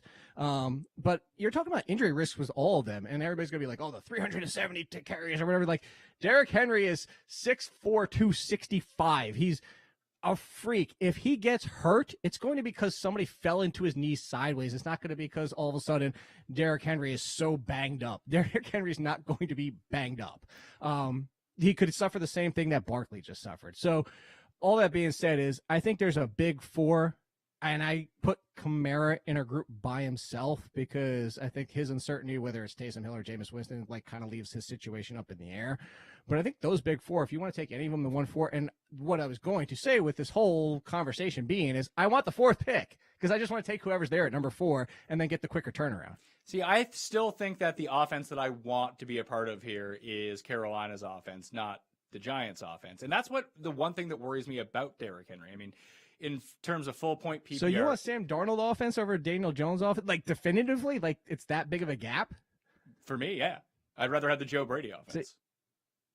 I'd rather have the fact that, you know, Daniel Jones' excitement of what we were just talking about, that Daniel Jones could still be what Daniel Jones was 2 years ago. And I don't like people know I don't like Daniel Jones. But Daniel Jones can be Daniel Jones from 2 years ago. I mean, if we're talking fantasy wise, the reason you'd be interested in Daniel Jones is because of the rushing yards. I think when it comes down to Sam Darnold, like I don't think that he's probably the same as Teddy Bridgewater when it comes down to it. I just know how this offense can operate. And even Christian McCaffrey put up those numbers 2 years ago with like the absolute worst people at QB. Except for Tyler Henneke, who's like pretty good. That was also not a Rule Brady offense. And no, it wasn't. But I think that this offense is going to be good. I believe in the way that he runs his offense. He's probably going to be a head coach as of next year. And it's not so much that Darnold's good or Darnold's bad. I think he's fine. But I've seen Christian McCaffrey do it in a bad offense with bad quarterbacks. Now he has a good offensive coordinator. They have good receivers. And if Darnold can be like a little bit of a step up from what Bridgewater was last year, I mean, it's not like Christian McCaffrey wasn't the highest scoring running back in the games that he played. No, I don't disagree with anything you're saying. It's just my biggest point that I'm coming back to is I just don't think there's a definitive break between all of them. Like I'm going to put all 4 in a tier together. And if you want to take any of them first, if you want to make every argument you're making right now for Christian McCaffrey, if you want to make the same, if you want to go back to, you said Dalvin Cook. If you want to make Dalvin Cook your number 1 pick, I wouldn't do it. But if you wanted to, because you might have some hesitations about Christian McCaffrey, that's fine with me. Again, my be-all end-all here is just I think there's a 4, and I think they all deserve to be the same. I don't think there's one that's flawless. What do we make of the other big reason here is if Daniel Jones is going to be scrambling around, and I do have him as like a 17% market share. I'm not saying that it's going to take away from Barkley in terms of rushing yards or rushing touchdowns, but it could take away in terms of market share and overall targets and receptions, where the baseline that you're thinking of Christian McCaffrey in terms of, or even Dalvin Cook at this point, it feels like their receiving upside is going to be higher. Maybe not upside, but their median receiving stats are going to be higher than Barkley's, unless Daniel Jones just kind of becomes a different quarterback. I think you can make an argument for Christian McCaffrey potentially not seeing as much in the passing game as well, because you talk about 2 years ago, that was Curtis Samuel before being Curtis Samuel, and DJ Moore just seeing 140 targets. That was like it in the passing game. And I think what was Curtis Samuel's targets 2 years ago? I would guess probably somewhere around 100, 105 maybe.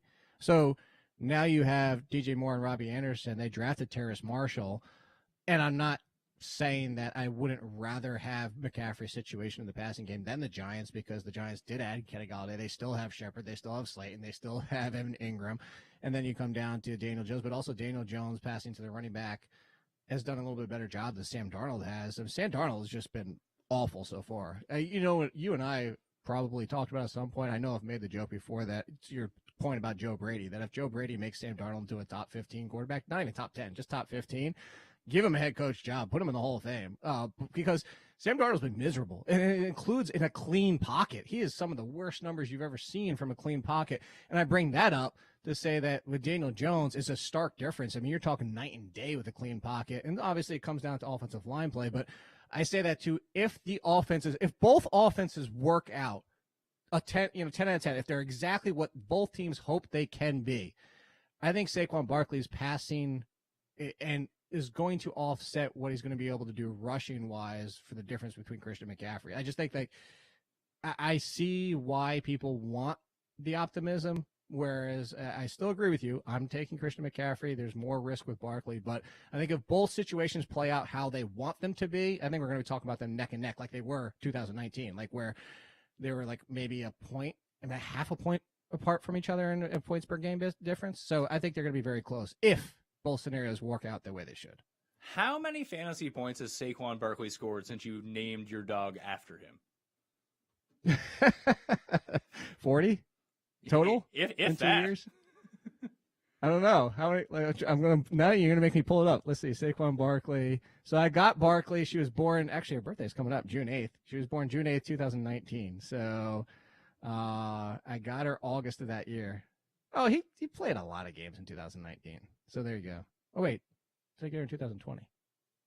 Now my years are starting. Like, getting old, Pat. You're not getting as old as me. I had my second son, and all of a sudden I have like gray hair. I have to be like Eric Bischoff and use the Just for Men. And I'm just like, man, I got her in 2019. Father time really just kind of catches up with you here.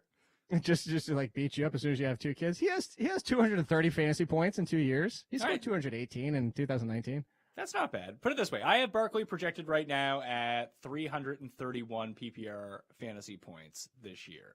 I have Dalvin Cook at 369. Okay, what do you have Christian McCaffrey at? Now I have to go do a search on that. McCaffrey. Where are you at, McCaffrey? Nope. Ray McLeod. Nope. Tucker McCann. Nope. Colt McCoy. Christian McCaffrey. 393.5 PPR points. That would be with 108 targets. And this is median projection, by the way. 86.8 receptions. There we go. So 87 receptions. There's 87 points right there. Receiving yards, 724. Receiving touchdowns, 3. Like that's going to be the most of any running back, probably, unless it's like Austin Eckler. Okay. So by the way, Saquon Barkley, his rookie season was 338 for fantasy points. If you want to go back to your receptions point about it, so his receptions that he was on pace for in 2019 went from 91 as a rookie to 64 in his second season. So even if you're in that 60 to 70 range, it's not Christian McCaffrey, but I think that. Again, I would take, if you told me rushing wise, I would take McCaffrey. I would take Barkley over McCaffrey. You talk receiving wise, McCaffrey over Barkley. So as in the a draft, as the backup though, you mentioned Brightwell over Booker. Do you think that sticks? No. I was saying I wouldn't be surprised if he pushes him. Just Booker's replacement level running back for me. And honestly, between the two backfields, way more excited and grabbing every single time I can in the 13th, 14th round is Hubbard for Carolina. No question about it. I would draft him even if Booker was on the board. I would still draft Hubbard before I drafted Booker. So it's just like me taking Mike Davis in the last round last year? Yes. It works out. Because I mean, who's in Carolina? I know Bonifon was in and out and because he got hurt. I don't even know if he's still on the roster anymore. They had the dude from the Jets, Cannon, and then I don't remember, Mike Davis is gone, and I don't remember even who else they have on this team. Hubbard's the guy. If something happens to Christian McCaffrey again, Hubbard can be a top 20 running back. All right, so I hear Barkley in the background. Doesn't like all the Barkley slander. Sure. I'm not even trying to slander Barkley. I just don't think he's like. I'm just expressing my pensiveness over taking him number 2 overall. Do you realize how little she tries to play with toys by herself, and now she's doing it she knows she's just doing it to be a jerk. Fair enough. I mean, I do stuff to be a jerk all the time. Ask outside of you. Ask any one of my guests about that. Fair enough. It's 2 jerks in a pod here. Wide receivers. I wasn't even trying to do a play on words. Yeah. Wide receivers on the Giants. Now this is where it gets tricky. You got Golladay. They draft Tony. Slayton's still there. They have Sterling Shepard. They have John Ross on the team, which I just totally forgot about. Dante Pettis, I believe, is on this roster. Then you have I don't Evan. know if he is anymore. He's not. He already got cut. Good for him. So of those guys, we'll talk about tight ends in a second. Golladay, Tony, Slayton, Shepard. Although if Sterling Shepard ended up with the most points, I wouldn't be super stunned. I wouldn't be super stunned either, especially because Shepard can go back to playing primarily the slot, and he does a lot. I wrote an article about him 2 years ago, I think it was, because I was talking about quarterback changes with rookies included, and I was talking about the difference between, and the whole reason behind that article was Adam Thielen and the question of whether or not Adam Thielen was going to be forced to play outside a lot more. But one of them was I pulled up a Sterling Shepard, and that still holds true today, and that's why I say is Sterling Shepard is definitively better out of the slot. Someone to go back to the years with Randall Cobb, when Randall Cobb was all of a sudden asked to play outside and be the number one for the Packers, and he struggled, and then he was back to being good. And this is not today's Randall Cobb, obviously, but some receivers are just not equipped to do more. We saw rookies last year, Jalen Reagor and Henry Ruggs. They weren't ready to play outside and be the number one wide receiver. There's some limitations to their games, but there's also some limitations in general with wide receivers. And so if you told me to rank them, yeah, I would probably go Golladay, Shepard, Slayton, Toney. I don't think Toney is going to be fantasy relevant at all without an injury. I think he's somebody that does better real life value, but for 2022, if you're any type of redraft or dynasty or keeper, that type of situation, Toney is he was drafted to replace Sterling Shepard because Sterling Shepard frees up $10 million off the books when they cut him next year. And I think there's only like 3 or 4 million dead cap. I would be surprised if Shepard's on the team next year. So Toney's a nice one that you see. And in DFS, he could be fun. But for pure redraft or for pure fantasy purposes, I don't think he's going to have much standalone value at all. Yeah, the move with Shepard is just about over receptions every single game. That tends to cash. That's all he does. The Golladay situation is going to be interesting because this, and people who have watched Golladay for his career know this. He doesn't separate. He's actually kind of similar to Dez Bryant, but not Dez Bryant overall ability. Like I'd take Dez Bryant 10 times out of 10 over Kenny Golladay, but similar to him in the fact that he's never been a great separator. That's not what he does well. It's the fact that even when he's blanketed, he comes down with the ball a lot of times. Why I mention that is because I'm hesitant on Kenny Golladay as a whole, not just because of this move, not just because of touchdown value. It's because Daniel Jones isn't the most aggressive. If you look at it, like Ryan Fitzpatrick throwing into Kenny Golladay, do it. He's just going to throw the ball. And Kirk Cousins just do it all the time. And they make some stupid decisions, but that'd be great for their value. I'm worried that Daniel Jones doesn't look at him enough because he's covered, because of Daniel Jones' hesitancy of throwing into coverage. And that hurts Golladay even more than what we've already seen. So I have Golladay as a fringe wide receiver too. And that's with touchdown value behind it. The way that I see it, with just so many options, and even if we do get Barkley involved in the backfield, and now they have 2 tight ends potentially on this team to throw to, that I wonder about the wide receiver sets to begin with. So we just named 4 guys. They're not going to be playing all 4 wide receiver sets. They have enough tight ends that maybe they go jumbo and go in like in a 12 package. Yes, Golladay will be on the field the most of all these guys, but I don't think that he's going to be someone that plays 100% of the snaps at all times. It'll be like an 80, 85. That type of guy when he's healthy, and if he's a bit banged up, which we've seen over the years, then it might be down to like 60 or 65. Like they have enough options that I could see them rotating guys in and out, and that's just going to hurt the overall number of chances that he gets to score fantasy points when it comes down to it. And with so many mouths to feed, you're not going to see a Kenny Golladay 27% market share anymore. You're going to see a Kenny Golladay like 17% market share, 18% market share. And he's not always the most efficient guy on the field. Now, there is the counter to this where they went out, they spent all the big money on Kenny Golladay. They want to use him. He's going to be the focal point of this offense after Barkley. I could buy that. I just don't think that it happens. Yeah, and I was waiting and smiling. You mentioned the one name behind all this too, and it's not Daniel Jones. It's the Clapper. We still have Jason. Yes, we still have Jason. Now, granted, oh gosh, I was just about to say his name, and now it escaped out of my head. They brought in a coordinator to help with Garrett and bring a fresh mind in, and I'm not saying, but I'm not using the cliche, you can't teach an old dog new tricks type thing, but Garrett's still in charge. And I say that the fact of where we're going to go back to now, Daniel Jones. Is Daniel Jones going to throw the ball 600 times this year? Because unless he's throwing it 600 times, what you just brought up is just, it's not only the target share, it's also the fact that Kenny Golladay was struggling to probably get over 105, 110 targets. And actually, I think my initial projections, when they come out in our draft kit next month, I think my initial projections was only like I want to say it was 108 or 109 for him in targets. And granted, he did a lot with the 115 I think he got with Detroit 2 years ago, but at the same time, what he did a lot was he scored, what was it, 10 or 11 touchdowns? Do you remember? how many touchdowns he scored. You But think that's I the remember- thing. you He think I scored the remember this touchdowns. stuff? Oh, in terms No, of but- projections that I'm using right now, I have 104 targets, 65 catches. That's it. You're right in the same range. 1,005 yards and 5 touchdowns. Now, the touchdowns could be way off, and that could be the big differentiator in all of this. If he does score 10 touchdowns, then he's going to be like a fringe wide receiver 1 with those numbers. But if not, and he is around like 3, 4, 5, he's going to be like wide receiver 22 or something. And that's the biggest thing. Go back to the conversation we had before about Gallup. If the touchdowns can swing wildly, but I would rather bank on somebody with a market share we know is going to happen, and a easily attainable yardage and reception number where, okay, worst case scenario, you get 4 touchdowns, you're still wide receiver 25. You get 8, and all of a sudden you're inside the top 10. Like, I'd rather go for those guys than the Kenny Galladay's of the world. Like, a healthy Odell Beckham. Like a healthy Odell Beckham, which I know is a huge ask, but we know a healthy Odell Beckham's catching 1,200 yards and change. And if he turns into Odell Beckham from 3 years ago, all of a sudden now you tack on 8 or 9 touchdowns and he could be back to the wide receiver 1 conversation. Yeah, I don't know if I can go down the OBJ route this season.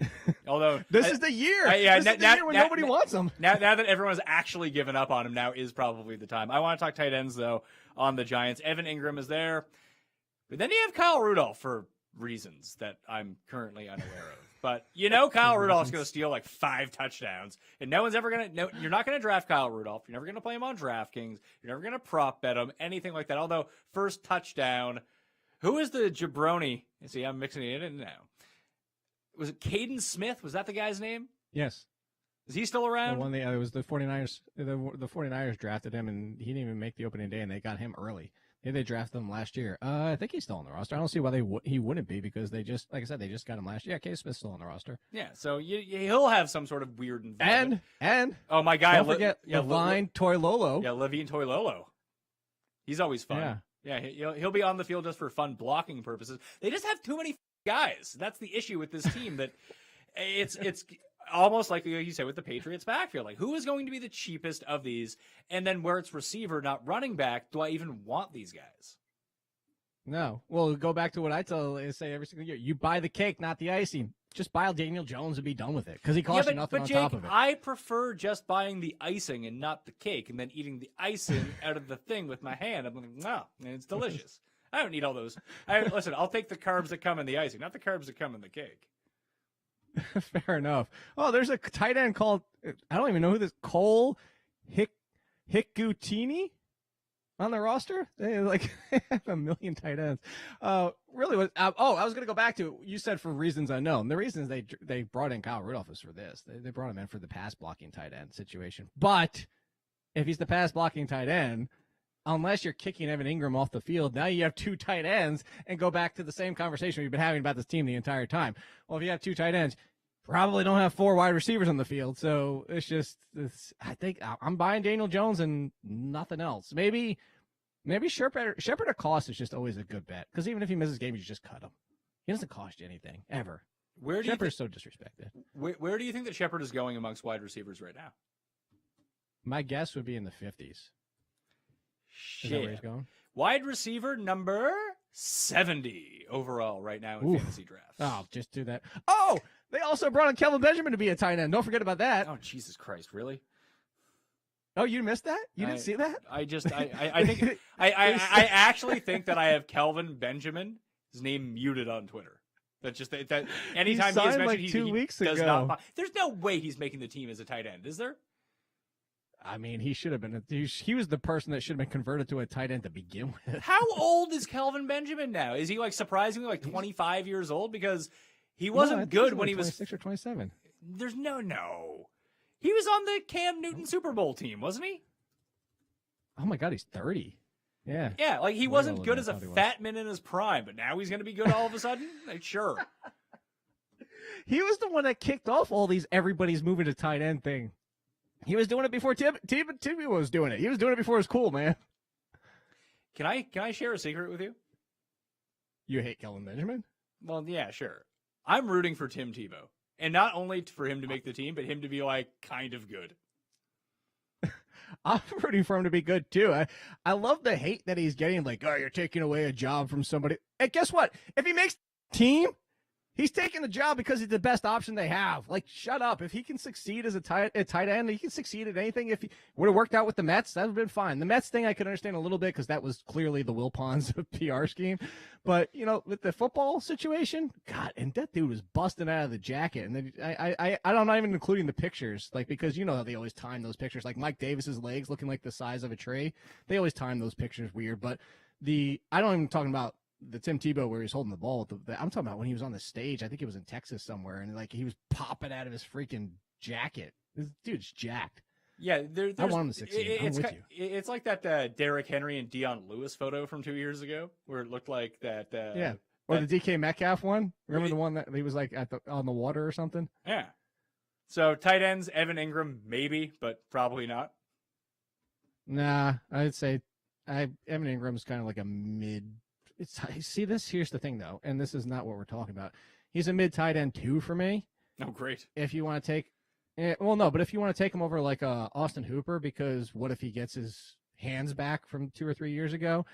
But what I'm saying is like tight end, I want somebody that could potentially finish top 5. Who wants tight end 10? Because you know what tight end 10 did for you?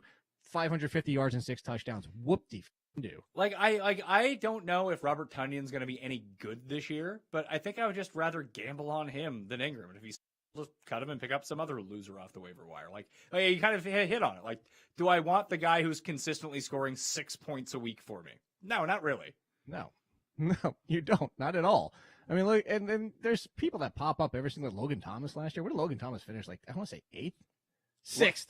Logan Thomas finished 6th last year. Logan Thomas can be really good this year too. That's kind of what I like about him, is that he has that. He's sort of like the upgrade of Evan Ingram in terms of fantasy numbers, where his floor is higher than Evan Ingram's. Plus, he has a bunch of upside. Like I talk about, like the 8 for 82 type guy. That's Logan Thomas. Yeah. By the way, do you know who finished tight end 11 last year? No. Hayden Hurst. Jimmy Graham. No, Hayden Hurst finished 9th at 571 and 6. All right, well, I was close. You asked me for 11th. I guess the guy randomly who was 9th. I think no. I was saying that with disdain for Hayden Hurst finishing in the tight end position, not disdain for your answer. That's more the point of like 571 yards and 6 touchdowns. You're tight end number 9. Trying to see, like, I would much rather have like Tyler Higbee at the back of the draft. Not that I think that he's going to be any. Like, he could be good. I see a path where he is a fantasy, I don't want to say impact player, but a tight end that you start every week who's good. Okay, top 5. He could be the 5th tight end this year in fantasy points if things break right for him. With Stafford, with no Gerald Everett around, it makes sense. I can work at a logical case in my mind where that happens. He's being drafted as tight end number 18 over Evan Ingram, who is going to do the same thing he does every single year. Yeah, I'm with you 100% on Higbee. I have a lot of Higbee, but for everything you just said. Stafford, no Gerald Everett, which nobody's focusing on that. Gerald Everett's gone, everybody. Like, that was the all excitement for Tyler Higbee, and he was there last year. By the way, the difference between Hayden Hurst, 127 fantasy points at number 9, 121 points, and tight end 19 is 20 fantasy points for the entire year. Not even 2 points per game. That's crazy.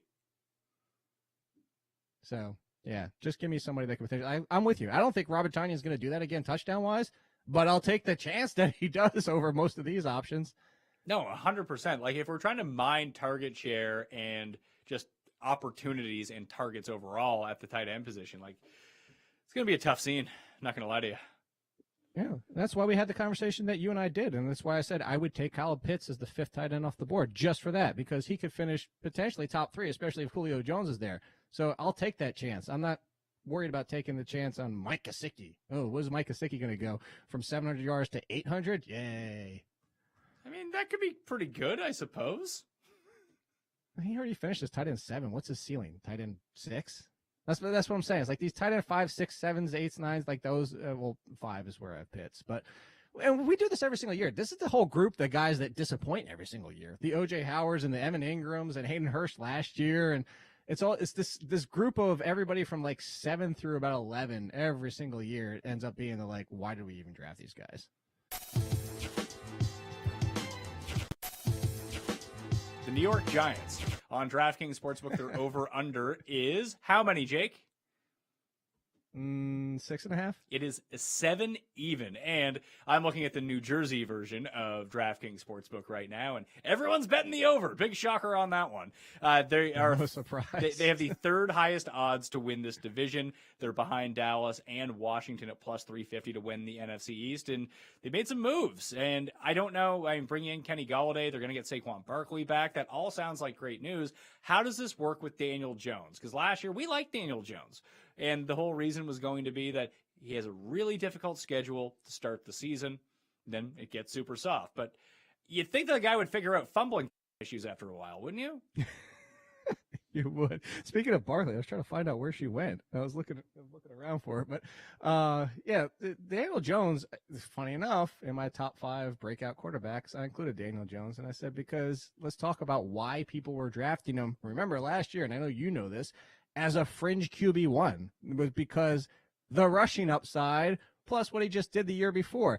He wasn't awful the year before. He was awful as a passer last year, but it's also the fact that he runs for 400, 500, 600 yards, and he's not quite Josh Allen with the rushing touchdowns, but when you offset it with the rushing yards, you know, it's a little bit more. What did Josh Allen run for last year? I feel it was in the 400s. 421. Yeah, 421 and 8. Daniel Jones would probably be more like a 550, 600 and 4 or 5, but that kind of almost evens out, and that was the excitement.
It's Madden After Dark. It's me for the 4th time today. It's LaMarca for, I believe, the 3rd time today. We both have our blue light protections on. LaMarca's in the process of making his lineup for what I thought was a really difficult matchup to make a lineup for. You have two teams with high level talent. You got Josh Allen, you got Patrick Mahomes, you got Steph Diggs, you got Tyreek Hill. LaMarca, when you're making, let's say you get challenged to a head-to-head to this game in real life, you must just groan and think, how the heck am I going to get the proper value throughout my lineup here? I mean, it's really hard. Yeah, I mean, it's all about finding the right punt plays. You know, we're kind of going through this right now with the NBA showdown contests. You know, it's playoff season, so the rotations are tight. There's not a lot of guys getting garbage minutes. The top players are expensive, but you want to get as many of them into your lineups as possible. So it's all about finding the right cheap guys who aren't going to give you zeros. So that's the approach I took. Avoid the zeros. We'll see how it worked out. I got to admit, I have at least 1 0. He's always good for at least a touchdown or a 0. And I think you guys all know who I'm talking about. Anthony Sherman. I had to get the Shermanator in my lineup here because I didn't want to not have these studs, you know? So I'm like, you know what? That's the ultimate punt play, right? It's either a tud or it's none. It's one or the other. Which is what you're looking for in a tournament, right? That's what you got to do. Who cares about the zeros? You're shooting for the upside. So I actually like your punt play a little bit more than I like mine. But I do think, again, like, you want to get as many of those top 4 guys into your lineup as possible. Lineups have now locked, so I'll reveal where I went here. I went Tyreek in the captain spot. Yep. I just like the upside he brings. And I did the full-on Chief stack. I went Hill, Mahomes, and Kelsey. So that meant I could not afford Josh Allen, which obviously could come back to bite me. Yep. After that, you have to go value. So I went John Brown. I went Cole Beasley. And my punt was Ricky Seals-Jones. Oh, yes. The child star from the 90s, Ricky Seals-Jones. In the lineup. He definitely made an appearance in my lineup as I was building mine. I, too, went Tyreek Hill in the captain spot. I will never fade him again. There was a game where Jeff and I both faded Tyreek, and he went off, had, like, the greatest game of his career. So if I have the Chiefs, he goes in the captain spot automatically. Then I went with Bass, the kicker from the Bills, my lone Bill in my lineup. A little bass fishing. Yeah, went for some largemouth bass fishing as I built this lineup in. $3,600. We'll see how that works out for me. Then I got CEH, Mahomes, Robinson, and the Shermanator. I actually kind of like your lineup better, not gonna lie. Because you got Kelsey in there. I did get Kelsey in there. I opted for CEH instead. You went for K. I went for Seth. So thanks for joining us here on a Sunday night, guys. It's me, it's LaMarca, it's the Drew Stack. Got Jared in ops updating us here. Mahomes intercepted here in the first quarter. That's not the Bills DST getting it done early. 140 of you. More interceptions on today's sim, like 3 sims that I've done, than I've seen in weeks. Yeah, it's a wild Sunday. You know what it is? It's that summer weather, you know? Dudes are restless out here. Okay. They're ready to go hit the beach, LaMarca. You know, you get a little beach fever. How does throwing an interception help with that, though? Just roll with me on this one. Okay, no problem. Yeah, I get you. You know what I mean, LaMarca? Yeah, baby. Beach fever. If there's one thing you guys should know about me, it's that I'm a absolute beach maven. Oh, you're a beach guy? No, I'm being sarcastic. Oh, I was going to say, I could see LaMarca being a sand in the toes dude, a nice book, you know, hanging out. I mean, I don't mind that. Cool drinks. I definitely don't mind that. Cooler full of Diet Pops. You know, I'm not a huge fan of the heat. Yeah, feel that. You know, you do get a nice little breeze at the beach most of the time, but yeah, probably not a huge shocker that I don't feel particularly comfortable with my shirt off. Hey, understand that. I rock a Hawaiian on the beach, you know. I mean, I'll rock a tee, but, you know, I'm not going to be one of these guys who goes in the water with his shirt on. That's where I live, you know, because no one can see you in the water. You know, you're protected by the blue. Okay. You're out there. It's cool. You're body surfing. You're floating around out there. You're buoyant as hell. See, I like to get in and get out, get my rinse, you know, cool the body temp down, and then get back to my book. Makes sense. Makes sense. Maybe catch a little snooze. You guys know I have an affinity for the naps. Ooh, love a nice beach nap. As your boy John Brown, I believe, or was that Steph Diggs? One of the receivers for the Bills. One of them that has a number in the teens with the catch. It was John Brown. Brown. Keeping there we go, John Brown. We're going to be keeping a close eye on the $250 free contest for this one as well. I will wait till there is some significant scoring before I give you guys the updates. I don't want to be that guy. Let's see how that changed the contest every 5 seconds. Josh Allen stepping back, finding Singletary. Gets a nice little gainer there on 1st and goal. 2nd and goal coming up for Buffalo.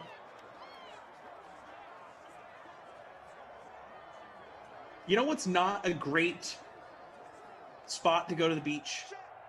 And this is no dig at Long Island, but the Long Island Sound on the Connecticut side, brutal. Like Old Lime Beach. If you're on Long Island and you're going to the Sound, it's bad. You're making a huge mistake. Yeah.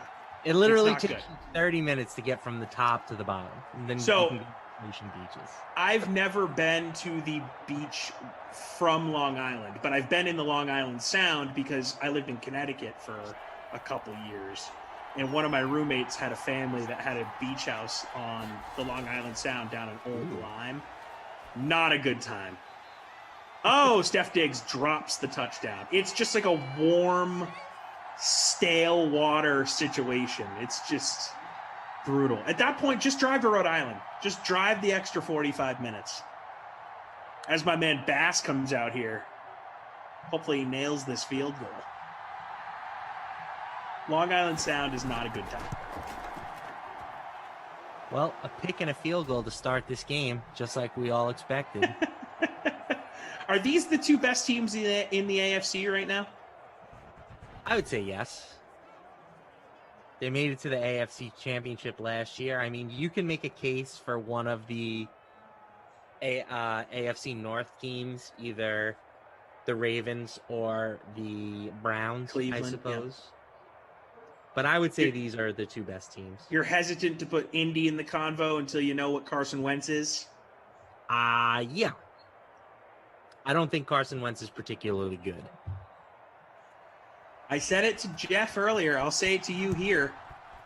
I think that Carson Wentz is going to have a bounce-back year.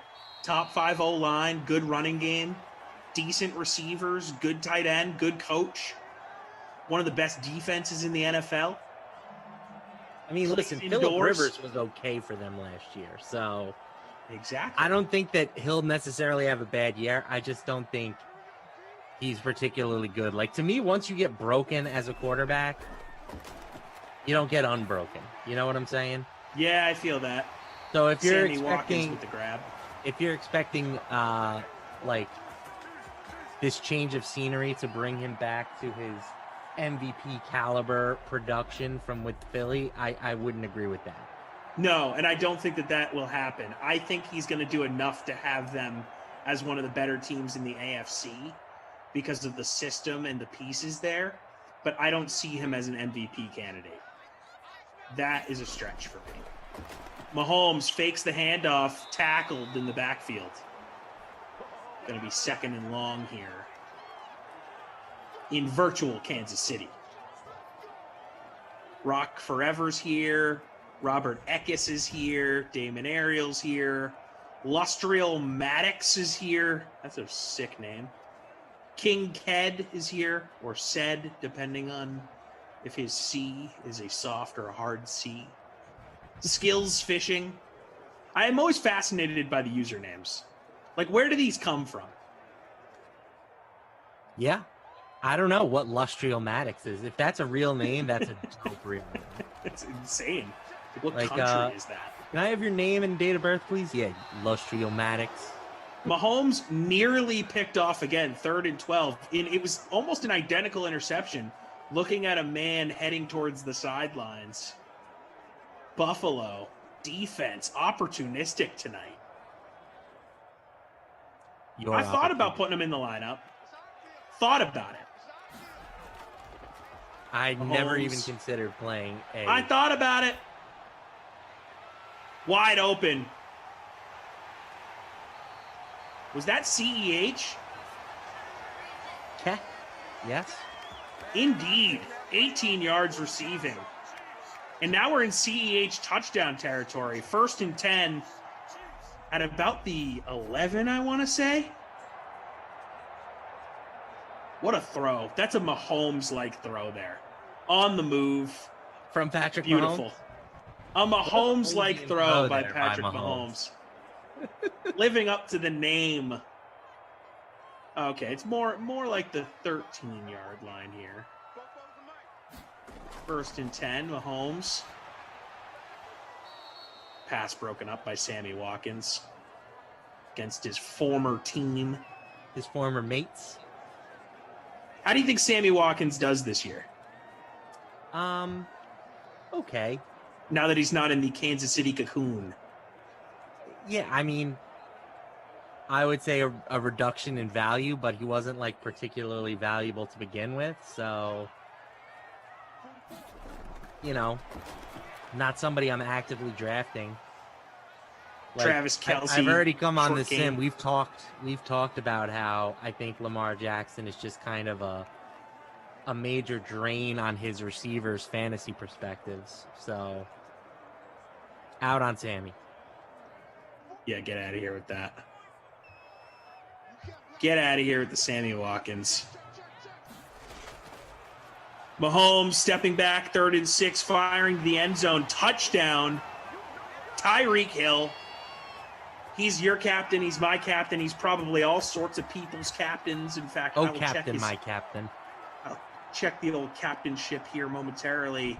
60% owned in the flex in our contest. 74% Mahomes ownership. So a lot of people benefiting from that touchdown pass. Mahomes to Hill. For me, it's the second best QB to receiver combo in the NFL. If Aaron Rodgers stays in Green Bay, that's number one for me. I just think what him and Devontae Adams have is special. I'll actually legitimately feel bad for Devontae Adams if Aaron Rodgers goes. Like, that's a special twosome right there. Yeah, it would be kind of sad to see that combination get broken up. Tyreek Hill 19.3% in the captain spot. So good on you with that score. Gonna see a lot of people with ties, I think, in this one, because you just want to have these studs in your lineups. I'm gonna check where I am in the contest. 19th, okay. Having the kicker in there probably helped. It's got to be better than me. Josh Allen in the gun. Hands it off to Singletary. He gets gobbled up in the backfield. Yeah, I'm only in 51st. Okay. It's still early, though. Need my man Ricky Seals-Jones to find himself a pad.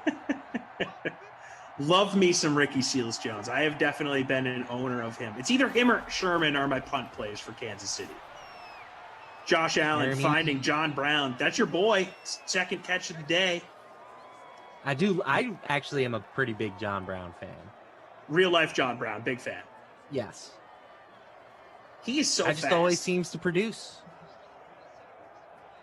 He's a guy that is going to make your team better no matter what. When he's out there healthy, great hands, speed, he can actually do some damage over the top as well, even though he isn't the tallest guy in the world. Lee Smith with the grab. That's a first down.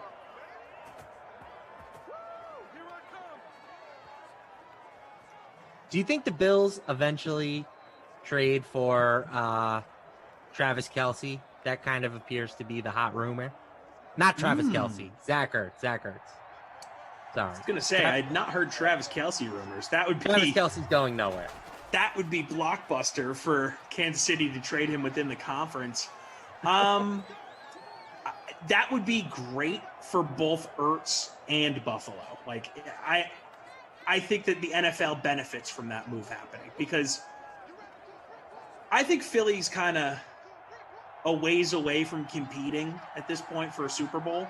And I think Ertz is on the back nine. Yeah, I'm trying to be nice. Although, look, their Super Bowl run came out of nowhere a few years ago. So that's true. Who the heck knows in this league? But I think that Ertz in Buffalo would be a lot of fun because I do think that there's still gas left in the tank. I don't know how much, but clearly a red zone threat still. Big body, definitely has skill, and would give them a real pass-catching tight end threat within 10 yards. I think it would be a really, really good landing spot for him. Yeah, I mean, they've recently restructured some contracts, and they've talked about wanting to upgrade the tight end position. So I think that's a pretty natural fit. Ertz is not going to be in Philly to start the year. He's going to get traded, and Buffalo just makes too much sense for it not to happen. Yeah, I wouldn't say Buffalo has a quote-unquote need at tight end, but it definitely improves their position. Yes. That's the end of one. 7-3, low-scoring game here in virtual Arrowhead. Don't think it would be like this in real life. Mahomes, 4 of 7 for 77 yards. Josh Allen, 7 of 9, 71 yards. So, Mahomes with the touchdown pass, but nothing crazy in that first quarter from either quarterback. Going to take a look at the rushing stats here momentarily. Momentito. In one moment. Devin Singletary, 1 yard on 3 carries. CEH, 4 yards on 1 carry. And Zach Moss, 1 attempt, -2 yards. Let's just say the rushing game has not been a major factor here early on. No. Devin Singletary, 2 grabs, 28 yards. Hey, John Brown, 2 in the passing grabs. game. A lot of dudes with 1 grab. Outside of John Brown and Devin Singletary, everyone else with 1 catch. CEH with that big 48-yard catch. Beasley, Smith, Hill, Kelce, all with 1 catch. Hill's 1 catch was a touchdown, 1 grab for 9 yards. So those are your stats through 1 quarter. Let's take a look at the $250 free contest between Buffalo and Kansas City. 1 person in the lead, solo leader, Joe Whittet. That's a cool name. I like that. Joe Whittet, first place. Chiefs defense in the captain's spot. 10.5 points for him right now. Mahomes, Hill, CEH, Singletary, Bills, DST in his lineup. So we'll see if that holds for him. I mean, 2 defenses generally has you higher in the contest earlier in games. Later on in the contest, always see those spots fade down a little bit. So Kaufman's in the chat. He says, hate John Brown with like 7 A's. Always a letdown, Simland and real life. Hashtag team always fade. Not cool. I think as a fantasy player, maybe. That's not true. Maybe as a fantasy player, I'm just talking real life, like building a football team. I want literally 2 years ago, he had 72 catches, over 1,000 yards, and 6 touchdowns. That's pretty good. In your eye, Koff. I always fade. I'm team always fade Adam Kaufman. Oh, fade his take. You just had a broadcast with Koff, I believe. I did. I actually How'd that enjoyed go? Koff. How'd that go? I'm a big Koff guy. You guys get some good Celtics talk in? No, he got wow. me off topic and I forgot. I know you were looking forward to that. Yeah, he got me off topic. I forgot, and just didn't end up happening. So hey, I'll probably talk to him about it. You got all off season to talk about the Celtics. Unfortunately, no playoff games to talk about there. Josh Allen nearly intercepted. 3rd and 10 on the way.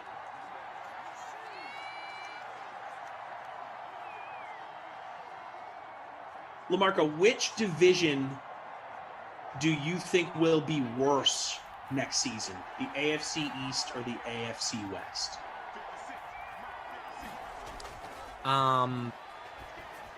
The East. So you don't think the Patriots or your Jets take a step forward? You think Dolphins probably take a step back? Maybe Buffalo stands pat, but the rest of the division just doesn't get to a spot that you think eclipses Chargers, Raiders? I like the Dolphins. I think the Pats are a little overvalued at the moment. For me, it's just that the AL West the AFC West has arguably the best team in football. Yep. And then a team that could really take a jump in the Chargers. Josh Allen with the score. Yeah, I think those two totally teams see your are point. Good enough.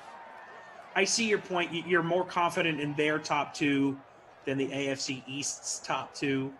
And then the bottom of each division, you got the Patriots, you got the Jets. Out west, you got the Broncos, who in theory could have Aaron Rodgers as their quarterback, right? But even if they don't add him, I think that they could take a step forward because they just have so many good young players. And if Teddy Bridgewater comes in as just a game manager for them, we could see an improvement in wins there. So I see your point. And then obviously Vegas they're such a wild card, man. Super wild card. Week to week, they look like the best team in football, the best offense, unstoppable. Get out of the way. Darren Waller's coming down the field. And then they can just look absolutely atrocious the next week. It's super interesting. Yeah, but to your point, I do think that the Broncos are going to be better next year. I do too. I like their move of bringing in Bridgewater. Cost them basically nothing. It was like a 6th round pick. And he's not bad. I don't understand why everybody is so eager to move on from him. I think he had a nice season. He can't seem to stay in one spot for more than a year or so. Well, he definitely went to New Orleans to sort of rehab his career after that horrible knee injury. And I think he proved, okay, this guy's worthy of a starting spot. And then he went to Carolina, and they, for some reason, felt like they could go get Darnold and that he's going to be better than Bridgewater. They got Darnold at what they perceived as a decent value, and now Bridgewater's out in Denver. I don't know. Terrible value. I think they downgraded big time. It's not even just like, obviously I'm down on Sam Darnold. I made my point, my thoughts on him known. But it's like the fact that they basically locked themselves out of the quarterback market during the draft because they made that move. Yeah. It's as if they drafted Sam Darnold. Pretty much. Mahomes almost picked off again. Mahomes super lucky that he hasn't thrown 3 picks in this first half. Yeah, this has been like a surprisingly defensive game. Seriously. Maybe the lineup with both defenses first place is actually going to do well. Poppy, I'm not picking on Koff. Me and Koff, it's all love. We know it. Mahomes finding his man underneath the defense, avoiding the almost pick on that play.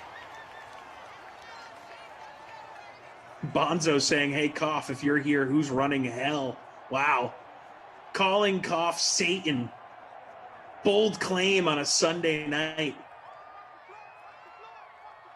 So our guy, Lustrial Maddox. Bruiser B saying, why don't you just call him Matt? LaMarca takes too long to say or type. That's why you call him Koff. When Don't you're call saying Adam Kaufman. If Do you want to be shorten called Matt?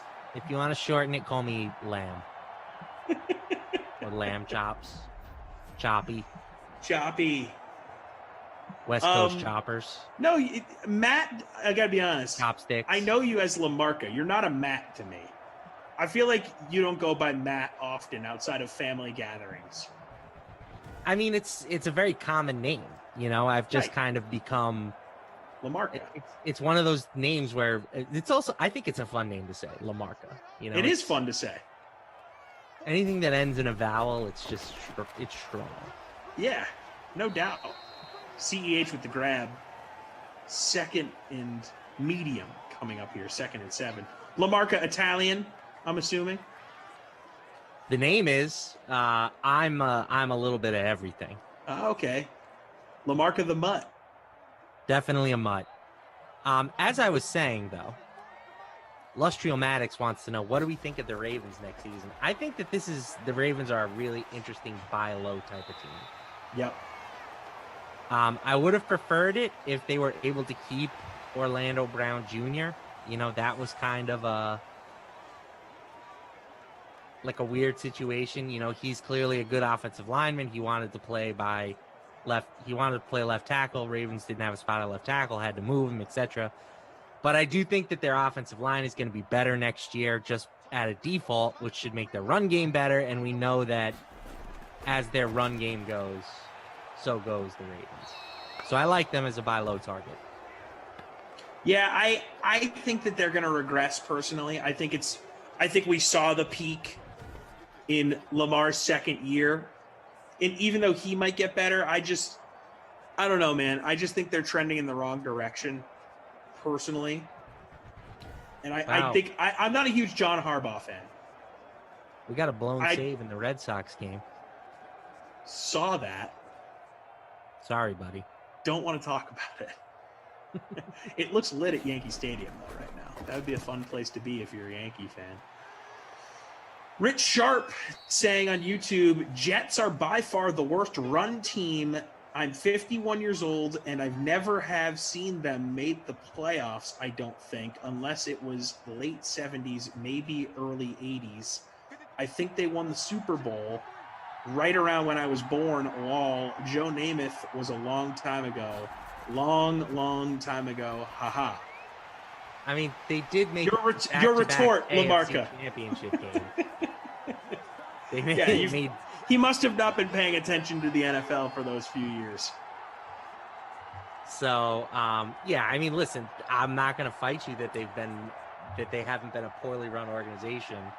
They clearly have been a poorly run organization, but they've made trips to the postseason. It's just hard, you know. They've had to share a quarterback or a division with arguably the greatest quarterback in league history for the past 20 years. Yeah, it's tough. How are you supposed to win the division when Tom Brady's in it every single year? It's so, tough. I think they're starting to be smarter. I think they're starting to run their team better.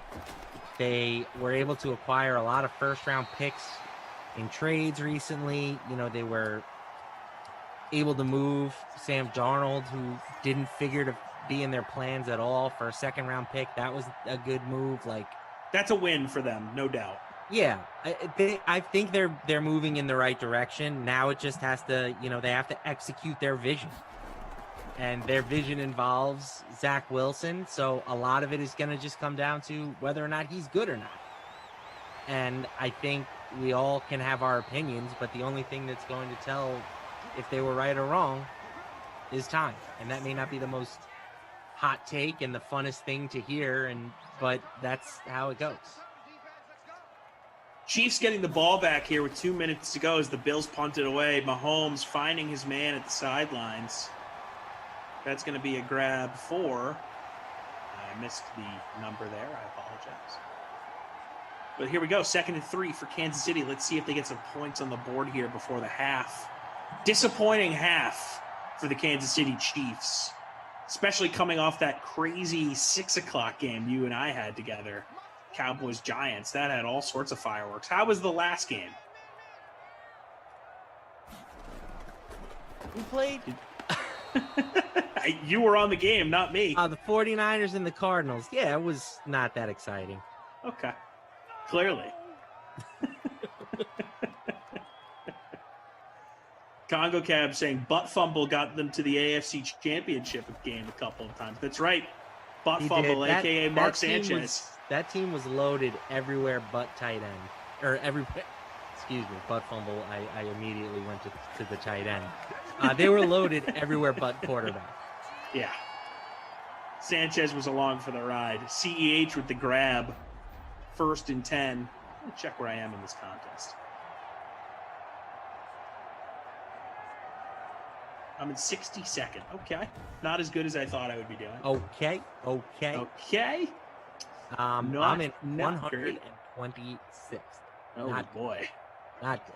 Yeah, that Jet squad was kind of the perfect mix of youth and experience, great defense. Revis was incredible. I mean, anybody who's saying that you can win a Super Bowl without an elite quarterback, like, that's your model. Dominant offensive line, dominant run game, excellent defense. Yep. You know, and they were able to pull off some upsets in the postseason. They just couldn't get all the way there. So it is what it is. Rex was fun. He was a fun guy to have in town for a while. You know, let's go get a snack. All right, now let's go get a snack. all-time Hard Knock season. Oh, maybe the best. I mean, that show has regressed. Ever a combination better made for each other than Rex Ryan and Hard Knocks? No, absolutely not. And correct me if I'm wrong. That was Cromartie was on that team. Yep. So that was the Hard Knocks where he had to list out all his kids. Yes. And he forgot a bunch of them. The legend. That's just all-time great. Mahomes, 1st and 10 from about the 12. Oh, taken down at the 20. The part where Sanchez is calling Domino's and complaining about paying for the sauces was great too, says producer Drew. I don't even remember that. Come on, Sanchez. You got paid, bro. But yeah, that is BS that you have to pay for sauces. Come on. I mean, calling Domino's in New York is a fireable offense. Depending on the time of night, though, it might have been the only option. Although you know better than me. I suppose. Watkins gets them the first down on 2nd and 15. Going to have 1st and goal coming up here. CEH territory for us CEH owners. Now, you know what? I take it back, though. New York known for like having 24/7 pizza places all over the place. Nah, they're not really 24/7. I mean, maybe in the city. Maybe in the city you can get a slice that late. Here we go. CEH in the backfield. Mahomes under center. Clock winding. No, keeps it himself. Firing. Touchdown. Sammy Watkins. A dude that does things in Simland. Got to give him credit for that. He's balling out right now. Going to make it 14-10 here when Butker hits the extra point. Butker. Sammy Watkins not in my lineup. Probably decent ownership, though.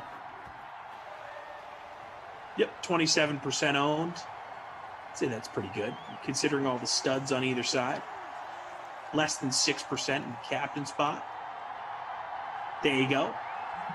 Congrats to you. Damon Ariel saying I make a mean mini pizza with my new air fryer. Ooh. I'll never order out for one again. Wow, that's a commitment, dude. Yeah, I can't say never.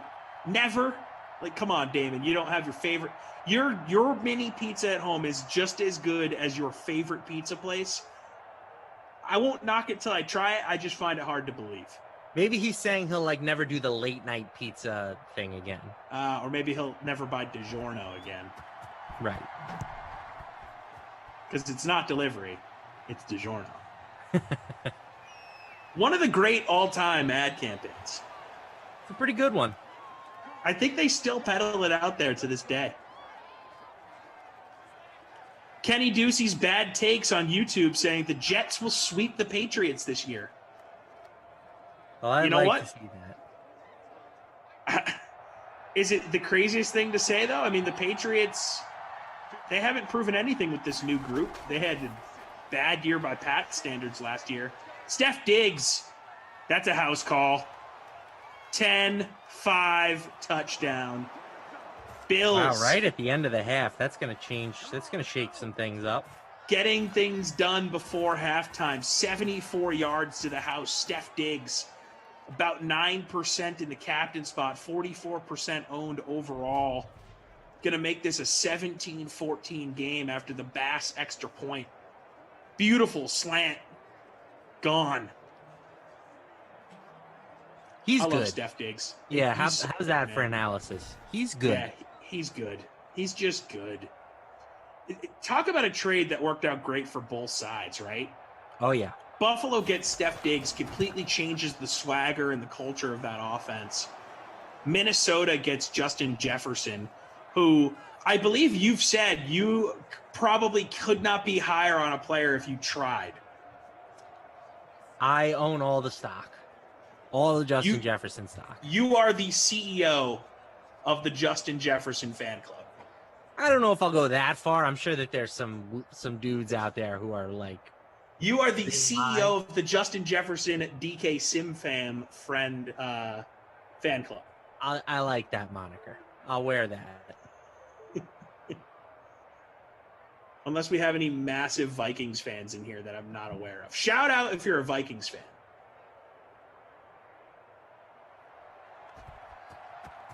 Bills kick it off. Do you think the Jets, the Jets, we're talking so much Jets. Do you think the Chiefs now try and put some points on the board, one final heave, because the Bills did?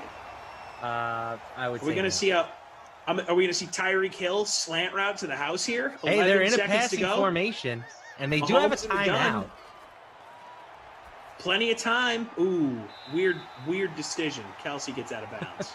Maybe he didn't have anyone open. 6 seconds to go here. I think we see them take one more shot. Congo Cab saying, damn, couldn't afford Diggs. Same. I wanted Diggs in my lineup. It took me a solid 10 minutes to make my lineup. Last game I had with you guys, I told you I made it in less than 10 seconds. This one took me about 10 minutes. Mahomes in the gun. He's got time. Leaves it. Oh. Almost caught off the deflection. Again, almost intercepted, though. And that's the half, 17-14, Buffalo on top. If it weren't for that long Steph Diggs touchdown, I would say disappointing half, but we finally get a little firepower, a little fun there.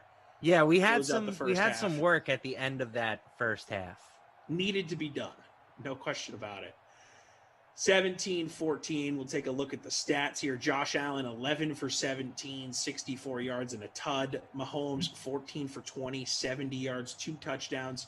So not as accurate as we're used to from either one of these guys here in the first half. Devin Singletary, 4 attempts, 5 yards, not doing much in the rushing game.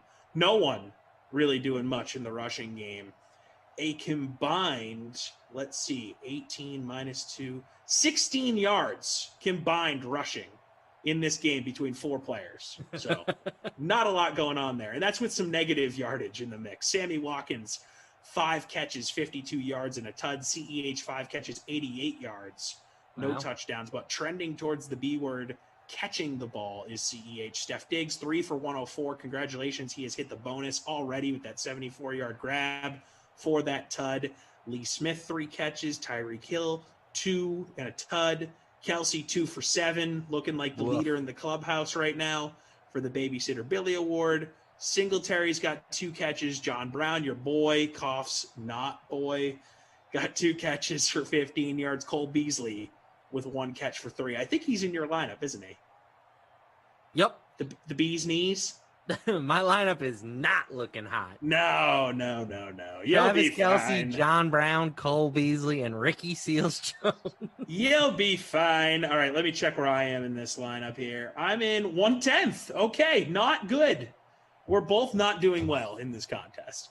Let's see how the $250 free contest for Buffalo versus Kansas City is holding up. We have a two-way tie for first place. Love to Ball and My Rickroll tied for first with 93.48. They both have Steph Diggs in the captain spot. They have identical lineups. Steph Diggs, Josh Allen, CEH, Devin Singletary, Sammy Watkins, and Bills DST.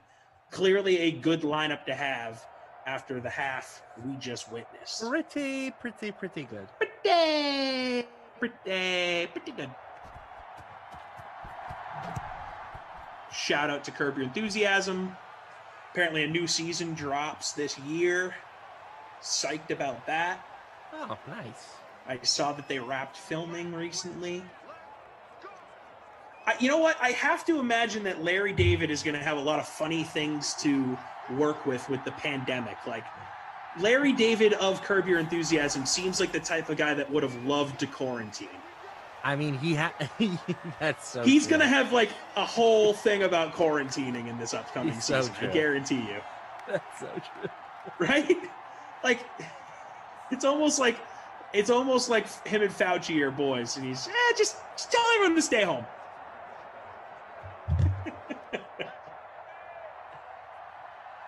Or yeah, and it'll be something like the golf course related Big time. to it.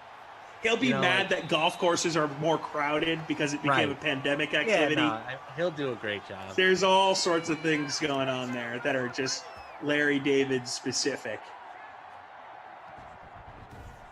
He'll hate Zooms. Like, he'll get invited to all of these Zoom happy hours and be like, why would I do that? I'm out. No, I wouldn't do that in real life. Why would I do that now?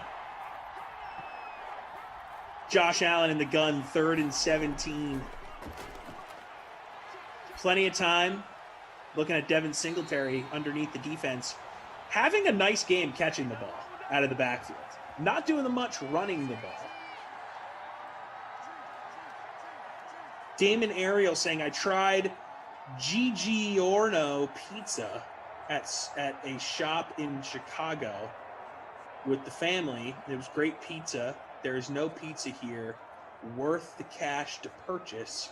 I made 2 thin mini pizzas for about $1.50. It was covered in pepperoni. Ooh, okay, there you go. Anything covered in pepperoni, I'll listen. Seriously. I probably butchered Giorno. How would you pronounce that, Mr. LaMarca? I don't even know what you're referencing. Yeah, it's I thought at the shop in Chicago. Giorno? Giorno? That would be my guess. DFS Queenie saying Larry David's net worth is like $500 million. I'm sure he has a great place to hang out in. No doubt. When you make Seinfeld and you sell it to Hulu for $1 bajillion, it's a good place to be. And he made probably $1 bajillion before that when Seinfeld started syndicating in like 1999. I mean, the dude has made a lot of money for a long time. You think he was trying to say Giordano's? Okay, there it was a typo. Yeah, Giordano's is one of those famous deep dish places. I went to Chicago once years ago. Went to the other one, Lou Marlotti's or Lou Minotti's or whatever it's pronounced. Okay. Morgan, do you know the name of that place? You know what I'm trying to say? What are the 2 deep dish places in Chicago everyone likes? Lou something and Giordano's. What's the Lou one? Vegas? She doesn't remember off the top of her head. Yeah, She's I'll been take to a Mambo Chicago number bunch of 5, times, please. A little bit of Monica in my life. Lou Manotti's or something. Lou Marlotti, something like that, guys. Mike Bizzle says Lou Malnati's. Yeah, that's it. Malnati's. Adding the Lou in front of it makes it hard to say. It's Lou Malnati's. Yeah, just call it Malnati's. It's too many "lol" noises in a row. I gotta say, this might be blasphemous. Did we have another interception here? We did. Mahomes, what are you doing, guy? Patrick, you're killing me, dude. You know why? You know what it is, LaMarca? It's the summer. It's that summer season, man. He's not focused, man. The guys are unfocused. They want to go to the beach. It's the summer. They don't want to be out here playing football. Singletary saying, "Get off me, child's play." I wrapped up only love a few yards. Chicago pizza. I know that there are some people that are like, it's not a pizza, it's lasagna, whatever. I gotta say, and it wasn't even like a regular spot. I just popped in somewhere and got a slice of deep dish in Chicago. And I was like, this is one of the best things I've ever eaten. Yeah, so I am right there with you. I am a big-time deep dish guy. Again, only been to Chicago once in my life. Went to Malnati's, as I'll call it. Loved it. Totally loved it. I do not understand. Well, I do to a degree. Like, it is so different than New York style pizza that I could see it being a polarizing thing because people love their pizza. But both can be true. Like, both are allowed to be great at the same time. Like, just because Tom Brady is great doesn't mean Peyton Manning couldn't be great. It's the same thing. You know what? I like that thing. Right?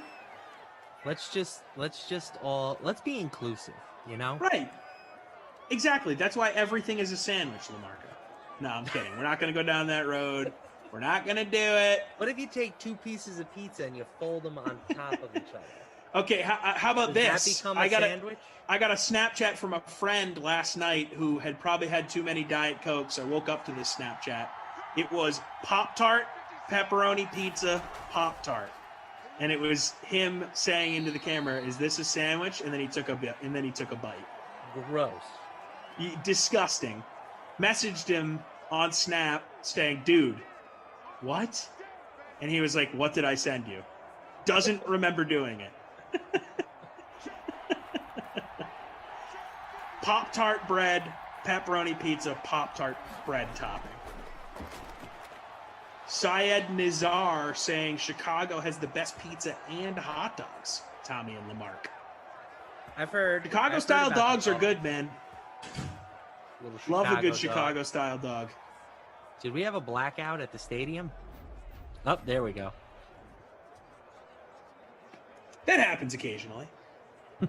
Sometimes during the Super Bowl. People don't talk about that enough. I think it changed the course of the game. Josh Allen getting wrapped up there.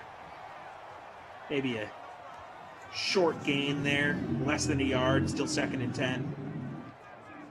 Papa Herb saying, "I thought I had pizza before. Then I had pizza in Chicago. Realized I had not had pizza before then." Wow. So he is a firm Chicago-style pizza guy.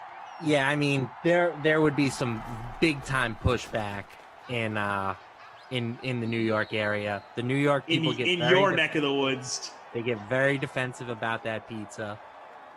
And again, I like your take, Tom. They're both delicious. They're Let's both eat them great. all. Yeah. Give me a pie of each.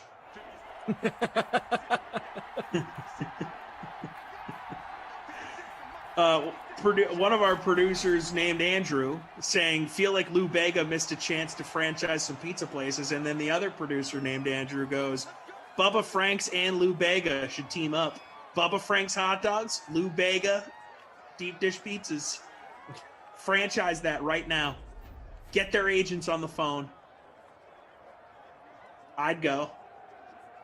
Josh Allen picking up the first down, sliding his way on a first down run. Drew says deep dish is too much of a commitment. Got to block out 3 hours post pizza to settle the stomach. No doubt. Yeah, you're not taking a full deep dish to the face. That's a team effort. Well, I mean, yeah, but even like 2 slices can do a number on you, and For sure. I'm not good at moderation. You know, you eat if until it's you like, can't should I breathe. have that extra piece? I would say yes wins. The answer is always 80% of the time. yes. If we're talking style of pizza, I will say this as a St. Louisan. I've talked about this. Well, a St. Louis is my home now. I'm not a native St. Louisan, but St. Louis style pizza is a thing. It's an acquired taste, man. It is an acquired taste. Every Josh region Allen thinks they have their pizza. No, dude, it's different. It's like it is a thing here. It is completely different than anything you've had in your life. It's a cracker crust Gross. with a cheese I'm called out. with a cheese called Provel cheese. And that's for that only reason, eaten here. I'm out. Dude, I'm telling you, I disliked it for the longest time. Now that I've lived here long enough and it's sold so many places, you just learn to kind of accept it. Yeah, hi Very Shark excited. Tank. I'm here seeking a $25,000 investment for 10% in my business. We're gonna make pizzas with a cracker crust. I'm out. I don't need to hear anymore. Yeah, and the cheese is weird too, man. I'm telling you. It's a weird situation. People here love it. It's a very polarizing topic. Devin Singletary, 9 carries, 15 yards, just not doing anything on the ground. No one is. CEH, 13 yards. Josh Allen usually has a good game on the ground, 3 for 11 right now. Zach Moss, 2 for 5. Mahomes, 1 for 12. Watkins, 5 catches, 52 yards in that tud. CEH, still 12 yards away from the B word, receiving the ball on 5 catches, 88 yards. Steph Diggs, 4 catches, 117 yards, and a touchdown. Lee Smith, Singletary, both with 3. Hill, Kelsey, both with 2. Hill has a score. Those are the stats. LaMarca, where are you in the contest? Check it out. At the basement. I'm in 133rd. Yeah, I'm probably doing poorly as well. Let's see. While I look for that, Love to Ball in first place still, 104.83. He's tied with my Rickroll. They have a commanding 4-point lead in the $250 free contest. Diggs, Allen, CEH, Singletary, Watkins, Bills defense. Yeah, I'm in 119th. So I'm right there with you, brother. Our lineup's awful. Stink. I mean, it's really hard to, like you said, pick the correct punt plays. I didn't even pick the right studs, so I'm way off. True, and neither did I, clearly. But, like, how are we supposed to know to have Sammy Watkins in our lineup when these two teams are playing, right? Yeah. Like, you want to have Hill. You want to have Steph Diggs. You want to get at least one of these quarterbacks. And that's why Watkins was only 19%. Right. Demeter breaks. Bass coming out for another field goal. That's going to help me out. The Bass Man. Bassmaster. Are you a fisherman? I've done some fishing in my day. I've told this story before, but when I grew up, my grandfather had a boat, a 48-foot houseboat that he lived on in the summer. Whoa, that's awesome. And he also had like just an 18-foot fishing boat, a well craft it was called. And I would go live on the boat with him in the summer for a couple of weeks here and there. We'd do fishing, clamming, get mussels, all the good stuff. I love clamming, dude. Get down there, Cohoggen, down in Rhode Island.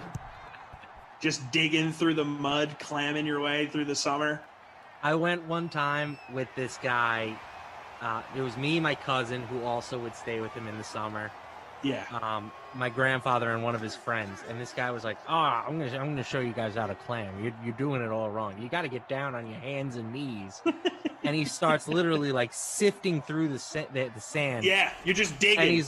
And he's like, "Oh, I got a monster!" And he picked it up, and it was a horseshoe crab. Oh. And we were like, "Ah!" That's awesome. By the way, a big event happening in boxing in Miami right now. Floyd Mayweather, undefeated Hall of Fame caliber boxer, facing YouTube star, one of the Paul brothers. It's Logan, Morgan informs me. Yeah, I have no interest. I talked about this with Kaufman. It's yeah. I have see zero interest in this thing. Same. Yeah, absolutely not. It's a joke. It's an embarrassment for boxing. Morgan saying she doesn't like it either, giving me the thumbs down. You're not a Paul brother fan in any way, correct? Not at all. No. I think they are pure garbage. She thinks they are pure garbage, for those that did not hear her. French word. French for garbage. Thank you. I'll like a good boxing fight, but this is a sideshow. This Right, isn't it's a a clown boxing show. match. Syed wants to know who we have winning. Clearly Floyd Mayweather. Yeah, I'll take the professional boxer. I'll take the professional boxer over the dude who made YouTube videos over the last 15 years, and he's been boxing for, 3 years? I know he's a lot bigger than Floyd, but honestly, I'm giving this too much oxygen. We're not talking about this.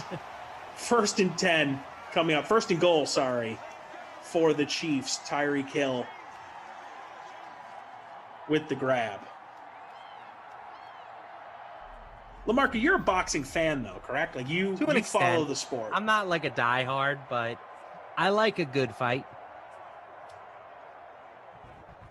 It's not something that I grew up following, The UFC is like a little too savage for me. Yeah, it makes me uncomfortable. Call me what you want. Makes me uncomfortable to watch people basically kill each other in the ring.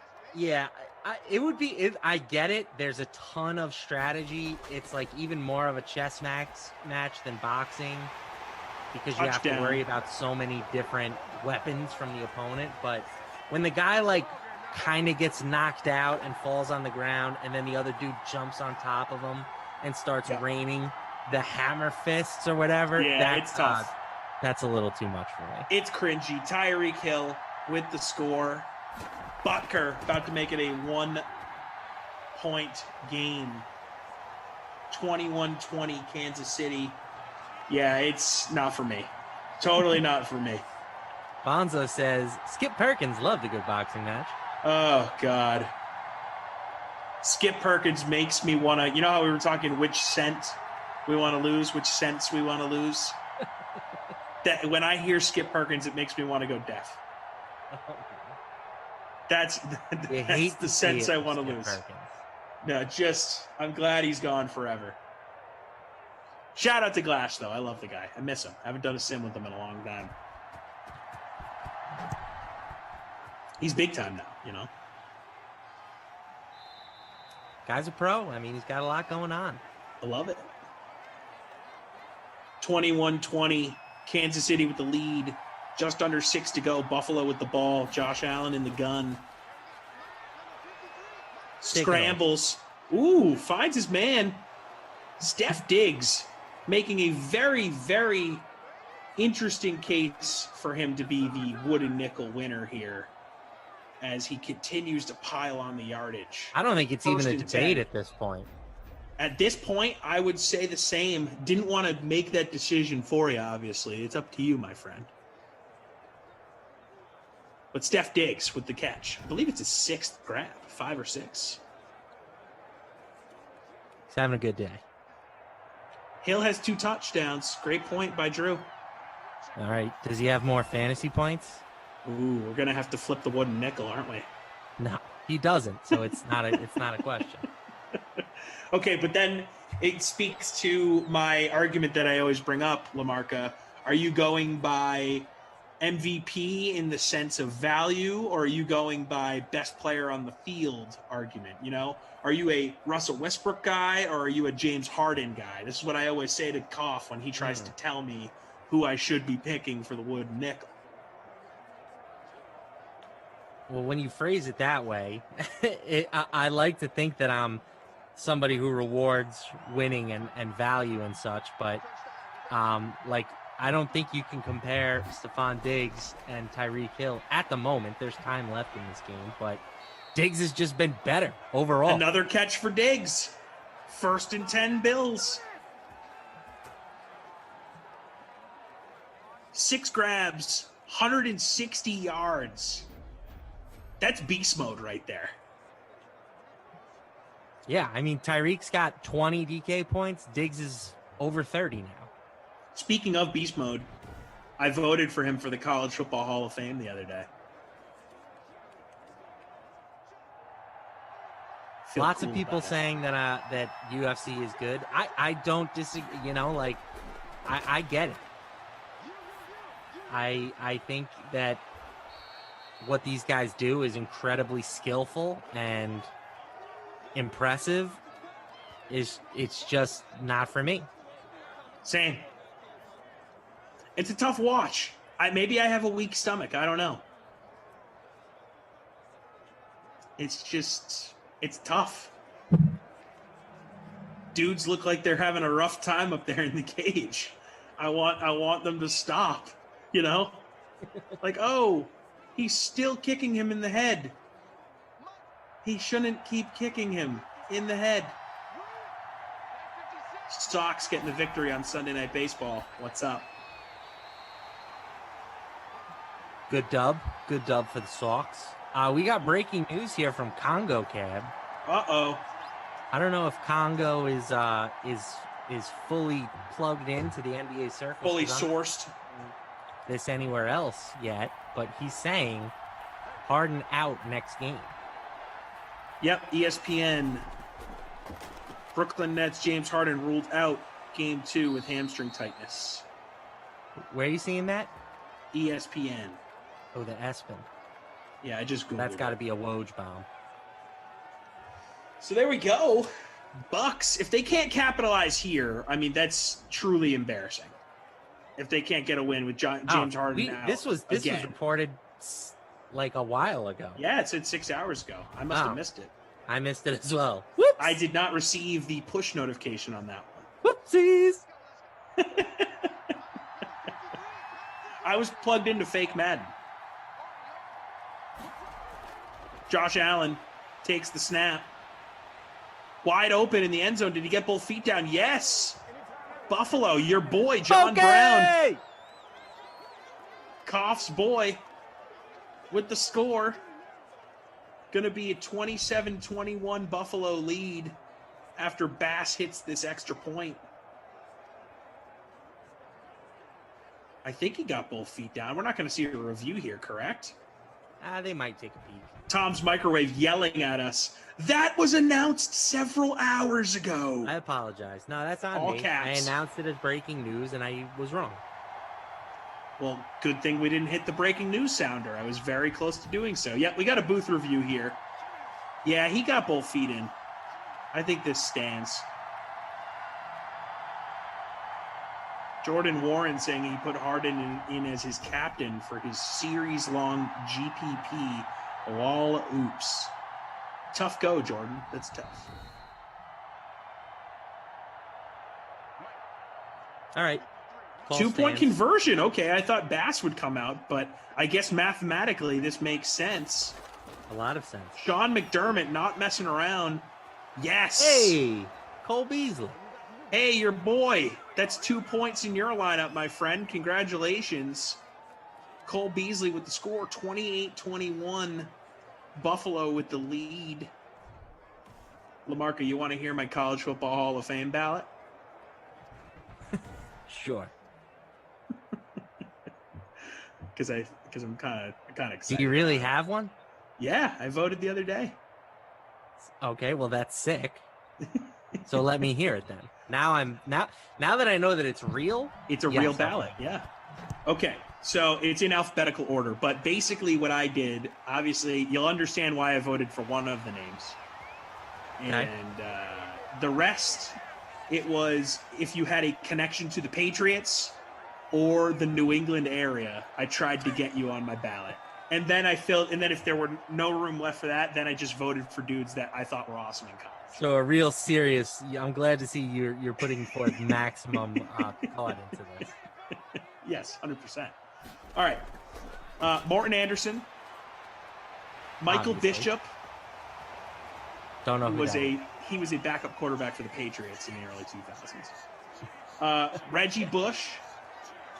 Duh. Obviously. Shocked he isn't in already. And it's funny, on the official College Football Hall of Fame ballots where they have the little mini bios for each guy, Reggie Bush, they do not include his Heisman win. They have like his Doak Walker Award win. Well, according to the NCAA, it doesn't exist.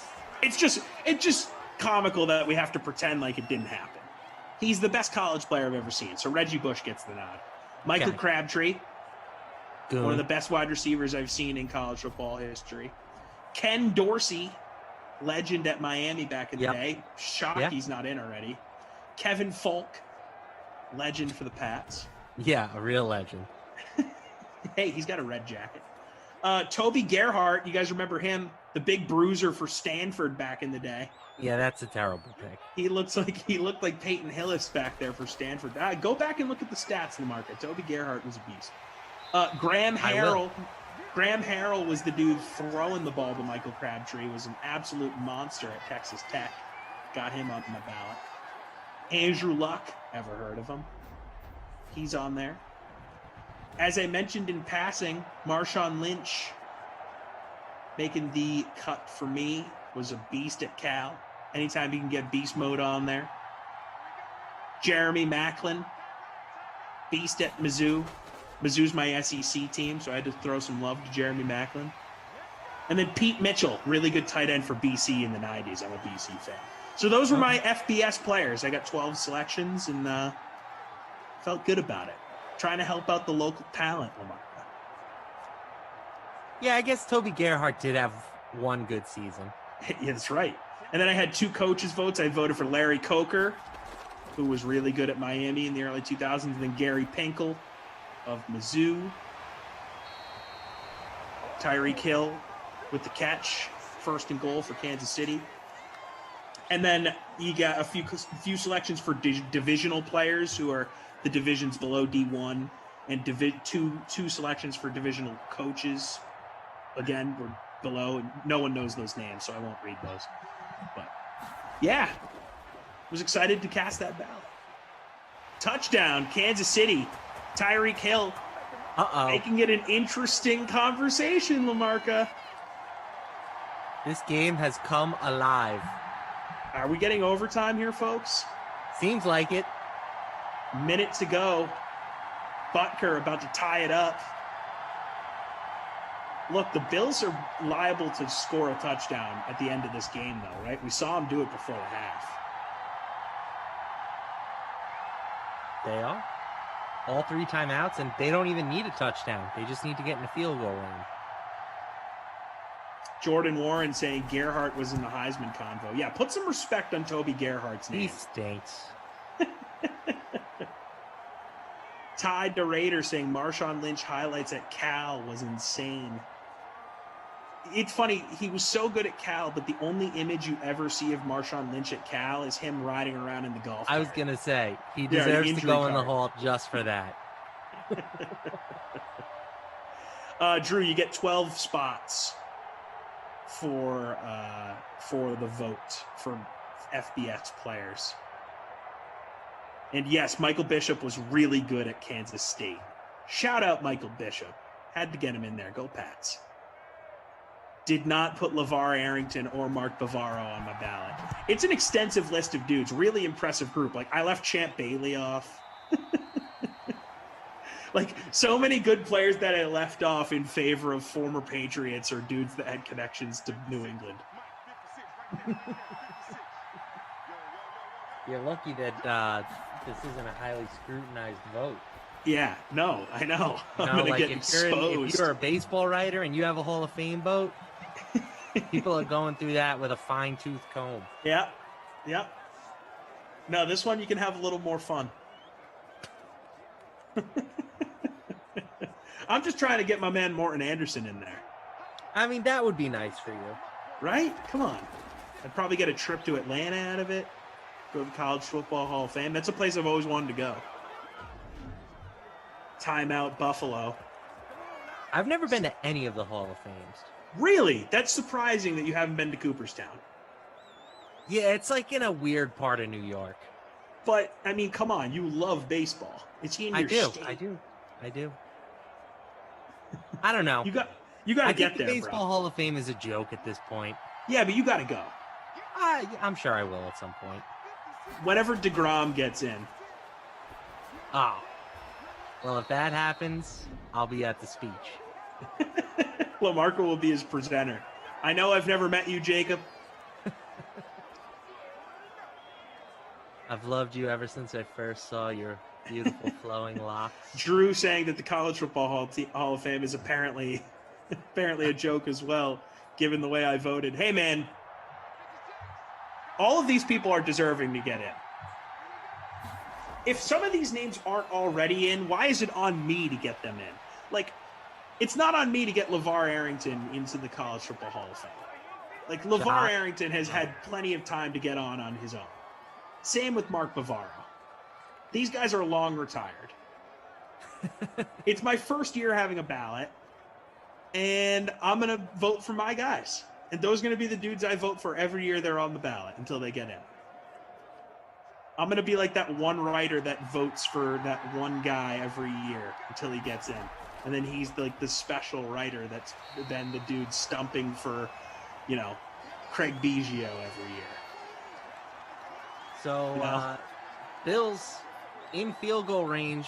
They ran it. They have one timeout left. Call the timeout, Buffalo. Please call it. Please call a timeout. They're going to. Thank God. Wow, they scared me for a second.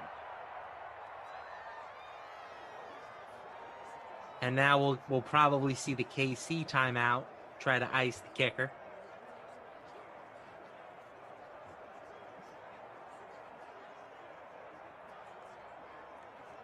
That really, really scared me that they weren't going to call a timeout.